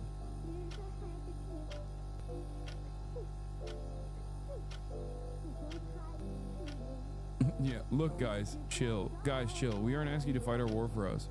Look what we're getting done all on our own. This is why, like, the entitlement and the arrogance from pro-Israel dick riders is so fucking annoying. Here is the, yeah. From Iron Dome to F-15s, U.S. provides 70% of Israel's war costs. A report by Brown University's Wasson Institute reveals that since the beginning of the war, the U.S. has spent more than $22 billion on military aid to Israel. From weapons and equipment to the deployment of aircraft carriers, Israel receives more U.S. military aid than any other country and is uniquely able to use that funding to spend on domestic goods. Israel finds it easy to engage in and expand endless wars because some other suckers are always picking up the tab. We Americans are the suckers. America first to get the bill.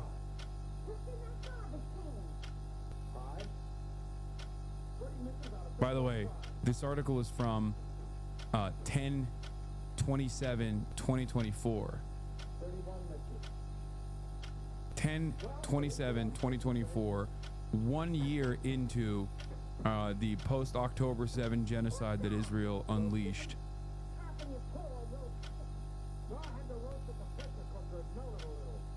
It's more. The total U.S. military support under Biden since October 2023 is approximately 50 to 55 billion. I think that also factors in the aircraft carriers and stuff like that.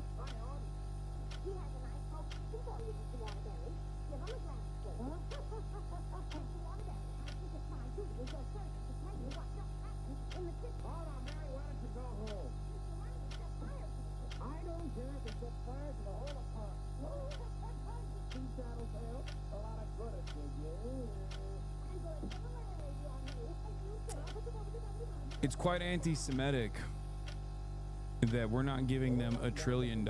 I think $1 trillion a year. It's really anti-Semitic that it's not more. Everyone needs to stop being so fucking anti-Semitic right now. Everybody stop being anti-Semitic now. Was that the only assistance? Yeah, we just have military assistance. Israel does not have additional assistance. There's an MOU, a memorandum of understanding, and it's $3 billion a year. So what is it costing to support the bombing campaign to protect Israel right now from Iran? So I don't know right now, but I'll tell you this. No, Obama cut them a 30 billion check, not a 50 billion check. On the Go way back out. to the touchstone on foreign policy. American interest. Our Wait, ask the direct question. How much is it costing us to defend them right now? He goes, well, let me tell you something, okay? It's about American interest. It's about American interest. He's fucking lying, by the way. It's not 3 billion. That was just a straight up lie. Right now. From Iran. So I don't know right now, but I'll tell you this. Let's go back to the touchstone on foreign policy. American interest.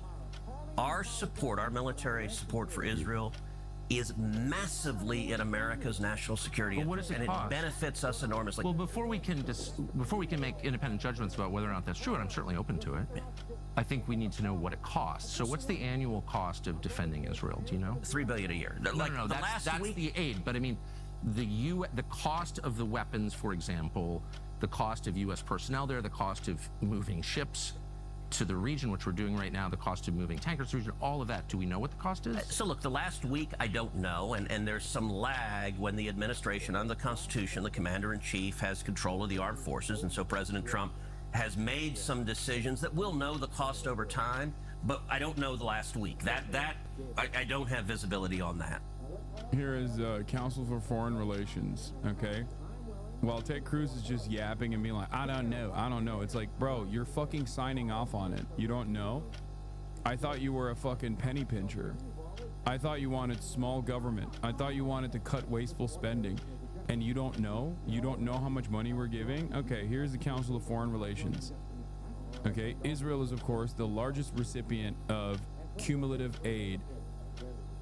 Total aid from fiscal years 1946 to 2024. With constant U.S. dollars from 2022 adjusted to 2022 levels of inflation. Okay, the economic aid is at 80 billion total, and the military aid is 228 billion. Okay, so it's 320 billion adjusted to 2022 U.S. dollars. Now you might notice that other countries have also a lot of economic and cumulative military aid as well.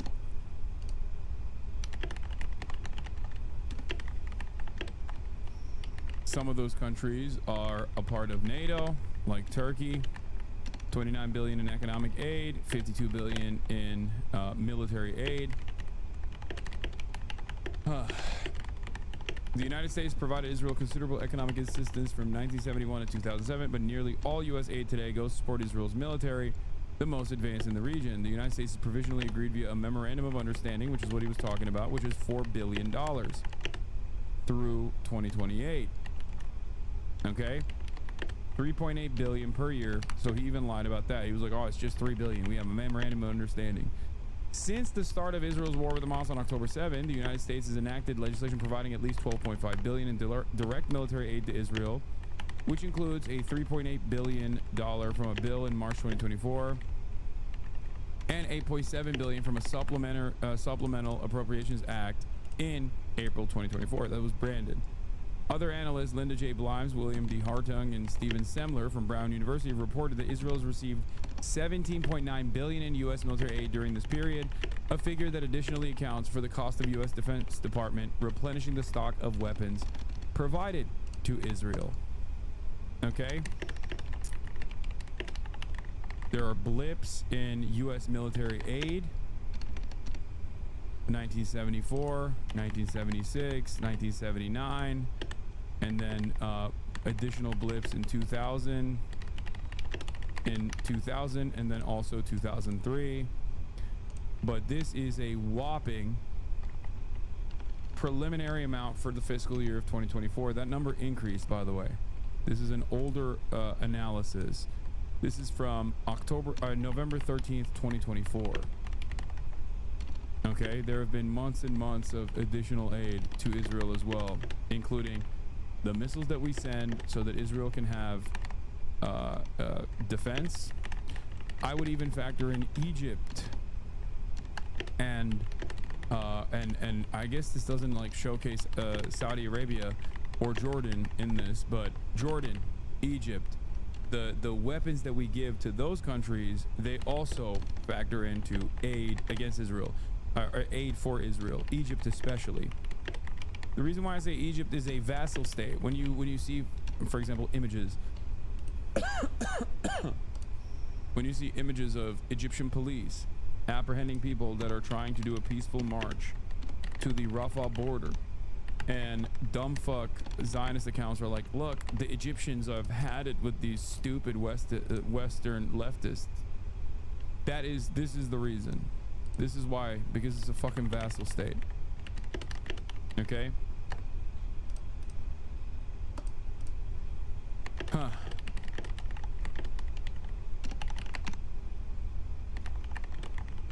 Most of the aid, approximately 3.3 billion a year. Oh, here it is. Saudi Arabia, 164 billion in U.S. arms sales, also in defense of Israel, for the record, just so you understand. Saudi Arabia has been a top recipient of U.S. arms sales to the tune of $164 billion. That is also to defend Israel. Okay? Same with Egypt. One could even make the argument for Qatar, and definitely for UAE. Well, they use it on Yemen. They use it on their, they take some of these weapons and then supply, like with the case of UAE, some of those weapons that we're supplying to the UAE, some of them that we're selling to the UAE, go directly into the hands of the Rapid Support Forces in Sudan. Okay? You know how like stupid dumb fuck genocide defenders will be like, why do you not care about Sudan? Well, there it is. Okay, here's the mention of Sudan. Another genocide being conducted by America and American allies. Okay. Additionally, 500 million a year is slated for Israeli and joint U.S.-Israeli missile defense programs, in which the two countries collaborate on the research, development, and production of these systems used by Israel, including the Iron Dome, David Sling, and Arrow 2. Iron Dome was solely developed by Israel, but the United States has been a production partner since 2014. For instance, the U.S. military contractor Raytheon manufactures the Tamir interceptor missiles for Israel's Iron Dome at its facilities in Arizona. Are there any conditions or restrictions attached to the aid? Transfer U.S. military equipment to Israel, as to other foreign governments, are subject to relevant U.S. and international laws, would be something I would say if I was a stupid person. Because, no, of course we don't have any conditions or restrictions attached to the aid and the weapons that we send to Israel. That much is clear from the previous government and also the current one. Clearly. As a matter of fact, I wouldn't say that we have any restrictions for any weapons that we sell to any of these other countries, considering that Saudi Arabia is the largest recipient of U.S. arms sales, and those weapons ended up in the hands of literal Al-Qaeda militants in Yemen. I will repeat that one more time. The weapons that Donald Trump was selling to Saudi Arabia so that they can use those weapons in Yemen were ending up in the hands of Al-Qaeda militants. How did that happen?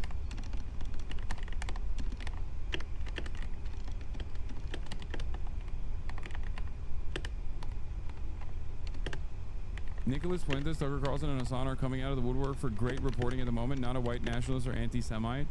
Are you being for real? You just described a white nationalist anti-Semite and a white nationalist anti-Semite and then me. Is this your way of being like, you're just like Tucker Carlson and Nicholas Fuentes? Is that what you're saying? People can cynically, well, one, people can genuinely arrive at this position on their own as well. Not saying that Nicholas Fuentes or Tucker Carlson did, but people can also cynically showcase the American intervention because they hate Israel, because Israel is a Jewish state. I don't believe Israel is a Jewish state. I don't believe that there is such a thing as an ethno-state that should exist. I don't think that Israel has a legal right to exist as an ethno-state or an apartheid doing a genocide. I don't consider them anti-Semitic. You don't consider Nicholas Fuentes, who denies the fucking Holocaust, to be anti-Semitic? Are you stupid?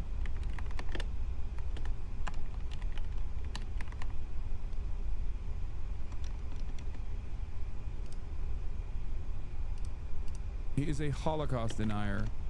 That is like the maximum position of anti-Semitism. I don't know how more anti-Semitic you can get. No, your reporting is insanely different. You clearly are not an anti-Semite, just strongly anti-Israel. He just had a Middle Eastern history breakdown I liked a couple days ago. He explained that Iran needs to bomb the nuke to keep up with Israelis' insane colonization and hegemony in the Middle East. Don't get duped by people who are clearly anti-Semitic just because they can present themselves as honest brokers in this process.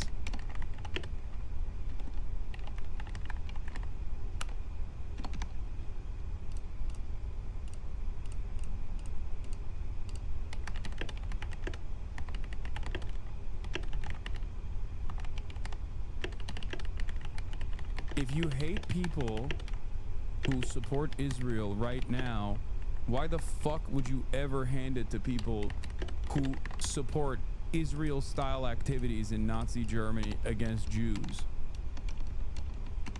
My hatred for Israel's conduct stems from my anti-fascist position.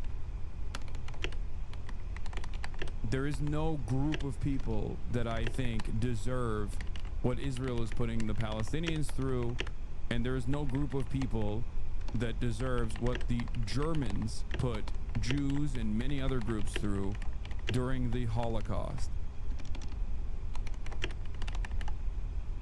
Those people, on the other hand, are inconsistent.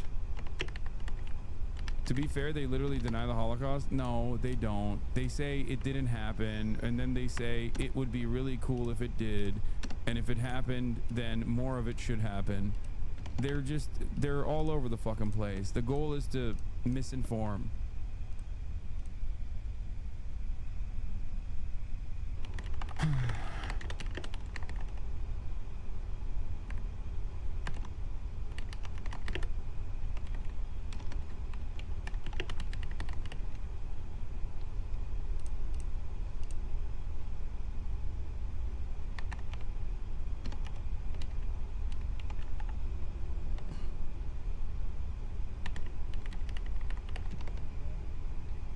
Anyway, let's get back to the interview. The annual cost is $3 billion. It's a 10-year memorandum of understanding, and that's the principal driver of the cost. But let me make a point. We get massive benefits from Israel. Israel shares the Mossad as one of the best intelligence sources on the planet. The enemies of Israel, the people who hate Israel, they all hate us. It's almost a perfect overlap. And so if we tried to recreate, if we're just trying to defend America, we tried to recreate the national security benefits of our alliance. Bro, this is literally Joe Biden's famous take. If Israel didn't exist, we would make one. This is identical. Yet another glaringly obvious example of the fucking uniparty position that the American politicians have with respect to Israel and with respect to American foreign policy, which Israel plays a formative role in. There it is. He is verbatim repeating the Brandon position. With Israel, it would cost, I don't know, 30 billion, 300 billion. So can you elaborate? And again, I'm going into this as someone who's always liked Israel and still does. But I also think at this point, given where we are, it's fair to ask rational questions about what the benefits are. Good. So does Mossad share all of its intelligence with us? Oh, probably not, but they share a lot. We don't share all of our intelligence with them, but we share a lot. It's a close alliance. Do they spy domestically in the United States? Oh, they probably do, and we do as well. What do you mean probably? They absolutely do. Fuck you mean probably, bitch? You know that they do. You know that they do. What do you mean? Oh my God, so fucking cucked. Holy shit. Well, and friends and allies spy on each other, and I assume all of our allies spy on us. And that's okay with you? You know what? One of the things about being a conservative is that you're not naive and utopian. You don't think humans are all... Part of the reason socialism doesn't work is the mantra from each according to his abilities to each according to his needs doesn't work. As a conservative, I assume people act in their rational self-interest. So it's conservative to pay people to spy on you? It's conservative to recognize that human beings act in their own self-interest, and every one of our friends spies on us, and I'm not... Do you like it? That's my question. I'm not asking whether they have motive to do it. Of course they do. I understand that, and by the way, I'm not mad at them. But you're an American lawmaker, so I just want to know. Hold on, I want to know your attitude.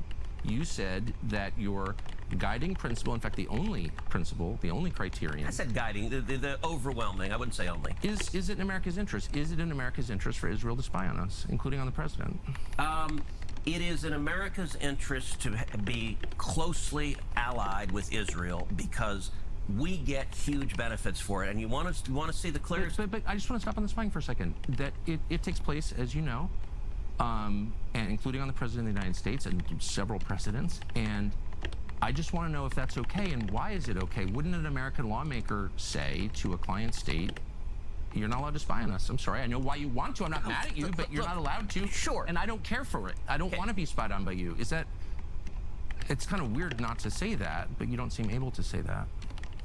Sure, I would say don't spy on us. They're going to anyway. And by the way, the Brits are, the Canadians are. Like, I don't think... Well, I'm not for that at all. Okay. I think it's disgusting. But we don't actually pay their...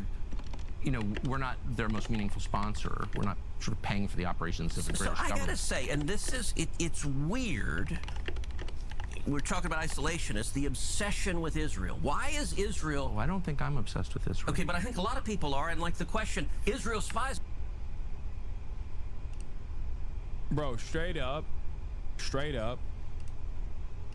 Israel is at the heart of so many contradictions that it bricks every politician, liberal, Democrat, conservative, Republican alike. You start scratching the surface of the fealty and loyalty that American politicians demonstrate towards Israel and the allowance that the American government gives Israel to do a bunch of fuck shit, and you start talking about, like, why are they allowed to be this favored client state, and they just brick. Their brain fucking short circuits. This is perhaps the major reason as to why all of these conversations need to be stamped out before they're had, and the most effective way of doing that is by tying this back to anti-Semitism, which is ironically one of the this is ironically the reason why anti-Semitism and combating anti-Semitism has been one of the only real bigotries that is effectively weaponized and defended by both parties. My argument, as always, is not because Americans just have a special status for Jews, for the record, like American politicians or whatever, or they're like legitimately super careful about Jews because they're in positions of power or anything like that, but instead directly as a consequence of what I just mentioned, which is it's the most effective way of stopping that question entirely by associating Israel with Judaism and criticisms of Israel being packaged as anti-Semitic. If there was no Israel, if Israel did not exist in the violent ways that it does, if like Jews were allowed to peacefully migrate and it wasn't about like a violent settler colonial enterprise, the American government would not give a fuck about anti-Semitism at all. If that was not a foothold in this region, if Israel was not a foothold in this region, a unsinkable aircraft carrier with its own espionage facilities, but it was simply a diverse country mixed with Christians, Muslims, and Jews, okay, in the initial commitment that the likes of Albert Einstein had post World War II, American governments, the American government or the institutions would treat anti-Semitism in the same exact way that they would treat like any other form of bigotry, with no care or consideration whatsoever. Okay? Damn, you just gonna drop another hard J, my guy? What do you mean? What is a hard J? Why do you keep saying that? Don't you mean Einstein, you piece of shit? Yeah.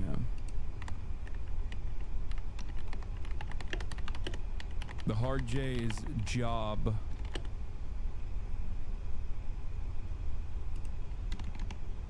That's why there's no comparison between any other real bigotry, because anti-Semitism is a real bigotry, right? It has caused historically tremendous harm to Jewish people, from pogroms to the Holocaust. The reason why it has so much institutional power as opposed to any other kind of bigotry, and it's like also defended by Republicans and Democrats alike, is because of how it is used in modern American political discourse as a stopgap measure to stop people dead in their fucking tracks from ever investigating why America's foreign policy relies on Israel and why Israel gets to do all of these ridiculous things and why American politicians don't say anything about it.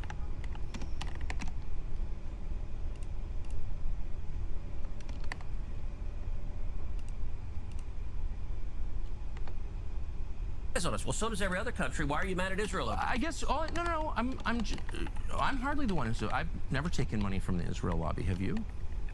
Taken money from the Israel? From AIPAC. So AIPAC raises a lot of money for me, but it's actually a misnomer because the people who raise money are individuals. Right. So it's not the PAC itself, but they're individual members. Oh shit! My bad, bro. Didn't realize AIPAC wasn't the Israel lobby. What's the I stand for? Istanbul? Is that what the I in AIPAC stands for? The American Istanbul Pact?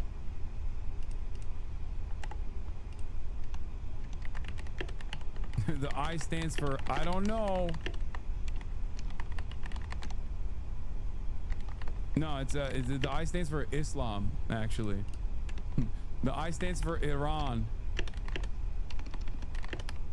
The American Iranian Pact. Believe in the American-Israeli friendship and relationship. Is AIPAC a foreign lobby? No, it's an American lobby. It's the AIPAC stands. What does the I stand for? For the America-Israeli Political Action. What does it lobby for? So, to be honest, not a whole lot effectively. Listen, Oh. Dude, what? That's crazy. Oh, okay. Thanks, Ted. To be honest, and then saying the most dishonest thing you could say. I'm not Mr. The AIPAC lobby is dominating America, okay? But to say that, but to act as though social conditioning baked into so many of these fucking institutions that literally reinforce the notion that like Israel has to be violent, Israel has to be militant, you have to defend Israel. It's a phenomenally important part of American foreign policy. Israel's the most moral nation, all this stuff.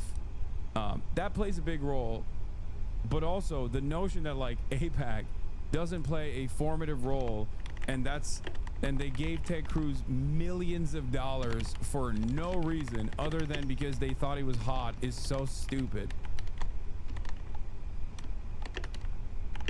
I came into Congress 13 years ago with the stated intention of being the leading defender of Israel in the United States Senate. Great. And I've worked every day to do that. AIPAC, a lot of times,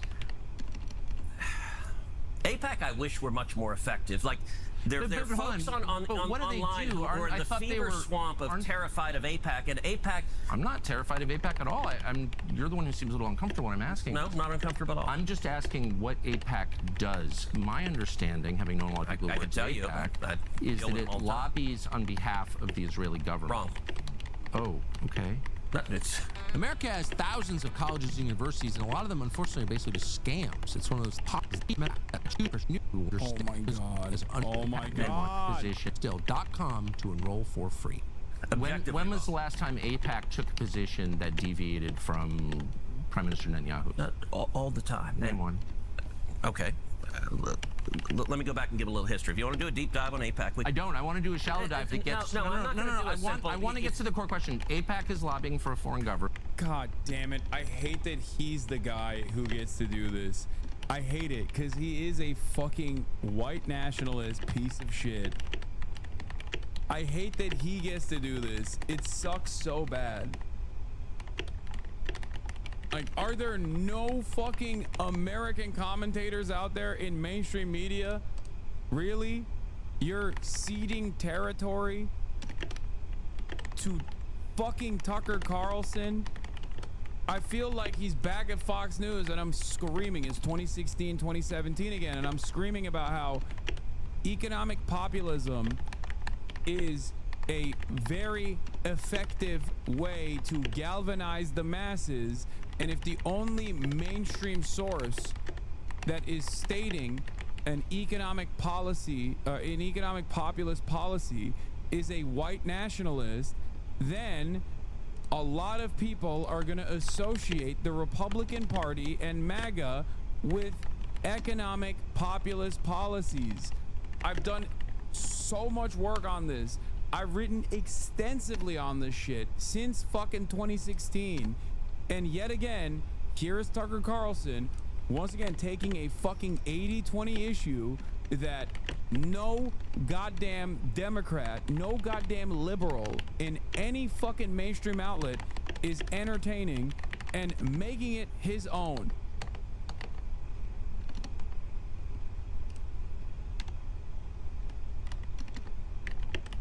The way Teddy's doing mental gymnastics for his AIPAC money, what about UNRWA and Mahmoud Khalil? What are you talking about?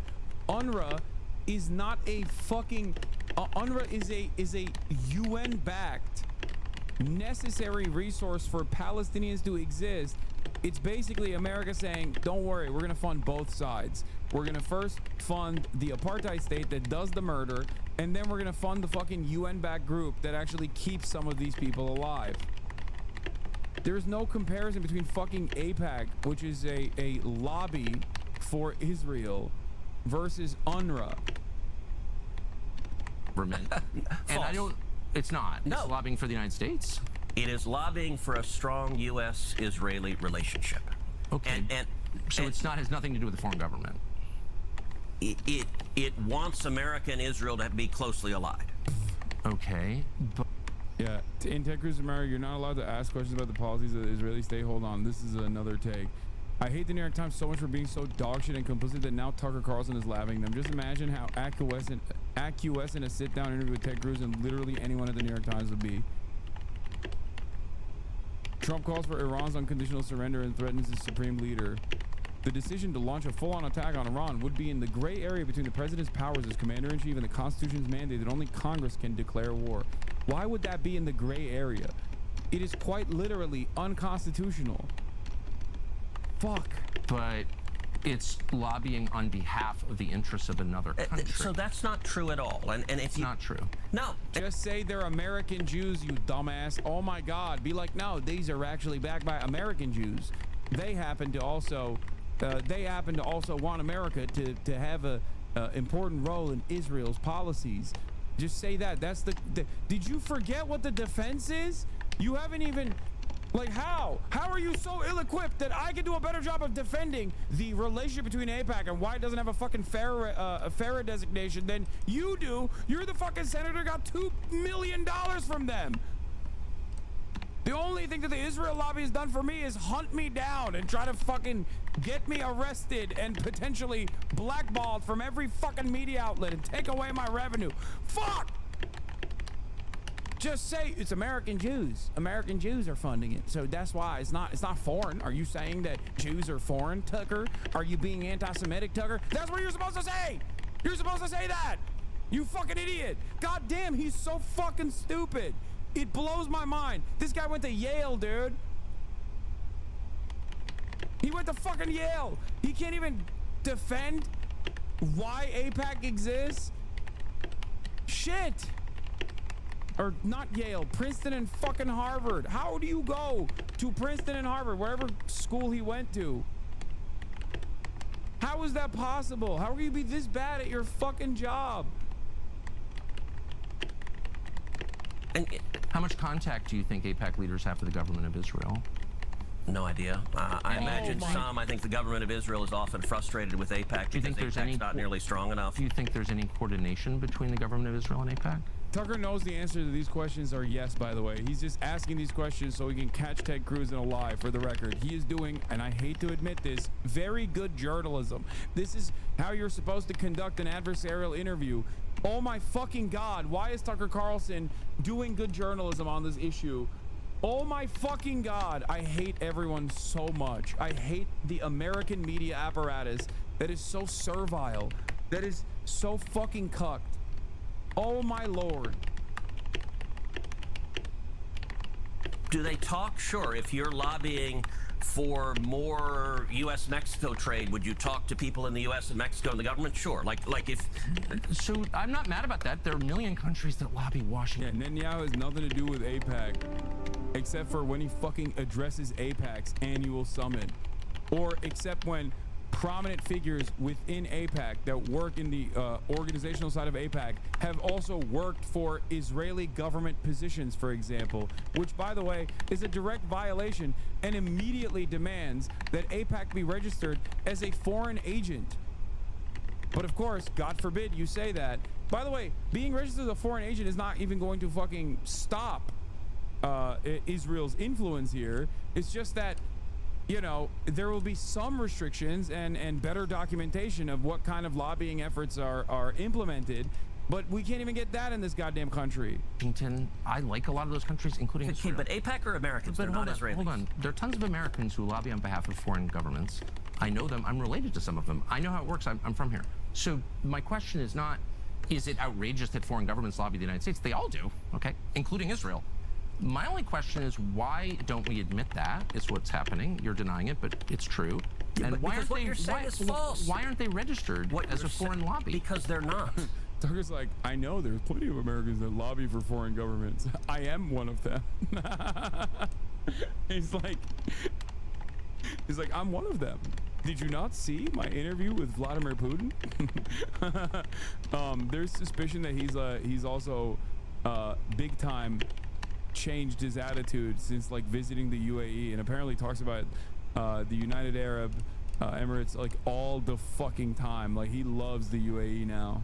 They're not a foreign lobby. No, they're not. And this is that there's a fever swamp.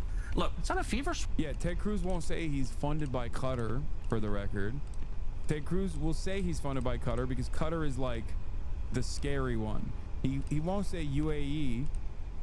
He won't say UAE because UAE is an ally. Qatar is also an ally, but at least Qatar is like seen as like a scary because of their neutrality position.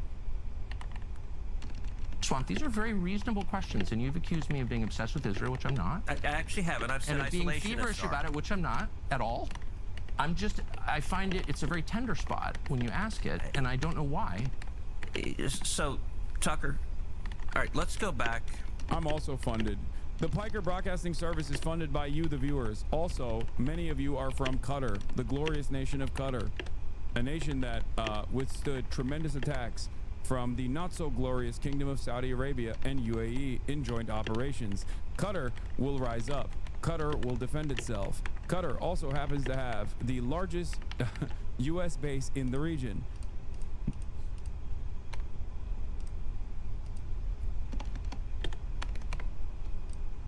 All glory to Qatar. You're overthinking it. He'll deny it just because it sounds scary. Xylax! Thank you for the 100 gifted subs. Please start saying viewers like you. Yes, the Piker Broadcasting Service is sponsored by viewers like you and your subscriptions. Thank you.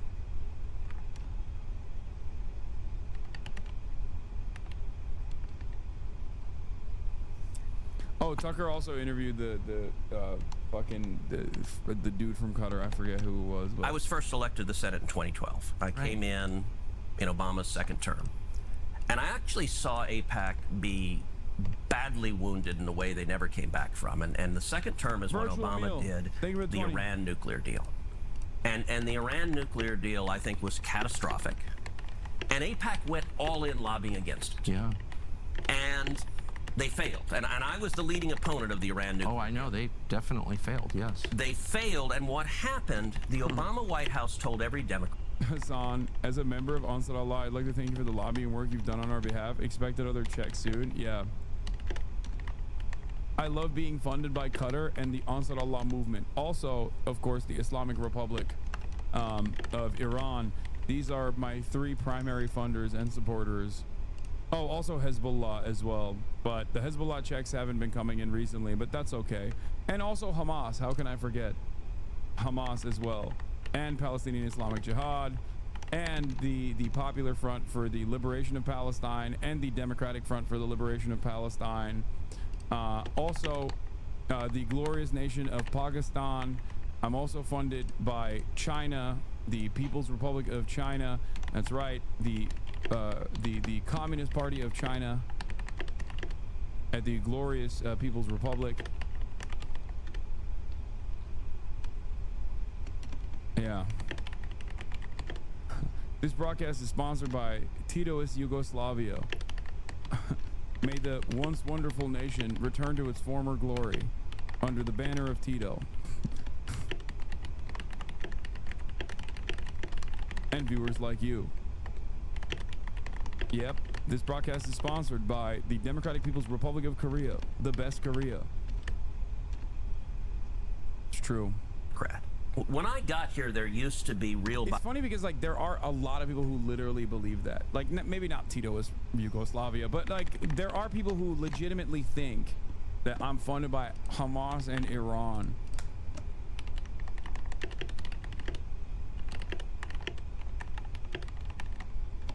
No Houthi shout out L. I did. I gave him a shout out.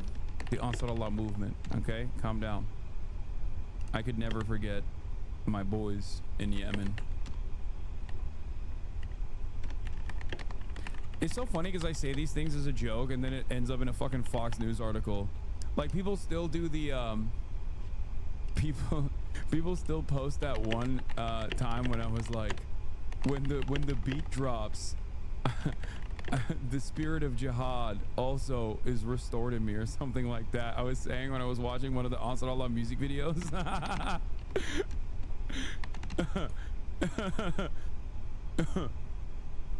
And someone unironically, like that's a clip that they use unironically, like over and over again. What was it? What did I forget what I said. It was very funny at the time.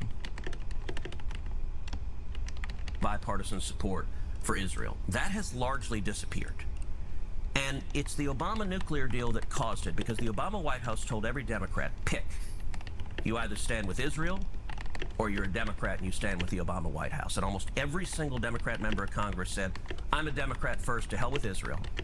And then I watched as AIPAC, every one of those Democrats got reelected and AIPAC did nothing about it. And it dramatically reduced AIPAC's influence. I agree. I watched it happen. And by the way, I told AIPAC, I said, look, the analogy, if the NRA was supporting a bunch of politicians and cared about the Second Amendment, and you had politicians... Oh, I said when the beat drops, you can feel the jihad drop in your heart.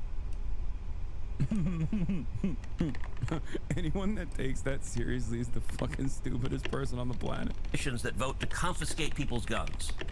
And the NRA turned around and raised money for the people who voted to confiscate guns. You know what? No one would ever care what they said again. So you're making the... He's saying he's a dick rider for Israel without the money, in the same way that many people are already pro Second Amendment unconditionally, and the NRA gives them a decent amount of money. It's not the actual lobby. He's not wrong, for the record. It's a little bit of both. But I always say this. These lobbies exist not for times of no conflict. These lobbies exist to write legislation, so oftentimes quietly, as AIPAC has, where there are anti-BDS laws in numerous states in America. But these lobbies exist in times like right now, okay? When politicians are pressured by the public to actually make democratic changes, and they choose not to because they are one, worried about like their opposition being funded, and two, they're worried about their money not coming down the line. And 3, they've already developed loyalties to these lobbyists. That is the major role that AIPAC or the NRA plays. Like, for example, there have been numerous instances where, do you see what the Zoomers are cooking? Oh, I saw this one, yes. There have been numerous instances where politicians there were people demanding action from their politicians in terms of sensible gun control legislation. Post Sandy Hook is a great example of this, where all of these NRA funded politicians didn't actually respond to the public pressure because they were getting a fuck ton of money from the NRA. That is where the lobbyist groups come into play.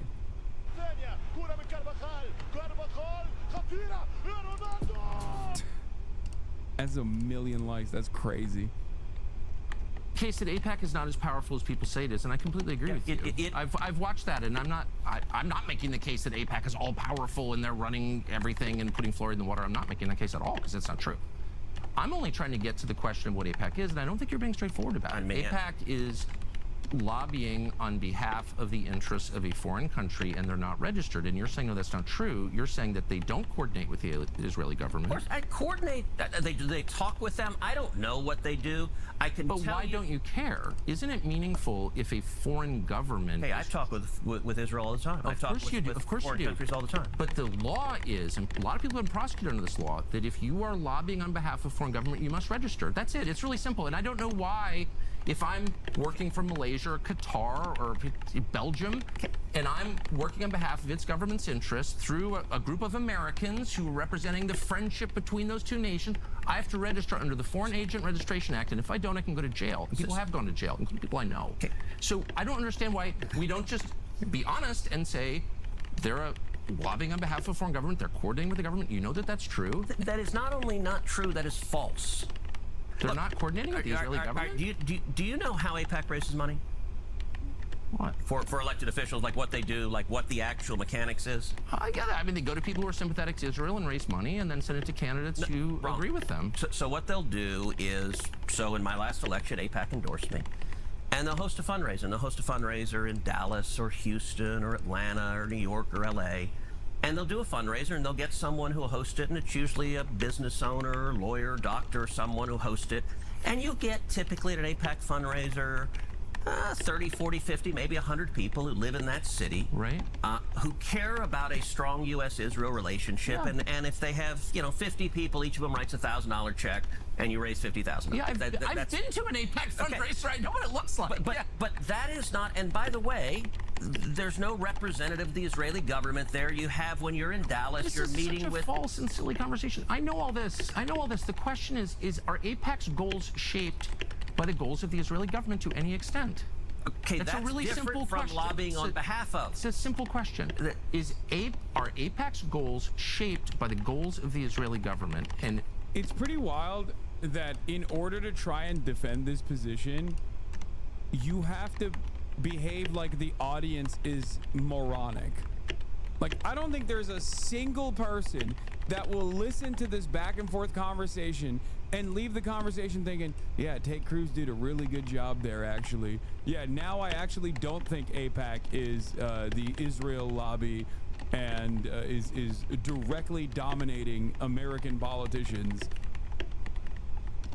Like, it's just a series of polite, totally unrelated, circumstantial coincidences that happen to align perfectly, totally involuntarily, you know? And all the people that work for the Israeli state that then go and work at AIPAC, that's just also a coincidence, and totally, yeah, just a little mishap there. I'm just going to ask you a question straightforwardly, and if you say no, I think we both know that's not true. Hey, are they shaped by? Are they coordinating with the Israeli government? Are they talking to with them? represent Yes. the Israeli Israel government? directing them? What are you want to talk about? FARA? the law on lobbying on behalf of someone. Yeah. It is, I hire you and you lobby on behalf of me. I direct you. Does Israel direct AIPAC? No, they are not lobbying on behalf of them. Or do they care about them? Yeah. For what it's worth, I don't think AIPAC should register as a foreign agent because AIPAC's problem isn't that they're a direct arm of the Israeli government. The problem is that they exist to destroy any form of questioning against the U.S.'s relationship with an apartheid state. Yeah, I mean that, but also I think, yes, AIPAC should be destroyed. It's like not register as a foreign agent. I'll start with that, but I think it should be illegal. I think AIPAC should be illegal. It should not exist. No form of the Israel lobby should exist. No form of any lobby. If America is this like bastion of liberal democracy, no form of any fucking lobby that directly contradicts that should exist. And before people say, what about China? It doesn't exist, okay? And Americans would literally tell you exactly why it doesn't exist. And they would say that with a fucking straight face and be like, what do you mean a China lobby? You mean an authoritarian dictatorship like China could lobby our beautiful government? And it's like, okay, well, what about fucking Israel then? Yes, but do you think that it's just interesting because what you're now describing in a very defensive way, I will say, is foreign influence over our politics? No. And you began, and it's so transparently obvious to everybody. I don't know why you would be embarrassed of it. You've said that you are sincerely for Israel. I believe you. I don't think you have some weird agenda. You seem to...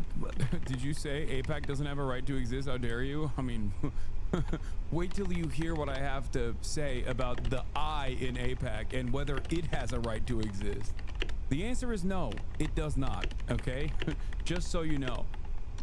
States have to justify their existence by defending its population, okay? And by how it treats other populations. You can't just fucking be a state that occupies an indigenous population and dominates them for 77 fucking years and be like, oh, don't I have a right to exist? Look at me, little old me. How dare you? It's like, no, you don't have a right to exist. Get the fuck out of here. You're an apartheid doing a genocide. Of course you don't have a right to exist. Does Jews have a right to exist? Yes. What kind of stupid fucking question is this? My man said, oh, you don't think Israel has a right to exist as an apartheid state doing ethnic cleansing campaigns? You must want to evaporate all Jews from existence. You have to be an actual psychopath.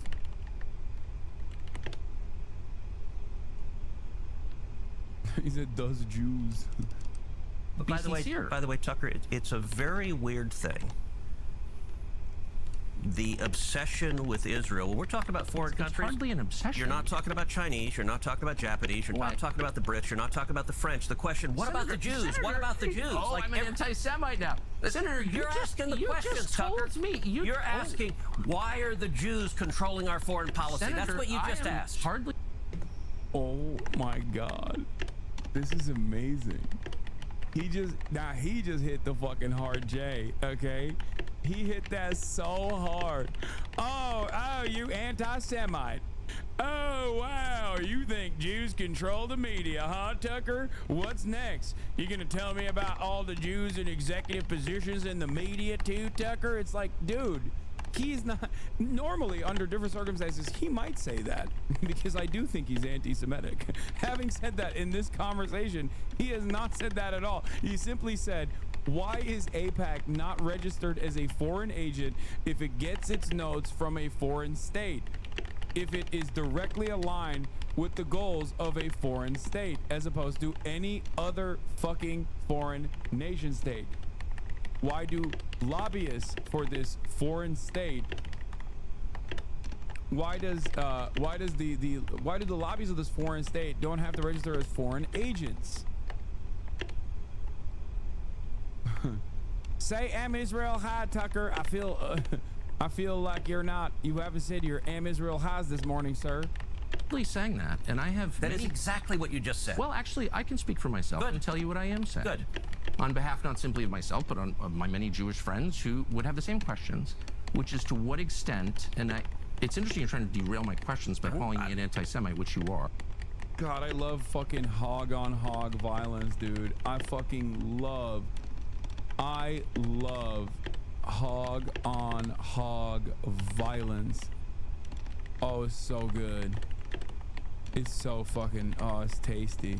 I did not. Of course you are. And Rob, yeah, now you can hit him with the woke sauce. Okay, he can be like, why are you being so woke? The W word.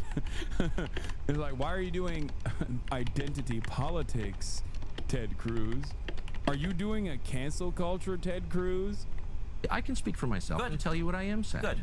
On behalf not simply of myself, but of my many Jewish friends who would have the same questions, which is to what extent, and it's interesting you're trying to derail my questions by calling me an anti-Semite, which you are. I did not. Of course you are. And rather than be honorable enough to say it right to my face, you are in a sleazy feline way implying it. Or just ask. Oh my Lord. Oh, he's cooking them. Oh, it's flank steak. Oh, it's flank steak night at the Tucker, McNear, Swanson, Buckley Carlson household. He's cooking him up like it's a fucking frozen dinner. God damn. A feline. He said you did it in a feline way. Doors open. Doors open. I'm nutting. That's amazing. Asking questions about the Jews. I'm not asking questions about the Jews. There's nothing to do with Jews or Judaism. It has to do with foreign government. Isn't Israel controlling our foreign policy? That's not about the Jews. You said, I'm asking you. And by the way, you're the one that just called me, I think, a sleazy feline. So let's be clear. It's sleazy to imply that I'm an anti-Semite, which you just did. No, I just said, why is that the only question you're asking? You answer it. Give me another reason. If you're not an anti-Semite, give me another reason why the obsession is Israel. I am in no sense obsessed with Israel. We are on the brink of war with Iran.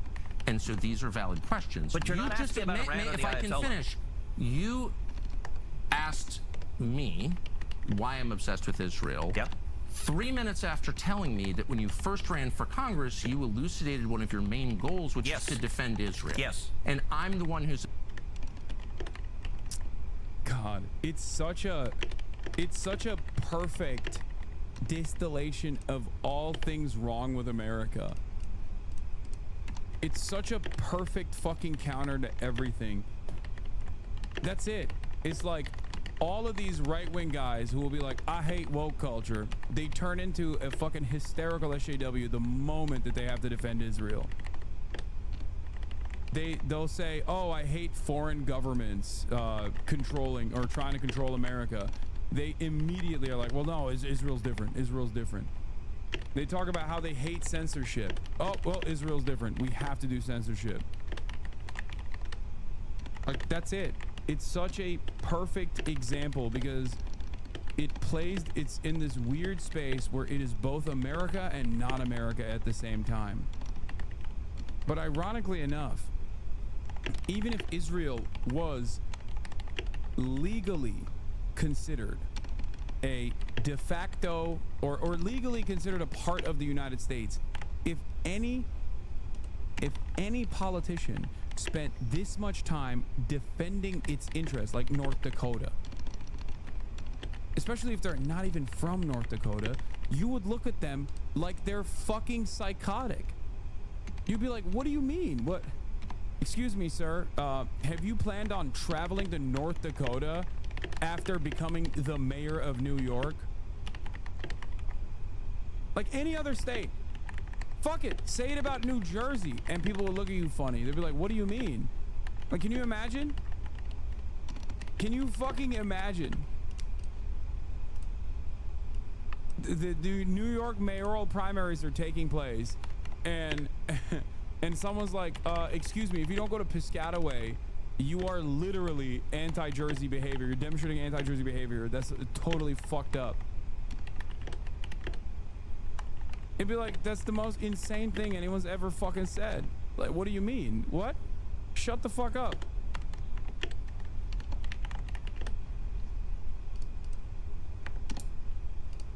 Does New Jersey have a right to exist?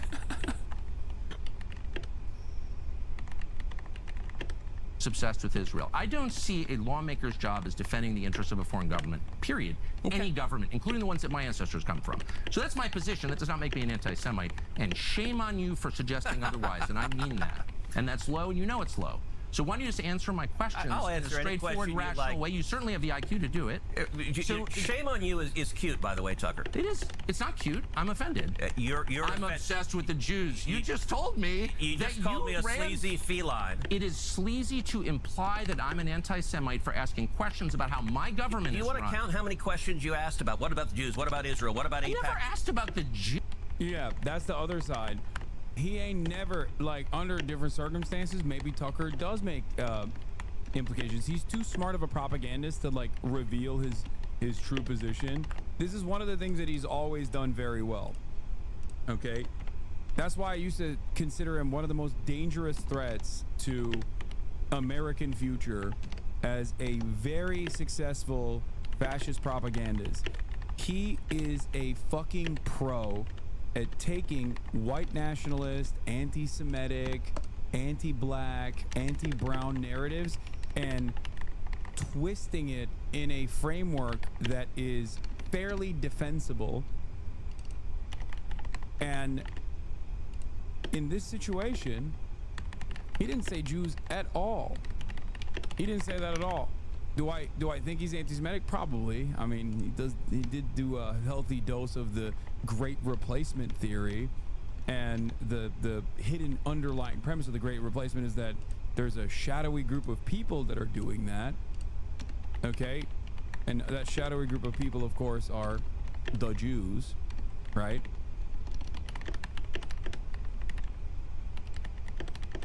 So there is a reason to assume that he is most likely anti-Semitic, but he's not doing that right now. He's not doing that at all. He's not saying anything that is even remotely anti-Semitic. Jews. This has nothing to do with the Jews, whatever that means. This has to do with a foreign government. And once again, shame on you for conflating the two. They have nothing to do with each other. I'm talking about the influence Israel of and Jews have nothing to do with each other? All Jews, or an attack on all Jews, which I am not, nor would I ever be undertaking now. I'm not attacking anybody. By the way, that's who Iran wants to kill, is all the Jews and all the Americans. And I'm totally opposed to that, okay? But now, because Except you don't want to do anything about it. decisions need to be made. We can talk about those decisions. And I plan to. Good. But I just want to get a sense of whether you think, having described yourself as an America First person whose only criterion for judgment on foreign policy is America's national interest, to what extent you're influenced by a foreign government, which gives you a lot of money through its lobby, and you're claiming this has nothing to do with the foreign government. They're not coordinating. Yes, they're spying on us, but it doesn't bother you. And I'm sort of wondering, like, what is this? This is one of the weirdest conversations I've ever had. I'll tell you what, and I'll answer any question you like, but let's... Yeah, it ultimately comes down to, why does Israel have this special status? And the honest answer for that is because it is immensely important to America's foreign policy goals in the region. Now, of course, that's the steelman position, but that's also the reality, okay? That is the reality. And even then, though, it's still fucking indefensible how much Israel gets away with, which is precisely because it's not just about American foreign policy goals. There's also a healthy dose of Zionist ideology that American politicians and American Christians, American Jews that agree with this.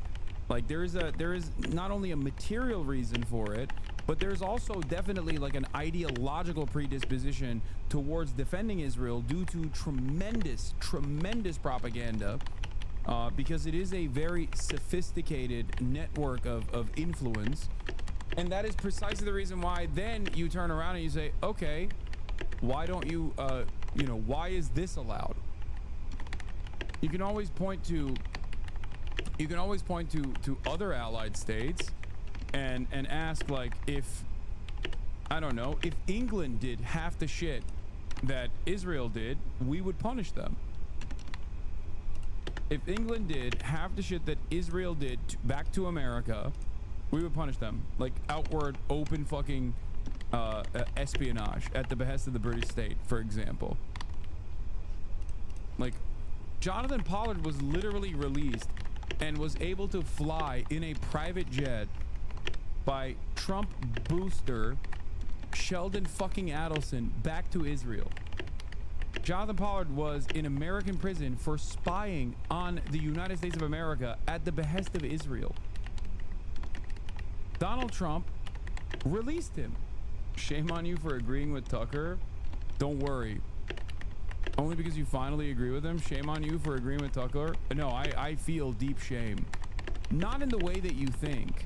I feel deep shame for the people that I know. Actually very intelligent people in mainstream media. I feel deep sense of shame for the profession of journalism. Because Tucker Carlson should not be the person who is asking these questions. Everyone should be asking these questions. And it only took Tucker to lose his standing with mainstream media, with Fox News, to come out this way.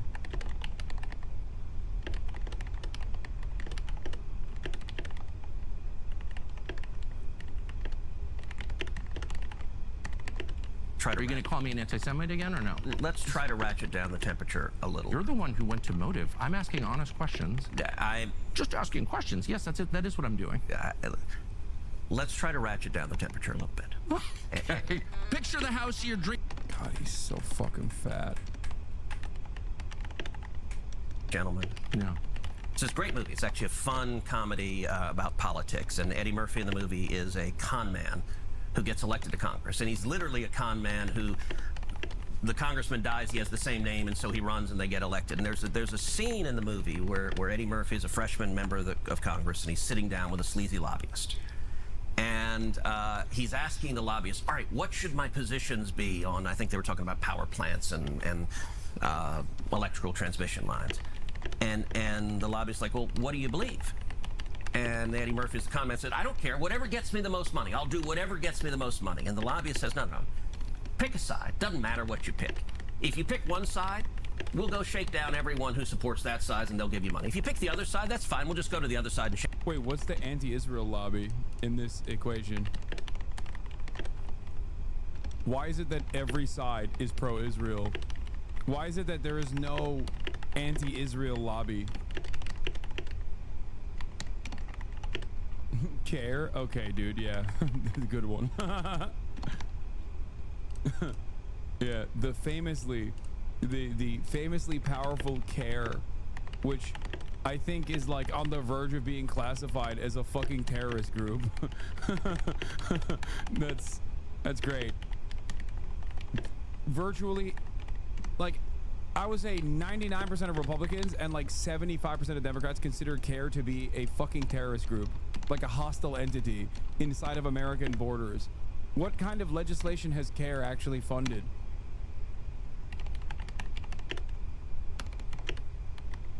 Shake down that.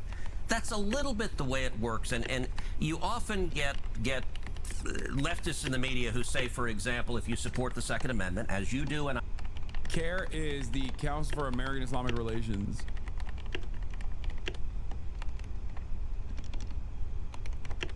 It's basically like a anti-hate group, like a anti-Islamophobia group, basically. J Street? That's funny. Also funny. So you're telling me that the only opposition to AIPAC is yet another Zionist lobby for Israel. A liberal one, but still a Zionist lobby for Israel. Wow. Very diverse range of options here for the anti-Israel lobby, seemingly.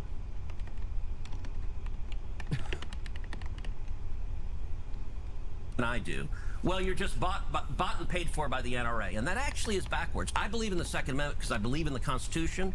Now, am I proud that the NRA supports me? Sure, because people who care about the Second Amendment want to support leaders who fight for it. But it gets it backward. Look, AIPAC, when I ran for the Senate, AIPAC didn't support me. I supported Israel before they supported me. I'm happy to have their support because they share my objective. No, but you're missing it. I'm not suggesting that you're bought and paid for. I'm not saying that. I want to go back and take sincere. I want to go back and take the transcript because you just said a minute ago, I'm slightly paraphrasing, but are you lobbying for a foreign government because they pay you a lot of money? That's basically what you said. So you are suggesting that. Let me just be clear about what I think. Your views seem totally sincere. Yes. You take money from people who agree with you. Yeah. I believe that. I take money from people who disagree with me. I'm only trying to get to the question of to what extent is the U.S. government influenced by other governments? And it's a lot. Of course. It's hardly just Israel. It's hardly just Israel. I don't think Israel's the main one. There are lots of governments. China is a massive influence on this city. And it's a huge problem. As you know. I couldn't agree more. And there are lots of others. The UK. China's a huge problem. China lobby is a huge problem. Israel, though, great lobby, best lobby. Love the steaks. Okay. I don't get it. You just said you'd take money from a group that you don't agree with. Would you take money from the China lobby? Which is a truly sinister place, in my opinion.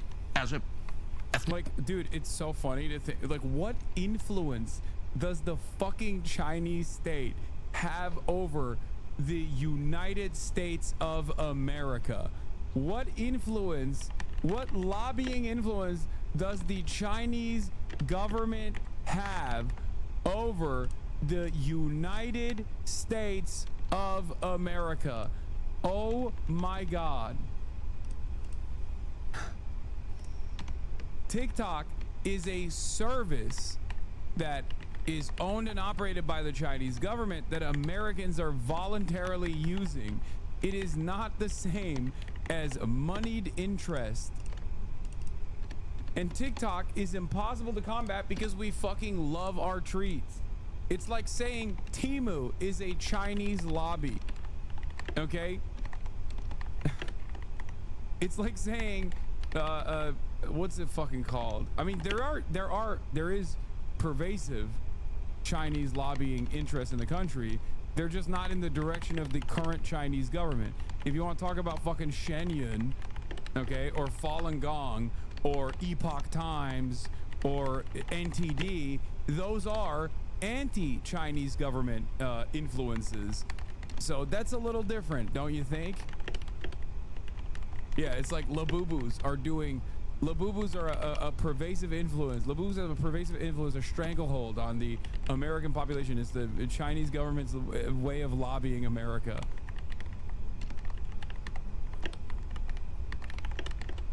Yeah, Genshin Impact. Chinese lobby. Nick Brett, I can say. I think that's my view. Maybe you disagree. I think they're on the wrong path. I love the Brits, but their government without is even gone getting off the into that. rails. I'm just saying I don't think Israel's the only one. But it's the only one where you're instantly called an anti-Semite. Hey, how does it feel that literally no lefty journals will be that aggressive with the Democrat senator, especially while they're in power? Probably says a lot about the other side. Wait, what?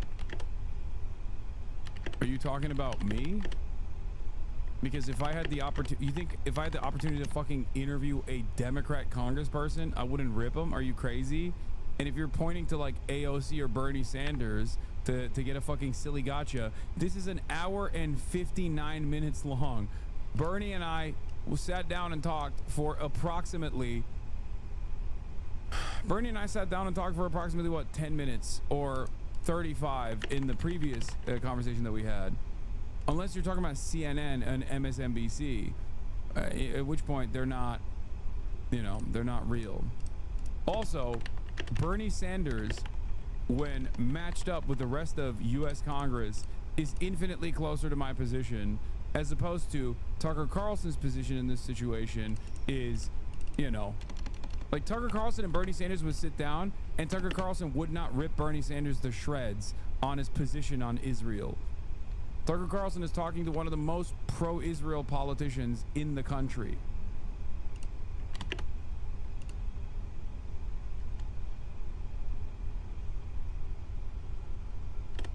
That's funny. Wait, come on, man. That's just a lie. You literally had Greg Kazar on stream multiple times and you have not once ripped him on his fucking awful takes. Wait, hold on. Someone said Ro Khanna as well, which I did.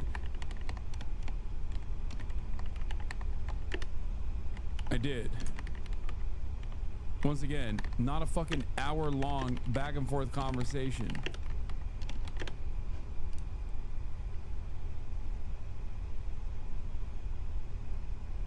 I told Ro Khanna that Israel was doing a genocide a year ago at DNC.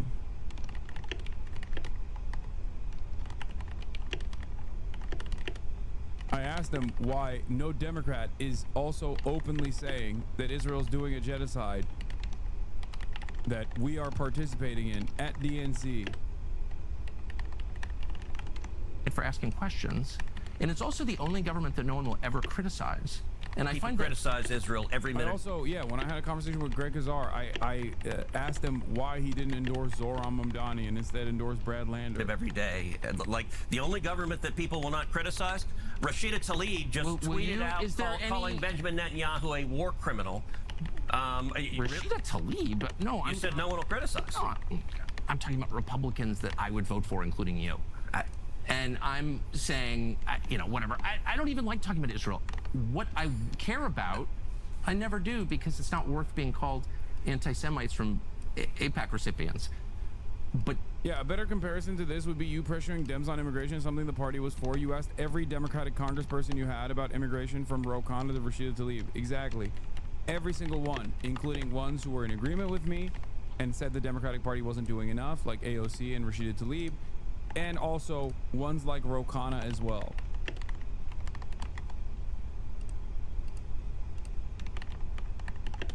But next, I don't even like talking about Israel.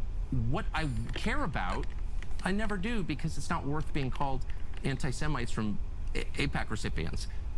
But now we are on the verge of joining a war, and I just want to be clear about why we're doing this. All right, so, and let's get into Iran momentarily, but you suggested it was a strange thing that I said a minute ago, that when I came in... Bro, it's not about ego. They were talking about the mainstream left media. No, I'm responding to someone else. I'm responding to other people who said you've interviewed Democratic congresspersons and you didn't actually call them to task. The first person also said leftists, and I thought they were being disingenuous because I didn't think that they meant MSNBC when they meant leftist media.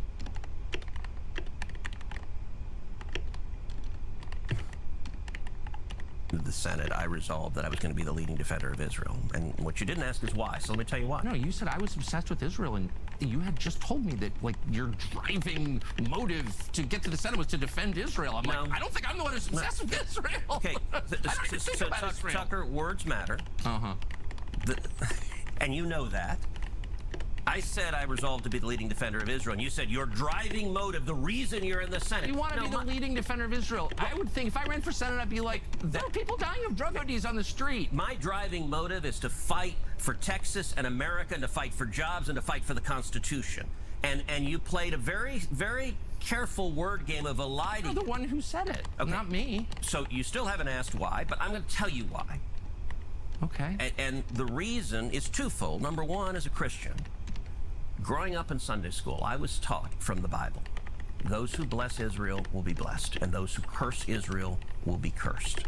And from my perspective, I want to be on the blessing side of things. Of those who bless the government of Israel? Those who bless Israel is what it says. It doesn't say the government of it, it says the nation of Israel.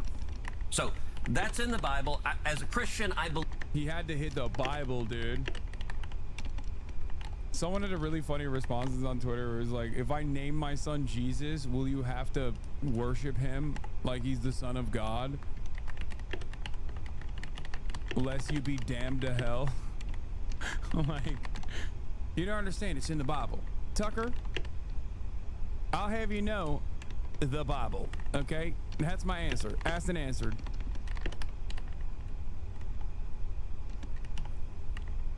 Believe that. Where is that? I can find it to you. I don't have the scripture off the tip of my...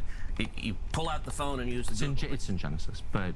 So you're quoting a Bible phrase you don't have... Damn. He's cooking him, even with the Bible stuff. God damn. Tucker Carlson taking the atheist debate lord position of knowing more about the Bible than the opposition that's just simply bringing up the Bible as a talking point. Classic take. He's not an atheist, obviously, but I'm just saying it's like that's a classic atheist move, atheist debate lord move. Context for it, you don't know where in the Bible it is, but that's like your theology. It's Bible maxing. Theology? I'm confused. What does that even mean? Tucker, I'm a Christian. I want to know what you're talking about. Okay. Where does my support for Israel come from? Number one, because biblically we're commanded to support Israel. But number two, hold on. Hold on. You're a senator, and now you're throwing out theology, and I am a Christian, and I am allowed to weigh in on this. We are commanded as Christians to support the government of Israel? We are commanded to support Israel, and what does that mean, Israel? We're told those who bless Israel will be blessed. But what? Hold on. Define Israel. This is important. Are you kidding? This is a majority Christian country. Define Israel. Do you not know what Israel is? That would be the country you've asked like 49 questions about. So that's what Genesis. That's what God is talking about. The nation of Israel, yes. So is that the current borders, the current leadership? He's talking about the political entity called Israel. He's talking about the nation of Israel. Yeah, nations exists, and he's discussing a nation. A nation was the people of Israel. Is the nation They're the descendants God's of referring Abraham. to in Genesis? Is that the same as the country run by Benjamin Netanyahu right now? Yes, it is. Okay. And by the way, it's not run by Benjamin Netanyahu as a dictator. It's a democratic country that elected. He's the prime minister, right? But just like, you know, America is the country run by Donald Trump. No, actually, the Bible is clear on this. Okay, 1948. The Bible says it. 1948. Okay, it's the same country. That's what it's talking about. Also, Jesus walked on water. American people elected Donald Trump. The same principle This is silly. I'm talking about the political entity of modern Israel. Yes, and that is You believe Israel. That's what God was talking about in Genesis. I do, but that country's existed since when? For thousands of years. Now, there was a time when it didn't exist, and then it was recreated. No! Oh, God, I'm enjoying this too much. That's crazy. No, this is wrong. It feels fucked up. It feels fucked up. It's like the worst piece of shit you know, dunking on an even greater piece of shit. Oh, I hate this. Oh, it feels fucked up. It feels a little fucked up. It just, I should not be deriving this much satisfaction because I know like both of these guys are evil. You know what I mean? I feel so dirty enjoying this process so much. God damn, Tucker is twisting him like a fucking pretzel. Oh God. Oh my God. He is just fucking whipping him around. Created just over 70 years. I'm saying, dude, every fucking unk in Malaysia is gonna be doing replays of this. They're all diehard Tucker fans now. I'm telling you, like all the Jackson Hinkle fans that live in like Bangladesh, they are now diehard Fedayeen for Tucker Carlson. 3 Muslim uncles sent me this. Oh yeah. Oh, this is going crazy on the Muslim uncle space. Okay, this is the clips from this fucking back and forth is going crazy in every WhatsApp chat. Okay, I'm telling you right now, they're going wild.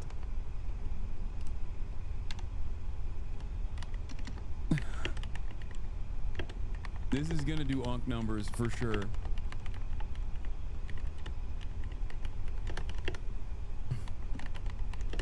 I'm a Bangladeshi unk and I'm sold already. Okay, make no mistake. Make no fucking mistake. Tucker Carlson would destroy you. He would sanction off your death and destruction. If you are an unk in Malaysia, Indonesia, Bangladesh, okay? I'm telling you right now, Tucker Carlson would actively celebrate your demise. He is not a friend, he's a foe. Right now, he's cooking. I think most people understand that line in Genesis to refer to the Jewish people, God's chosen people. That's not what it says. Okay, Israel, but you don't even know where in the Bible it is. So I don't know if we can. I don't remember the scriptural citation, but okay, I keep. It's like Genesis 16 or something like that. But yes, it's in the earlier part of the book. But the point is, all right, Tucker, you keep interrupting me before I finish my sentence. It's just important to know what you're talking about. I don't know what you're. So you're saying, as a Christian, if I believe in Jesus, I have to support the modern state of Israel? No, I'm not saying that. I'm explaining for me what my motivation is. But you, okay, so I'm just trying to understand. You said God tells you to support the modern state of Israel in the Bible, in some place in the Bible that you heard about, but you don't know where it is. That's your theology? You're going back, am I a sleazy feline again? I mean, if you accuse me of anti-Semitism again, I will say that, but I don't think you will. Try to be a little less condescending. I'm trying to have a conversation. Condescending. You're throwing this stuff out, and it's my job to figure out what you're talking about. Okay, but I don't understand. But you're not letting me. Okay. I'm sorry. I want to be polite. Jew here, when the Bible refers to his people Israel, we were taught that this is referring to the Jewish people, not a political entity established in the 1940s. Thank you for your time. Yeah, tell that to Ted Cruz. He's like, no, you don't understand. The Bible said Israel has to be in apartheid.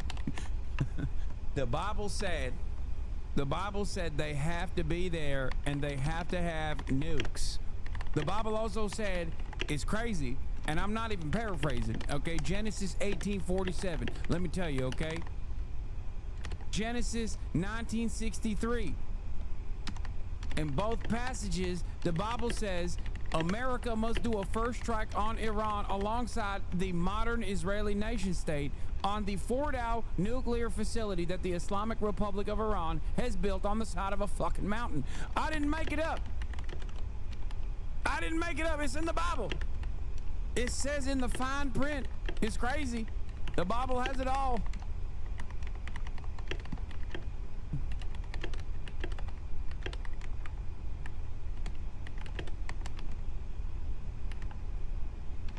People forget. People forget these important passages. That is for me a personal motivation, but I also, what I was about to say, I don't believe my personal faith, not everyone who I represent is a Christian. It's not an argument for me to give that we should do this because of my faith. And so as an elected official, I don't give that as the reason we should support Israel. That is a personal motivation for me, but I don't think it is the reason we should. The reason that I am the leading defender of Israel is because Israel is our strongest ally in the Middle East, an incredibly troubled part of the world, and supporting Israel benefits America. And the clearest illustration of that is what is happening right now. Let me just make this point, and then and then I'll just ask what you mean. That's it. Okay. Yeah.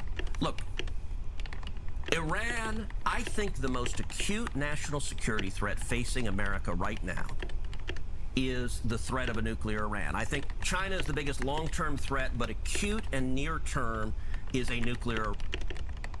Do we think that Ted is smart enough to actually comprehend the difference between the biblical Israel and the decision to name the 1948 state Israel, a name which was literally among multiple candidates at the World Zionist Congress, or is he just incredibly fucking dumb? I think he doesn't know that. Like, I think if you were to add, like, a lot of these guys don't give a shit, obviously. They just don't care, right? But if you dig into the history of Zionism and its inception, all of the ironically enough, all of the religious seasoning added as a justification for the nation state was put there by secular Jews who do not give a fuck about Judaism, and did it so that they could potentially bring in support from religious Jews who were directly opposed to the development of a state that was for the Jews. The notion that this is a 3,000-year project is so fucking stupid. There were, and perhaps always throughout history, a far larger number of Christians who believed in the Zionist project than there were Jews who believed in the Zionist project. There has never been a moment throughout history where there were more Jews than Christians that believed in Zionism. It has not existed till this it does not exist today, and it has never existed.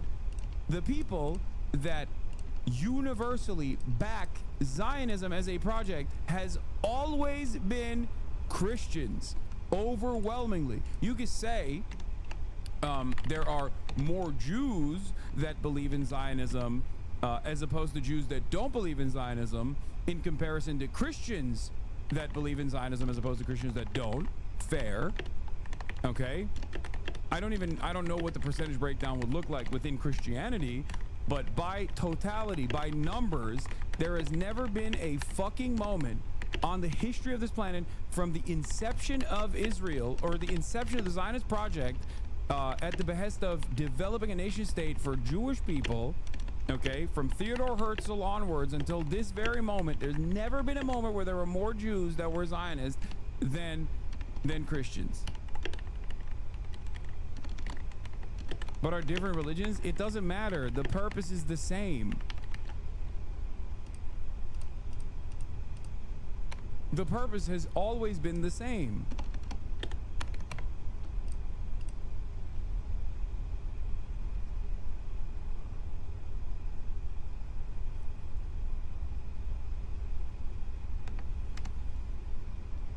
Zionism in and of itself, with all of the religious associations, was completely concocted by motherfuckers who don't believe in that shit at all. There's no, like, Theodore Herzl is secular and was not a religious Jew at all. Every aspect of the myth making associated with the modern Israeli state is designed that way so that dumb fucks in 2025, like 100 years later, okay, will turn around and act as though there was a 3,000 year history here. It's fucking bullshit.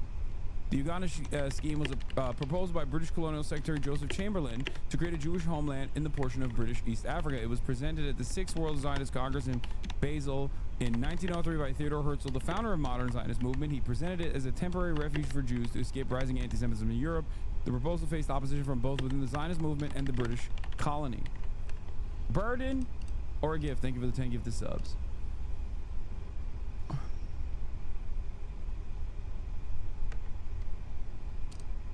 Ted literally thinks this. Look. Exactly right. And yes, Tucker really argued when the Bible says Israel doesn't mean Israel. Last night, Tucker Carlson acknowledged as a Christian the biblical mandate to bless Israel, but suggested the government of Benjamin Netanyahu was not biblical Israel. Seems to me a pretty misguided point that this son of a rabbi will try to address. Israel has always been Israel. It has always had leaders, some good, some not. The Bible has never qualified the mandate to bless Israel by who was leading it. That's not the whole point. And by the way, I support Netanyahu. Thanks, David. We didn't know you supported Netanyahu from the fucking multiple aneurysms that you get when you watch, like, I don't know, the Emmys or something, and someone has a fucking pro-Palestine pin. We know, David. We know you support Benjamin Netanyahu, David. We know. You didn't have to say that. David Friedman, supporter of Benjamin Netanyahu. Shocking. Stop the presses. Okay, the nation of Israel today comprises a people that praise in the same language, in the same place, with the same liturgy as in ancient times. It is faith. Its faith is governed by the Old Testament. It's the same nation of Israel referred to in the Bible. The return of the Jewish people from exile to statehood within the land of Israel is exactly the biblical prophecy of Ezekiel, Isaiah, and Jeremiah, and actualizes God's covenants with Abraham, Isaac, and Jacob. You don't need to believe any of this, but if you are a self-proclaimed Christian professing allegiance to the biblical covenants and prophecies but denying these principles, I don't understand your theology. Yeah, not the same language, but the liturgical language, I think, is what he's referencing there.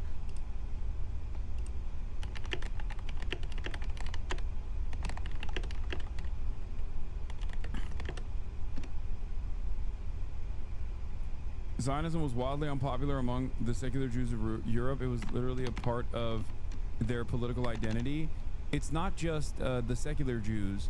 There were also a fuck ton of religious Jews that also, through a theological framework, thought that it was heretical or entirely against the, I don't know, the Jews don't do heresy, right? Whatever the fucking Jewish equivalent is, but thought it was against the religion to develop a Jewish nation state by force rather than rather than allowing it to happen with the Messiah.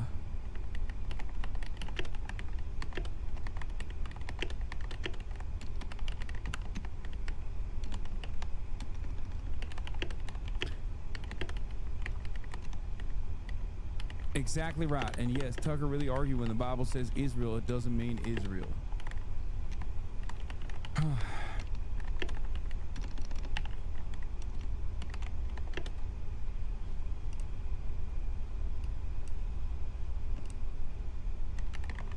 I like that this conversation surrounding the Bible has led us down this path of trying to justify the existence of a modern nation state by pointing to just something that's made up. Okay? It is mind-boggling to me. Who fucking cares?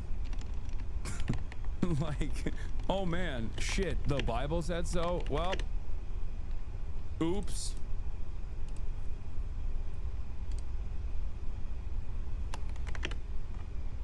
Okay, Atheist Andy. No, it's fucking idiotic. As I've said before, as I've said before many times, don't care what people believe in. Okay? You can believe whatever the fuck you want. As long as it doesn't, your beliefs don't justify doing violence to other people. At which point, I'm out. You can't take away someone else's liberties. You can't take away someone else's rights. The application of a modern nation state that is literally ethnically cleansing the indigenous population is antithetical to my belief system. So of course that's an insane justification. Like, that's ridiculous. The moment where you're like, well, the Bible said so, and like, okay, I don't care, then you should probably also perish. The Bible says a lot of stuff that you're doing, you know, mixing and matching cottons and eating shellfish.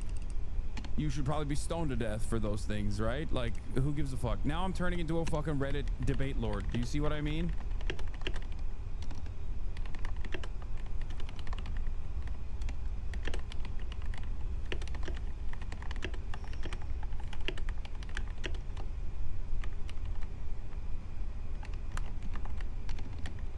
It just so happens that the Islamic Republic of Iran and Reddit atheists are aligned on this one particular issue. Yeah, get ready to be mauled by 35 bears if you make fun of a bald person. Iran. Okay. And I think Israel is doing a massive favor to America right now by trying to take out Iran's nuclear capacity. And the reason I view Iran differently, we talked before about Iraq. I opposed the Iraq war. We talked about Syria. I opposed military intervention in Syria. Yeah, there are Jews who moved to Palestine before Balfour or even modern Zionism. There's nothing wrong with that, or anyone moving there for personal, religious, or whatever purpose. The problem is when a genocidal apartheid state is created to exclude and displace rather than exist within the local population. But Israel writers act like hating the latter means you hate the former. Yeah, the idea that like Jews actually came not as a settler colonial enterprise from its inception, deliberately crafted by a fucking colonial entity that was in charge as Palestine, British Mandate Palestine was its bounty after World War I for defeating the Ottomans, as though this wasn't a deliberate attempt to displace the existing population and then continue its domination, do ethnic cleansing, planned ethnic cleansing in an effort to develop a nation state. Like, all of this is completely unjustifiable. It wasn't like people were just like, oh yeah, I want to move here, this seems great, and then people were like, nah, fuck you. That's not how this works. That's not the function. If that was the case, there wouldn't be a nation state called Israel right now. It would be still called Palestine, a diverse, most likely secular nation state that has equal rights and representation for all Jews, Christians, and Muslims alike, living inside of its boundaries. And that'd be fantastic. I am in favor of that, of course, obviously.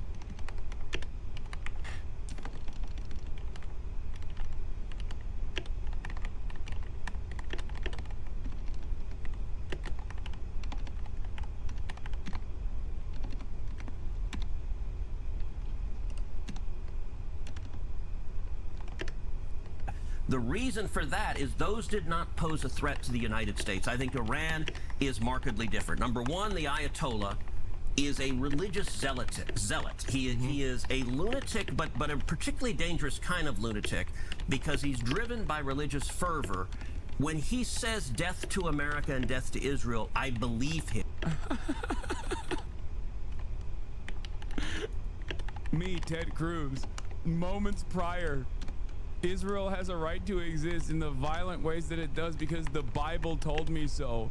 Of course I'm going to unconditionally demand the ethnic cleansing of Palestinians so that the Bible-based Israel can exist in the violent ways that it does. Ted Cruz, 3 seconds later, people who actually get very mad at that sort of stuff and foreign intervention and say death to America as a call sign are religious extremists, and it's scary.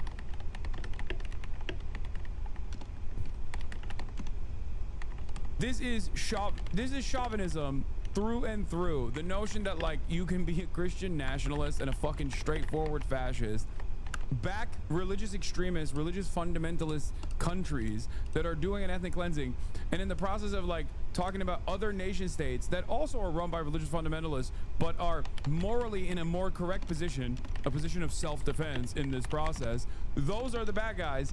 Well, okay, it feels like your argument is just on very shaky moral foundations here.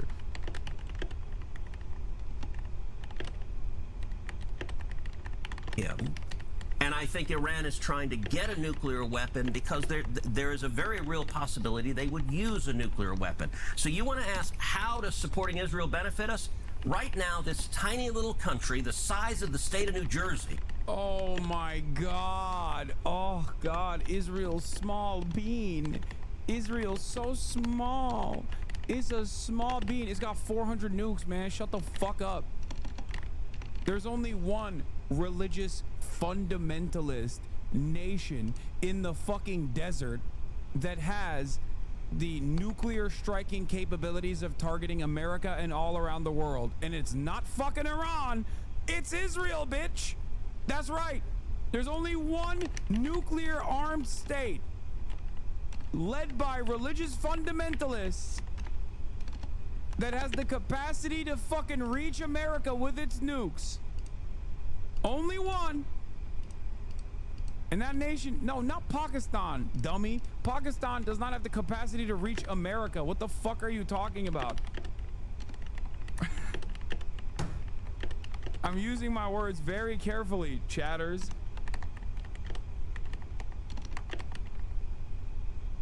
Also, wouldn't be considered a desert anyway. They do have nukes.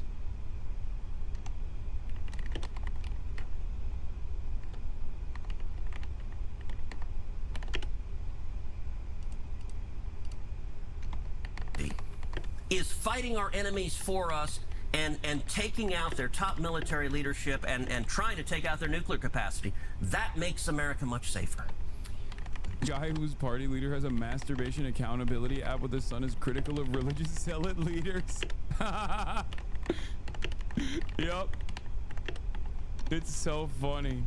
God, it's awesome. This is, again, a glaringly obvious hypocrisy. Glenn Greenwald joked to us at Breaking Points yesterday that it rings a bit hollow when we call Iran a theocracy when lawmakers like Ted Cruz and our former ambassador are citing biblical and rabbinical doctrine to justify supporting striking Iran. It's true.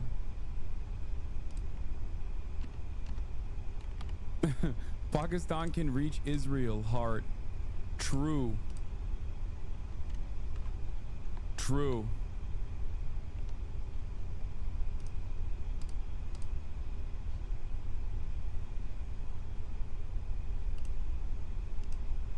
Why is Glenn Greenwald cooking? Glenn Greenwald has always cooked when it comes to Israel. Are you kidding me?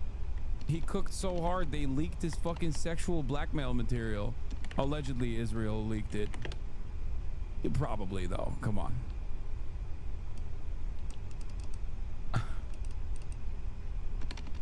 I've seen things. I've seen things that I should have never seen. So the president has said repeatedly Iran cannot have a nuclear weapon, and he will do whatever it takes to stop Iran from getting a nuclear weapon. He said that like 100 times. He clearly means it. I think he will use force to effect that if he feels he has to. I think he's been really clear about that. I don't know, but it seems that way. Do you feel that? Do you think that's correct? Whether he would use force to stop a nuclear weapon, I think he has put that option on the table. He certainly suggested. I mean, I have literally no idea what's going to happen, but just reading his statements, he's made that really clear. So what he has been very clear about, and I spoke with the president on Sunday, is he has been very clear to Iran that if they attack U.S. servicemen and women, there will be real consequences and I think very serious military. By the way, this is a sidebar, but I just can't resist. The Prime Minister of Israel said that Iran tried to assassinate Donald Trump twice. Yeah, I read your newsletter this morning, and but do you believe that's true? Again, I think it was sort of a word game. What is true is Iran is trying to assassinate Donald J. Trump, and they have hired hitmen. Now, you pointed out... No, he said that they have tried twice to kill him, and I don't know that... I don't have any evidence that's true, but I sort of wonder if that is true. Why aren't we at war with them already? Okay. And I read your newsletter this morning, and I thought it was playing word games to draw a political point. How's that a word game? It's my president. And can I tell you? Yeah, please. Okay.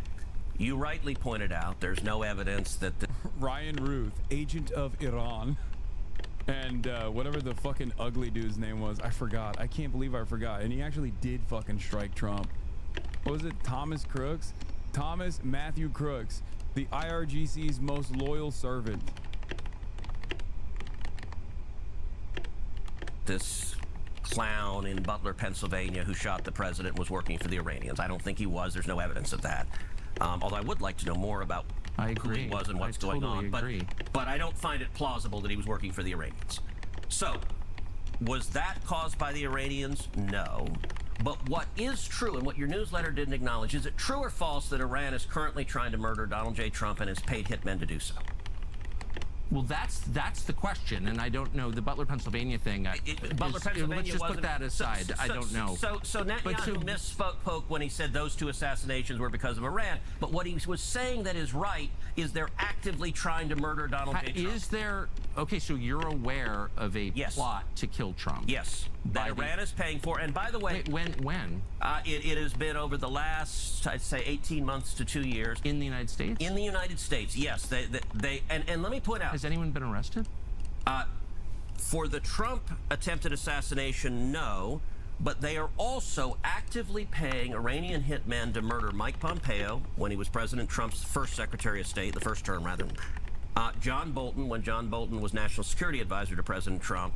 And a guy named Brian Hook, who was Assistant Secretary of State. Right. During the Biden administration... Wait, but hold on. Can we go back to Donald Trump because he's the president? No, it's a big deal. What do you mean? When no one has been arrested for these assassination attempts on Trump. Yes. They've hired hitmen. How do we know that? All right, let me break it down. People have been arrested. So the reason I brought up Pompeo, Bolton, and Hook, who are under active assassination attempts because of their service in the first Trump administration, under the Biden administration... Well, they say that. I've never seen any evidence of it. Can I give you the evidence?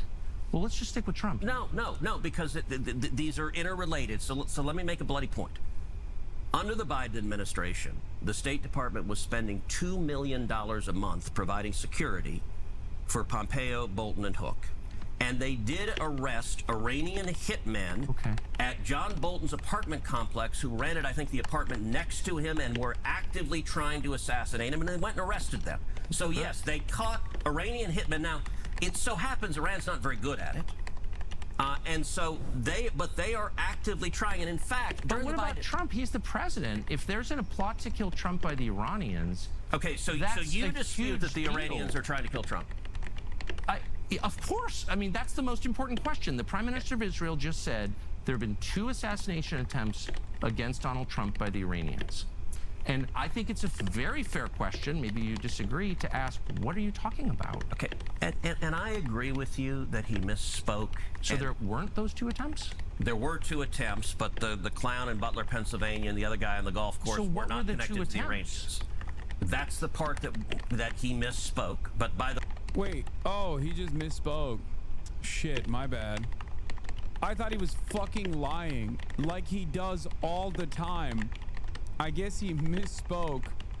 on numerous occasions, and he just keeps misspeaking. You know, Israel and Israeli envoys, they misspeak all the time.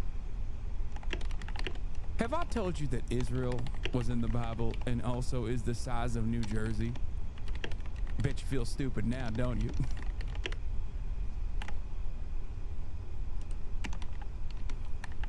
Yeah, bet you feel dumb now. As soon as I told you that this nuclear armed violent state that's conducting a 7-front war with unlimited munitions coming from the United States of America is the size of the state of New Jersey. If you don't immediately redirect your line of questioning, I will call you an anti-Semite. Okay? Come on, it was a misspoken assassination accusation. Oh shit, yeah. Fuck. The way when you speak all the time, occasionally, what he said that was accurate is that Iran is actively trying to murder Donald J. Trump and has paid hitmen. Okay, but right, okay, that's fine. And he was conflating it with the two attempts. I understand. But I just want to pull that thread because it's so important. I voted for Donald Trump. I campaigned for Donald Trump. Yeah. He's our president. And we're on the cusp of a war. So if there's evidence that Iran paid hitmen to kill Donald Trump and is currently doing that, where's that? Like, what are you even talking? I've never heard that before.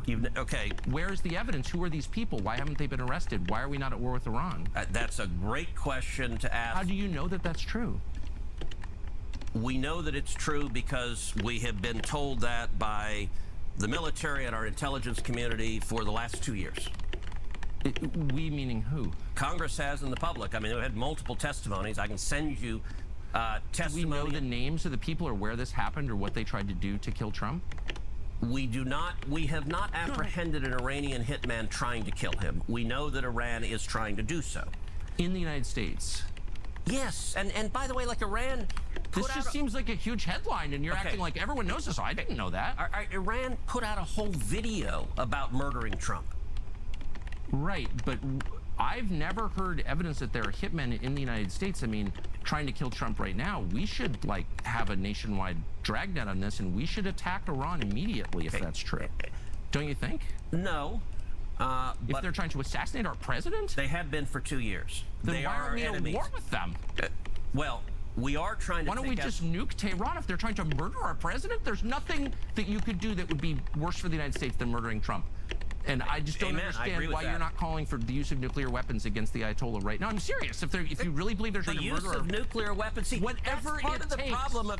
So what do you mean? You don't seem to take the allegations seriously. I do. If you believe they're trying to murder Trump, we need to stop what we're doing and punish them. Can I ask something? And I mean this sincerely. So, all right, 20 years ago... That's crazy. It's a freak off. It's a hawk off. I mean, he's baiting him, to be fair. He's trying to show that Ted Cruz is not sincere in this situation. But of course he gets to entertain these hypotheticals because I don't think he would give a shit if we nuked Tehran. Tucker Carlson, I mean, because he has in the past advocated for that. But he's calling Ted Cruz's bluff. You were... I think it's fair to say, in the interventionist world, you were a vocal defender of the Iraq War. I was a promoter of the Iraq War.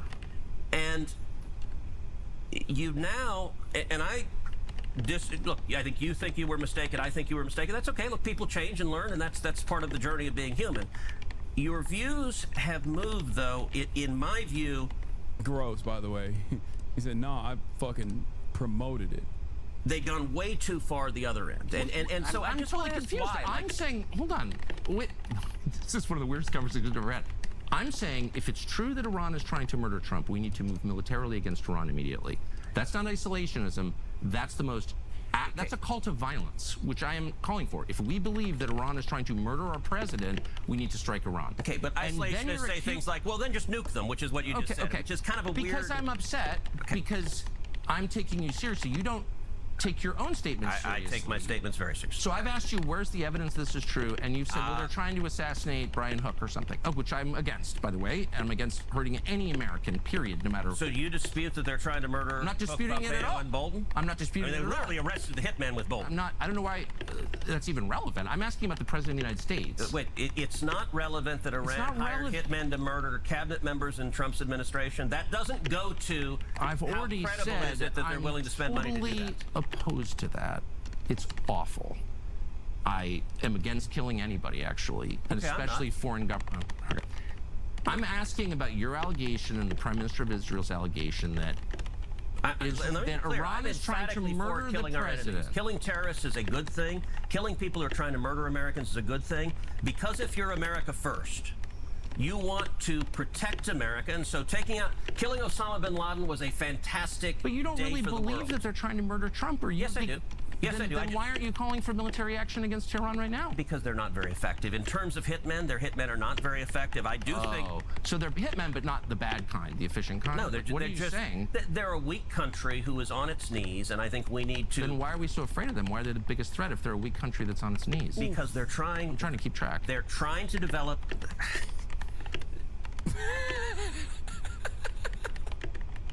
I gotta run it back. The pause is so bad. He's so mad. Because they're trying... I'm trying to keep track. They're trying to develop...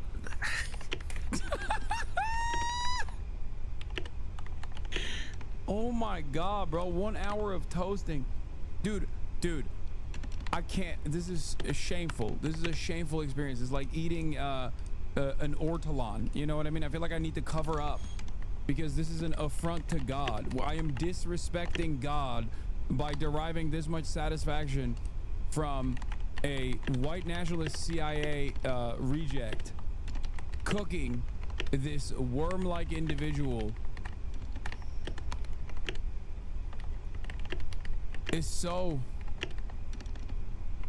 is fucked up. I haven't watched a debate that I've been this satisfied with. I have yet to watch a debate that was this satisfying in so fucking long.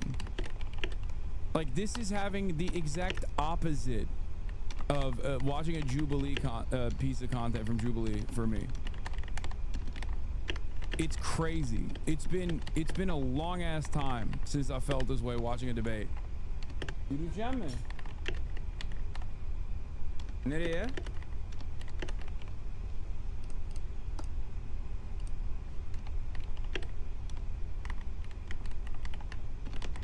Eyvallah peki. I think the last time I felt this way was watching Norm Finkelstein whip up Mr. Bonarelli.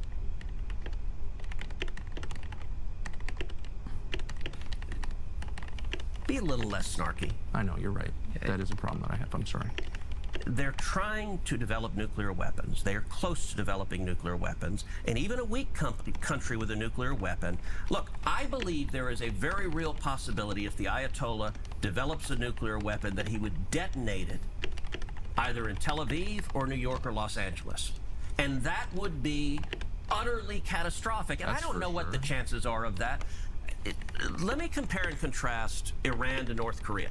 Wait, can I just ask one last question about trying to kill the president? You sincerely believe, you promise, that right now the Iranian government is trying to murder our president? Yes. You sincerely believe right now? Absolutely. And yet you are not calling for military action against the government that's trying to murder our president. Can you explain that?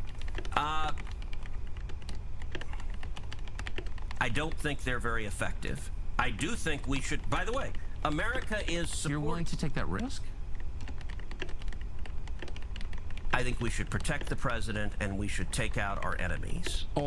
Israel is doing that right now. But aren't they? Why would we outsource and by it to the Israel way, if your they're first trying question to? was why are you for regime do it? change? That's a pretty good example of why I'm for regime change. Okay, so you're saying we should just go in and take out the government of Iran. Why would we outsource it to Israel if they're trying to murder our president? Okay, you sound like the isolationist.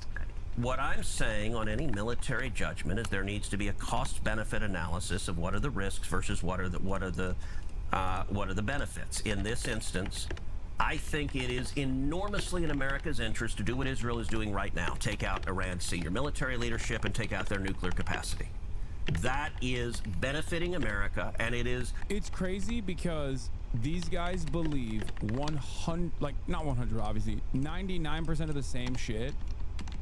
But on this one issue, Tucker Carlson does not agree with him.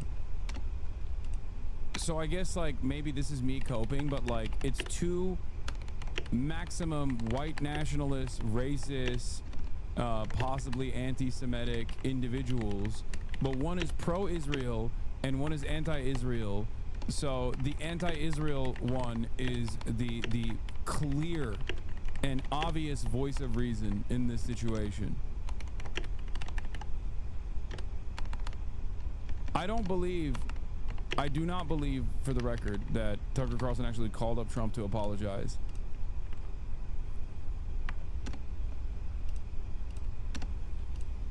Dude, is Trump threatening to Iran to scare Putin out of Ukraine?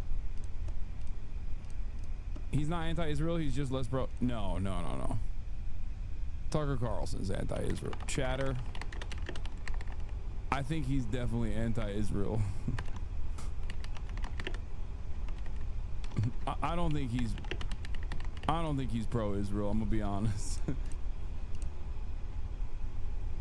There are foreign nations that Tucker Carlson is in favor of. Russia, for example. He's definitely pro-Russia. He's not pro-Israel. A good risk reward. I would oppose invading Iran and putting boots on the ground to topple the government. If the risk got severe enough, I would support that, but I think the relative risk is not severe enough to justify that step at this time. What I would absolutely oppose under any circumstances is invading Iran and then staying and trying to turn them into a democracy. And part of where Iraq really went off the rails is not only did we topple someone who was fighting radical Islamic terrorists, who was a bad guy, but then we tried the vision of interventionists. It actually overlaps with the vision of a lot of Democrats. Let's go promote democracy in the world. I agree. And it is our military's job to kill the bad guys, to defend America. It's not their job to defend international norms. It's not their job. So I have zero desire for the U.S. military to turn Iran into Switzerland. Look, would it be nice if they suddenly became Switzerland? Sure. If I could wave a magic wand, great. But I'm not going to send your kids or my kids to be in front of guns to go make that happen. Well, bless you for that. I think that is the lesson that I learned from Iraq. I promoted that war. Apparently, unlike you, I was dumber. And I think that you just articulated the main lesson of it, which is it's hard to do that, and we're not good at it. But I will, and so we are agreeing on that. I will say as a corollary, vehemently agreeing. As a corollary, that doesn't mean that horrible evil dictators are okay. And going back to Reagan and the Cold War, we have lots of weapons. I am happy to highlight the brutality, the oppression, the human rights abuses of regimes, even though I don't want to invade them, because I think the bully pulpit of American leadership is really powerful. And I think dictatorships are terrified. So I've spent 13 years in the Senate. One of the things I do frequently is highlight dissidents in Iran and North Korea and China. In Venezuela, people are being tortured. Miriam Ibrahim in Sudan, who was sentenced to 100 lashes and then to be killed for the crime of being a Christian. And I repeatedly went to the Senate floor and shined a light on the government of Sudan. It was corrupt. It was evil. I practically begged Barack Obama, say her name. Ultimately, I felt that way with the J6 prisoners. Look, yes, look, there is power to speaking out, and all.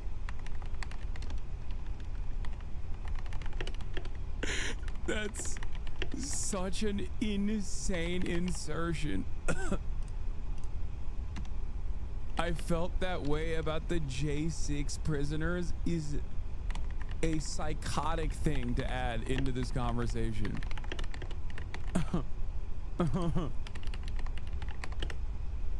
Yeah. 200 lashes is what all the J6 prisoners were getting. It was really fucked up. Ultimately, The international, Obama never did say her name. He would not say her name. Ultimately, there was enough international condemnation, the government of Sudan let her go. And so she was not executed. And I met her. So she had a 2-year-old son, Martin, and she gave birth to a little girl named Maya. And she was in leg irons in prison waiting for the death sentence. They were not going to kill her until she gave birth. And they told her, we will not kill you if you will renounce Jesus. And she refused.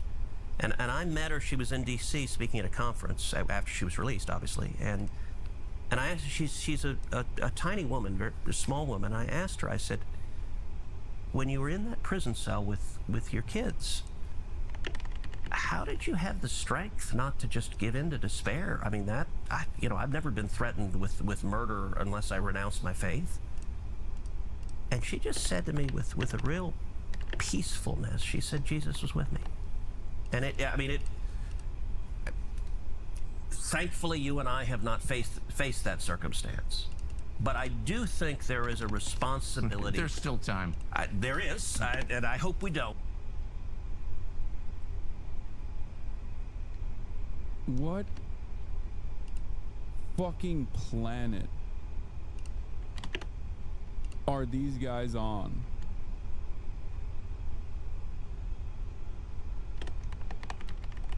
What the fuck are they okay, is the rest of this even okay? Oh, there's more. Wait, are there Iranian assassins trying to kill Trump? More?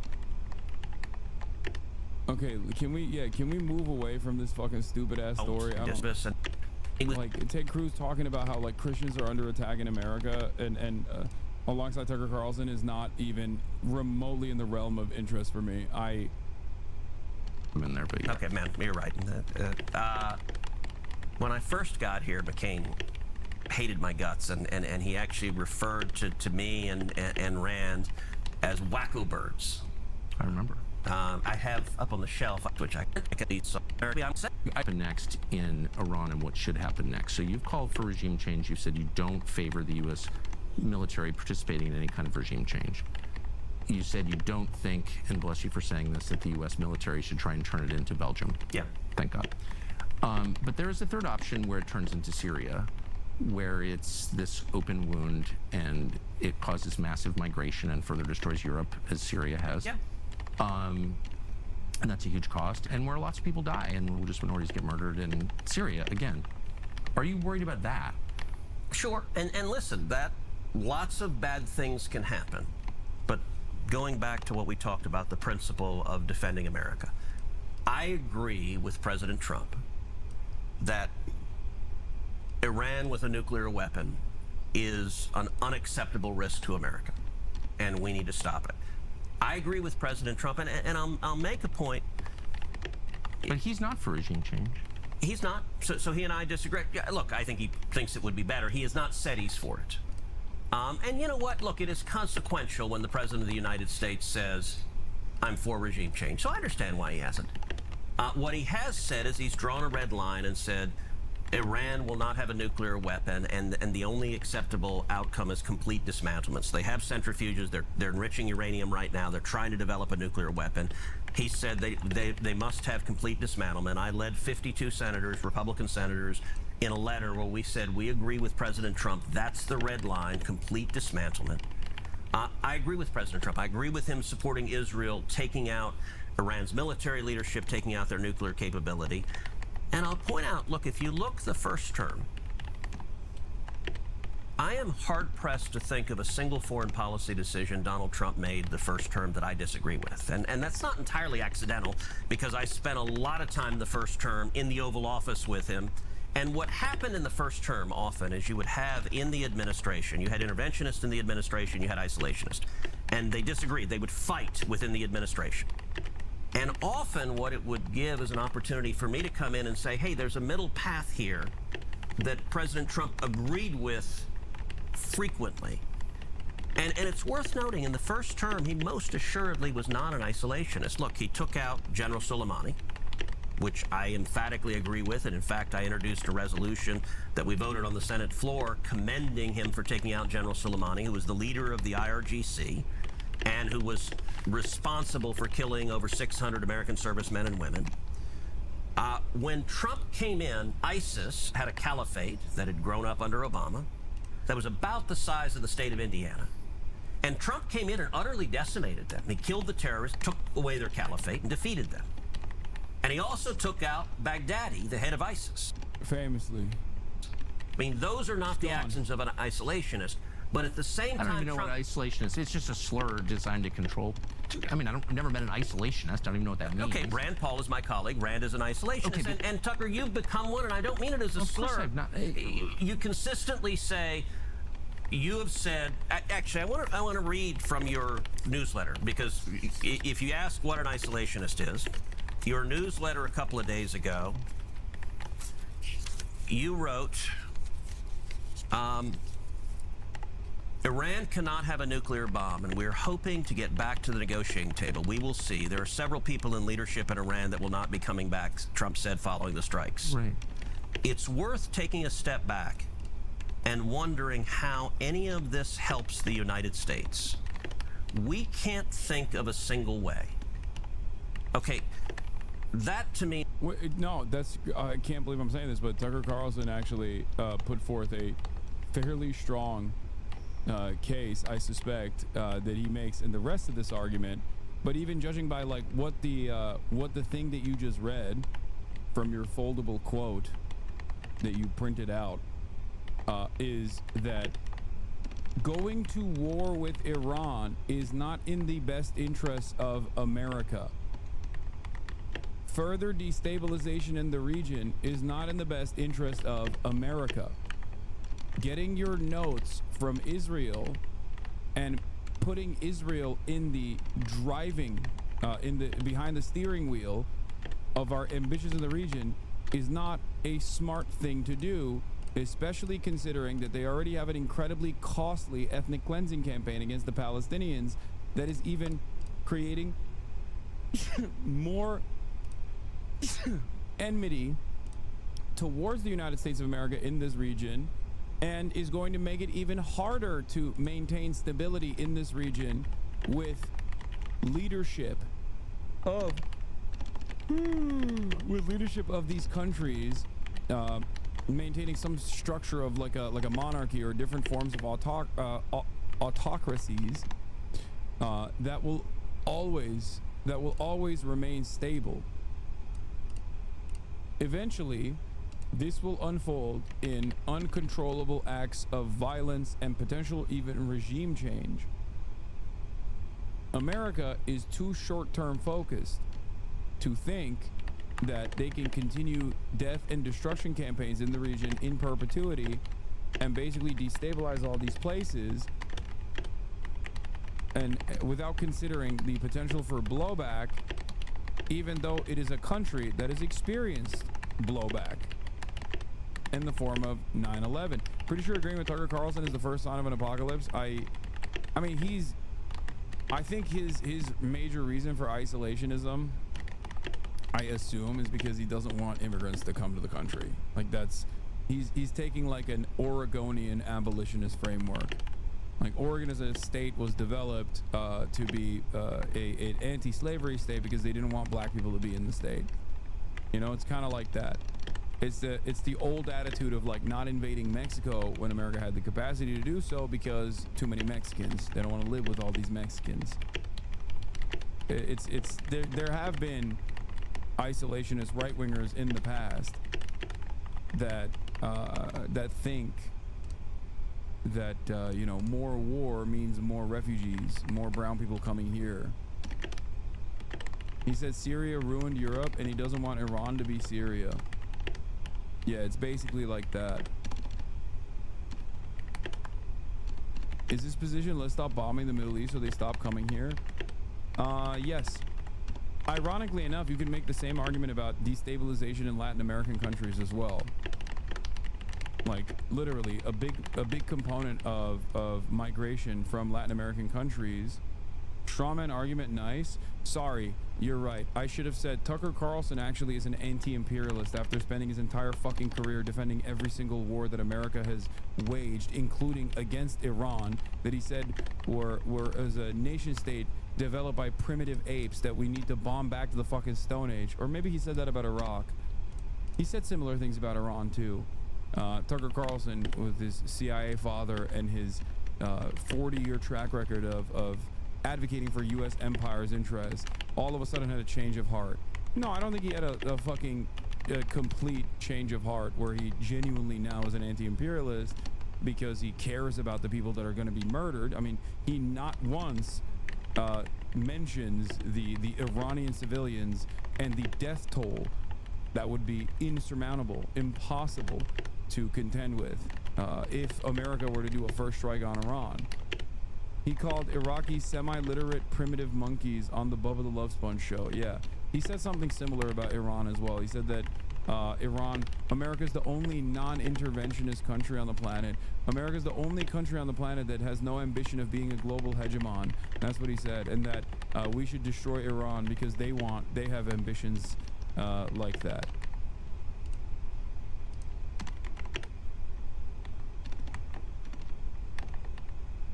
Here's the thing. Either Tucker Carlson sees the writing on the wall about the popular resentment against the state of Israel and wants to get ahead of the wave and is no longer contracted by mainstream media and therefore doesn't have the same career ambitions, or he is isolationist because he doesn't want the destabilization, the immigration that takes place after the destabilization. Is the essence of isolationism. And let me just ask you, when the Ayatollah chants death to America, I believe him. Do you not believe him? Do you think he doesn't mean it when he says death to America? Well, I think he hates America, for sure. And I'm opposed to that. And do you think he's willing to act on it? It's not just hate America. He also is... Like, notice how the difference between me and Tucker Carlson is if someone were to be like, oh, well, this person said he hates America. Do you love that? I'd be like, I think there's pretty valid reasons for this. For anyone over there to hate America. You hate Iran, and Iran has done significantly less to America than vice versa. It's weirder that you fucking hate Iran than the average Iranian hating America. That's what I would say. What the fuck has Iran done to you, dumbass? Nothing. Literally nothing. Iran literally held vigils after 9/11. Iran has routinely fought against Salafist brigades in the fucking region. The brigades that also, you know, the militancy that we concocted, by the way. We did. The Western superpowers did.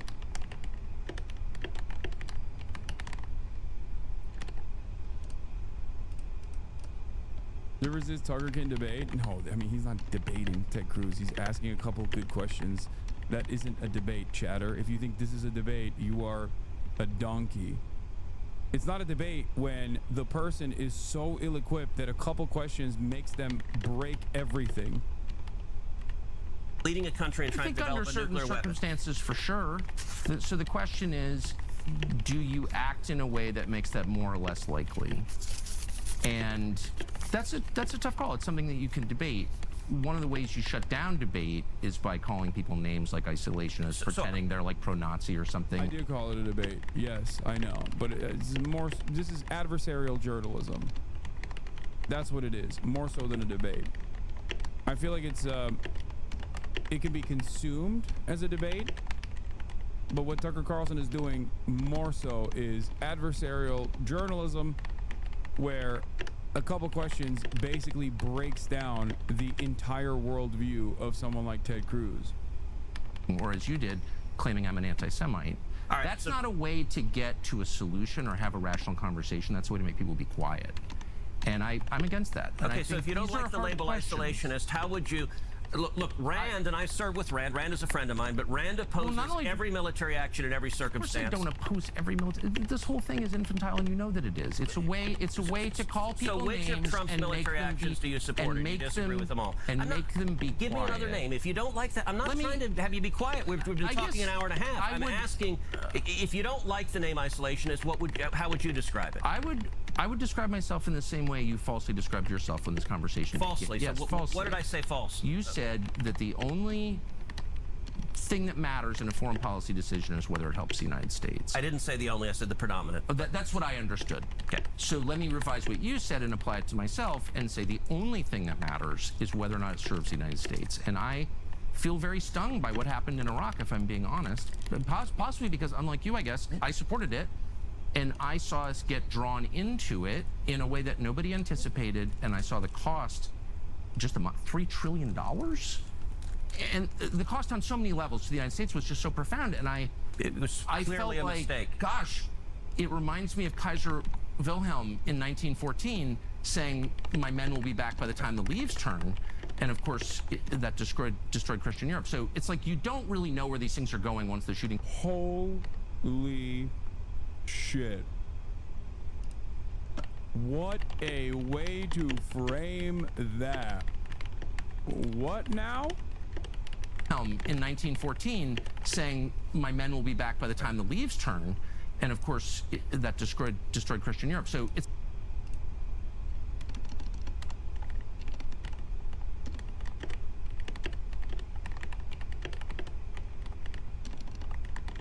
He must be pro-Ottoman too? No.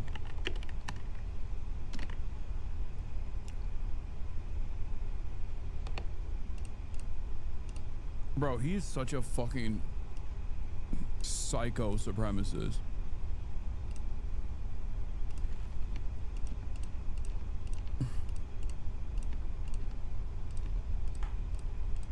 Like, World War I destroyed Christian Europe.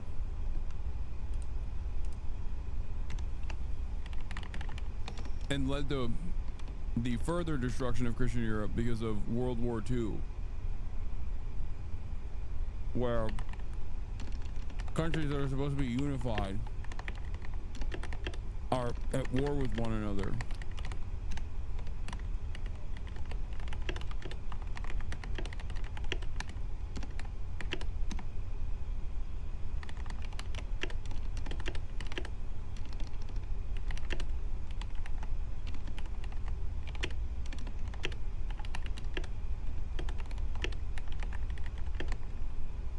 My man is just really fucking loves the Habsburgs. Dudes rock hard for the Austro-Hungarian Empire.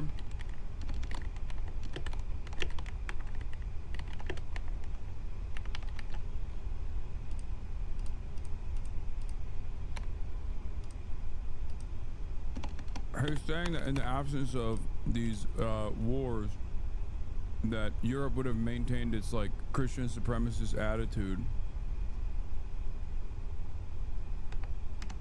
It's like you don't really know where these things are going once the shooting starts. That's my only point. And calling people names, anti-Semite, isolationist, to get them to stop talking is not the way to serve your country. That's all I'm saying. So I'm trying to have a real and serious conversation. Right. And look, a lot of this has been contentious. I wish it had not, because as we started out by saying, you and I agree vehemently on 80% of the issues. This discussion is focused on the 20% where we're saying that Russia's participation in World War I led to the Bolshevik Revolution, which dismantled Christianity because he thinks the Bolsheviks were Jewish. And also a lot of, you know, secular democracies were designed in the aftermath, or all the events that unfolded led to World War II as well.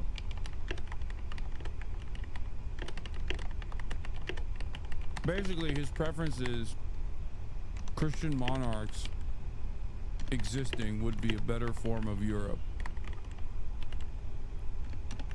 as opposed to what Europe looks like now, where we don't. You know, I will say, look, on Iraq, you look at the 2016 presidential campaign where you had 17 Republicans running. If you set Rand aside, and his views are on one side, there were only two candidates on that stage that opposed the Iraq war. Me and Donald Trump were the only two. Everyone else thought the Iraq war was a great thing. I think it was a disaster. So you and I agree on that as well. In my view, you went, I think your foreign policy has gone too far. So, I mean, let me ask you, is there a military action Trump has undertaken that you agree with? Because I've not heard anything. A military, look, I would say it's really simple. I believe in self-defense. That's why I keep firearms at home.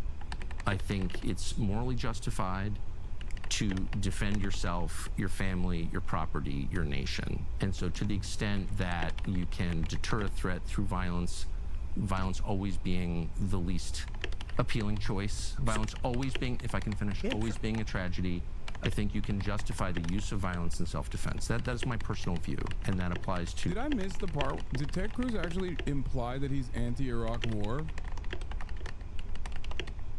Did he try to like sneak that in? Is that even the case?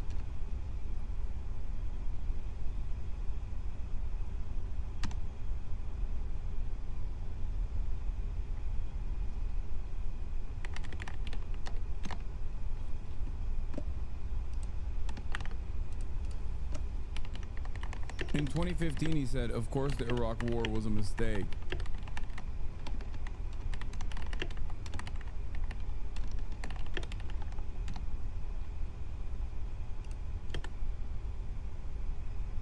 Ted Cruz broke his relative silence on Iraq on Wednesday evening, urging the U.S. to prepare to evacuate its citizens and warning against any deal with Iran. Wait, Ted Cruz? We have to be very clear that any mission we might undertake in Iraq is directed at protecting the national security interests of the United States, not based upon the ephemeral goal of achieving political reconciliation in Baghdad. Whatever the history of U.S. intervention in Iraq, our priorities now should be able to protect our people and defend our national security interests, not to try to resolve an intractable religious divide some 1,500 years in the making.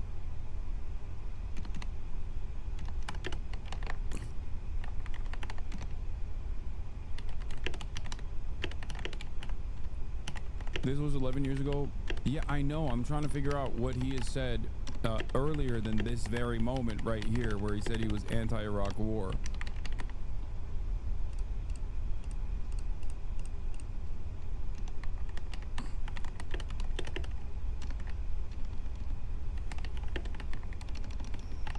Take the quiz? No. I will not be taking the Theodore Jebediah Cruz quiz. To me and to the country that I live in. Those are my views. That's not an isolationist view. It's not an anti-Israel view. It's not an anti-Semitic view, with apologies. It is, I think, a pretty common sense view. But my problem is that lawmakers in Washington are light on detail with these things, and they speak, as you do, entirely in moral terms. These people are bad. These people are... I'm not speaking entirely in moral terms. I'm not interested in killing bad guys. I'm interested in killing people who are trying to kill us. If we had... That's different. I'm not engaged in morality. Are you now? Because you told me that the government of Iran is presently trying to assassinate Donald Trump, and then you that said... is undisputed. There's literally nobody who disputes that fact. Then why don't you support military action right now against Iran? We are engaged in military action right now. Then why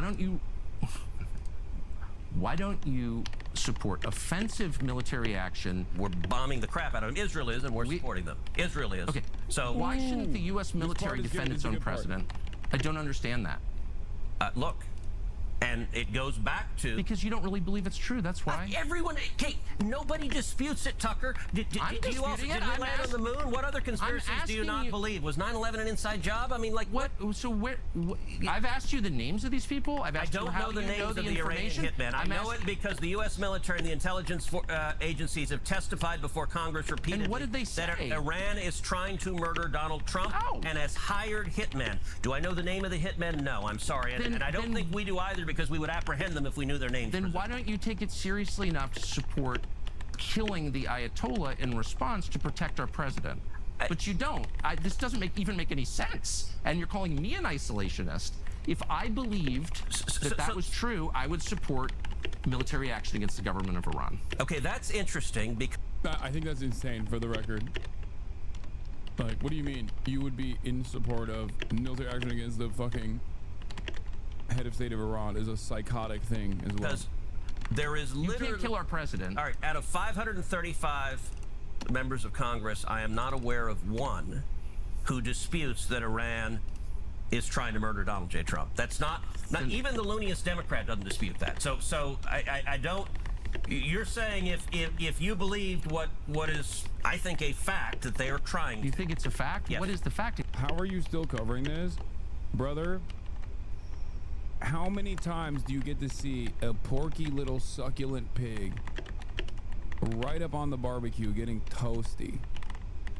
Like, how many instances do you think we get to watch Ted Cruz get fucked on camera, but in a way that is actually pleasing to the eyes?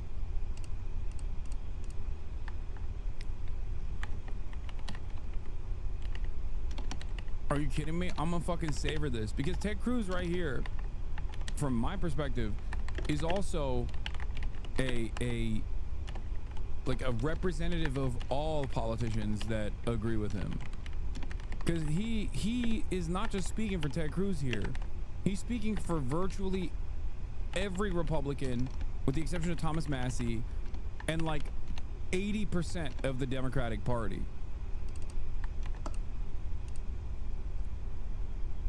This is like sitting there watching the fucking Jacobins guillotine, I don't know, royal family members, okay, in the fucking city hall.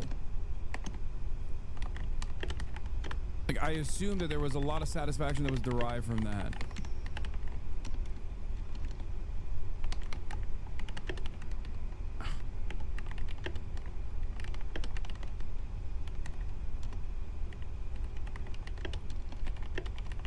Let us fucking appreciate this moment, because Ted Cruz is a representative for all politicians here who, with regular frequency, avoid this kind of conversation. This never happens.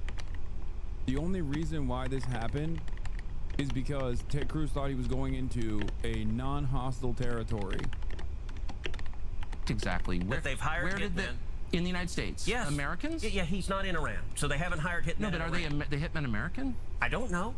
Oh, okay. I'm telling you what, and by the way, I'm not the CIA. I'm not the Department of Defense. I'm telling you what they have told us. I'm not disputing it. I'm merely saying we are. That I'm not. I'm saying the logic train has a massive hole in it. If you believe that's true, then you should, by definition, support killing the people trying to kill our president. But you don't support that. Now, Tucker, so I'm wondering what's going on here. Tucker, you took offense to the word isolationist, and I genuinely don't mean it as a pejorative. I disagree with it. But if you don't like that term, I don't know how else to describe what is a coherent foreign policy that says we're surrounded by two giant nations. By the way, isolationism has long been a school of foreign policy. I believe in self-defense. I'm not. Okay, but not into the slurs, the anti-Semite stuff. I just don't like that. I'm telling you what I believe. So, but is there a single military action Trump took that you agree with? So, did you agree with taking out General Soleimani? Soy right, by the way. Calling isolationism as a slur is soy right. It's like saying, oh man, tanky is a slur.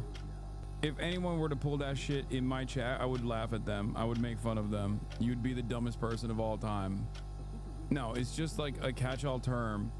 It's a pejorative. It's a way to deflect from the points that you're making by signaling all of the things that your opposition is making up about you that you supposedly believe. Oh, I don't know. It turned out better than I thought. I guess. I mean, you said at the time it would lead us to World War III. I was worried about it. I've seen that. But that proved not the case. I was wrong, as I have been many times. Did you agree with taking out the ISIS caliphate? Well, if we took out the ISIS caliphate, why are they? No, Mark Levin brought it back. Mark Levin was straight up saying neocon is a pejorative for Jewish the other day. No way. That's old school, dude. That's like Bush era. That's Bush era conservatism. Oh my God, we're back in teacot days, baby. That's awesome. Yeah, claiming neocon is a slur, is a way to say Jew and is like a slur is so funny. Because like the overwhelming amount of neocons are Christian nationalists. That's awesome. Yeah. Nowadays people just talk about fucking Zionist as a substitute term for Jew. Zionist. If you say Zionist, you mean Jew. Please don't look at the overwhelming number of Christian Zionists. You just mean Jew. Which regime do you like? The People's Republic of China, led by the General Secretary Xi Jinping.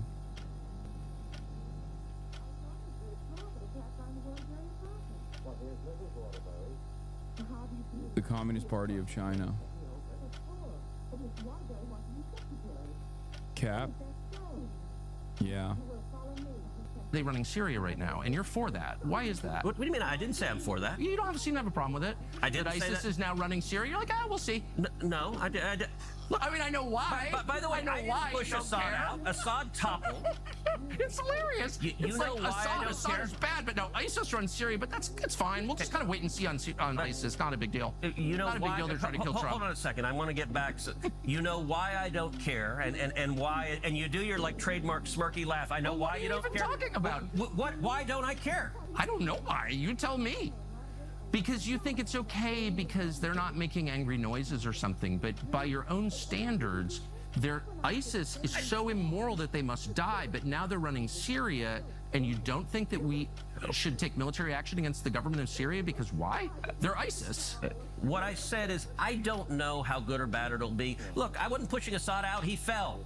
He fell on his own, in part because he was heavily supported by Hezbollah, and when Israel took out the Hezbollah leadership, he lost his base of support. But the current ISIS leadership, you don't think is bad? You can't say it's terrible that ISIS runs a country? I am concerned about it. Concerned? Aren't you horrified?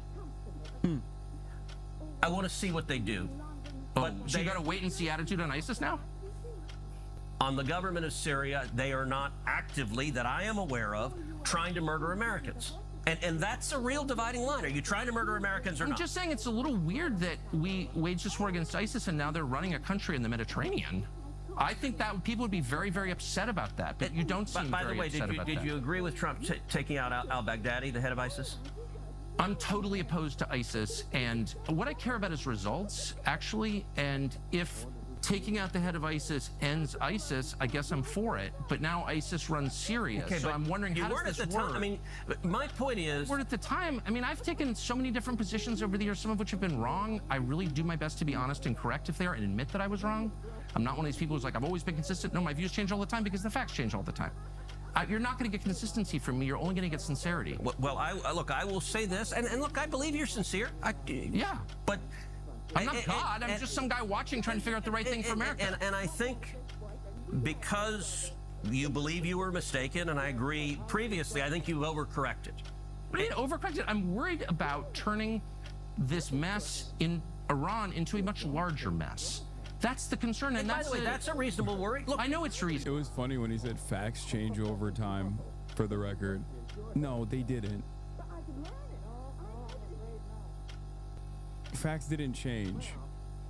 Your career ambitions did. I get why so many people watch Tucker on Fox. Yes, he is an incredibly successful propagandist. I used to rip my fucking hair out every night.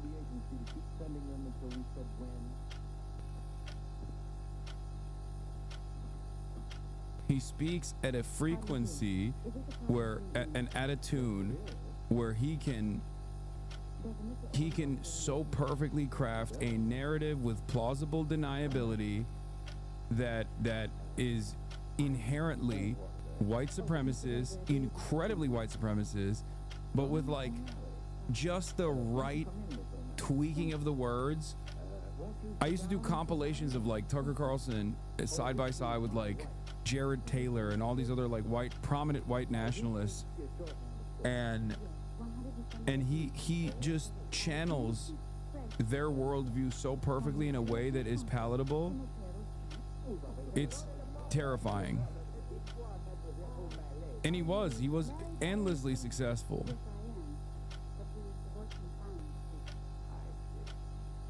Reasonable. And I know you've been like, you're like ready to call me all these names for asking. You're just. So is what he's saying here true since you're not saying anything about it? Yes. He is. He is. The way I described it is like it's two racist white nationalists arguing with one another. They're both Christian fascists as well, but one is anti-Israel and one is pro-Israel. And the anti-Israel position is the correct one here. So Tucker Carlson is arguing not on the same boundaries that I would argue, because like I would talk about the human toll, civilian casualties. He doesn't care about that. But because the situation with Israel is so untenable, it's so indefensible, that he can argue even from like this weird concocted isolationist white nationalist perspective and still come across as the correct position? Just asking questions. Yes, I am. So here's my question to you. If the Ayatollah is killed in Iran, and he very well could if there's a war. I have just read in the paper this morning that Israel tried to take him out twice and Trump told them not to. Would you consider Tucker an isolationist? Not even. He's just, I don't even think he is. I'm sure these guys are never actually like anti-war, right? I would never say that they're anti-war, for example.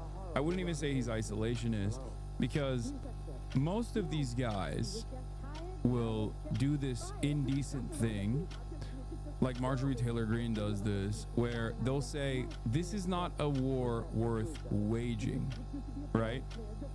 If you're a leftist, you believe no war but class war. If you're anti-war, if you're anti-imperialism, that's what you believe, okay? These guys will say this is not a war that is worthwhile. The hidden implication there is that there are wars, oftentimes imperial ambitions, imperial conquest, that is worthwhile. So Marjorie Taylor Greene, for example, will say, why are we doing all this in the Middle East? Well, why are we giving so much money to Ukraine? We should stop funding Ukraine. Why? Because we should redirect all of our resources to Mexico. For Tucker Carlson, I suspect the war worth waging is with China. Okay? At the domestic front, the war worth waging for Tucker Carlson and Marjorie Taylor Greene and people like that are with, first, internally against socialists, radicals, right? People who don't mind that America is a diverse nation. And ultimately, the international war that needs to be waged is against China. Now, of course, ironically enough, I believe that Ted Cruz, Donald Trump, and the Democratic Party are aligned with Tucker Cruz on the notion that the real war that must be waged is against China. I think that they just have different methods of how to wage said war. Did I say Tucker Cruz? Ted Cruz and Tucker Carlson. Okay, guys, I'm on almost 9 hours here. Okay, calm down.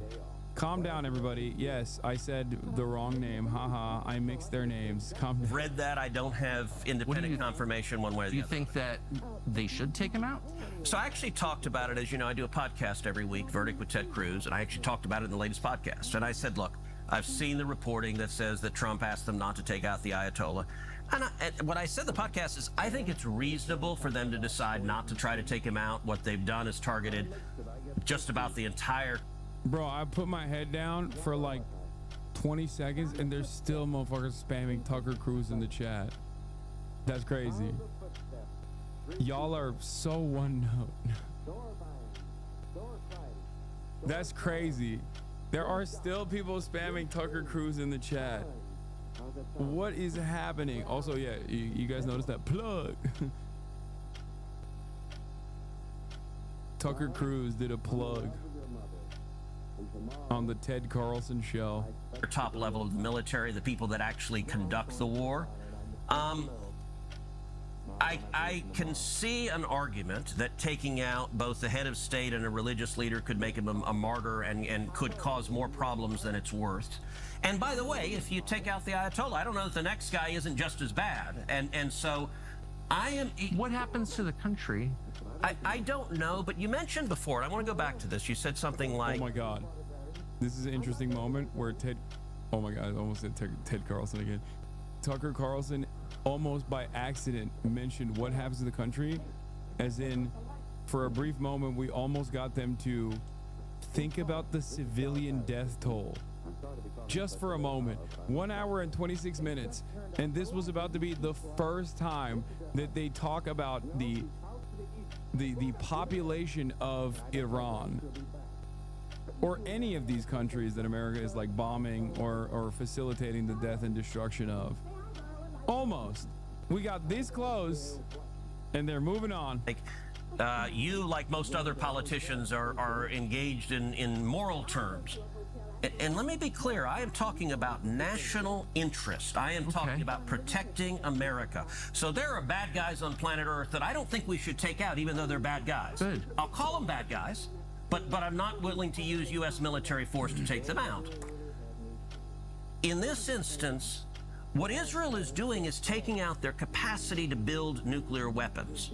Why? Because they judge the risk is too high if they got nuclear weapons. I understand that. I mean, I understand that. I think it's in progress. I think it'll probably be achieved, probably with U.S. military support. Who knows? But the president said he's for that. And by the way, where the military support is most needed is Fordow, which is it's a bunker that's built under a mountain. Right. And Israel's taken out most of the rest, like Natanz, which is their big enrichment site. They bombed the hell out of it.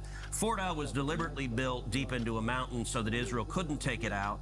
And there's an active discussion because the U.S. has bunker buster bombs that are big enough to take out Fordow. 30,000 pounds. Yeah, yes. and Israel doesn't. So the one military piece that... Nor the aircraft to fly them. Correct. Right. But here's, I guess, what bothers me is that I said 2 weeks ago, the real goal here is regime change in Iran. It's not... I don't think that's Trump's goal. Well, it's your goal. It's Israel's goal. I'm not attacking anyone. I'm just saying it's important to be honest and not lie and not attack people for telling the truth. So I believe I've been assiduously honest in this, but words matter. You said the real goal here is regime change, and it's your goal, and I want to be clear. Well, you said it was your goal. I want to be clear because words matter. Do I support regime change, and would I like a government that doesn't hate America and isn't trying to kill us in Iran? Yes, that's a good outcome.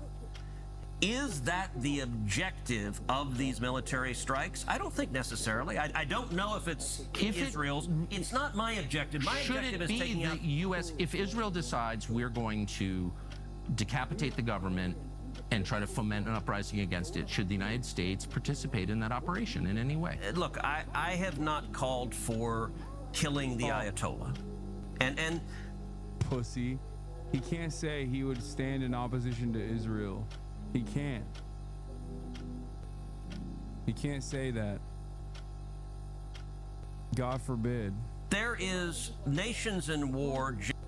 Tucker should ask him, is there anything that you disagree with the Israeli government on? Has the Israeli government done anything so far that you disagree with? Has there ever been a thing that you've disagreed with the Israeli government on throughout the history of Israel?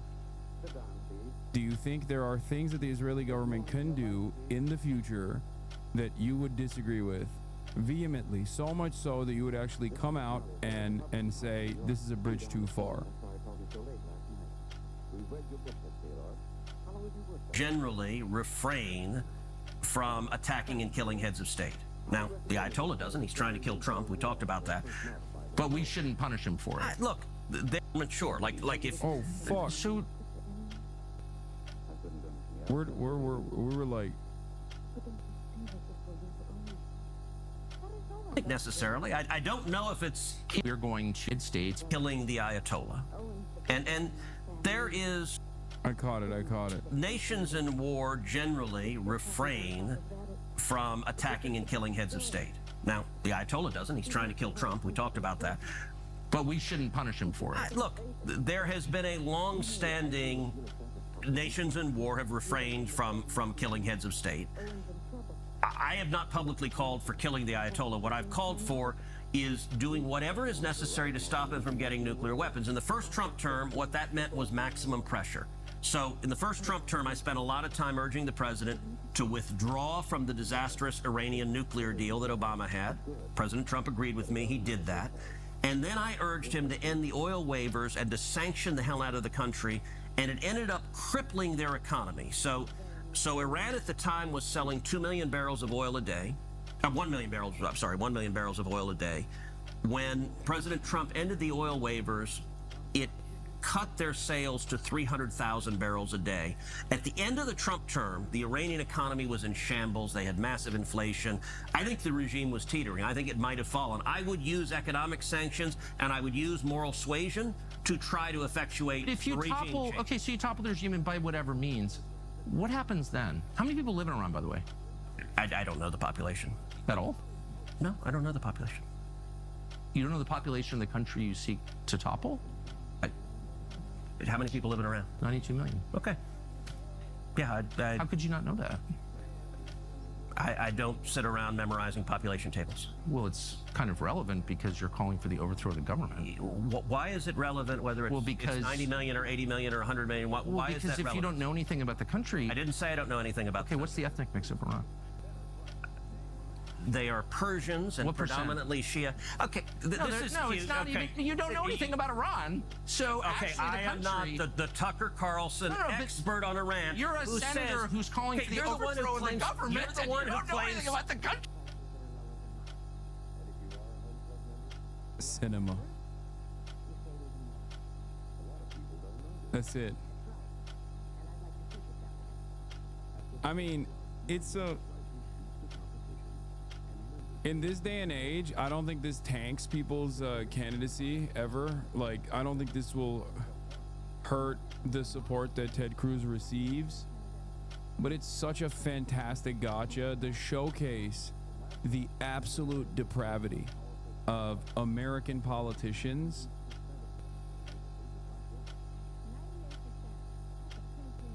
that basically talk about death and destruction over there without even knowing basic facts about the people whose death sentence that they're signing off on. This isn't to make it so that, like, if if Ted Cruz knew off the top of his dome, you know, what the number of people are in Iran, but the very fact that he doesn't know makes it all that more damning. You know what I mean? Like, I wouldn't be on board with Ted Cruz saying that that he'd be on board with like regime change or bombing Iran, bombing the Iranian nuclear sites with American weapons if he knew the exact number or the ethnic demographic breakdown of Iran. But the fact that he doesn't know makes it so much worse. Sure. No, you don't know anything about the country. You're the one who claims they're not trying to murder Donald Trump. You're the I'm one not saying that. Who can't figure out if it was a good idea to kill General Soleimani, and you said it was bad. You don't believe they're trying to murder Trump. Yes, I do. Because you're not calling for military strikes against them in retaliation. And if you really believe that... We're carrying out military strikes today. You said Israel was. Right, with our help. I said we. Israel is leading them, but we're supporting them. Well, you're breaking news here, because the U.S. government last night denied, the National Security Council spokesman Alex Pfeiffer denied on behalf of Trump that we were acting on Israel's behalf in any offensive capacity. No, we're not bombing them. Israel's bombing them. You just said we were. We are supporting Israel. High stakes. You're a senator. If you're saying the United States government is at war with Iran right now, people are listening. Okay, we are not bombing them. Oh, okay. Israel is bombing them. And hey, why do you do the snide? Oh, okay. What do you mean? Because this is super high stakes stuff. This is a huge country that borders a lot of other important countries. A lot of the world's energy comes from there. So let me ask you don't want another disaster. You don't want to be reckless. The Ayatollah refers to Israel as the little Satan and America as the great Satan. Do you believe him when he says it's the great Satan? Do you think if the Ayatollah could murder both of us right now that he would? I do. I believe him. Okay, I assume no good faith on the part of the Ayatollah. No, not and good if your faith. implication is like I'm pro-Ayatollah or something. No, it's not good faith. It's that... Just saying, you're a lawmaker. You're a powerful person. And like, the answer here is a lot of people would want us dead. Do you think we should do targeted first strikes on a nation of 92 million people as punishment? Like Nazis want me dead. I wouldn't advocate to kill them and their families. You know what I mean? As a matter of fact, I do the opposite. I advocate for them to have health care regardless.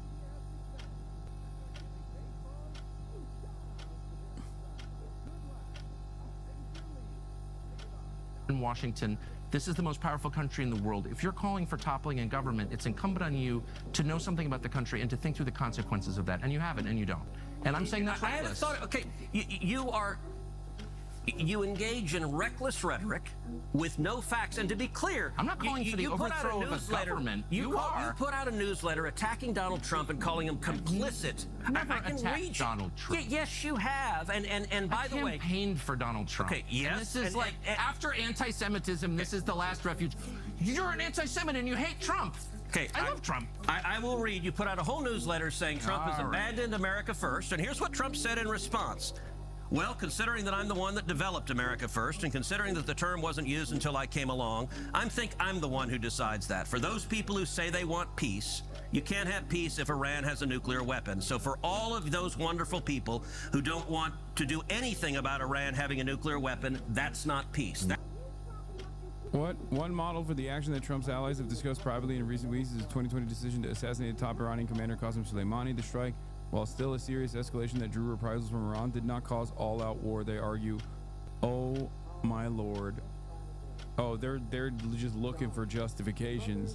A key voice in Trump's ear has been General Michael Kurilla, commander of the U.S. Central Command. He's a real freak.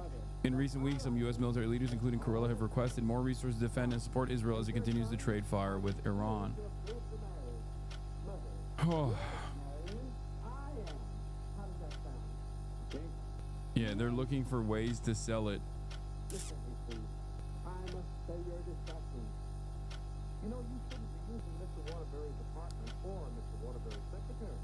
He had better information about what Israel was up to than anyone else in our government. Eric Kurilla, a U.S. general close to Israel who helped craft his post-October 7 wars, is wielding major influence in Trump's decision-making over a U.S. war with Iran.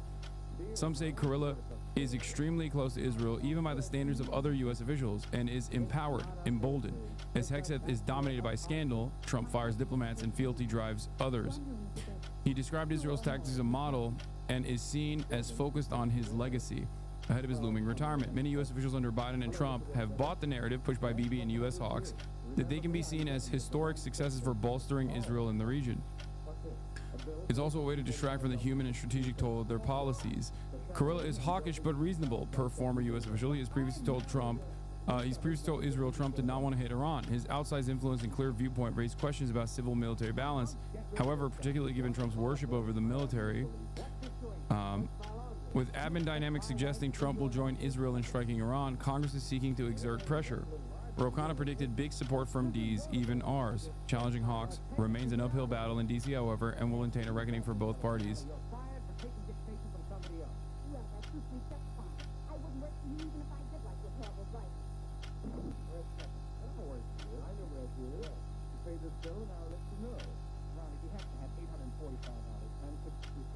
Oh, brother.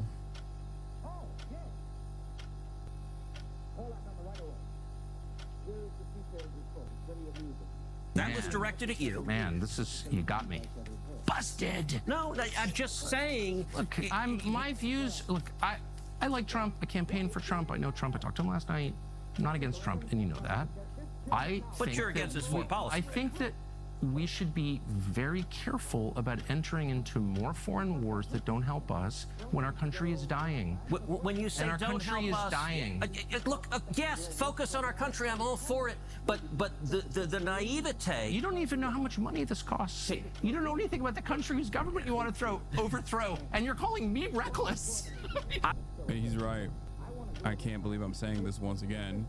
A thing that I've mentioned so many times now, more than I ever care to admit, once this process is over. But Tucker Carlson is right. The American senator, the average American senator, is so fucking morally repugnant and so stupid that they make a propagandist white nationalist like Tucker Carlson look like a beacon of morality and consideration in comparison. How is that even fucking possible? Like, Tucker's position here being like, we should maybe... Tucker's position there is basically a restructured format of something that I always say, which is all of the money that we spend is the Eisenhower statement, right? All the money that we spend over there, all the money that we spend overseas on bombing other countries could be spent here domestically building schools. Every dollar spent on making rockets is a dollar that could be spent on making roads, right? And this is a major issue with the way that our government is organized nowadays, especially because, like, the military-industrial complex is the most powerful force in this country. It's the most powerful industry in this country, and the entire economy and our entire political economy, the entire realm of politics is geared towards an endless continued effort to dominate the rest of the planet. So Tucker Carlson is basically saying, you don't know how much money we're spending on Israel. You don't know anything about the country that you are choosing to bomb. This country is dying. When Tucker says this country is dying, I think he means like there's too many Mexicans. When I say this country is dying, I'm talking about, of course, the shitty infrastructure, the lack of adequate health care for average Americans, the lack of adequate education for Americans. That's a major difference between, you know, me and Tucker Carlson here. But the point still stands. I want to stop a lunatic who wants to murder us from getting nuclear weapons that could kill millions of Americans. Fair. You say, I can't see how that benefits America in any way. That is bizarre. And by the way, bizarre. Isolationism, your foreign policy is the foreign policy of Jimmy Carter and Barack Obama. Oh, absolutely. And it doesn't. Why do you assume his thoughts? Bro, Tucker a go, bro, have hope in people. I know more about him than you do. That's it. I've spent a big chunk of my political career covering his statements and his worldview. That's it. It's as simple as that. I don't think this person's a Nazi, chatters. I think Tucker Carlson is a mischievous devil with a silver tongue, and a lot of people fall for his shit.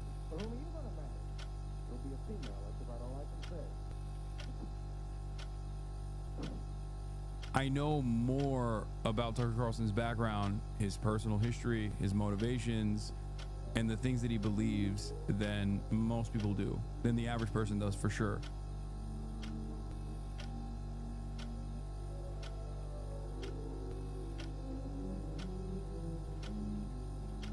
I was hard right-wing before, but I've changed so much since I came to the US. Well, there it is. There you go. Tucker is a snake oil salesman, but he's also a whisperer for people like yourself. Yeah, I'm a big leftist. This is so silly. I'm Jimmy Carter and Barack Obama. Okay, let me just say one last thing. So how is your foreign policy different from Jimmy Carter's? Seriously, please. But I asked that question seriously. I don't even know what you're talking about. Jimmy Carter? So what century is this? I am the product of the last 25 years, watching carefully, being involved in the periphery, and I see an unending string of foreign policy disasters that have impoverished and hurt our country. Unending string. An unending string. They would include Afghanistan, Iraq, Libya, Syria, and our inability to stop the Houthis, by the way, in Yemen, which exposes us as weak, and I grieve over that. So these are failures. You helped preside over some of them as a member of the Senate. What failures, foreign policy failures, have I presided over? Well, we were unable to beat Russia in the war that you supported against Russia. You've been spending the last 3 years telling us that Vladimir Putin is evil and we're going to beat him with other people's children, and 1 million of those kids are now dead. You've never apologized for that. That was a full failure. By the way, look, the level of number of falsehoods you lay out just in one statement are rather. You haven't supported the war against Russia? Are rather stunning. So the war against Russia. I mean, he's also, again, he's not entirely wrong on that front. I mean, he's pro Vladimir Putin. He definitely is he definitely is a propagandist for the Russian state. He's gone to unimaginable lengths to defend Vladimir Putin, directly interviewed him and sucked him off. The rest is Russia talk. Was caused, which I have explained in great detail, by Joe Biden's weakness. But you supported the... Crazy how much they called out Russia for attacking another sovereign country while they're now doing the exact same thing, just a different excuse than Putin. I mean, is it even a different excuse than Putin? It's kind of the same reason when you think about it. Vladimir Putin was like, this is historic Russia. This is ours. And that's kind of what Israel says too. If anything, there was a time frame, there was a period of time that was not that long ago that Vladimir Putin could draw back from, whereas for Israel you have to go back 3,000 fucking years. Not that it matters. I'm not saying that Russia's ambitions is just or anything. I'm not saying that at all. But like, it is kind of similar. Yeah, Russia said there's Nazis over there. We have to kill them. And also, this was Russia not that long ago. It belongs to us, and we're gonna liberate our brothers in this area that used to belong to us historically by destroying the fucking Hamas Nazis. I mean, sorry, Azov Nazis and Nazis in general in the Ukrainian parliament.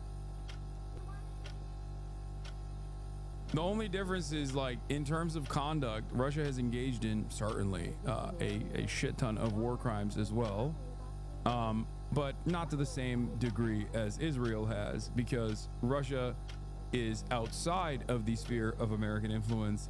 Israel is firmly in the lap of American influence, and as long as you are an extension of America, you get to do whatever the fuck you want, and no one can say a damn thing.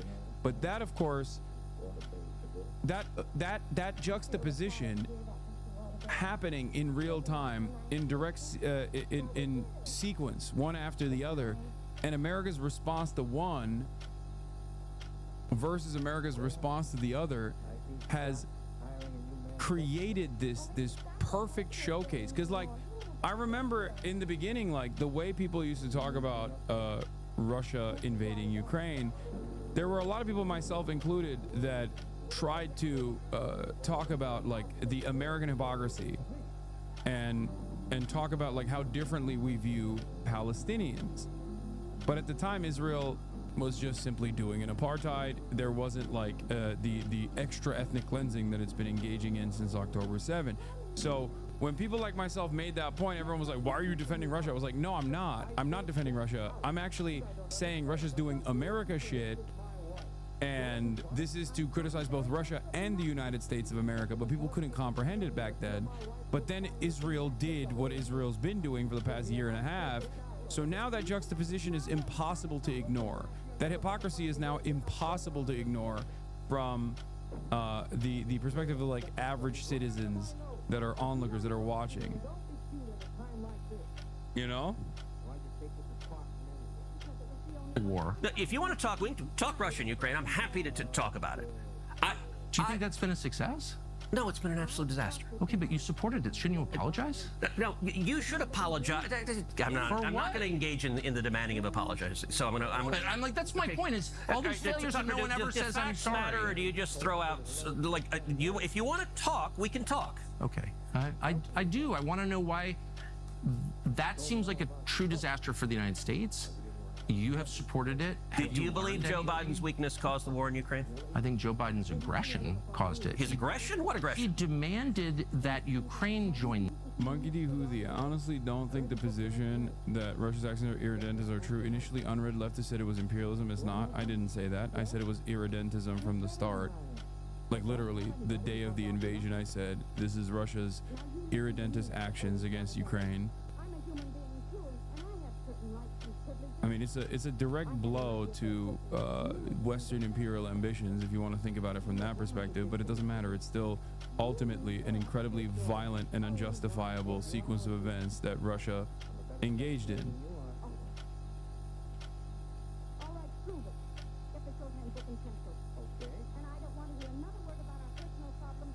And the reasoning for why it's doing it, changes. I mean, obviously, he'll sometimes talk about how we're, like, Ukraine is actually historically a part of Russia. Liberation arguments, things of that nature, but ultimately, it's still an unjustifiable conquest. NATO? How does that help the United States? It is a terrible idea, and I have vigorously opposed Ukraine joining NATO. Okay, so that's what caused the war. No, it's not. Okay. All right. Do you want to know what caused the war? Like, you do the dismissive. You're not actually interested in facts. You're like, okay. Okay, tell me, it seems super you're absolutely right, and I'm sorry. That is a tick of mine that is wrong, and I mean this with sincerity. I'm sorry to do. In what way has Ukraine been a disaster for the United States? By the way, weapons manufacturers got rich, and the U.S. weakened a historic enemy while making Europe reliant on American energy. It's been a total win for the rulers. Yeah, I don't think that that's good, because I care about all the dead children and the civilians. and the complete destruction of a fucking 40 million strong state that wasn't really doing great economically before this war either, but it's certainly doing a lot worse and will probably never recover.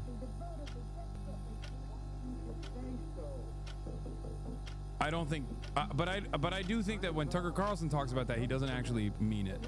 Like when Tucker Carlson says like so many millions of people died, like I don't think he gives a shit. I'll be honest with you.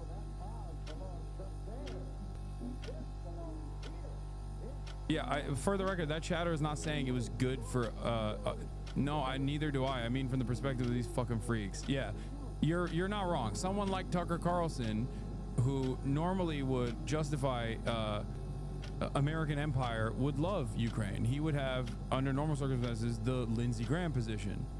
5% of our military budget, not a single active duty service member dead, and we've taken out 50% of our foreign adversaries' military. I'd say that's a good bargain. That's the Lindsey Graham position, and that's the honest position. That is literally the position of the American state, both under the Biden administration and most likely, well, I don't know what the fuck Trump is doing with Russia. I'm gonna be honest. It's a little tricky to truly comprehend where Trump is going with Russia, because he does legitimately have a sexual interest in Vladimir Putin, which transcends above all of the interests of American foreign policy. Vladimir, stop. Do that to you. I just think it seems so obvious that sending Kamala Harris to the NATO Security Conference to say you're going to join NATO is what triggered the invasion days later. Okay, so can I, this will take a few minutes to lay out because it's complicated, but I think the facts matter. I think two things caused the war in Ukraine.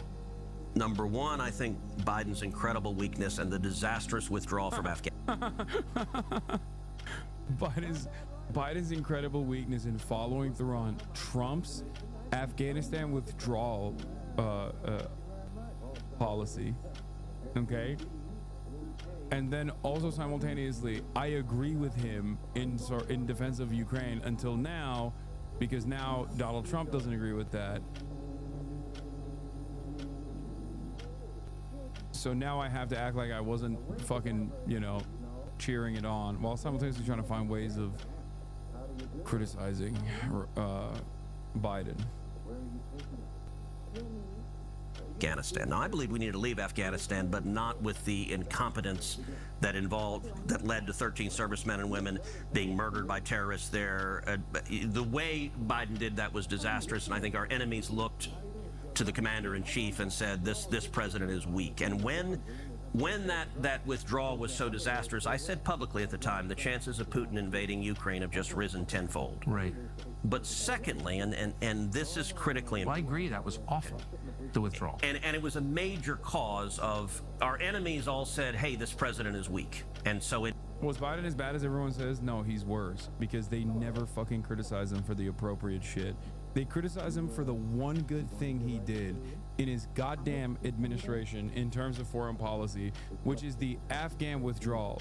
Ironically enough, it wasn't even his own fucking personal policy. It was literally the continuation of the Trump plan, and everybody shit on him for it. That's the one thing, as far as his foreign policy decisions, that I unconditionally 10 toes down defended.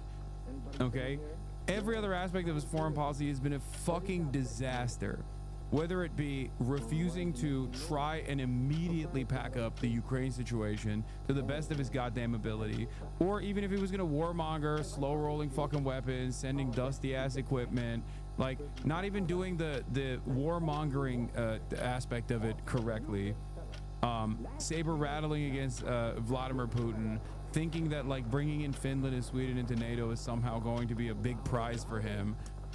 Continuing along with Trump's demands that European countries offer more of a higher percentage of their GDP for NATO, which when Trump did it, liberal media thought it was disastrous, for the record, even though it was an Obama era policy that Trump actually forced European countries to commit to. Obviously, there's also the whole genocide situation. I mean, that is an unimaginable, cruel, singular legacy tarnishing act. I mean, fuck his legacy, obviously, but like I think Biden will be forever remembered as Genocide Joe, who oversaw the ethnic cleansing of Palestinians. I'm going to try to write a really good book. No more bestsellers, but something that I hope... Biden still executed the Afghan withdrawal poorly? No, he didn't. That's cope. Good writing. It still sucks how he executed it? No, that's just cope. The dictionary is filled with all the words. That's complete. That's bullshit. No, he didn't. Find those words for you. Remember, numbers on the board. 13 of our best soldiers died, right? 13 of our best soldiers died. Okay, 67 soldiers died in Afghanistan when Donald Trump was overseeing the Afghan withdrawal that he never actually committed to. If anything, the Afghan withdrawal was fucked up because we killed an aid worker on the way out and his whole family. The bombing in Kabul. Beginning tomorrow, I'm going to need a secretary. I've already placed the request with the University Placement Bureau, and this man or woman, whoever qualifies, will get the job. That's very nice of you to come over there. Well, it's not. But invited. And by the way, look, I Don't think it went despise down war. bad. All the people on the planes going crazy. I mean, as far, yes. Oh, sorry. I thought I was talking to someone who doesn't give a shit about the civilian population of Afghanistan and only cares about Americans. Yes, on that front it was disastrous, and things that came after were also disastrous, like freezing the assets of the Afghan government and refusing to give back the newly constructed Taliban-run Afghan government the billions of dollars that the previous Afghan government had, also shutting off any opportunity from NGOs from working with the Taliban government in Afghanistan and making things infinitely worse. There was a fuck ton of things that the Biden administration did that were disastrous for the population of Afghanistan, but these guys don't give a fuck about that. They're talking about how like 13 soldiers died. That's all they care. That's all they care about. So even from that perspective, it's stupid. You're wrong about Afghan withdrawal. He left Bagram. That was the main mistake, and the U.S. Embassy was built to facilitate quick access to Bagram. Pussy ass take, but I see your angle. He kicked me out for refusing COVID shot with separation 2 days prior to the AF mandate. Now Trump is giving grants to schools for not mandating. What?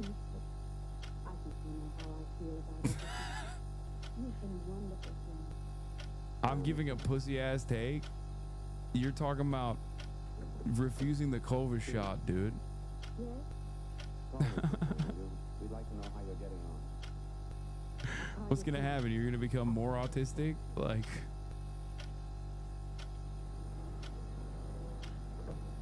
And I think weakness and isolationism produces war, because it invites aggression from our bad guys. It's why I agree with Ronald Reagan. motherfucker, when you joined the Air Force, how many shots did they force on you? Why is this the one where you're like, I won't take it? Like, it's so funny to be a dude in the American military and get like at least at minimum 8 fucking shots, okay? But then this one shot, you're like, COVID? Nah, that's a bridge too far. Bro, they test out, I can't speak for the Air Force, but they test out new shit on the Army, at least, like shit that you definitely should not, shit that you, if you consume, your heart explodes. And motherfuckers, grunts in the military use that in combat. And it's the one shot, the one COVID shot that like every wealthy person on the planet literally cut the line to get before you, and you're like, nope, television man told me this is wrong and scary, and I will not be doing it.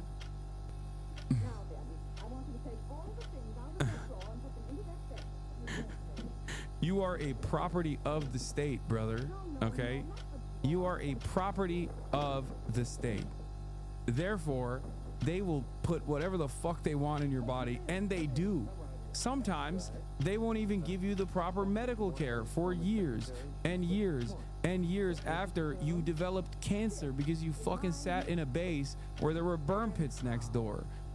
Like, what do you mean? it's so funny to be like, you know what? The COVID shot's a bridge too far. The most popular vaccine on the planet, like, maybe not the most popular, but you get the point. Like, people literally, rich people were literally fighting. Rich people were literally fighting to get the COVID vaccine before anybody else. And this one guy's like, nah. Yeah, you literally stand in line at boot camp with a bunch of nurses poke you with like 15 different needles.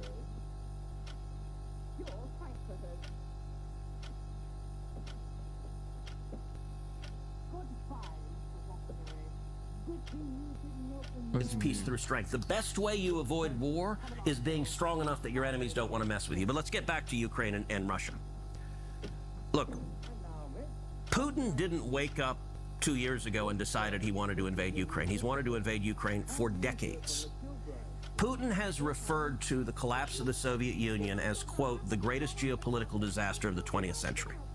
And Putin has long been explicit. His desire is to reassemble the old Soviet Union and, in fact, reassemble the Russian Empire that was even bigger than that. If you want to reassemble the Soviet Union, the natural place to start is Ukraine. Do you really believe that Putin has territorial designs on Eastern Europe? Yes. What countries?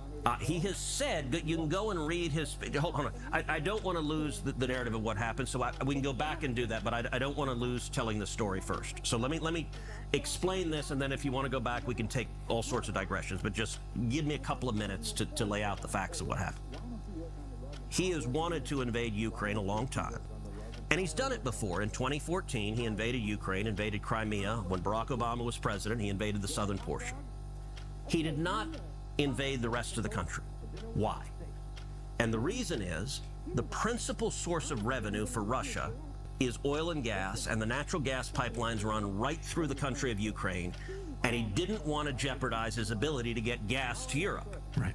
So, in 2015, Putin started a project called Nord Stream 2. Did anything happen in 2014? In terms of what? Wasn't there a coup in Ukraine run by the Obama administration? Let me finish telling that. I told you, we'll take lots of digressions in a second.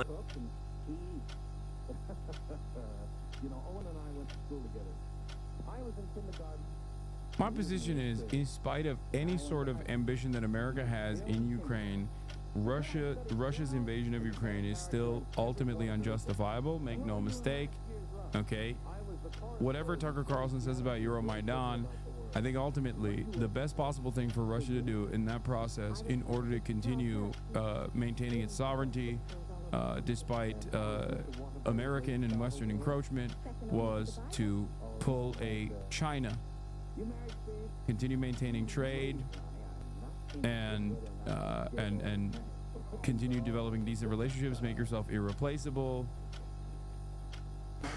which would have been fine, but no. Also, an American mainstream broadcaster that is as popular as Tucker Carlson talking about Euromaidan is, I assume he is an agent for Russia at that point. Let me finish telling the narrative. No, it's not that he's talking to Jeffrey Sachs. He's been saying this from before. Putin began building Nord Stream 2. Nord Stream 2 is an undersea pipeline that runs from Russia to Germany. The entire purpose of Nord Stream 2 is when it was completed and turned on, it would let Russia circumvent Ukraine and get its gas straight to Europe. In 2019, Nord Stream 2 was almost complete, and the conventional wisdom in Washington was, this is terrible, but there's nothing we... Wait, what is this fucking argument? This is so dumb. Who gives a shit? What do you mean you're mad at Russia for developing pipelines? What? Doesn't this also make Biden the GOAT then? From your estimation, he blew it up. It blew up under his watch, at least. Like, what? How are you anti... I don't understand how he's like fucking anti-Biden, but also is let's see where he goes with this. I didn't believe that. So I drafted sanctions legislation that was targeted to stop the pipeline. My legislation passed the Senate with overwhelming bipartisan support. It passed the House, and Donald Trump signed it into law. Why would, can I just ask, why wouldn't you want Germany to have cheap energy? Because it empowers Russia, and I believe in making our enemies weaker and our friends stronger.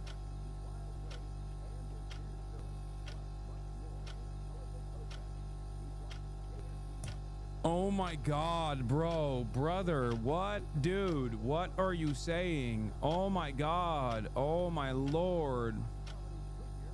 First of all, Germany is our friend from this equation. I think they would benefit tremendously from cheaper gas.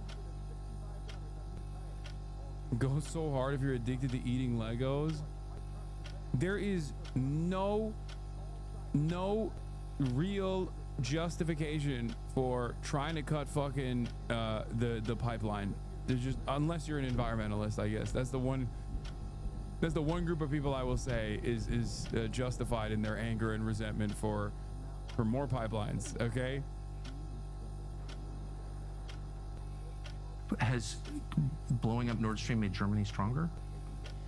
Not being dependent on Russia has made Germany stronger. Just, you think Germany is stronger now than it was 4 years ago? I think not being dependent on Russia. Germany has all sorts of problems, and many of them are domestic to their own politics. Hold on, let me finish. I'm trying to. No, but what you're saying, it doesn't. Germany seems so much weaker now that its energy costs have spiked and the manufacturing sector is collapsing because of that. Let me finish. I'm focused on America's interest.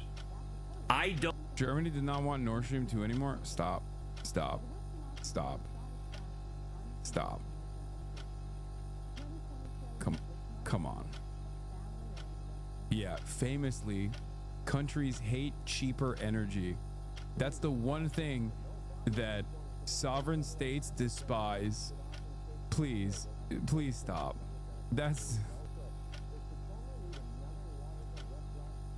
It became an issue of major political consequence, even at the domestic level. While Germans certainly, plenty of Germans certainly fucking despise Russia, are afraid of Russian encroachment. We depend on it, but didn't want to buy it from Russia. No, man, that's the cope that your government fucking tells you so you can feel less angry. So that you can be like, no, you don't understand. My fucking energy bill is like way higher, but that's for a good cause, a higher purpose. I would much rather get it from what? America?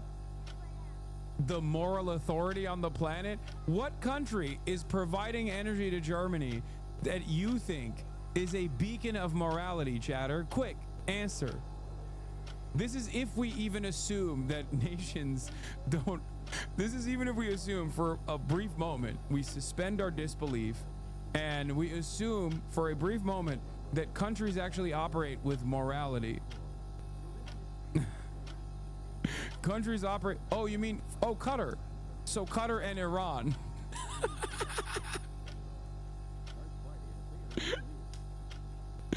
It's like, I mean, look, I don't got a problem, but I don't think the German government would have the same fucking attitude.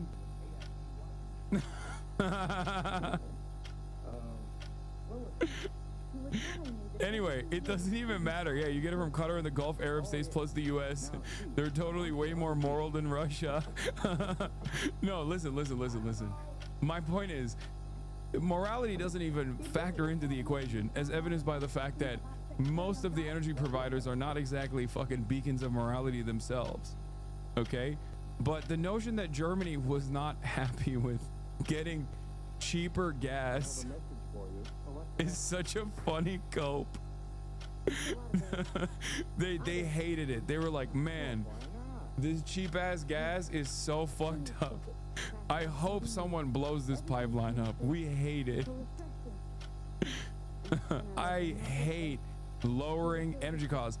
America will genocide an entire population so that gas at the fucking pump is $2 cheaper.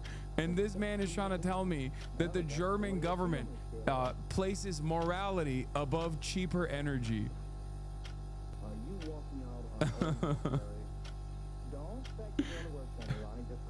That's awesome. Don't want Russia stronger because I believe Russia is our enemy. You and I disagree on that. We can talk about that. But I want our enemies weaker. I don't want to go to war with Russia, but I want our enemies weaker. I don't want Europe dependent on Russia. Also, okay, I'm done dunking on Germany after this last part, okay? What happened last time the German economy suffered tremendously as a consequence of war that they waged? I feel like Germany is the country that hates inflation the most. They really tweak out over there when they experience a cost of living crisis, at least historically, okay? It's the one country that we should, for safety purposes, always offer cheap, reliable energy, I think.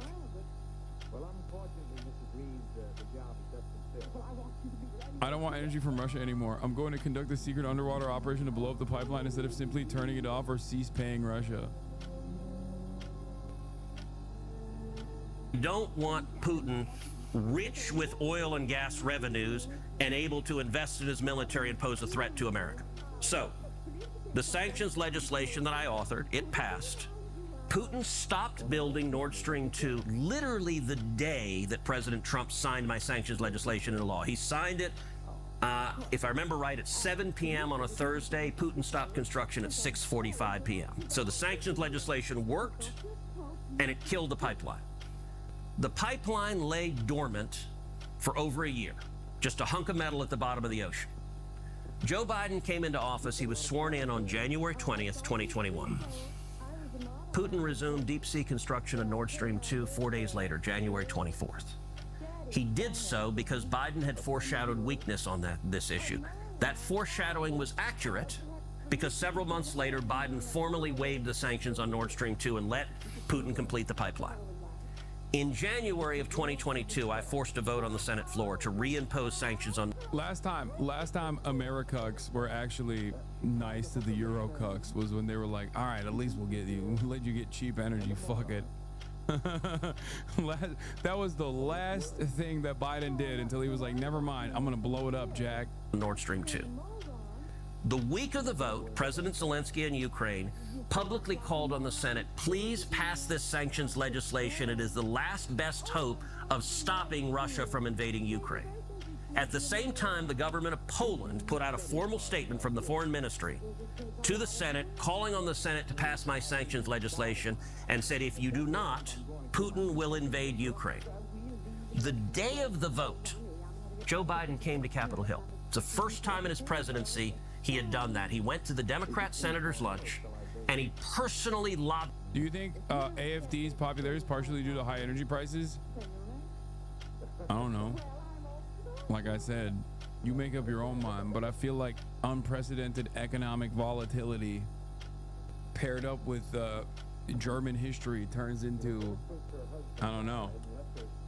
Germans got one note. Whenever the cost of living crisis increases, Germans tend to move in a very weird way. And considering that they're also developing a weapons industry now, who knows? Who knows how things might work? If I was an Austrian right now, I'd be kind of scared. I'd be looking at Germany real weird, okay?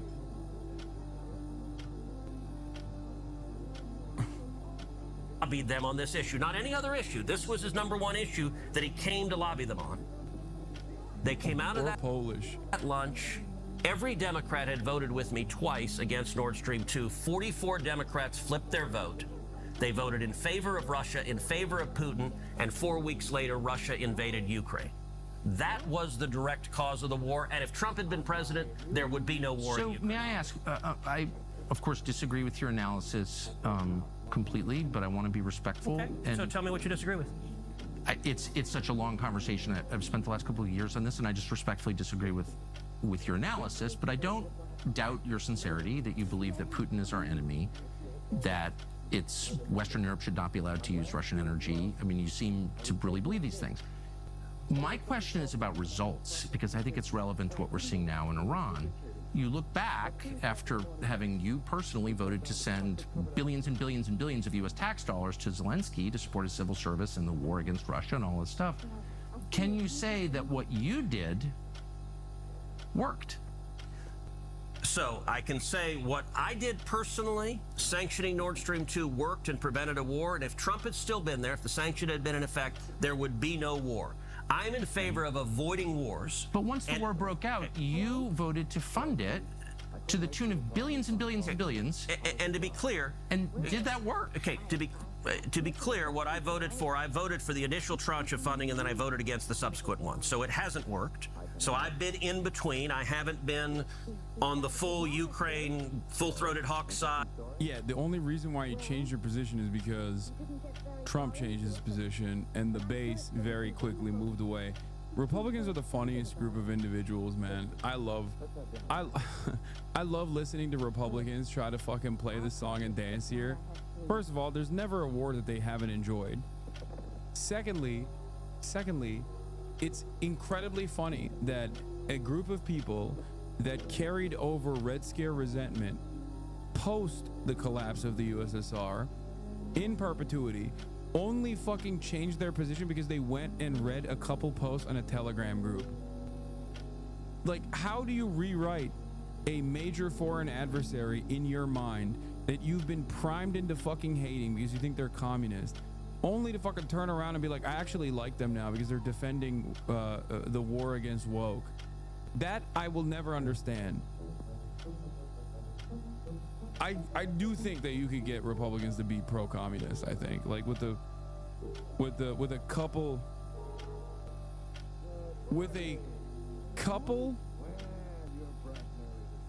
tweaks in the messaging, I think you could get Republicans to be on board with communism, like full gay space luxury communism. Not even like MAGA communism. I'm talking like straight up. I mean, think about how they fucking tweaked on tariffs, trade protectionism. They were speaking like a fucking 1990s anti-NAFTA union leader. They were taking it up to the streets, being like, "Yeah, fuck NAFTA. We need to do trade protectionism right now." And then a day later, Trump's like, "Never mind." And then they were like, "Brilliant, masterful gambit, sir." I swear to God, if Donald Trump was like, "I'm a communist now," there would be a significant boost.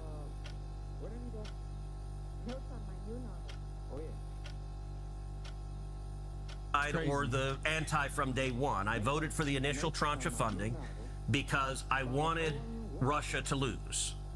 I think the Biden administration administered it in a horrible way. I think they wasted a ton of money. And I think what they did was actually incoherent because they were funding both sides of the war. I was very vocal and among other things, flooding $100 million to Iran, which was used, among other things, to help the nuclear program, but also to make drones that Russia used to fight. So here's my concern. I'm not going to defend the Biden administration.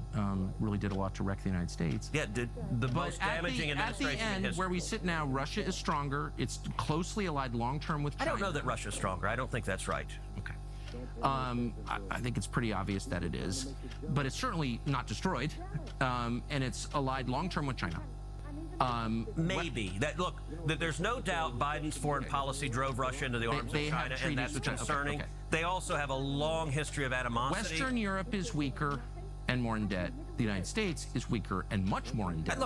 Hold on. So you and I are agreeing on a lot. We're agreeing. Here's my question. Have you questioned any of your previous assumptions? Did you play any role in this at all? Are you responsible at all? Of course, and like you said... What have you learned? Like you said you've changed your mind. Yeah, I voted for the first funding of the Ukraine war. And Nord Stream was just bad. It was a good geopolitical move for Russia in preparation for the war. I think better trade relationships and deeply embedding yourself in the European markets is a surefire way to make yourself irreplaceable and therefore you have a lot more options in terms of avoiding conflict.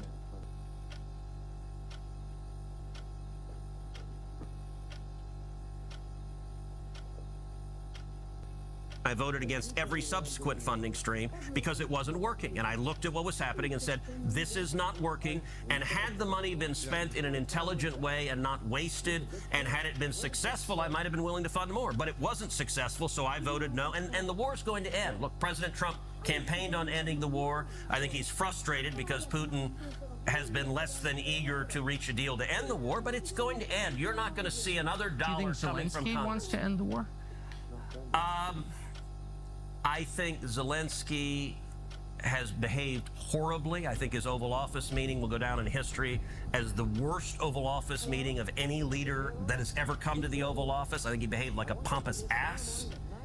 And I think he is unrealistic. I think Zelensky spends his time with Nancy Pelosi and Chuck Schumer in the New York Times, and he believed he was going to the Oval Office as a resist figure. And I think he's doing real damage to his country right now. You described him many times as a hero. I don't recall ever using the word hero. I will say, look, I'm not a Zelensky cheerleader, and I'm not in the business of saying everyone we support has to be a saint and everyone we oppose has to be a villain. I'm not in the morality game. I'm in the U.S. interest game. Why did I want Nord Stream? You quite literally are in that game. Your morality is just twisted, and you say all of America's enemies are true evil, and all of America's allies are the absolute moral authority. You have said that over and over again for the fucking past hour and 47 minutes. Israel doing a genocide, ultimately the best, most moral country. Okay, Iran not doing a genocide, definitely the most evil country that deserves to be nuked, that deserves a decapitation strike.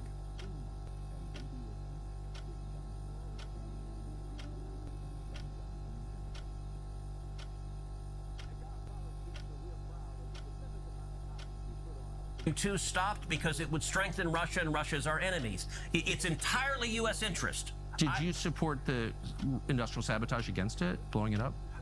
So I think you believe America did that. Is that right? Of course. Okay, I think the chances of that are zero. You think Russia did it? No, I think Ukraine did it. Okay, so come on, man. I don't know. So I don't know who did it. In terms of the theories that had been put out there, the idea that Russia blew up their own pipeline never made any sense to me at all. That just, I can't even articulate why they would do that. The idea that Biden did that, look, I could see it being in U.S. interest to do that, to blow up Nord Stream 2. I just think Biden was too weak. I don't believe Joe Biden. But are you in, I guess you in, so that leads the Norwegians, the Ukrainians, NATO, whatever. Look, that leads me to, you know, who benefits? And it leads me to think either the Ukrainians blew it up or Ukraine's allies. I don't think Biden did, because Biden was so weak, I don't think he would give the order.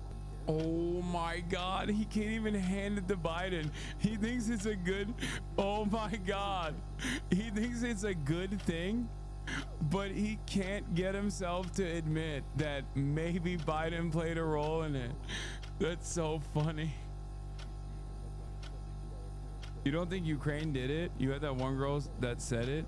No, I think it, first of all, I don't think Ukraine can do it on their own. Okay? I think there's no way. It's like when Israel does certain things and you're like, oh, Israel did this on its own. It's like, no, there's plausible deniability, but it's not, especially with a country like Ukraine. Israel has its own espionage capabilities, but oftentimes, like, America still gives the go-ahead, has the knowledge, and offers tools. And especially with Ukraine, I don't think Ukraine has the capabilities of doing it on their own.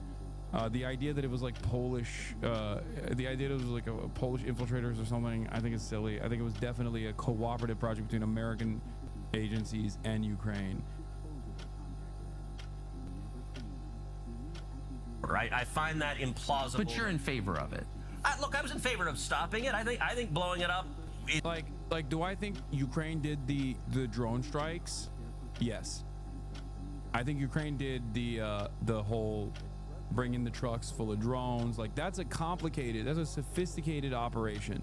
But I think Ukraine has the capacity to pull that off, especially because they're very good with drone warfare in general. I would go so far as to say that they're probably better than America with respect to drone warfare. But when it comes down to like an underwater, deep underwater explosion, that is the level of expertise necessary to conduct an operation like that is not something that Ukraine has the capabilities of pulling off.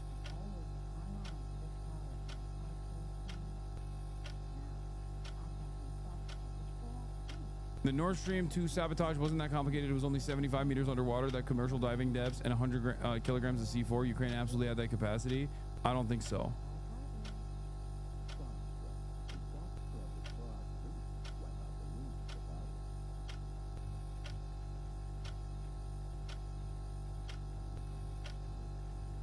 You're making it seem like almost comical when you're describing this. Like you're talking about it like it's fucking a bunch of Western, like a wild Western where a bunch of thugs are putting TNT on the side of a railroad, dude. That's like a sophisticated military operation. Like, what the fuck?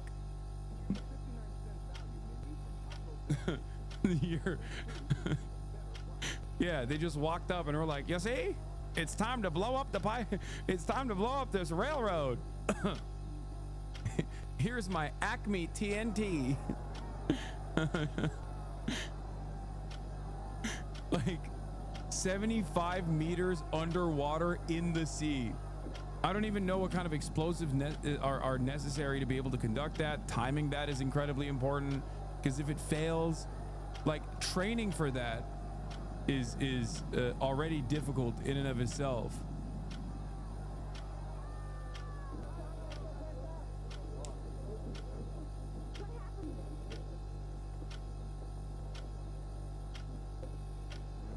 Unless you think that these guys are building pipelines like shit, you know what I mean? That can't withstand natural elements.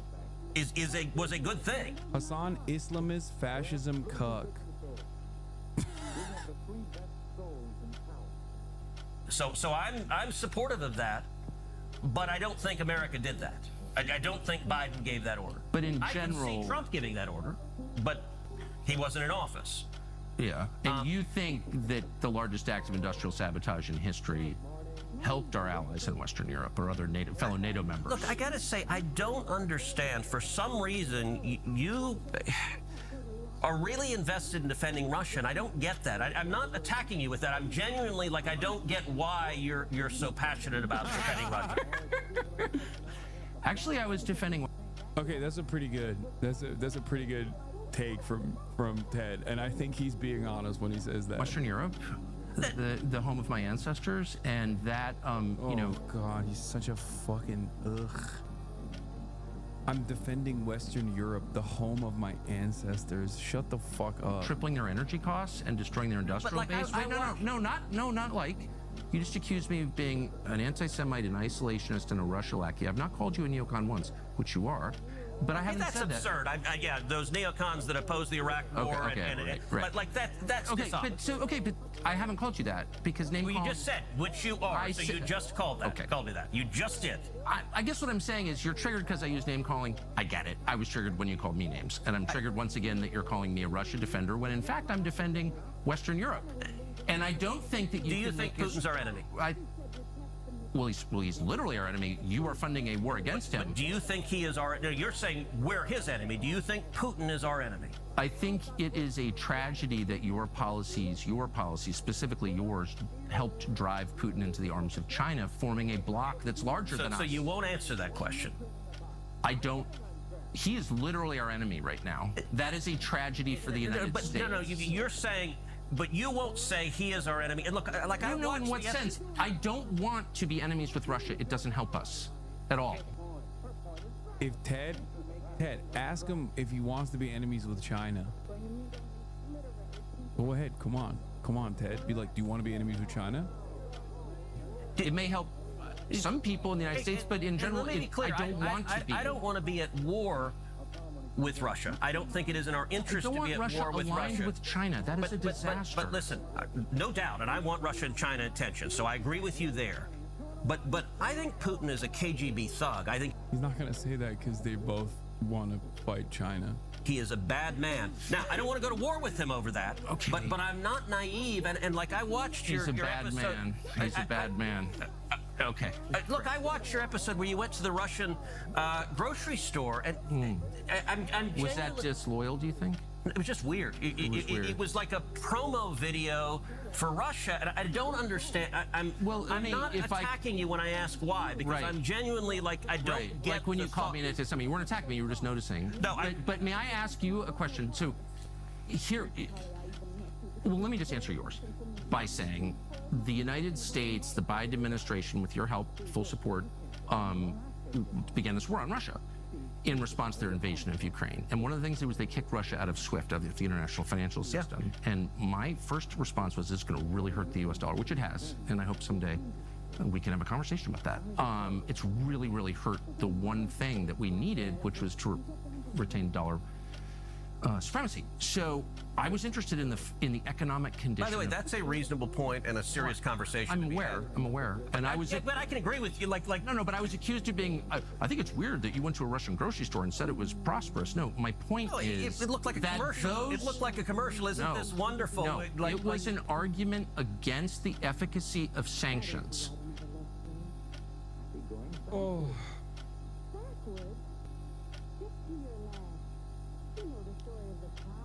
It's like it's weird, especially for Tucker Carlson to do that. Okay, like a champion of U.S. empire in perpetuity, who still is seemingly championing U.S. empire and America's global hegemonic status, to go to the foreign adversary and be like, they're fucking eating super cheap hotcakes over here in Russia. Their McDonald's burger is better than ours. You know, that type of thing is strange. Like, people constantly say, I'm fucking pro-Russia. I would not go to Russia and do that. Maybe the only part that I would do is probably glaze the fucking metro holdover from the USSR from the Stalin era. But that's it. You know what I mean? Like, that was the only part that I think is like appropriate. Better burger, bridge too far. Okay? That's all I'm saying.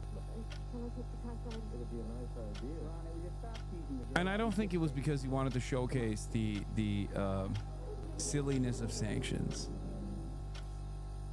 I think he is pro-Russia. Might even gotten money from Russia.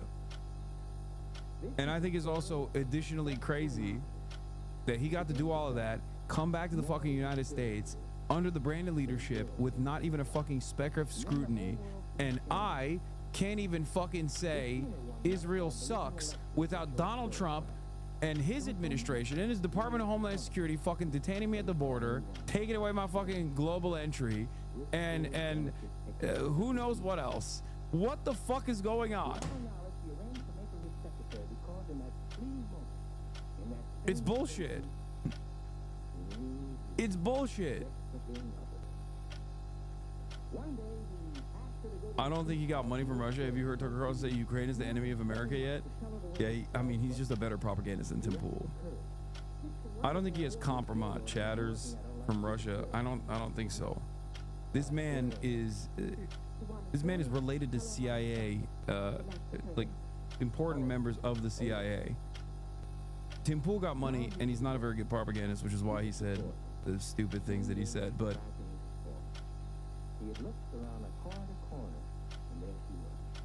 yeah, I think Tucker Carlson he has this like weird Vivek Ramaswamy style attitude that like he wants to decouple Russia and China and bring Russia back into the U.S. sphere of influence, and then use Russia as an enemy of China. That's what I think is his goal.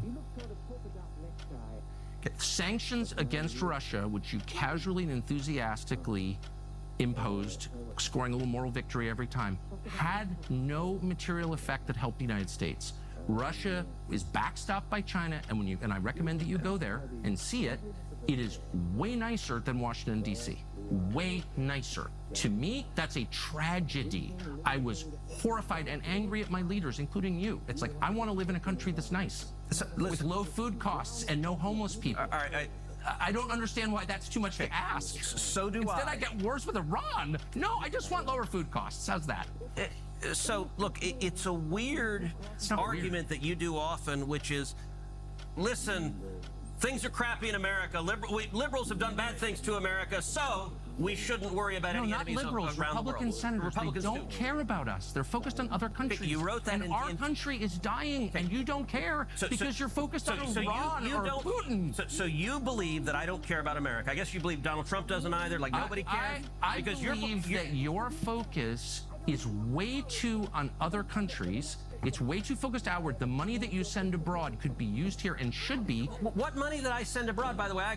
By the way, everything Tucker Carlson feels about Russia, I feel about China. And if Tucker Carlson actually was an honest person and not a white supremacist, or like saw Chinese people as like normal people and not like, I don't know, the whatever Orientalist framework he's operating off of, and he went to China and cut a video similar to what he did in Russia, especially considering the cost of living is infinitely fucking more affordable in China than Russia, and the streets are just as clean in China as opposed to Russia, and China has a much more robust infrastructure than Russia, he would do an iShowSpeed style China Glaze session, but he's not an honest broker, and he wants to just go to war with China because he's terrified of America no longer being the global superpower. And I think the reason why, consider suicide. Wait, why? I always wonder, like, is it something I said just now that caused this person to go consider suicide? I don't understand it. Because it's like they never actually have like a response. First of all, I don't have an issue with this, as you guys know. I have many kill yourself tokens. I have never considered killing myself at all. I have a pretty good life. But I always wonder, like, is it something that I said just now? I'm gonna be for real. I got here 2 seconds ago. I don't like you. Okay, why? But be quick, because you're probably gonna eat a fucking site-wide ban because you said consider suicide to a Twitch streamer in front of 40,000 people. And so give me the fucking reason quick. Like, what is it? If it were up to me, I wouldn't ban you, for the record. You've been following since 2022. Give me one good reason why. No comment because I have no real argument. Asmin viewer.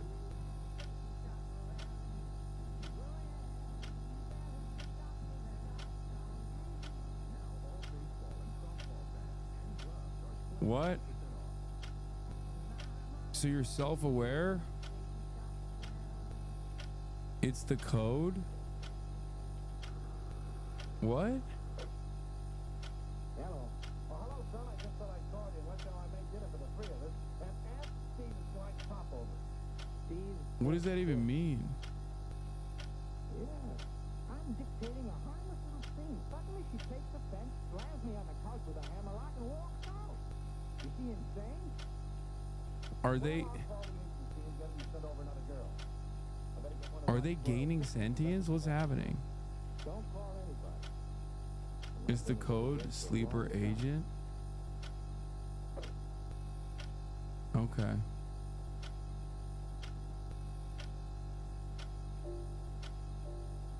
Like, do you think you have to hate me, but you don't even know why you hate me? I don't understand. I'm so confused. I'm composed. I haven't heard a good song out of you yet. That's it. Give me that again. Thank you very much. Okay. Are they gaining sentience? Is the funniest thing ever? Well, it's because, like, normally they at least have like some kind of fake bullshit that they heard that pissed them off, that they were like, I hope you kill yourself. I have to. I'm sorry, it's not a choice. I wish I didn't have to, but I do. I really wish the best, but they got me by the balls. What?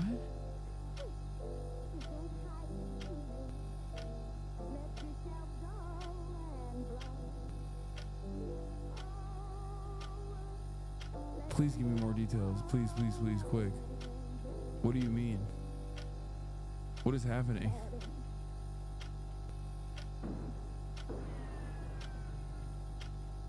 Who's got you by the balls, dude?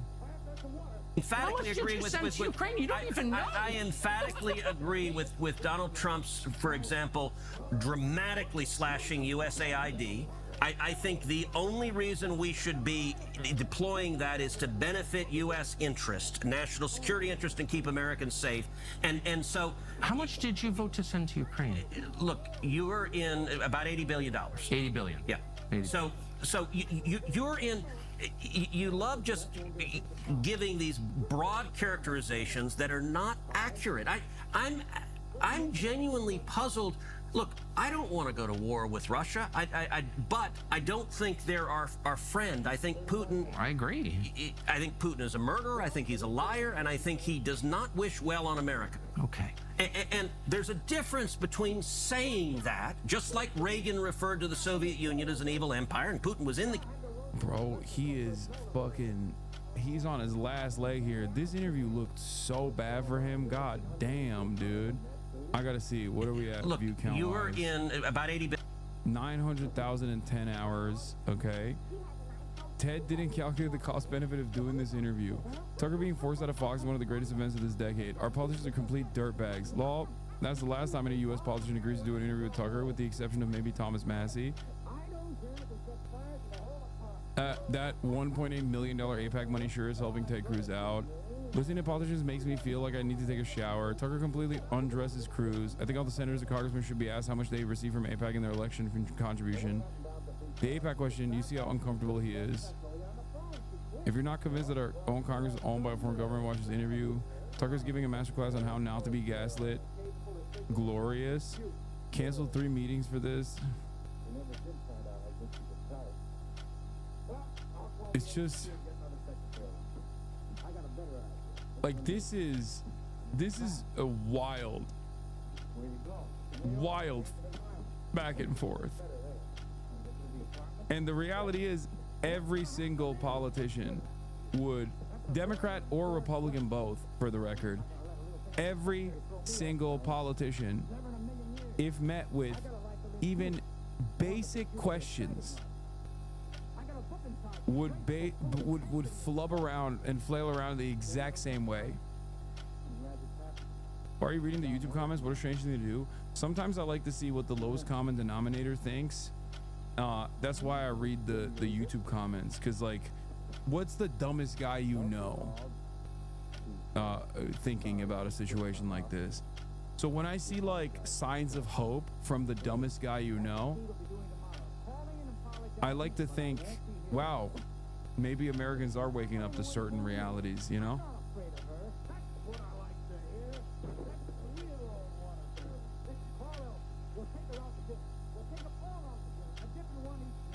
$80 billion. 80 billion. Yeah. 80. So you're in. You love just giving these broad characterizations that are not accurate. I'm genuinely puzzled. Look, I don't want to go to war with Russia, but I don't think they're our friend. I think Putin... I agree. I think Putin is a murderer. I think he's a liar. And I think he does not wish well on America. Okay. And there's a difference between saying that, just like Reagan referred to the Soviet Union as an evil empire, and Putin was in the KGB. Look, my father was imprisoned and tortured. Dude, like, he can't even make a compelling case. Like, even just say Ukraine is in the right for being invaded or something, dude. Jesus Christ. Like, just have any kind of... This is the one issue where America is involved for the worst reasons, but they are at least morally on the right side, okay? They're never moral, and they're never actually... And their actions are certainly immoral overall, but, like, you could just literally be like, well, honestly, you know, it felt good to be on the right side for once, even if it actually advanced our interests, okay, against a foreign adversary. You know, just say that. But he can't. He just can't even do that. He can't just be like, listen, this guy fucking invaded a foreign nation. You know, we're supposed to be a law-abiding. We have international rules. I can't even get it across without laughing. Imagine an American politician saying that in 2025. Oh my God. Okay. We have to defend the international rule-based order.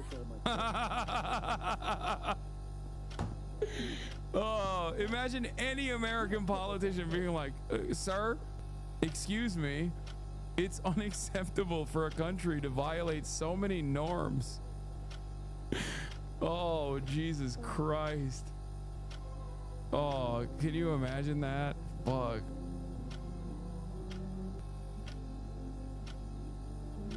You are wrong. Ukraine population was used and abused to provoke Russia, which is living under U.S. empire hegemony. This position is your worst, to be honest. I don't disagree that America absolutely fucking interfered in the affairs of Ukraine because they did not want Ukraine to be in the throes of Russian influence, and it was an entry point into an area that is close in proximity to Moscow. I am in disagreement with the way Russia conducted itself. Okay, that's it. I think that Russia's conduct in terms of literally fucking invading Ukraine was a gift. Was a gift to American generals, the military industrial complex. It basically turned into a fucking major gift, okay? There was a $50+ billion hole in the military industrial complex budget left after our withdrawal from Afghanistan, and we very quickly moved all of those numbers to Ukraine. That's all it did.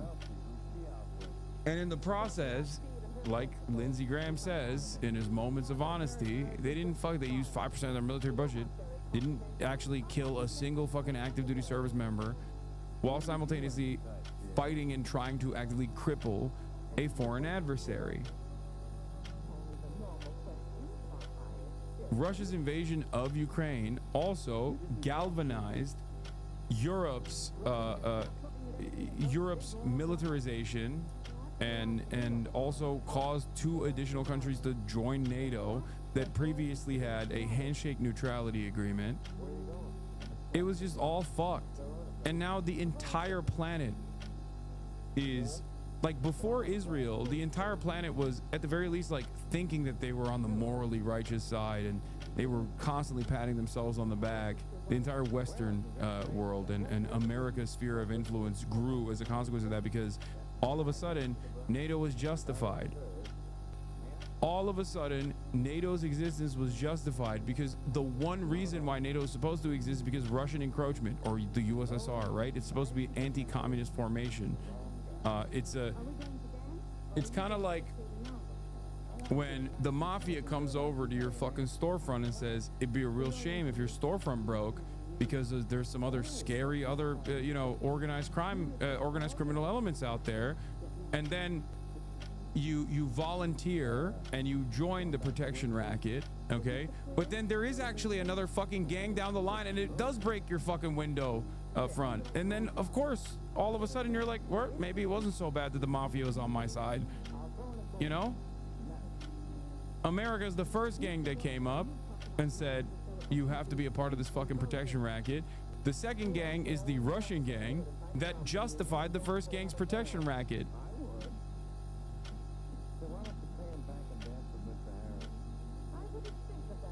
In Cuba, I hate communists. It was actually Batista that tortured my dad. My aunt was imprisoned and tortured by Castro. I hate communists. I think communism is evil. And so I think there is a value to, there is nobody who stands up to communist China more in the Senate than I do, because I think they're evil. Do I want to go to war with China? Of course not. That would be ridiculous, but I think we have all sorts of tools to stand up to our enemies. And I think China is engaged in a 1,000-year war against the United States. Okay. They're trying to defeat us. We're so all over the map. We're your family in prison in Cuba and China and all this stuff. I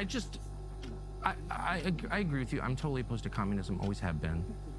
I don't. Question: what do you think of Boy Boy's video blaming the U.S. partly? Would you agree it's a good video to watch? I haven't seen Boy Boy's video, but of course the U.S. involvement played a role in Russia's actions against Ukraine. Yes. Think that Putin loves us. I'm distressed by the moral condition of most leaders around the world. Most of them, they all kill people. I'm against that. I'm just saying, I wish the focus here was more on the Can I say something? I actually don't agree with that statement. They all kill people. There's a moral relativism. So I don't think Donald Trump is a murderer. He doesn't kill people. We don't have concentration camps. Donald Trump a murderer. You just said world leaders all kill people, and there's a moral relativism. I'm hardly a moral relativist. But you are. You just, that statement was the essence. I'm an anti-Semite, an isolationist, a moral relativist. Okay. No, I'm not. Did you just say world leaders all kill people? I'm saying I'm against killing people in general. And hyperventilating about how Putin was in the KGB or whatever. I just want to serve American interests, and pushing him to China is not in our interest at all.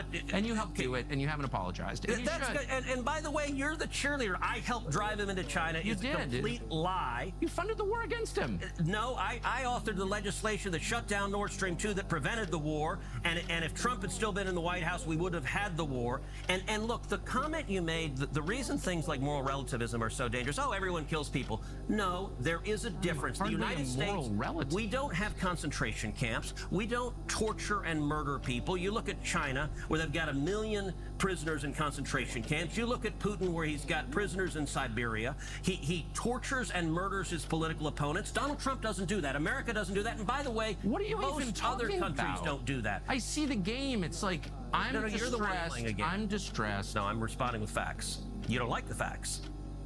I don't even know what facts you're talking about. I'm not saying that Trump puts people in concentration camps. I campaign for Trump. I love Trump. So did I. Okay. So this has nothing to do with Trump. I'm merely saying, when you said every world leader kills people, it puts them all more emphasis on what's happening inside the country. That's it. Is there a moral difference between America and our enemies? Is there a moral difference between America? And what is it? Articulate it. It's valuable to say why. Why are we a better country founded on better values than China? I'll tell What's you. the difference? I'll tell you why. And I know because the whole purpose of America is to protect the God-given rights that each person possesses by virtue of being created by God. Amen. By being human. That's the point of our founding documents. And no other country articulates that in the way that we do. And that's what I love about America. My family's been here a long time. I'm never leaving. So I really love the country. Despite going to a Russian grocery store, despite asking questions about AIPAC, I love America, is the truth. And I love Trump. So, but I just want more emphasis on America. That's it.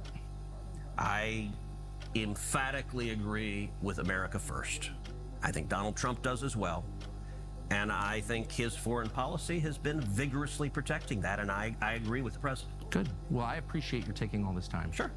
And I know you didn't mean it. But you called me those names. Thank you, Senator. He's such a weirdo. Tucker Carlson is so fucking weird. The whole like fake laugh thing that he does, it like really freaks me out. I don't know why. It's so disarming.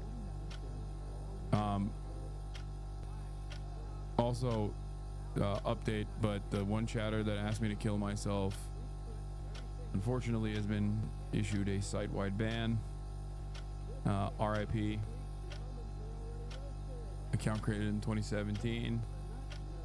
I hope they release his family from the basement that he was trapped in. Anyway, love you guys. Yeah, no gaming tonight, King. Fucking 10 hours long. I wanted to watch that whole thing. But I'll see you tomorrow as always, of course. Peace, everybody. Love you. Bye-bye. Bye-bye. Bye-bye.